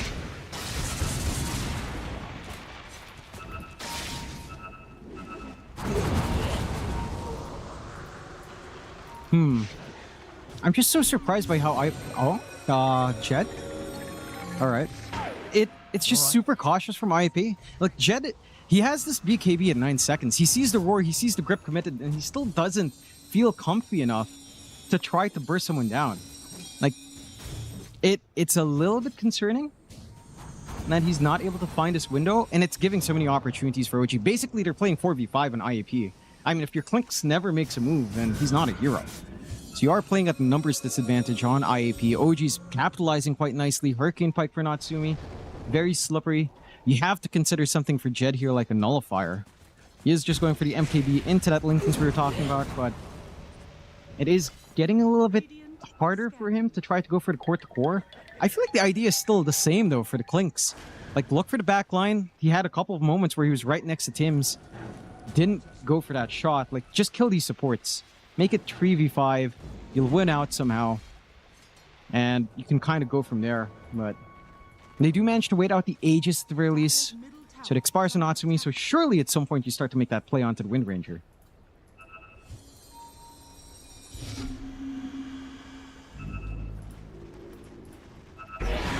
are scanning. Tims caught immediately. Tims just destroyed here by Jed. Oh, and the stun on Yopaj as well on the way out. A little bit rude. Jed still hunting. Just so terrifying against this Clinks. But it seems like Tims will be the one sacrificial lamb in this game, at least for now. So we do have a couple head down bottom. Looks like they're going to try and hunt down the Phoenix in the bushes. Grims seems to know they're coming. We'll be able to get away. I mean, Jed is getting bigger. He's got the MKB pretty much done. 200 gold away. There you go. Buys it out. So, again, wants to focus on trying to just kill off Natsumi, which is fair. He's got the output now. He's got the attack speed. He's got the evasion pierce. So there shouldn't be too much to be worried about. We just need to see these openings come in because it's still an even game. OG has kept themselves up here. You're getting the AC up for Raven soon. So some of that output on Jed is going to be cut off with that additional armor everyone's going to have. Going to make it a little bit harder to look for that burst play. Eventually, you can start to think about, again, maybe as tags, maybe more armor here on Raven. A Lotus on him wouldn't be too bad as well if you'd want that. Just more defense. They are pushing up top just a bit with Skeletal Army, but they're also shoving down bot, and they've already found it on the side of OG. They find the first tier 2 tower of the game. After being on the back foot for a while from that aggression from IAP, IAP just aren't able to capitalize especially after losing that fight near Roshan. Like, losing your Hoodwink, not getting access to take that fight in Roshan without the AoE control. It's a bit dicey. They will eventually find a tier 2 in exchange. But it hasn't felt like IAP's been looking for the fights themselves, right? Like, OG's the one running across the river. OG's the one looking to make plays. They found a couple of pickoffs. They're in a good spot in a relatively equal game. See if this smoke pans out now. I mean, you've got Doom still waiting to go. Got the blinks. You've got everything. You've got to make something happen. I mean, they're looking. It's just one of those things with these Klinks drafts, right? Like, you're always looking to play very sneaky. Like, you're not actually playing a proper game of Dota 2. You're playing a very cheeky kind of, pick one off, pick another one off kind of game here for IP. And they are once again looking down to that bottom lane, seeing if they can find Raven, seeing if they can find Tims, both of which have already looked to back off.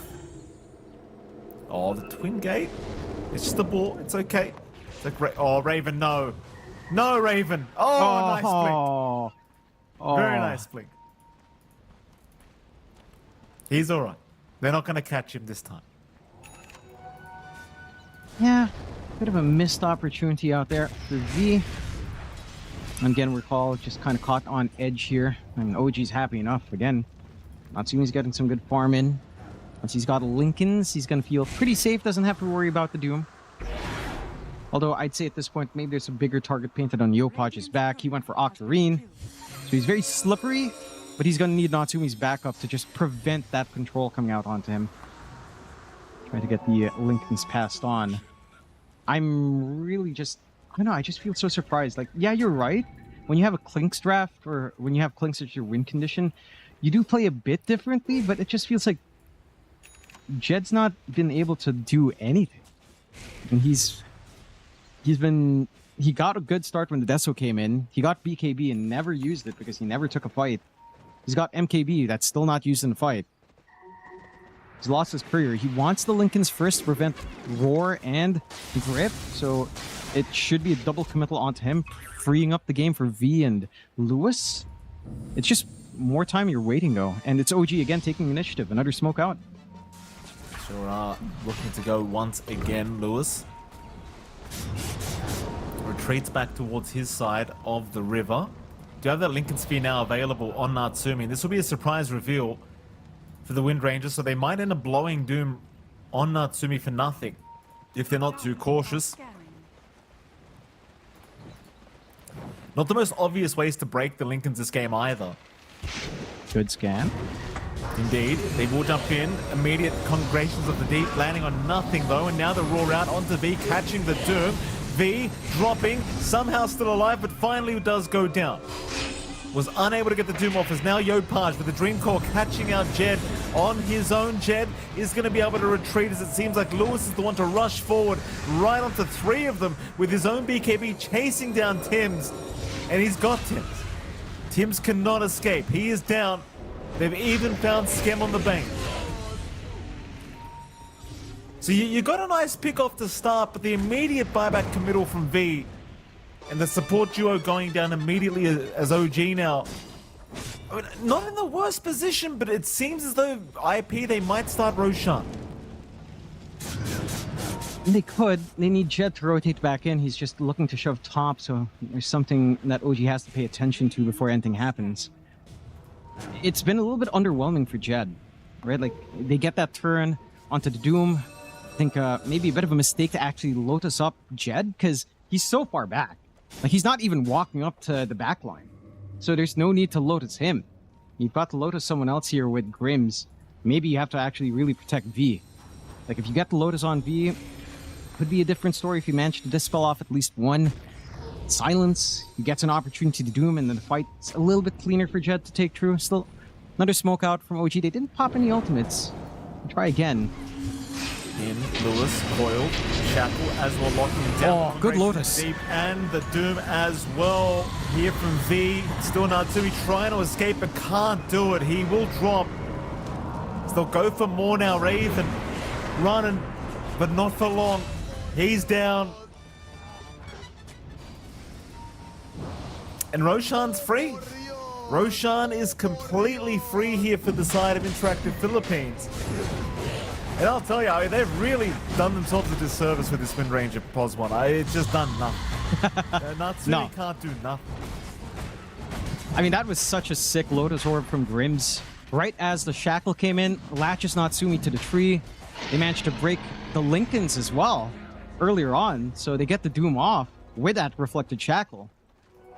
And it just collapses from there. I mean, we were talking about how Jed seems so hesitant to take a fight. When you give an angle like that, it's just so much easier. And again, it just goes back to the issue for IAP in that last triangle fight, where Grims Lotus up as Clinks that doesn't want to go in. You've got to Lotus your front line. That's V. It pays off. Secondary life up for Jed, who, honestly, it's going to take a lot of commitment to kill him off. The Lincolns is done. The Hydra spread that we were talking about, like, almost 20 minutes ago, is coming into reality here. So his damage is going to be quite ridiculous on his Clinks.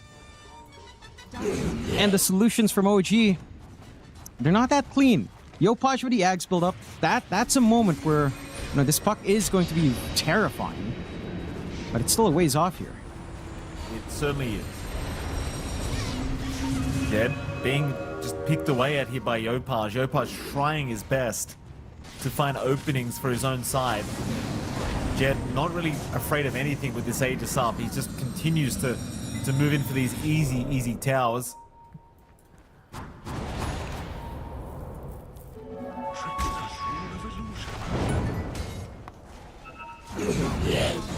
They really have just put too much pressure here on this puck, this game. Yopaj now trying for the Aghanim Scepter build up on the puck, but it's just such a difficult game for him to try and carry against his Clinks. Just so much sustain for Jed. Sun Rays, the Death Packs, the Aegis is still there. He's got a 7-second BKB ready whenever in the backpack.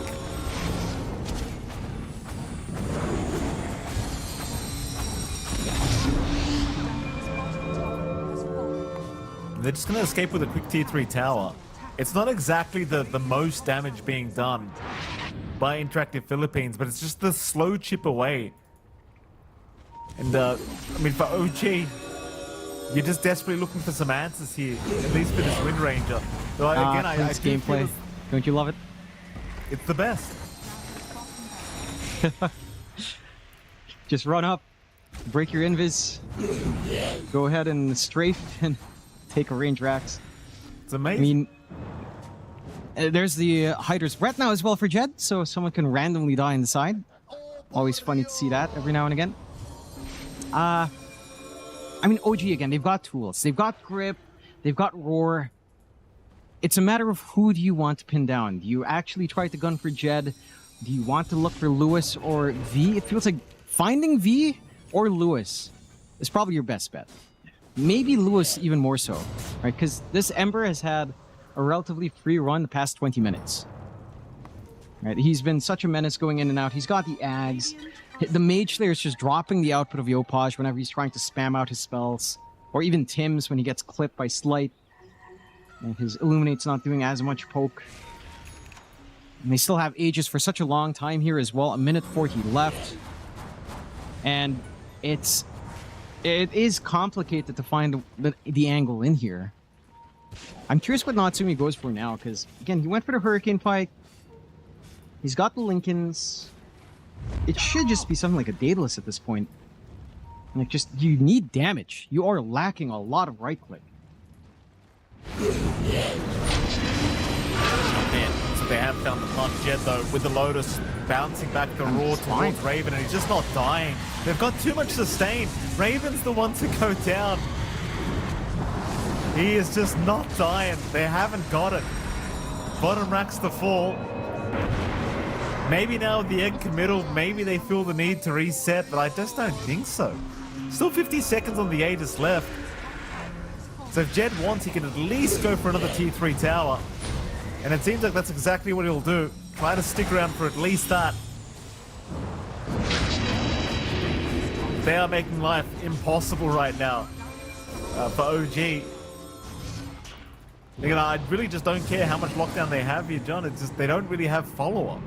Doesn't matter what they do to catch Jed. It just there's nothing to kill him. Well, at least now the Ags is on Yopaj. So Dreamcoil might be able to. He doesn't have the highest attack speed just yet. Trying to go for that full Daedalus on Yopaj. He'll try to get the job done. I think it's a bit of a mistake again jumping this Clinks.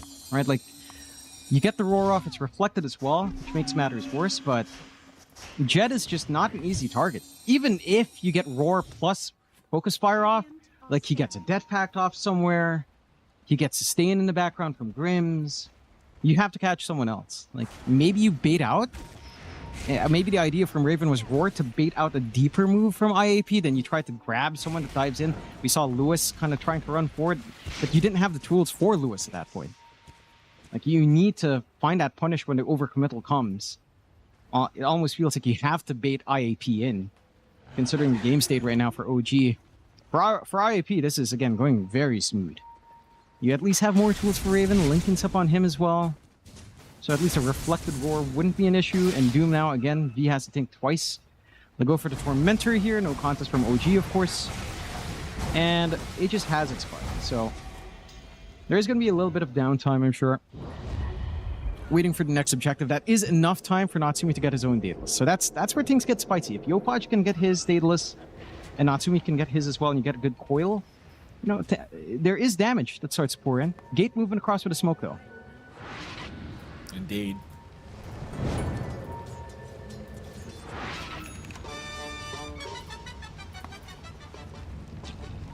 The mid lane they'll go.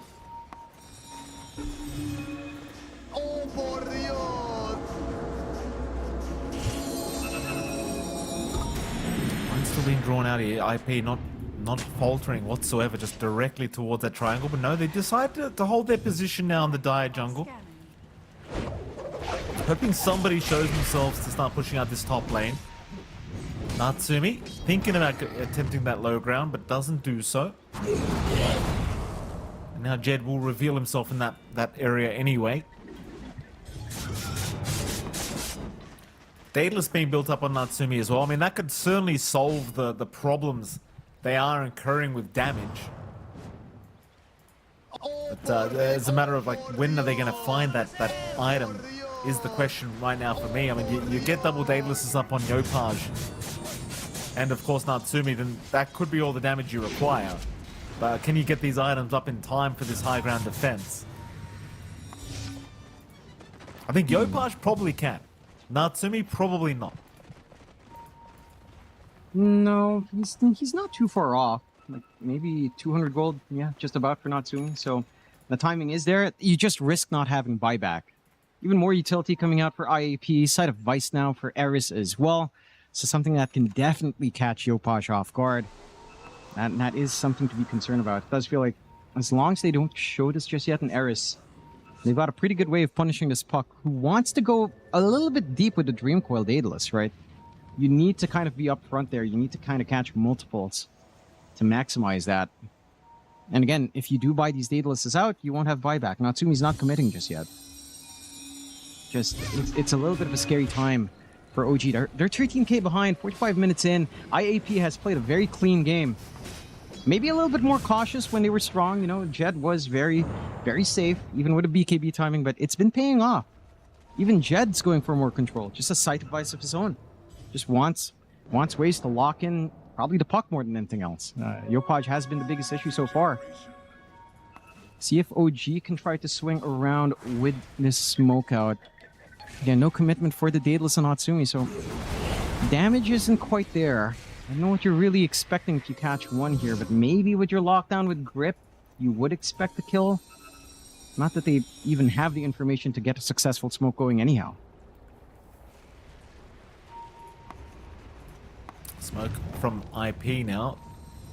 Lines being drawn directly towards OG's position as well. OG jumping onto V, but V with a quick blink away. Fiend's Grip is holding him down, but V's just not dying yet. Hopefully, eventually, he does go down. Natsumi, though. Oh, Natsumi. Oh, he got caught in the tree line. I think he was looking for the 4-star to the low ground, but doesn't really get what he wanted.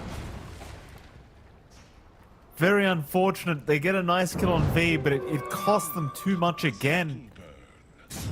And at least Yopaj is in position to start creep skipping down to this bottom lane, but it certainly just does not feel like this game's getting any easier for the side of OG. No. It's a little bit rough. Roshan is now fully back up as well. Yopaj does commit for that Daedalus. And he's even going Divine. That's the state of the game. That you have to hope for a nice Dream Coil with a Divine Rapier Daedalus puck. Which I understand. That's how dire it is right now for OG, but it's not good to see that Yopaj has to do this. Or he feels like he has to do this for them to win this game out. And that just tells you how rough it is. IAP, they're in control. Again, look at how low committal this push is. Ravens jumped in, but does not get the ability to throw Roar out.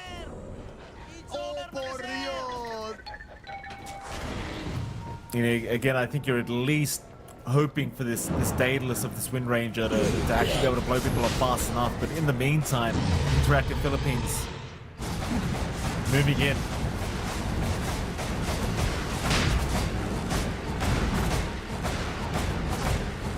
Roshan. I mean, there's going to be a quick pause from Lewis. Looks like he was having some lag, but Roshan is gone. No time for OG to try and do anything about it. So we'll have the go when ready. But again, they are going to be playing into another Aegis Refresher Shard and Cheese and even a Roshan banner, of course. Double egg going to be up now for Grims. And that egg has been very painful throughout these engagements. Here we go. Lines being drawn through the top of mid lane. The lanes they want to address here before they get into the next fight for IAP. But OG, not to be outdone, they are moving up towards the top lane as a unit. So they're leaving Natsumi behind to just continue farming up the Daedalus plus buyback. Meanwhile, Jed will scout out a ball, does take it for himself, and continues to move in where he will find Yopaj. Will reveal himself as well as Lewis moving in, looking for a chains, does not find it. It's a nice escape. No one caught from OG. Always gets a bit concerning. We didn't talk about this with tier 4s, but we have 2 bobbles up. It's like 2 players who expect to hit the 60-minute mark plus for some value, which is mildly concerning. We'll see. I mean, if it does hit plus, you know, that added buff will do a lot. Like the debuff duration, someone like Bane is going to be amazing. Lewis would say plus damage would be also pretty outstanding for him. Or even just spell amp debuff as well. Still, how far are we from buyback Daedalus here? 1.2k for Natsumi. Yopaj still hanging at 3k until he has the full Divine, but I believe he needs Ag's Blessing as well. So that's 4k plus gold. A long way to go until the puck alone can kind of try to solo carry. See what they can get done. Aegis still has a lot of time. They jumped in on Jed, but Jed's just not taking any damage through this Roar. Nothing happens. That's Roar down.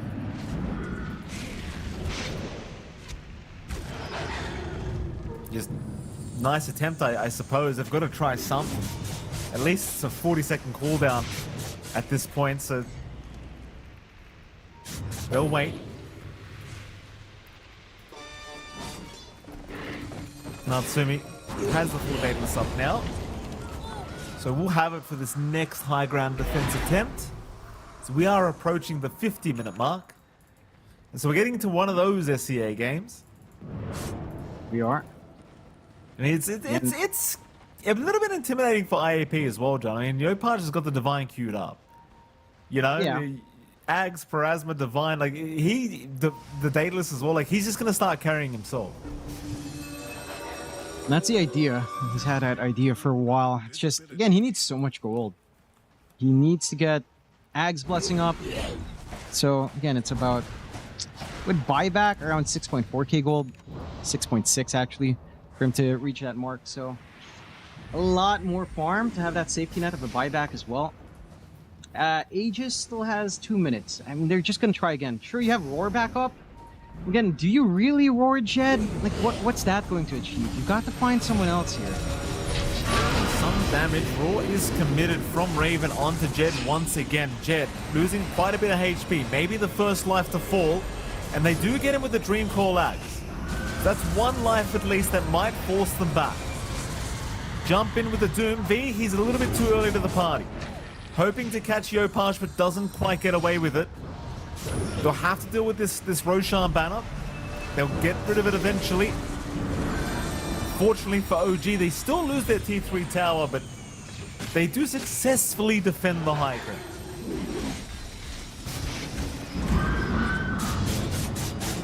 Keep in mind, Natsumi's still trying to get buyback gold up. He's still 200 gold short right now. Yeah. I mean, at the least this time around, Roar does work out.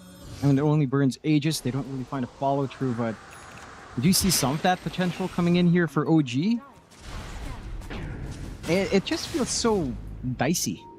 Because you have to do so much for these fights to work their way. Oh, okay. Yopaj sells some power treads. He's all in. No buyback. Full divine. Yeah. He's got to make the right play.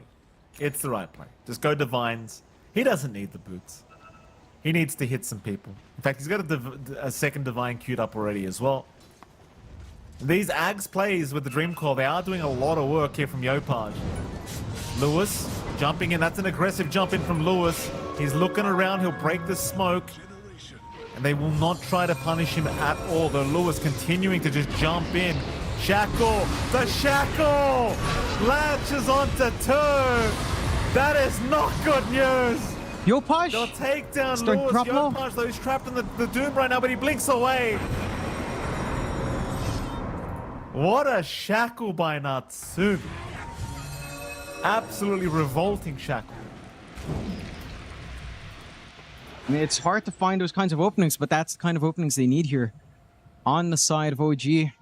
That's enough to stall out for quite a fair bit longer. No refresh shard for V. No Doom for 90 seconds. No Lewis for 70.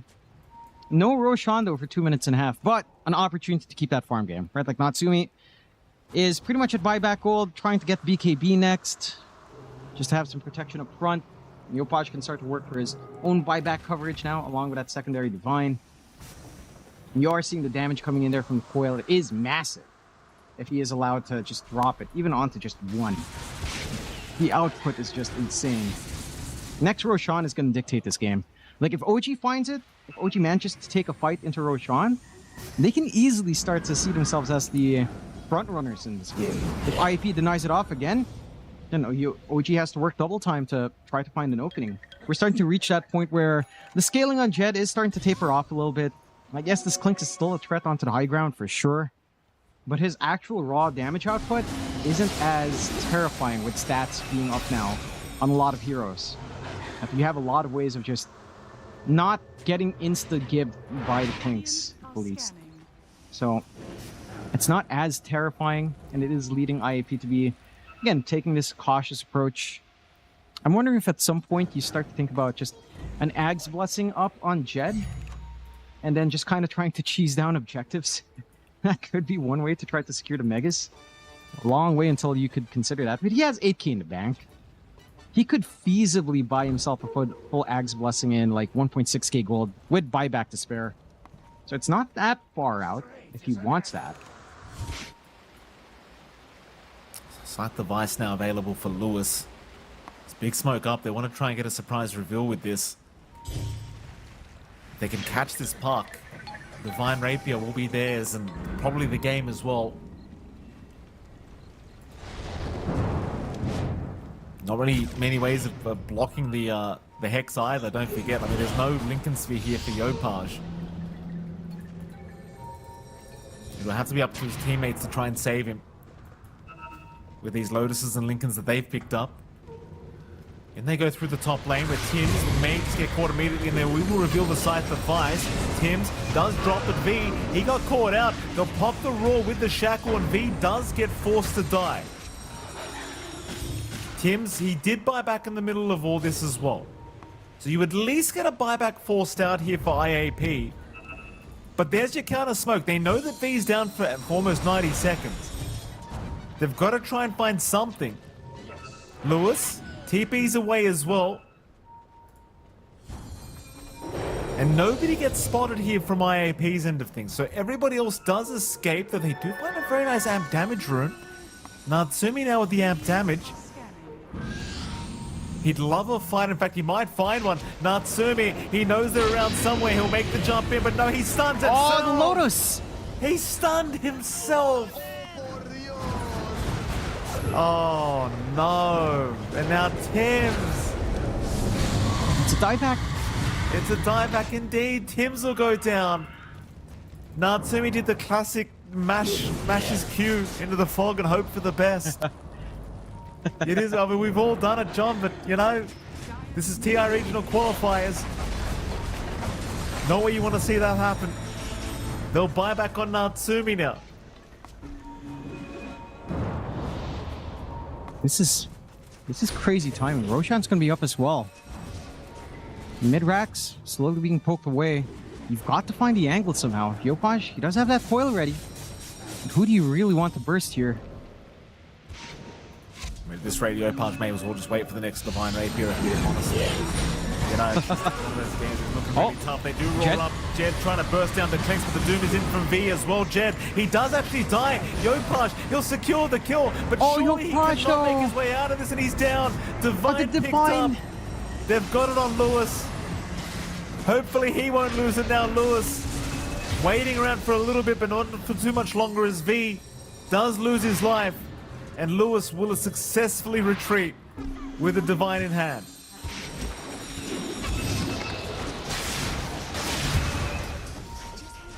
Eris down though. Yeah. I'd say the gem pickup's even more valuable than that kill. They get to snag back the gem.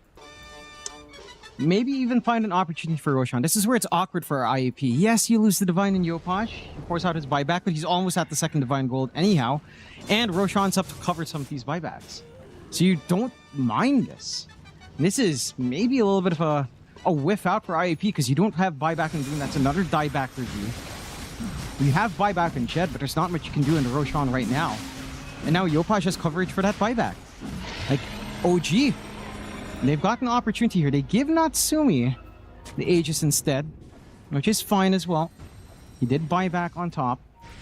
Yopaj does get himself the refresh, the double coil. I mean, even without the Divine Rapier, the coil is still doing some good damage. So it's not too bad here. Can they find something in the next 50 seconds? I mean, they're ripping through mid. High ground could become a possibility. Jed's respawning soon, but without that Doom, can get a bit dicey. All round, Lotus Orb again gonna just go reflect it back towards Raven. Raven. And we forced up out of there. He's alright. They'll force a buyback from Eris on top. So they get something for this aggression. They don't want to push it too far, don't forget. They haven't got a Divine Rapier.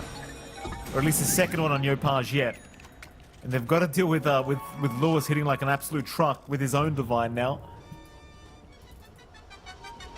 So I think if you are the side of OG, you are once again playing the waiting game for this puck to be able to hit like a truck. And he's pretty close, you know, about 500 gold away for the second Divine Rapier.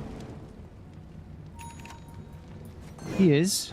I think the key thing for IAP is that you've bought time for V to respawn back in. So AoE Doom, that's what Yopaj really can't do much about. Right? If V just hangs in the back line, OG are the ones to commit first, and he comes in with AoE Doom. I mean, you are dying. He does get that Divine up, but again, he didn't have Aegis. They gave that to Natsumi, so this is a massive risk for Yopaj if he gets caught out somehow. That could spell the end for OG as well. It's all in. In fairness, I don't know what he would have gotten rid of for that Aegis. You know, it's like, I think the blink's just too important. Everything just feels a bit too important on the puck right now. Hard game. Really for both sides. I mean, it looks like it's an easy game for IAP, but it's really not that simple. And they're definitely feeling the pressure right now. It's even a Divine on Jed. So that's what, 3 Divines in the game? Huh. Fair. So even Jed's got Tier one. 5s. Tier 5's coming out as well. Stygian Desolator for Natsumi. A lot more damage for him. What baubles do we start to get here? What buffs do we get? No tier 5 yet for Lewis. Skem, not quite yet as well. I'd say if you find a Divine Regalia somehow on, say, Yopaj or Jed or Natsumi, that could be spicy. Well, Yopaj has got something. We'll see what he picks. Does he want Harmonizer or just a Minotaur Horn? A little bit tricky. Could go for the CDR as well. Could get a little bit crazy how slippery your puck can get. As long as you're not in the AoE Doom. What does Jed like have? Oh, he does go the Minotaur one. Okay. Fair enough. I mean, he's got nothing like a BKB to use, so it makes enough sense. Gives him the opportunity to get out of some really awkward scenarios with that Minotaur Horn. What else have we got? Fallen Sky for Prism V. for Jed.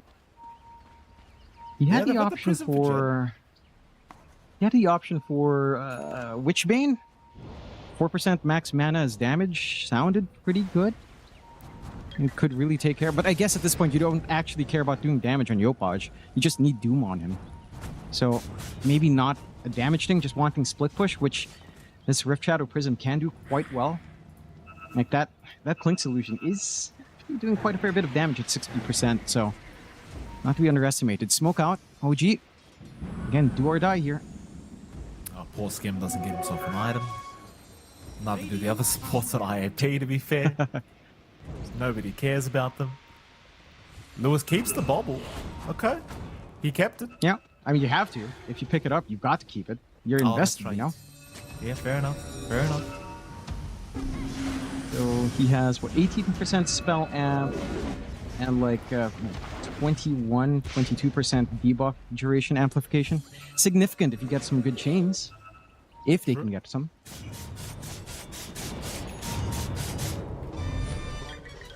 There we go. Lewis. Move with this team. Big smoke up. Wind Ranger Illusions may have given them the info if they realized they got blocked there for a second, though I don't think that Raven got the memo. So Raven's going to die. Gem on the deck, not too big of a deal now that we're 63 minutes in. Does give some opportunity for the final tier 5 item to come out, which I believe is going to Grimm's.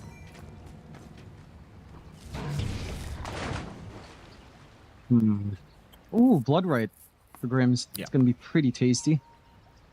Yeah, just Bloodright debuff, spell amplifications, what you'd expect there. Or HP, if you want to try to play around Dying Light a little bit more and Sunray, but not sure if you really want to. It doesn't feel as necessary. Jed is saving up for his Ag's Blessing, so at some point he's just going to go up, Skeletal Armor you down, and try to hope for the best onto these objectives, and there's no real counterplay on OG. I mean, it says a lot about the state of the game. You have a 30k advantage on IAP, and OG still feels like they can kind of try to clinch this game back. Like, it's not shut out. Right? Like, Yopaj has done a lot of work to get to that point. Natsumi's provided some openings as well. Props to him. It's still complicated for both sides. Not very comfy at all. Buybacks are starting to wind back down for OG. 20 seconds till Natsumi. He's got gold for it. Yopaj does not quite have the gold. 2k away. That has a lot to farm up, even with the cooldown coming back down. And IAP, they might have an opportunity. 30 seconds till Doom. That's what's going to hold them back here. But Ag's Blessings up. This is all you need to do. Fast process as well for this mid-rax. Glyph was forced down. Will-O-Wisp being dropped by Tims.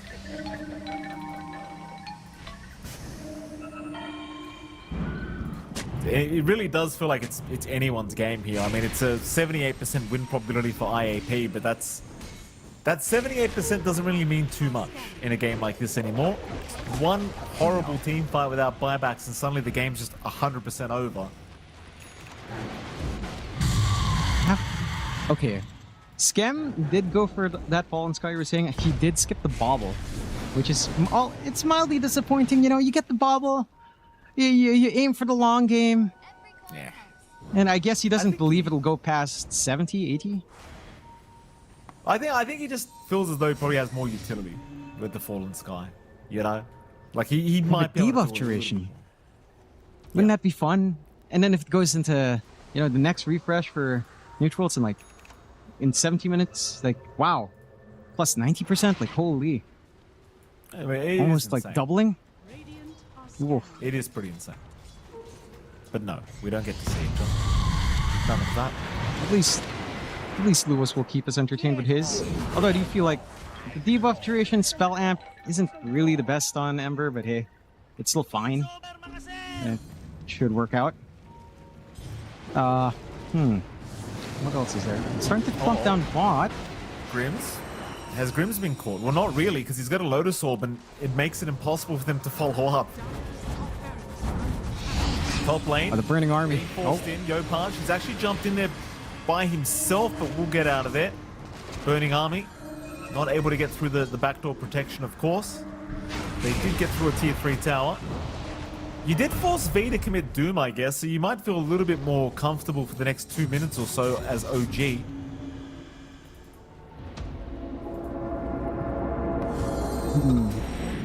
You're That was at the maybe stage a of the little game bit as well awkward. with just the cores are running out of items to farm as well. Like, you're just gonna have gold Yeah. on all these cores now. Like, they're just saving for the next Pretty divine, much. basically. Yeah. I think it was a pretty unfortunate. V must have gotten clipped by some long range spell, maybe a power shot or a random orb. Couldn't blink in with the Doom, so he couldn't try to make that play onto Yopaj, which, might have ended up their way. They're not too careful here on OG. Next Roshan, 40 seconds guaranteed. And that's going to be the spicy one, because it's going to dictate who gets a try, who has initiative to find an opening here. Natsumi, I even forgot he still had Maelstrom. Oh, We are going to catch Tims. Tims will go down immediately. Meanwhile, Natsumi was actually almost spotted out as well. V getting plenty of information for his squad as OG still looking to pander around here as they do look to make the move in onto Grims with this Dream Coil, and it's doing That quite a bit of damage, but damage. not quite enough damage as Eris Court does go down. We'll buy it back. So does V and Grims. Yopaj finding 2 of them on his own. So 3 down for IAP, 1 buyback committed here by Eris. But it's again the thing with this puck. He's the real problem, I think, in this game. If you're IAP, that's the guy you've got to be worried about. he is. No buyback for Grims. But maybe an opening. Roshan again is up. That timing was pretty rough for IAP. So again, you've got coverage here for the side of OG. Just finding these opportunities at the right time. It's not going to take too long. You need some Aeon discs up on IAP. Like, if you have an Aeon disc on Grims, he gets the egg off, gets to save himself, stall for some time. Aegis once more on Natsumi, refresh on Yopaj, double Dream Coils set to go. Again, that's the scary bit with that Divine on him. IAP, no such luck. If they've had Roshan, it would be easier to see them start to commit for the Megas, but again, OG's just been so smart with these timings. And 23k advantage for IAP, but it's just so scary. Because you're on the cusp of taking this game 1 against what a lot of people would consider a regional favorite. And, you're winning well, but OG are still finding these small openings that they can turn into a pretty sizable advantage. Looking for the high ground now. Onto the mid. We've got to pull something out here, IAP. Respawns are up, though. At least.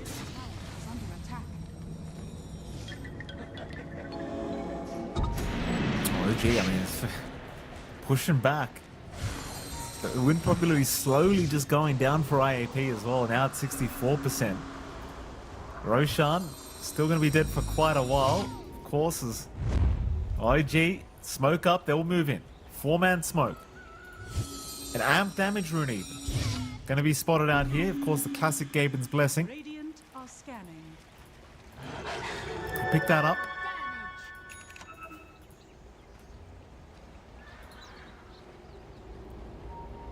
Head down towards the south. They can find Jed. It'd be happy days. Jed. Oh, they saw him too. Jump in. Oh. Coil is there. Jed. He's a big target. He's got a Divine as well. Don't forget. Jed is going to go down. They'll make the jump in with the Doom, but the Fiend's not fighting gonna back. hold down V. The Nightmare even to just drag him out as the Divine's still on the deck. Nobody's picked it up. It's just sitting there. Now the buyback from V. Nobody cares about this dance sword. Just leave it. Oh, Lewis! Oh, Lewis! The Divine, somebody take it! Somebody take it! oh, Yopaj. Oh no, double divine puck. What did he get rid of? I think he made space for the refresh shard and hasn't really filled it in. So he Okay. just had the room. So it's pretty opened up. I mean, this is scary, man. 2 buybacks already committed. This puck is Well, they just on a tear. 5k advantage. Like, that's a 20k swing off the back of that fight. That is insanity.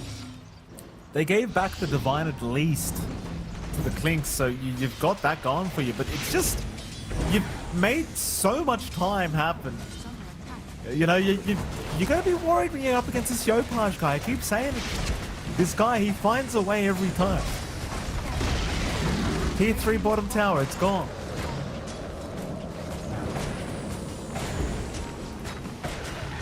And they're actually just letting it go. I mean, at this stage, you are already almost 72 minutes in. No point risking it. Up towards the mid, they'll go. Natsumi popping the focus fire in the tier 3 tower.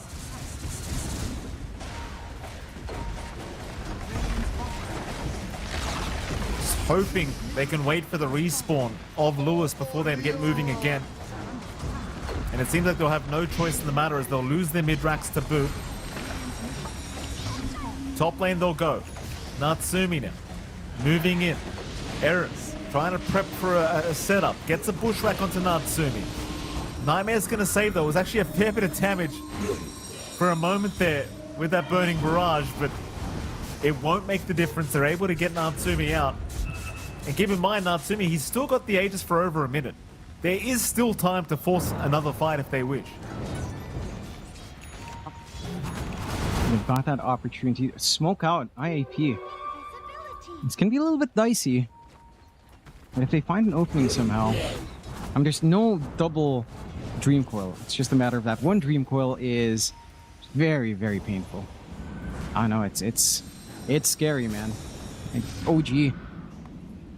They find these openings, you know, and for IAP, just if you whiff one part, like V, jumping in with Doom, not being able to get the follow-up from behind him, just gets gripped. Oh, Been committed, but it's only the shackle right now. In fact, V might be the one in trouble. The shackle just locking him down. It's V a is gone. dieback. Natsumi, he's still got 20 seconds for the Aegis, and it was a dieback on V.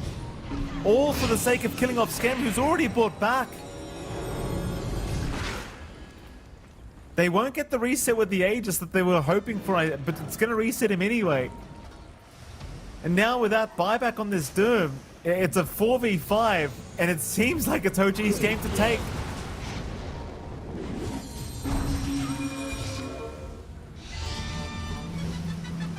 oh, this is... Again, I don't see you taking these fights without the Doom. That AoE Doom is just so key. That's the one time you can see any weakness coming out from Yopaj. It's 80 seconds. I mean, yeah, Aegis has expired, sure. Is that even a problem? It doesn't feel like. Because how do you pin down Yopaj without the Doom? And you just don't. Gotta be so careful here. Yopaj starting to get really cheeky with his movement across, and that's gonna be Megas. It certainly will be. Megas are now officially up for OG, and IAP going to be feeling a little bit weird about this game now. I mean, they almost had Megas for the last 30, 40 minutes. They just could not get it done. And now suddenly, they're the ones against the Megas of OG. And now again, Yopaj, he's hitting for 1k per right click. Like, this is not fun anymore for IAP. No. You know, you got to that stage where the shenanigans just started with this puck. So even Natsumi got to a stage where he's actually doing something. And that says something, Yep. John. He's playing pos 1 win range. That does. What do you do here? 20 seconds till Doom. Jump. Oh, Lewis. He's all right. Kane's grip. Jet. Not going to work out. The Lincolns did block. They'll lock down Skem. Skem will fall. That'll be a dieback on Skem. It's a good kill for the side of IAP, and that should at least give them the opportunity to hold high ground as OG will look to retreat. Okay. So a really big reveal for Jed on his Wind Waker. Pays off massively. If he gets coiled, he can just Wind Waker break. It doesn't matter. You're not going to the extra attacks on breaking as well. It's a really good counter for all this damage that Yopaj is starting to pump out. They managed to hold out until the respawn of V. Now, the window for IAP is to just try to push creeps near to break backdoor. Maybe distract elsewhere and just have Jet just snipe some racks. Equalize on Megas. That could be one way to just equalize the game somehow. I mean, OG's done a fantastic job. Again, right? Like, it felt like, for this game, it felt like IAP. They had this timing where they could have just run this game down. Right? Like, again, it's that BKB timing earlier from Jed, and they were just so hesitant. They go to high ground. There was some farm being made here by OG. Again, they played ultra safe, showing a lot of respect. Jed's trying for that play now. Yeah, I mean, he's trying while it's 4v5. He's got to try and equalize the game some way, somehow. But it's just still so terrifying to move into that high ground against the damage output of Yopaj. You get trapped in that coils. It is not a fun time whatsoever. And so, unfortunately, they are unable once again to finish off the barracks up at that top lane. So still Megas are moving into their base. And they're going to have to make a play soon or just go back and address the base again. Radiant are scanning. Yeah. At the least, you have something like Lewis's Ember, so you can remnant down, go back to base, clean up, go back out. Has Travels 2 as well. Travels 2 on V, Travels 2 in the backpack for Jed. Next Roche, 30 seconds away. And OG's been really good at getting this Roche timing down. That's where they've really won out this game, get that recovery process for themselves. Is this... Yopaj is queuing 2 more Divines. So, you know what? I'll take this. Over Zeus with 5 Magic Divines, I would rather see a physical puck kill me apart. At least the puck shows up in the fight. Well, we'll see if he does show up this fight, John. They're moving in again. 5-man smoke through the mid lane. OG, they might just rush for the tier 4s. It's a little bit cheeky, John. But it seems like they're going to just catch him with their pants down here. Though Natsumi should have just revealed the position, and immediately the TPs are going to come in from IAP to be prepared to defend that base. Lewis will show. Jump is there from Skem. He'll break at least the Lincolns. Now the jump is there. The roar is out. V will block with the Doom though, so they can't really go after Lewis. But now V in dire straits. The Fiends are going to lock him down and nobody's there to back him up. He just has to die. No buyback available for him as Lewis died to Natsumi, but he bought back and he took Natsumi with him. Not too bad. It's still a successful high ground defense for IAP. Yeah. This one, maybe Skem getting a little bit ahead of himself, right? Like he gets that early commitment out, tries to jump forward, and that just drags them in a little bit of an awkward spot. At the least, that fight is so chaotic that even with the Doom landing on Yopaj, V was in good position even while gripped. Like you couldn't gap close on Jed. So you couldn't look for that kill on Yopaj, try to get these Divines off the game. He's still on the back foot here on IAP. Buyback again on another major core. Roshan is up. There is a ward watching here from IAP at the least, so OG were to try in this time. Oh, catch one more. Catch 2 more. They certainly have. Yopaj and Skem. That's massive, John. No buyback on Lewis. Oh boy. Straight up dieback. That's not what you want to see. That might literally just be it. Lewis is too important here in this team to go down like that. And they should know that was a dieback. Yep. They're opening. Maybe again, they'd want to play safe. They know Roche is soft and Yopaj is setting up. Ward is spotting that, but Roche is making his way up top, so the ward's not going to be an issue anyhow. Every lane shoving in. Natsumi set to respawn anyhow. Might as well just wait for it at this point, right? So it looks like the safe play is the call for OG. 18k lead. I want you, I forgot to tell you this. I want you to look at the graph. Look at that graph. At peak, 78% chance for IAP. Crashed all the way down. Now it's 90% for OG. What a roller coaster of a ride. It's funny too, because we had one of our friends, Admin Nino, he sent me a message asking what the chances are of OG making a comeback. I simply responded, there's a chance. And he laughed at me, Jonathan. And here we are. People can doubt me all they want, John, but somehow I always seem to know. I mean, it's the divine, right? Like we talked about Yopaj queuing this up for so long. And he is key. He is the reason they're in this position. Don't take It's Yopaj. Don't do that to me. You know? I basically raised Yopaj, John. Yeah. All the way back when he was on OB Neon when he showed up in the Singapore Major. Ah, good I was old there days. before it was OB Neon, John. It was just me. A good old days. Yeah. Yeah, Here's the commitment. there it is. That's one. That'll be Oh, two, Jed! 2, 4 towers. Oh, Jed! Jed! Annihilated. Deleted. Divines on the deck again. Fiend's grip out on V now. V can do nothing but dance on the spot as he will drop. No buyback on him now. Ancient exposed, going down. Raven will jump in for a roar, maybe even a secondary, but the Ancient is gone. Surely it's gone, and it is. Well, there you go. GG well played is the call, and what a game it was, John. 81 minutes, 46 seconds into it. OG make the comeback happen, surprisingly enough. What is it, John? You look disturbed. What's wrong? That was a little bit of a disturbing game. It looks like the precedent for ultra late game scenarios is pick a hero that really, really, really loves Divines and hold until 80 minutes, get at least 2, and win the game. I mean, mind you, okay, props to IAP. They did play pretty good early on, right? Like, they had the advantage. Every lane looked good. They hit their timings. They get a little bit hesitant. I think this is where, that narrative falls apart a little bit, where there was a moment where OG were the ones looking for all of this aggression. OG were the ones looking for these openings. And Jed would not look for the counterplay. Like, he had BKB, he would not risk it. He wanted to wait for Lincolns. He got Lincolns, he still couldn't find opportunities. And that's where you needed to play a bit more, because when it comes to scaling, I would argue Wind Ranger and Clinks are sort of equal, but the ace in the hole is the puck. Right? Yes, Ember does scale pretty well, but the puck scales insanely well.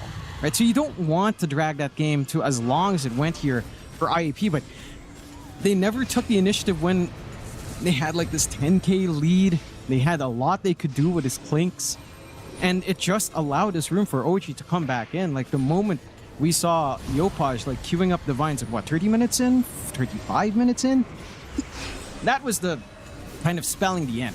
Because if Yopaj hit that point, you're scared, and they let him reach that point. Like, they showed a lot of respect for OG, which is fair. You can see what happens if OG manages to find one weakness.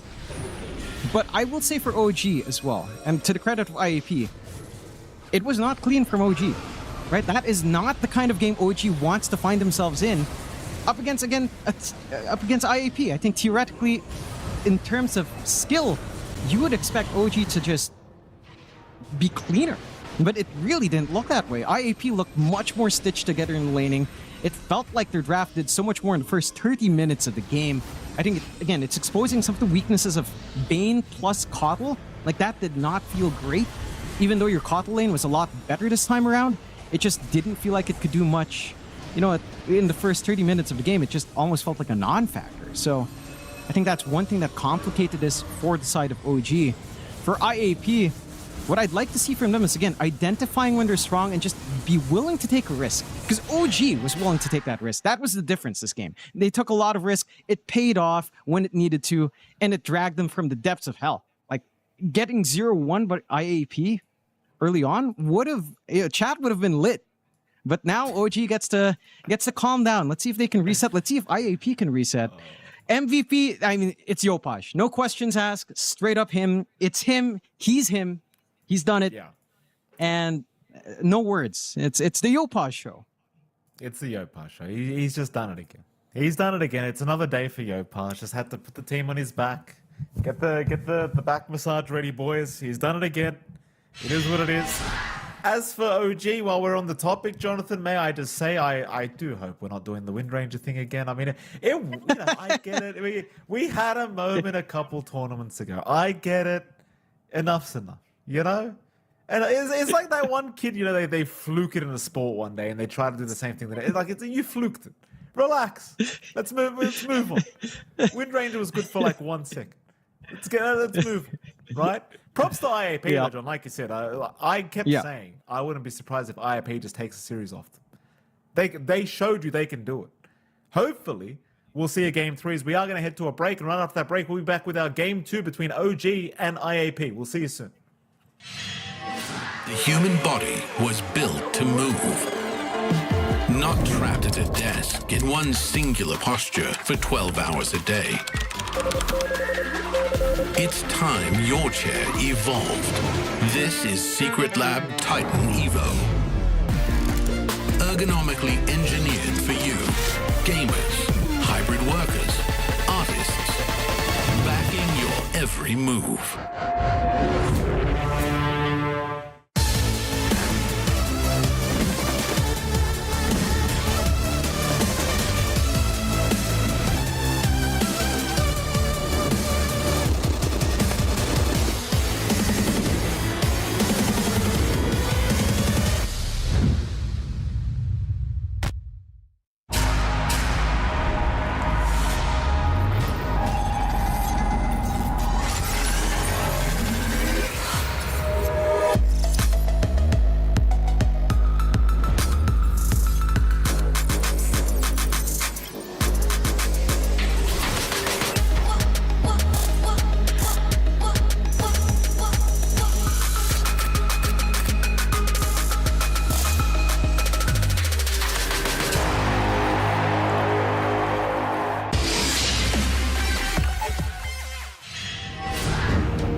Welcome back, ladies and gentlemen. We are back once again for this best of 3 series between OG and IAP. And in case you weren't watching what was a very long game number 1, IAP, I want to say, should have won that game, Jonathan. But OG managed to do some OG things. They broke the glass, the emergency glass for Yopaj, and Yopaj took over.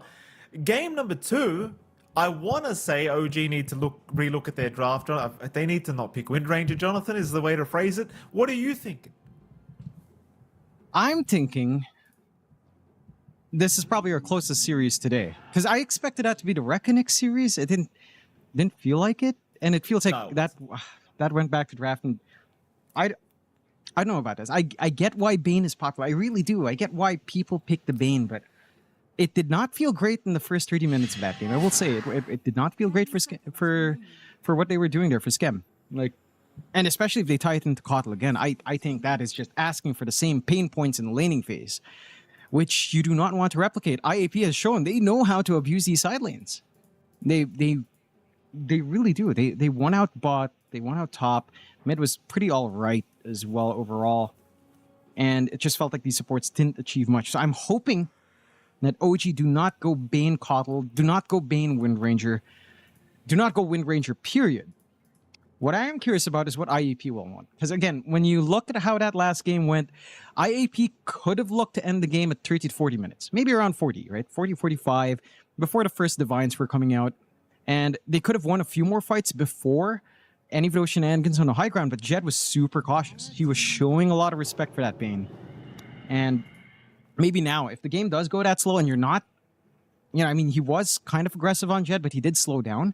You might want something that scales better into a later point of the game. If you are expecting to do that, because you're playing against OG, right? Like, this is the thing with every team that's the quote-unquote favorite going into the TI regional quals every single year.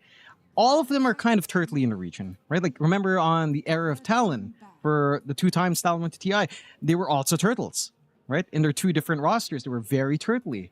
It just feels like that's what they kind of default to win out against other C teams. Just have this faith that their late game decision making is good. So if you expect the game to drag long, I would want to see a sharper win condition out from Jed, because it didn't feel like he managed to snowball as hard as you'd expect the Clinks to after that kind of laning start, right? Like, he got a good timing on Deso. He got instantly 4 charges on it once he picked it up, and then it slowed down a lot. I do like the fate that IAP just go back to the Phoenix Doom, because it worked pretty well. Like, V's lane was fine. It was working out quite nicely. Now, OG get to pick up the Hoodwink. That is a lot better. Hoodwink Bane, you cover your bases. You have one hero that has AoE control. You don't have to worry about Bushwhack to stop the grip. You've got the Centaur as well now. Hoodwink Centaur lane coming out. Double stun. More aggression for Raven to play with. No matter what matchup, it feels like there's not a lot of matchups that really punish that Centaur. They can ban the defend as well. Stuff like Lifestealer was banned last game. Could be something to consider. So I like this correction from OG. For their sakes, though, I mean, they could still think about this, Mike. Wind Ranger's still there. They could somehow draft themselves into a Wind Ranger. Hopefully not. Hopefully Adam has some sense. Or Natsumi has some sense, hopefully. Oh, yeah, it was just painful to watch. It really was. That Wind Ranger is just horrible. Horrible stuff. Just no damage. Radiant team pick. No damage. Oh no! God, No! What's wrong with them? What are you doing? Okay. What are you doing? Okay. Maybe the idea is you run Wind Ranger pause 4 plus 1. It's got to be a support. If it's a support, it's okay. It's not possible. I don't know. Yeah, surely. I don't like. Look, you say if it's a pause forward, if it's a support, okay, because it looked atrocious on Q, and Q is a prolific Wind Ranger support. It looked really bad in that series. It wasn't a hero. I don't know. I just don't like this hero right now. There goes the Puck again.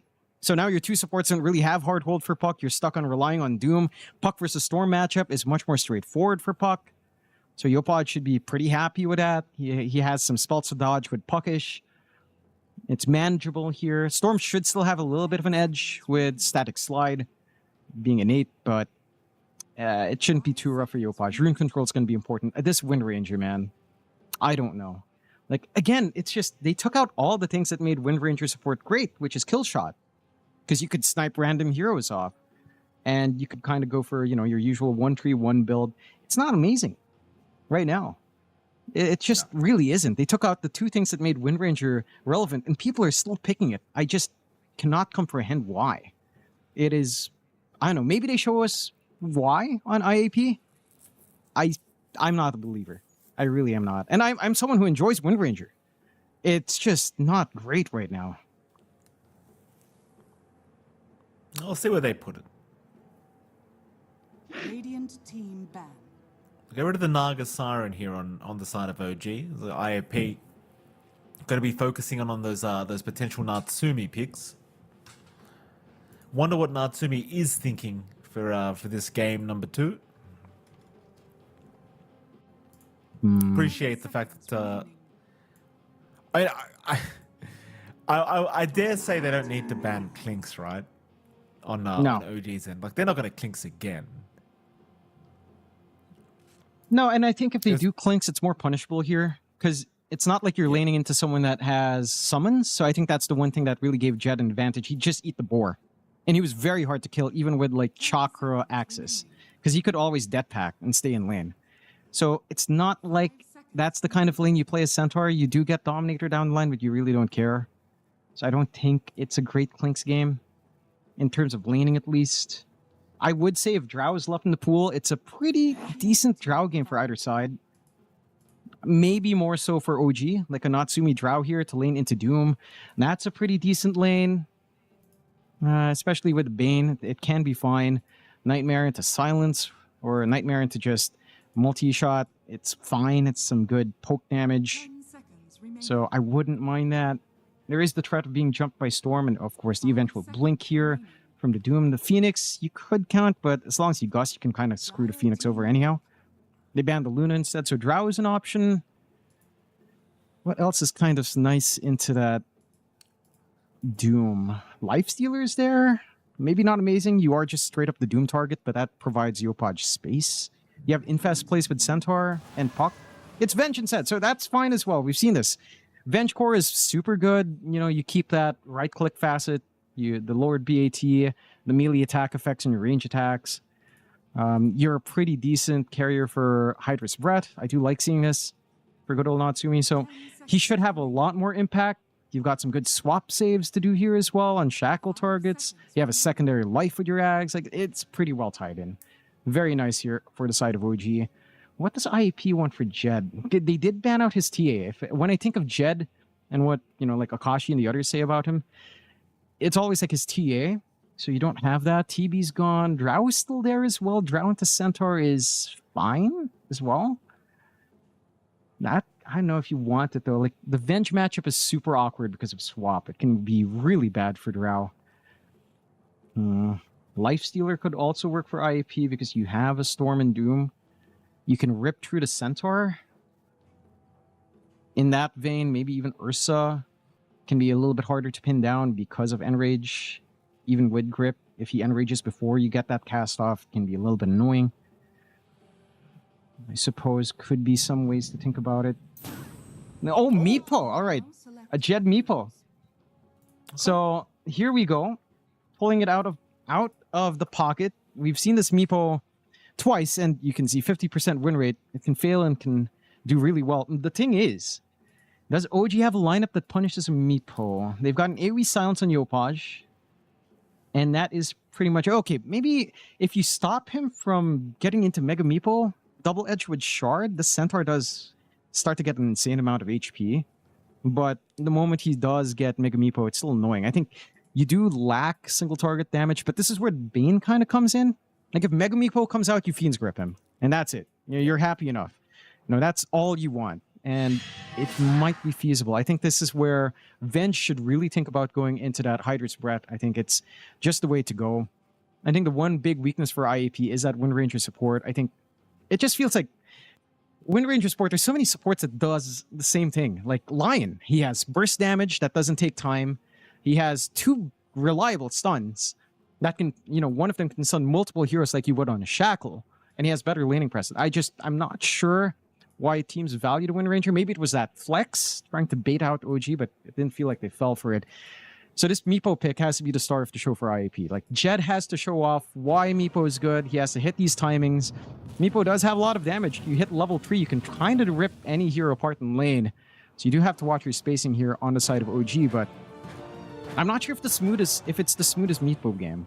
Because you have a lot of ways of just saving heroes. There's the swap. You have an AoE silence. You have an AoE stun. You have to be very on point with holding onto your main Meepo here on Jed to get the Mega Meepo up, to get the digs off. Otherwise, you can kind of lose it. Jed just says in all chat, tip for Skem, and he says, nadas edad. I don't know what that is. Oh, no, he said, it's a typo. I think he's saying, it's coming with the age. And then Skem just says, Eris is older. And Lewis just calls him old. All right. Excellent. And we were expecting the Rambulan to have more all chat. Looks like it's coming out now, at the very least. Very good. All old men. All of them. And they say old. Skem's like, what, 25? Like, is he around that age? 25, 24? That's not old. Man smoke. This is very cheeky smoke here from OG. Don't wrap around through the bottom part of the map. In fact, they narrowly avoid V, who looks like he was checking. It's an angle you don't get to see too often here from OG. Past the tier 2 bottom tower. They're really just going all the way around, seeing if they can find themselves a surprise pick-off. They actually get to the high ground, so this is very unexpected. And Grims will break the smoke. So it really amounts to nothing anyway. Doesn't matter. Did they get away with all bounties here if they run? No, it looks like at least one is going the way the blue is. It should be a 3-for-1 in the end. Unless... Can Eris make it there in time? Looks like it. Alright, 2 for 2. No? Right, maybe 3-for-1. Let's see if someone checks. I mean, they're still hanging around. Natsumi eventually goes through the gate, so no cheeky ganks here, which is kind of what you want to try to do against Meepo, but they do snipe the range creep. So some EXP out for Raven. Happy enough. See how much they can get done in this bot lane. Again, Jed has to show off his prowess in that Meepo. I do like seeing this in Grims. We've seen it once today as well. I think Gunnar said it was unusual, but the headres on Phoenix does feel pretty good. You're just trying to play with dropping yourself low on Dying Light, trying to get some laning presence, trying to not make it as costly for your Fire Spirit spam. Try to regen under tower. This does help out, and it also really just helps your lane. Laning partner Jed shouldn't be shoved out too hard here. On the mid lane, of course, Yopaj up against Lewis. Storm versus Puck. And this should be pretty alright for Lewis still, but also pretty alright for Yopaj. He has his Puckish to play with. He has Spaceship up against a Storm, which can always kind of reliably get some good regen off of. So he's going to be feeling pretty good about this matchup in comparison to the Ember, where it's a little bit harder to try to Puckish off of that. Rune control is important. 4-minute rune is the big one, where we see those initial rotations. I just saw Grim start to drop low, but again, out of tangos, but has a headress. And just kind of hang around tier 1 to regen up. We'll ferry out some more. But this is a more passive lane down bot. It is just harder to rip through Raven until maybe level 3. You get maybe a point in that divided we stand and a couple of ransacks. Well, they might have attempted the life of V there, but they don't bother. Bottom lane, pretty back and forth, I suppose. You don't expect too much yet from either side. Jed seems like he's going to have a pretty decent time on the Meepo. Just doesn't seem like you're going to be able to apply enough pressure here on the Meepo to really slow him down too much. Mid lane, Lewis starting to drop a little bit lower as Yopaj getting a little bit more active here on the puck now, looking to fight over these water runes, and in fact, he is going to make it just in time to swipe one away from Lewis and force him all the way down south. See if he wants to try and get another, but it looks like Yopaj probably going to get away with both of them anyway. Top, Scam. Cannot save himself. Eris able to secure the kill. I mean, again, there is some good damage here, like we saw from Q when you get the power shot off. There's a lot of output to play with. Not too much Natsumi can really get done in the lane. Does have the stun to try to break it off, but they're a little bit of a sitting duck on that Bane if you're not too careful. I won't say the lanes are going pretty well for IAP. Like, Natsumi is finding farm. V is slowing down by quite a fair bit, but he really just wants EXP here. Air's not really able to try to go for Fulch, but does get a block. Bulltruck's going to land on Grims. Grims still able to Icarus dive away. No, he's not. The Acorn shot follows him down. Unlucky bounces to Grims. He does get taken down by Tims. At least it's not Jet. Jet's still proving to be pretty darn tanky on the meat boat. They don't even bother trying for it. Has that first point in the divided we stand, so he does do a lot of damage if there is a chase down. I wonder if he wants to poof at the Earthbind next just to try to line something up. But again, smooth sailing so far. Some of these trades, like losing Grims is pretty big, but you are getting a lot of space out for Jed. So in actuality, you probably don't care too much. Stacks for Eris as well coming in as they go in for the 4-minute rune. Neopaj does have some backup south, so he should still have 1 rune for himself. And it's not like Lewis is getting topped up. Like, this bottle's been empty for so long for Lewis. It's such a big pain point for him. And Neopaj just has all the control on those spots. Oh, nice bushwhack. Mid lane. They've got Lewis here. Lewis. He got caught right on the edge with that bushwhack. I mean, literally right on the edge. Very nice from Tims. Setting up a kill onto Lewis and ensuring Yopaj already off to a fantastic start. And again, it's just down to rune control, right? If you didn't get the first top up in Lewis, you don't get the second. He doesn't have much to play with in lane. He's a level behind now. Yopaj is going to hit 6 around when Lewis hits 5.5, 5.25. So it's a big advantage to try to play with an early coil if you'd want to. A little bit of a swing up top here for Jed with a meeple. I don't know if he really wants to commit. He is under a ward. Really nice early vision being set up by OG, so Jed just can't find an opportunity. In fact, he's hanging around, and they bring in Tims. They do bring in Tims, Jed. Big pick-off if they can get him. Jed, he's between a rock and a hard place now. He's just got nowhere to go. He'll try for the poof play out, but the stun will be there, and they've got him. Jed, bit of an awkward mistake in a position he really probably didn't want to be in. And they just had enough stuns to ensure he had no chance of poofing out of it. And that's just a very heads-up word from Scam. Maybe he's played up against this Jed. I mean, he likely has played against the Jed Meeple in his pubs. So he knows his habits. And drop the ward. He knows he'll try to rotate with Divided, and it just does not pay off. Raven's level 5 now down. Bot left alone for so long. This is a tanky Centaur with Vanguard up. Raven. Well, he's tanky, all right. They're trying, though. Skem's going to be around. In fact, they're just going to turn. So what are you guys thinking? Jed's now going to show up, though, and that's going to be more than enough. In fact, now Skem, regretting being around to try and help, tries. In fact, they do get Crims. The neutrals do at least. But Jed's going to be pretty happy with a double kill. As in the meantime, Yopaj secures the life of Lewis once again. And the timing's just perfect. Sure, you lose out on Raven, and you give some kills to Jed, but you gets Power Rune on top. Perfect timing. Haste and Coil available. Goes after V. Not the easiest of kills, though, in fairness. V's actually proving to be quite tanky here, but Yopaj proving to be good enough to get the kill. Wisdom Shrine. Find a shrine as well. Eris will show up. Bushwhack not going to land this time. They will spot Grims, though, on the tree line. Grims silenced up, looking for an Icarus dive out. Can't find it. Yopaj already 4-0-0 on this puck. Could be a 5th one, too, if V's not too careful here. He'll try and fight over the shrine. Not going to get it. Tims will secure. At least he can try to chase Tims down a little bit, but it doesn't seem like it's going to be anywhere near enough. Lewis. He has 6 now at least. He's got 6. It's a surely he gets out of here. Nightmares there from Skem. Waning Rift, not yet. Now will be committed, but instead they're going to try and go after Erspin though. They're going to try and escape because they've got too many numbers now from IAP. V able to take the life of Skem for himself now, so giving it back the way of OG. Not letting Yopaj get too excited here in this game number 2. But again, it has been another fantastic start for this puck. Yeah, it all comes down to the matchup, right? Like, it's much more playable for Puck. He's been abusing that phase shift a lot. He had some good moves to deny the 2-minute rune, the 4-minute rune as well. Gets the 8-minute rune on top of the 6-minute rune. Every rune just going the way of Yopaj. Like, there's not been a top-up from runes for Lewis, which always feels awful. Just a bit of a clump up down bot. Natsumi has swap, so he has some plays here. Natsumi.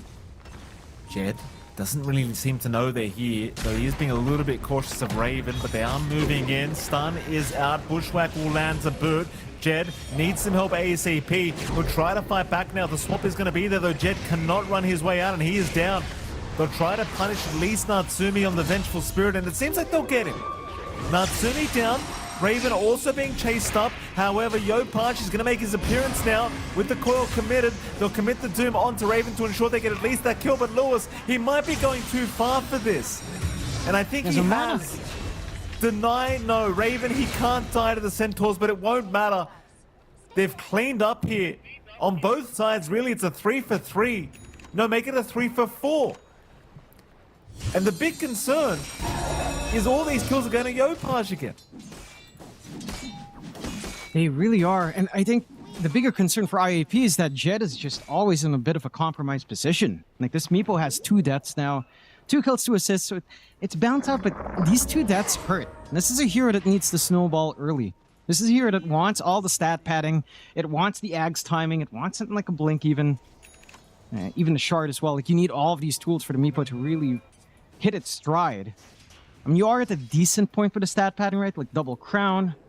Sanjin Yasha set to come out, so you are relatively tanky. Although they're going again. Jed again. Jed. This time, no, he can't get the poof off another time, and even the Stampede, just to ensure they secure. Jed's already died 3 times in this Meepo. Not saying it's his fault, John. I just feel as though he's getting caught out constantly by the side of OG, but this is your carry you're relying on. It's not like Lewis and V have had an exceptional game here on the Storm and Doom. This is your Meepo. You need him to carry you through this game. You really do, and for IAP, again, I feel like this is just something OG seems really prepared for. It was that ward up top on the gate from Scam. It's this constant movement across the gate for Natsumi and Tims. Like, they know what to do against this Meepo. And Jed is just very shut down. Yopaj running away with his game. Already has that full Oblivion staff. Not too far off from the full Witchblade. For IAP, this is a dead zone now. Like, your Meepo is not set to fight whatsoever. He does have max level poof, at least. But you don't have the max amount of Meepos you'd want just yet. You need to wait a little bit longer.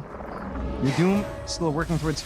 I don't know about the Radiance here for V. Honestly, it feels like this is a good game for the drums idea that Gunnar loves to say as V. Scam. Getting caught out. He's found V. Should be another easy pick off here for OG. You've got Eris on this Wind Ranger, but well, this is kind of what you're talking about, right? Like, this Wind Ranger, what does it actually do? What does it help you with in this position 4 role? And the answer is not much. No. Still better than Pos 1 though, John. You know, if you had to choose. I'd say I don't know if it's better. I think it's just both bad, Mikey.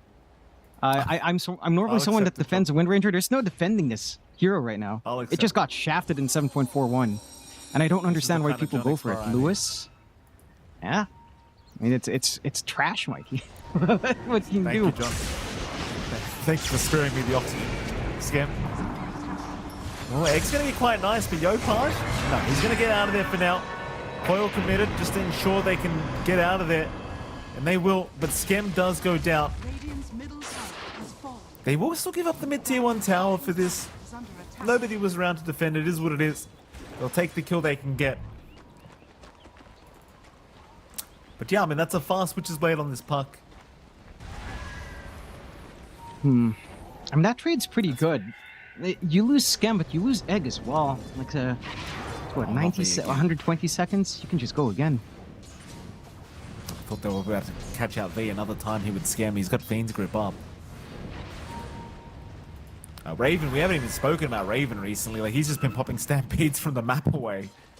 But he's been free farming on the Centaur the whole time. Third in net worth right now. Top lane. Jed's grouped up with his squad. It seems as though they're going to try for the top tier 1 tower. I mean, perhaps they pull this one off. Doesn't seem like there'll be much of a defense to come yet, but it is full HP, this tower, and it's going to be a bit of a slower push, so perhaps you start to move your way up as OG if you feel like it. Skem will get shackled immediately, but they won't try to make the dive in. Meanwhile, Yopar is just messing around with Lewis here, denying creeps off at the 13.5-minute mark, just not leaving the Storm alone. You ever met those guys, like mid-game, they're still sitting there denying creeps against you? That's Yopar. V? Oh. And you know, I don't usually get negative, but it's just so cringe, isn't it, John? Like, we're 13.5 minutes in. You've won the lane. You're like 3k ahead of me. And you're still gonna sit here and deny creeps away.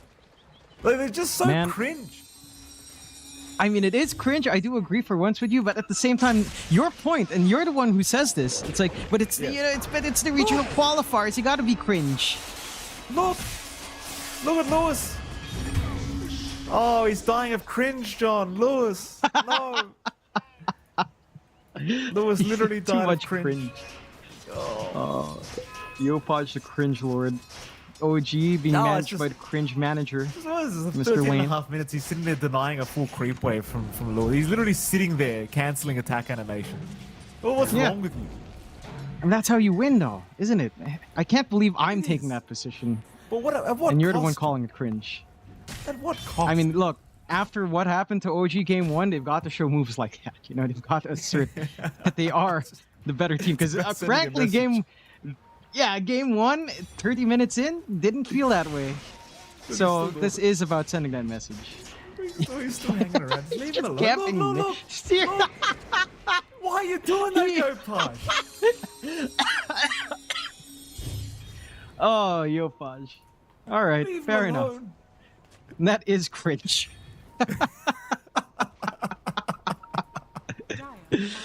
Oh, all right. Far out, man. Jeez. He's doing what he needs to do. He's doing what he needs to do. Lewis.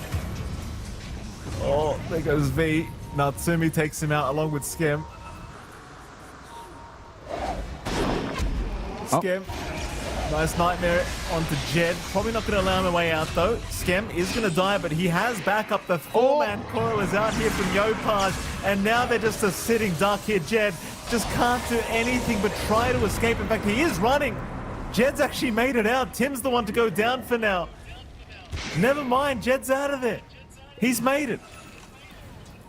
Yeah, not quite enough output just yet. I think you needed at least one of your supports to really be in position there, and just losing Scam early does hurt that. Really good egg in the back there.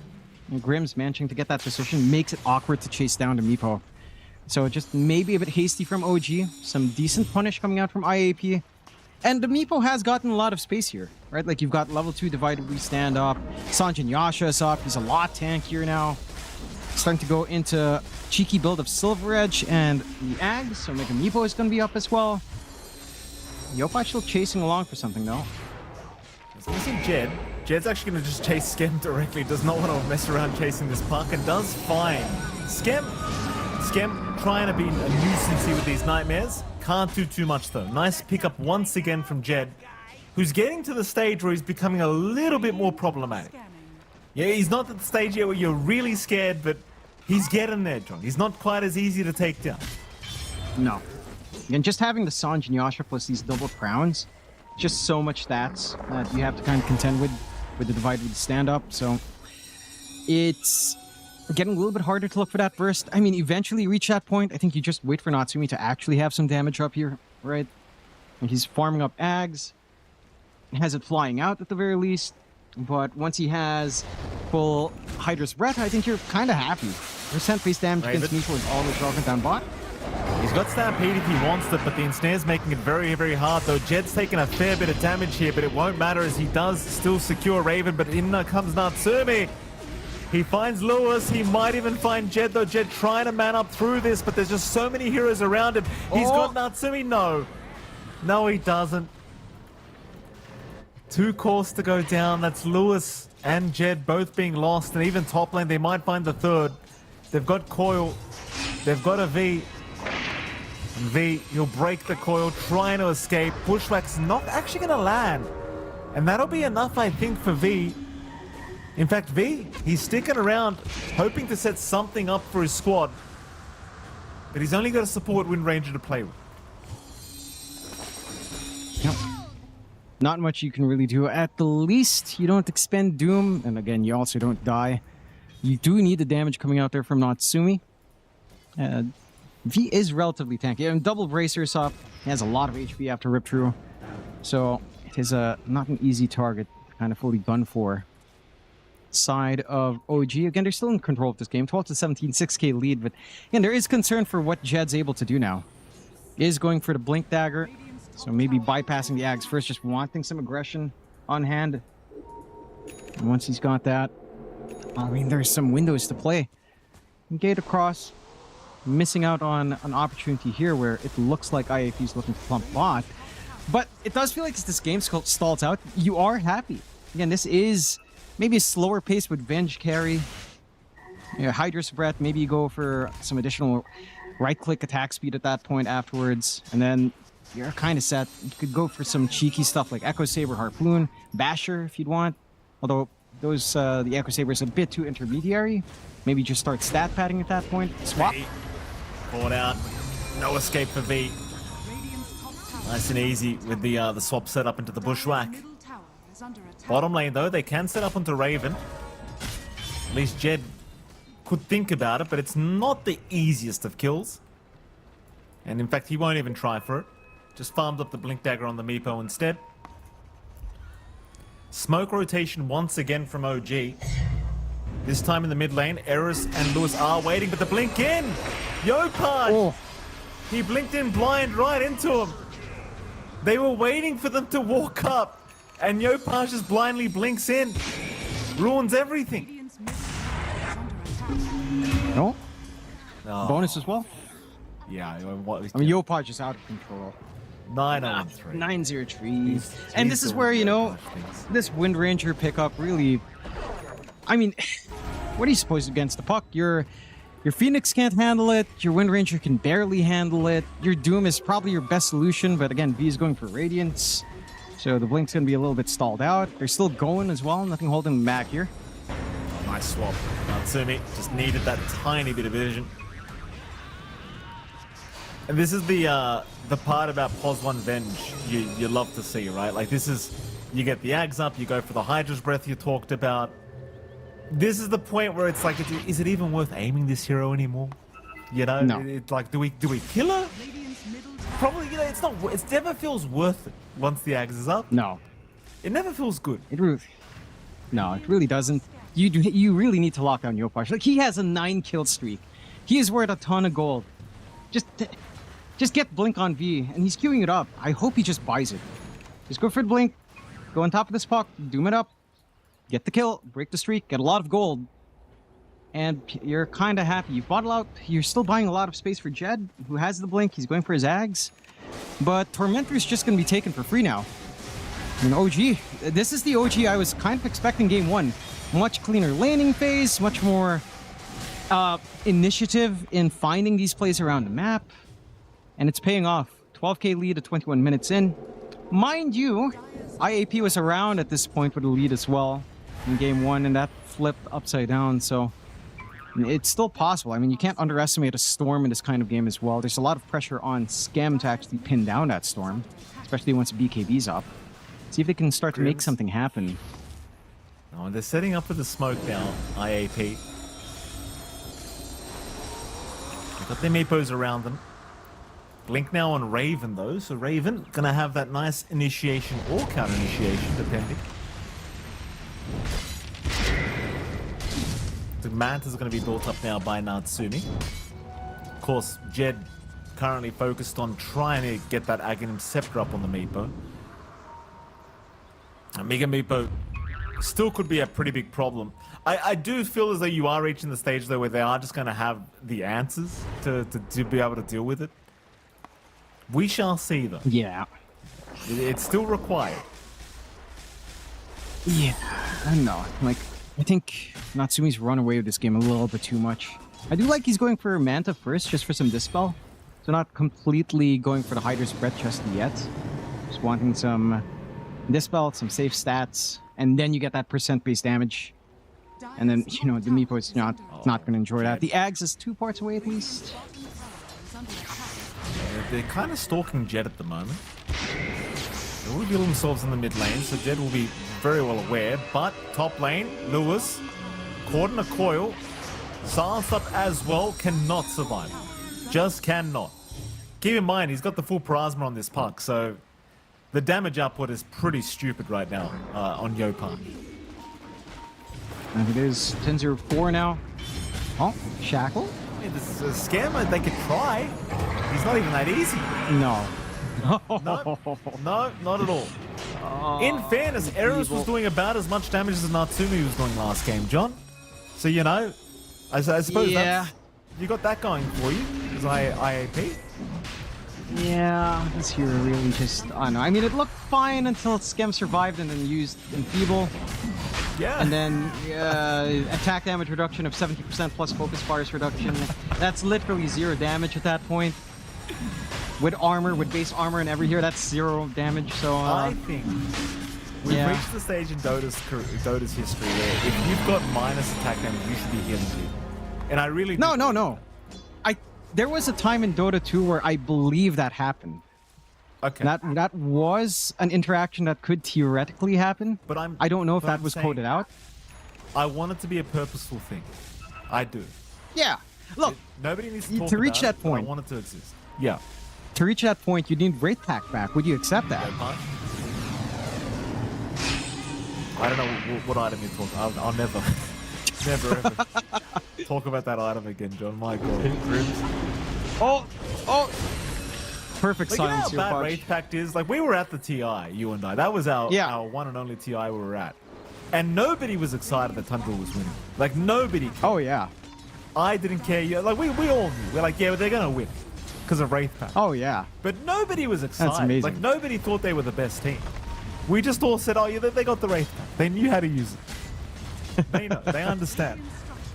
What a great little thing. What a cheeky little guy Wraith Pack is, you know? Just a little fella. Mikey. I've never Just a little seen guy. a crowd that bored in my life. That TI, it's just that item. But this one's looking pretty exciting, eh? This is looking This is a exciting. great game. So long. This is a great TI. No Wraith Unless Pact. you don't It's get a great, Ring great Ranger. TI. V will go down. Mid lane. They've got Raven at least. Raven locked down. Swap though. Natsumi maybe playing a little bit too risque. Natsumi gonna go down. Has the remnant though. We'll jump in again with Raven. The 3-man stun onto the Meepos. Here comes Yopaj. The actual carry has appeared. They've got down at least Grims. They'll move in onto Eris now. Eris probably not making it out. Is gonna die. Yopaj picking up his 12th kill of the game. But I don't know. You've got Ags up on Meepo. That's positive. Yeah. You just can't commit on Natsumi. I mean, they try out on Raven. Technically, they commit on Raven, but with swap, Natsumi does not care about dying. Look, he's gonna be coming back in. He got the EXP. He got the kills. He's fine. He does. It really does nothing for the bench, and it is concerning. I mean, this Meepo now is the time where Jed has to show Lewis. Oh, Lewis. No. Right into the loving arms of Skembrelu. Yeah. And Lewis kind of has to do what Upaj did in the last game. You know, he has to be that winning solution right now. Jed? Oh. Jed? Yopaj, they're going to try and fight this one out, at least do it Scam. Scam should be going down, but Yopaj trying to actually find a trade and a bushwhack. big bushwhack from Tim's. They've got V down for Scam. Jed will not continue chasing, although he needs to run. The coil locking him down. He'll get into the Mega Meep. No, he doesn't. Jed's gone. No. Natsumi. No swap available, but almost within range for a magic missile. Gonna have the hoofs up to set up anyway. That's gonna be another kill. Natsumi with a double. And unfortunately, this Meepo, it's just not doing it, is it, John? No. It's just not doing it.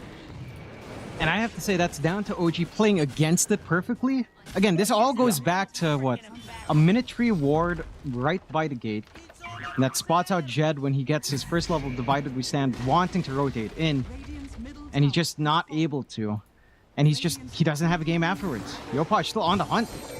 Yeah, this guy's sick. This guy, All right. when he's feeling it, you know? When he's on the groove, it's hard. 14-33 now. Game number 2, 19k net worth advantage.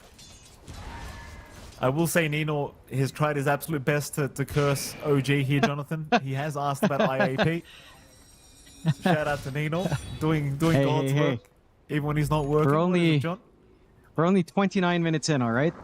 If there's anything you learn from Southeast Asia, Mike, never underestimate the ability of our teams to throw a game. Oh You yeah. know, you're one mistake away from going into 60 minutes. Right, so far, been perfect from Yopaj. You know, 12-0-12. Perfection from the boy from Davao. But I'm trying to sell this. Okay, if Jed hits Scotty Hart somehow, then maybe he gets unkillable. I don't know where the damage is supposed to come in, but he won't die. Was Jed? Was that a DJ back in the day? I'm trying to remember Jed. Was that a DJ, like one of those trance guys? Huh? I mean, I'm talking back in the early 2000s now, John. Did you ever hear of Jed? Was Jed a thing or was it Zed? I feel like it was Zed. Someone's gonna know. I have no idea trance what you're thing. talking about. You don't know. Eris is gone. Trance. You went Like into the music trance. genre. Back. Oh, Oh, hold on a minute. Jed? Jump in. This isn't looking too good for him, though. The Meepo, he'll barely survive. But they don't really find anything for that jump. Everyone escapes. Yes, I meant music, by the way, John, like the genre. Oh, I couldn't tell, but I don't think I followed. I was like 6 years old, Mike. I don't know Were what you? you expect from me Am to I know that about old? trance music. You weren't You're like sitting there doing the 3 years the Northern older. Shuffle, John? You weren't doing the Running Man Well, like I was? I wasn't in Australia, Mikey. I was doing I don't know, ocho ocho is what we'd say, is beat. V. Caught out. V. Gonna fall. Lewis. Oh. Wishful thinking to jump back in. Fiend's Grip is out Oh, from Scam, Lord. locking him down. Even the egg. Scrambled eggs here for the side of OG. And well, Jed might be looking to call it, I think, because it's just not happening in this game too. They will not. But that'll be a full team wipe now for the side of OG. So you weren't wearing reflectors in your pants, John? Oh no. No. See, in the Philippines, and this will tie into a good point. You know how Natsumi's nickname is Et? We used to do something called the Ocho Ocho, which is like a 80-80 or 8-8, which is Et. It was just search it on YouTube. I'm sure chat knows what I'm talking about. Tayo yung mag Ocho Ocho. That's a terrible way of singing it, but yeah. As they are terribly ripping apart the high ground, this is a pretty rough one for IAP. Again, they had a good showing game one early on. OG just blows open for mistakes, and now it's been clean, near perfection, especially for Yopaj. And there's just no game for Jed. Like, Mega Meepo has not been a factor at all. It's one of those games where the Meepo comes down, it just feels like, yeah, all right, maybe don't pick Meepo next time. You know, it's not doing it. Along with his Wind Ranger. I mean, Eris is trying, he's getting some good shackles, but for nothing. Like, there's no follow through, there's nothing they can do off of it. If he focus fires, nothing happens. So it's just like, I don't know what you're expecting.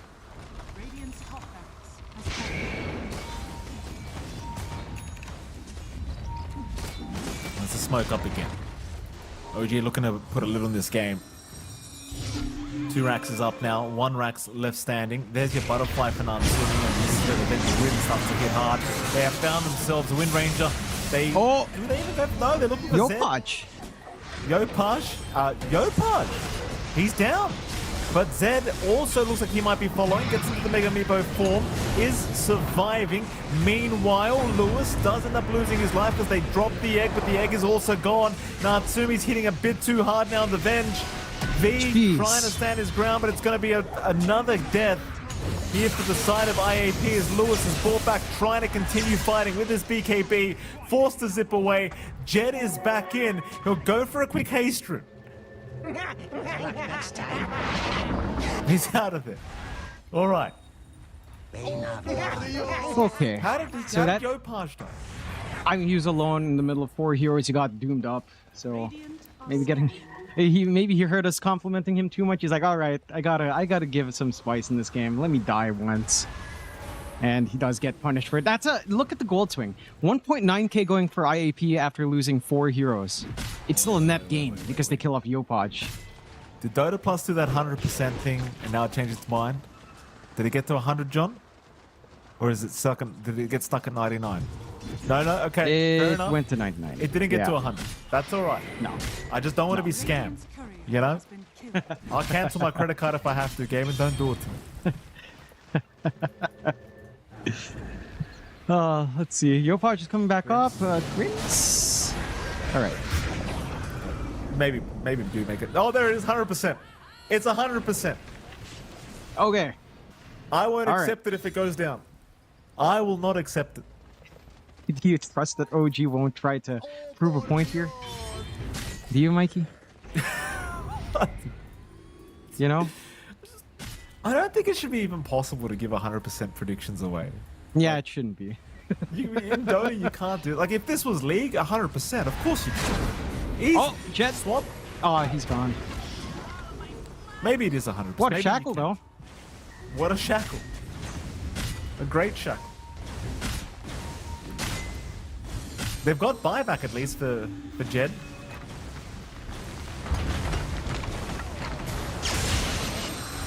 Yeah, I don't think that's Oh, gonna be much to Lewis. get. Oh, Lewis. BKB's up. They've got the Doommat Yopaj? as well onto Yopaj. Yopaj cannot do anything to help out. He is going to fall. It's a good start here for the side of IAP. If they can keep it going, they'll jump on a Natsumi now. Natsumi, though, standing his ground, will take down V. They'll take down at least the first life. What kind of pause is this, Lewis? Ooh. The lag call, the classic. They've got at least the first life of the Venge. What does Jed do now? He wants to get out. Lewis in again. Suddenly not lagging too much here, Lewis, it seems, but he's been Fiend's gripped up. He's down. Scam in trouble. Still walking away thanks to Raven with the stomp out. But the Meepo is continuing to chase, but Natsumi now turning back around. They'll dig with the Meepo, try to hide underground. Natsumi surrounded. Oh, the He'll buyback. heal up a little bit more. Jed still trying to run. Jed, he'll make it up, and no, the swap is there. Ah. Jed is down. No buyback available. GG is called. And OG, they'll find the 2-0 victory in the end. They will do it, Jonathan. It looked rough in And that they game do. 1. Props to IAP. OG looking rather unexcited apart from Natsumi. He looked very, very happy. Which he should, John. I mean, to be fair. He should be happy. To be fair, he closed out in style, right? Like he bought back to put himself back right before the illusion died and just wanted to kill Jed. He knew if they get that kill on the Meepo at that point, then it just spells the end. I mean, overall in this game, like OG, this is clearly, to me, this is clearly an outplay. Like they executed their lanes a lot better. They adjusted their draft really well into this game too. And they were really ready for this Meepo. Again, you looked at Scam, you looked at his ward placement by the gate early on to spot Jed trying to rotate. The mid matchup for Yopaj was just that much more dominant, where he has this early start, deny every single water rune, deny every single early power rune, and Yopaj is just on a roll, going 6-0-6 at some point, you know, maintaining what, 14-0-16 before he dies. And it's just completely the OG show. I think for IAP with this kind of draft with Meepo, you had to have momentum. And this isn't Eris's fault. I think he did what he could with here, but really, this Wind Ranger does not do much. This is Yopaj's one of 2 deaths, where he gets doomed and caught in between 4. But they try to settle and fight Venge with Hydra's Breath, and it's just too much damage. And with the Ags up, you don't care about dying, so it's just a very difficult kind of game to play here, considering how much OG got from lanes. But I will say IAP has exposed some weaknesses, right? Especially in game 1. Like, they were exposed a little bit. You can see them giggling. Yopaj had a really good time, of course, in this game. But every time he got he's just a nice kid, you know? He's a good kid. He's so kawaii when he giggles like that. It's like he's trying to hide it. Like he doesn't want the camera to see that he's laughing at the other players. Like he doesn't want to be too mean, you know? No. Free. That's Yopaj. Very un-Filipino-like, isn't it, Jonathan? You know, usually you kind of rub salt in them. But he's a humble young man. Yeah, he is. And, well, I don't think there's any reason to be too humble in this kind of game, to be fair. He certainly... I mean, in this series, I would say Yopaj did most of the work. Maybe in this game, less so, but it does... I mean, he was like, 12-0-12 at some point. I would just give him the standout player. There's an argument for Natsumi as well. I think I'd accept either one to get the award. Natsumi, I mean, he carried, right? Like, his itemization was on point. His lane decisions were good. So, Yopaj or Natsumi, it's pretty satisfactory. I think Yopaj, I would give it to Yopaj, though, personally. So, very great work done by OG. A little bit of a good bounce back from game 1. And we got Natsumi and Yopaj getting the award each. Very good. Very good. But again, I will say IAP exposed some weaknesses in that game 1. OG can draft awkward lanes, you know, and they can lose out the early game. And if they lose the early game, it can look really awkward. And I think that's what, you know, with IAP doing that in game 1, even though, again, it's a 2-0 loss, I think just getting that against OG is massive for a team like IAP. And I think that exposes some things going forward here for OG. It's going to be interesting to see if other teams they face up against on the road to TI will kind of try to abuse that. Will they find a way to force OG to draft something awkward that doesn't have strong lanes, that, you know, gives them a slow game, that they have to rely on divines? That's where it can get dicey for OG. But they clean up. They win very strong in game 2. And for IAP, again, I don't think they should be too disappointed. Game 1 was quite the showing from them early on. I think they did everything right. I think that's not something you expect against OG to win laning phase that hard. I think game 2, they went back to try to get some comfort, but the Meepo, they were ready for it from Jed. So what can you do? They still have an opportunity in the lower bracket, but again, it's going to be interesting. It's a bit spicy with OG now. Well, let's have a look and see what the results were for today, Jonathan. We'll have a bit of a recap, and of course, as you can see, we had pretty much all 2-0s again, apart from the first series where we did have a 2-1 between Carstens and Yangon, but Carstens were able to pull off the victory.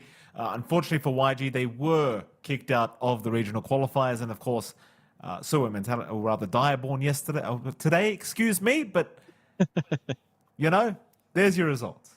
Do we have a bracket? Should be able to maybe see an updated bracket we can look that at. road up for everyone. Again, we're moving on to our upper bracket round 3. So some semifinals coming out in the upper bracket. We have the continuation of lower bracket for Grindback and Karstens, and IAP and Mentality Monster. Should be some interesting series there.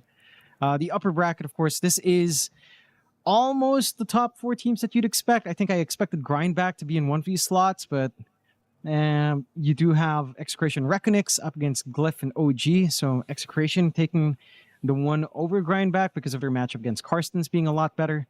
That is a little bit of a surprise. We'll have to see how they do against Reckonix, because Reckonix look very dominant in their series. And again, this Glyph versus OG is also going to be really spicy because OG's showing some weaknesses. Of course, we've got our schedule for tomorrow here, starting off with those lower bracket matches of Grindback against Karstens, and then IAP up against Mentality Monsters, closing up the night with Execration and Reckonix, and Glyph up against OG. So OG taking the last slot once more. But some pretty exciting matches as we start to reach the further ends of the international regional qualifiers here, Mike. I can't wait, Jonathan. It's getting very, very spicy indeed. Tomorrow's game is very, very exciting. In particular, that last series between Glyph and OG Esports. In fact, Reckonix and Execration also, I want to say, pretty hype if you ask me, based off the way these teams have been playing. Well, looking very forward to tomorrow's games, Jonathan. Of course, we've only got 2 more days left of the regional qualifiers before it is all said and done. And speaking of all said and done, it is all said and done here for today as well. So it's been a pleasure. It's MLP Dota and Dronix Fire. We'll see you all again tomorrow for some more great SEA Dota 2 action. We'll see you then.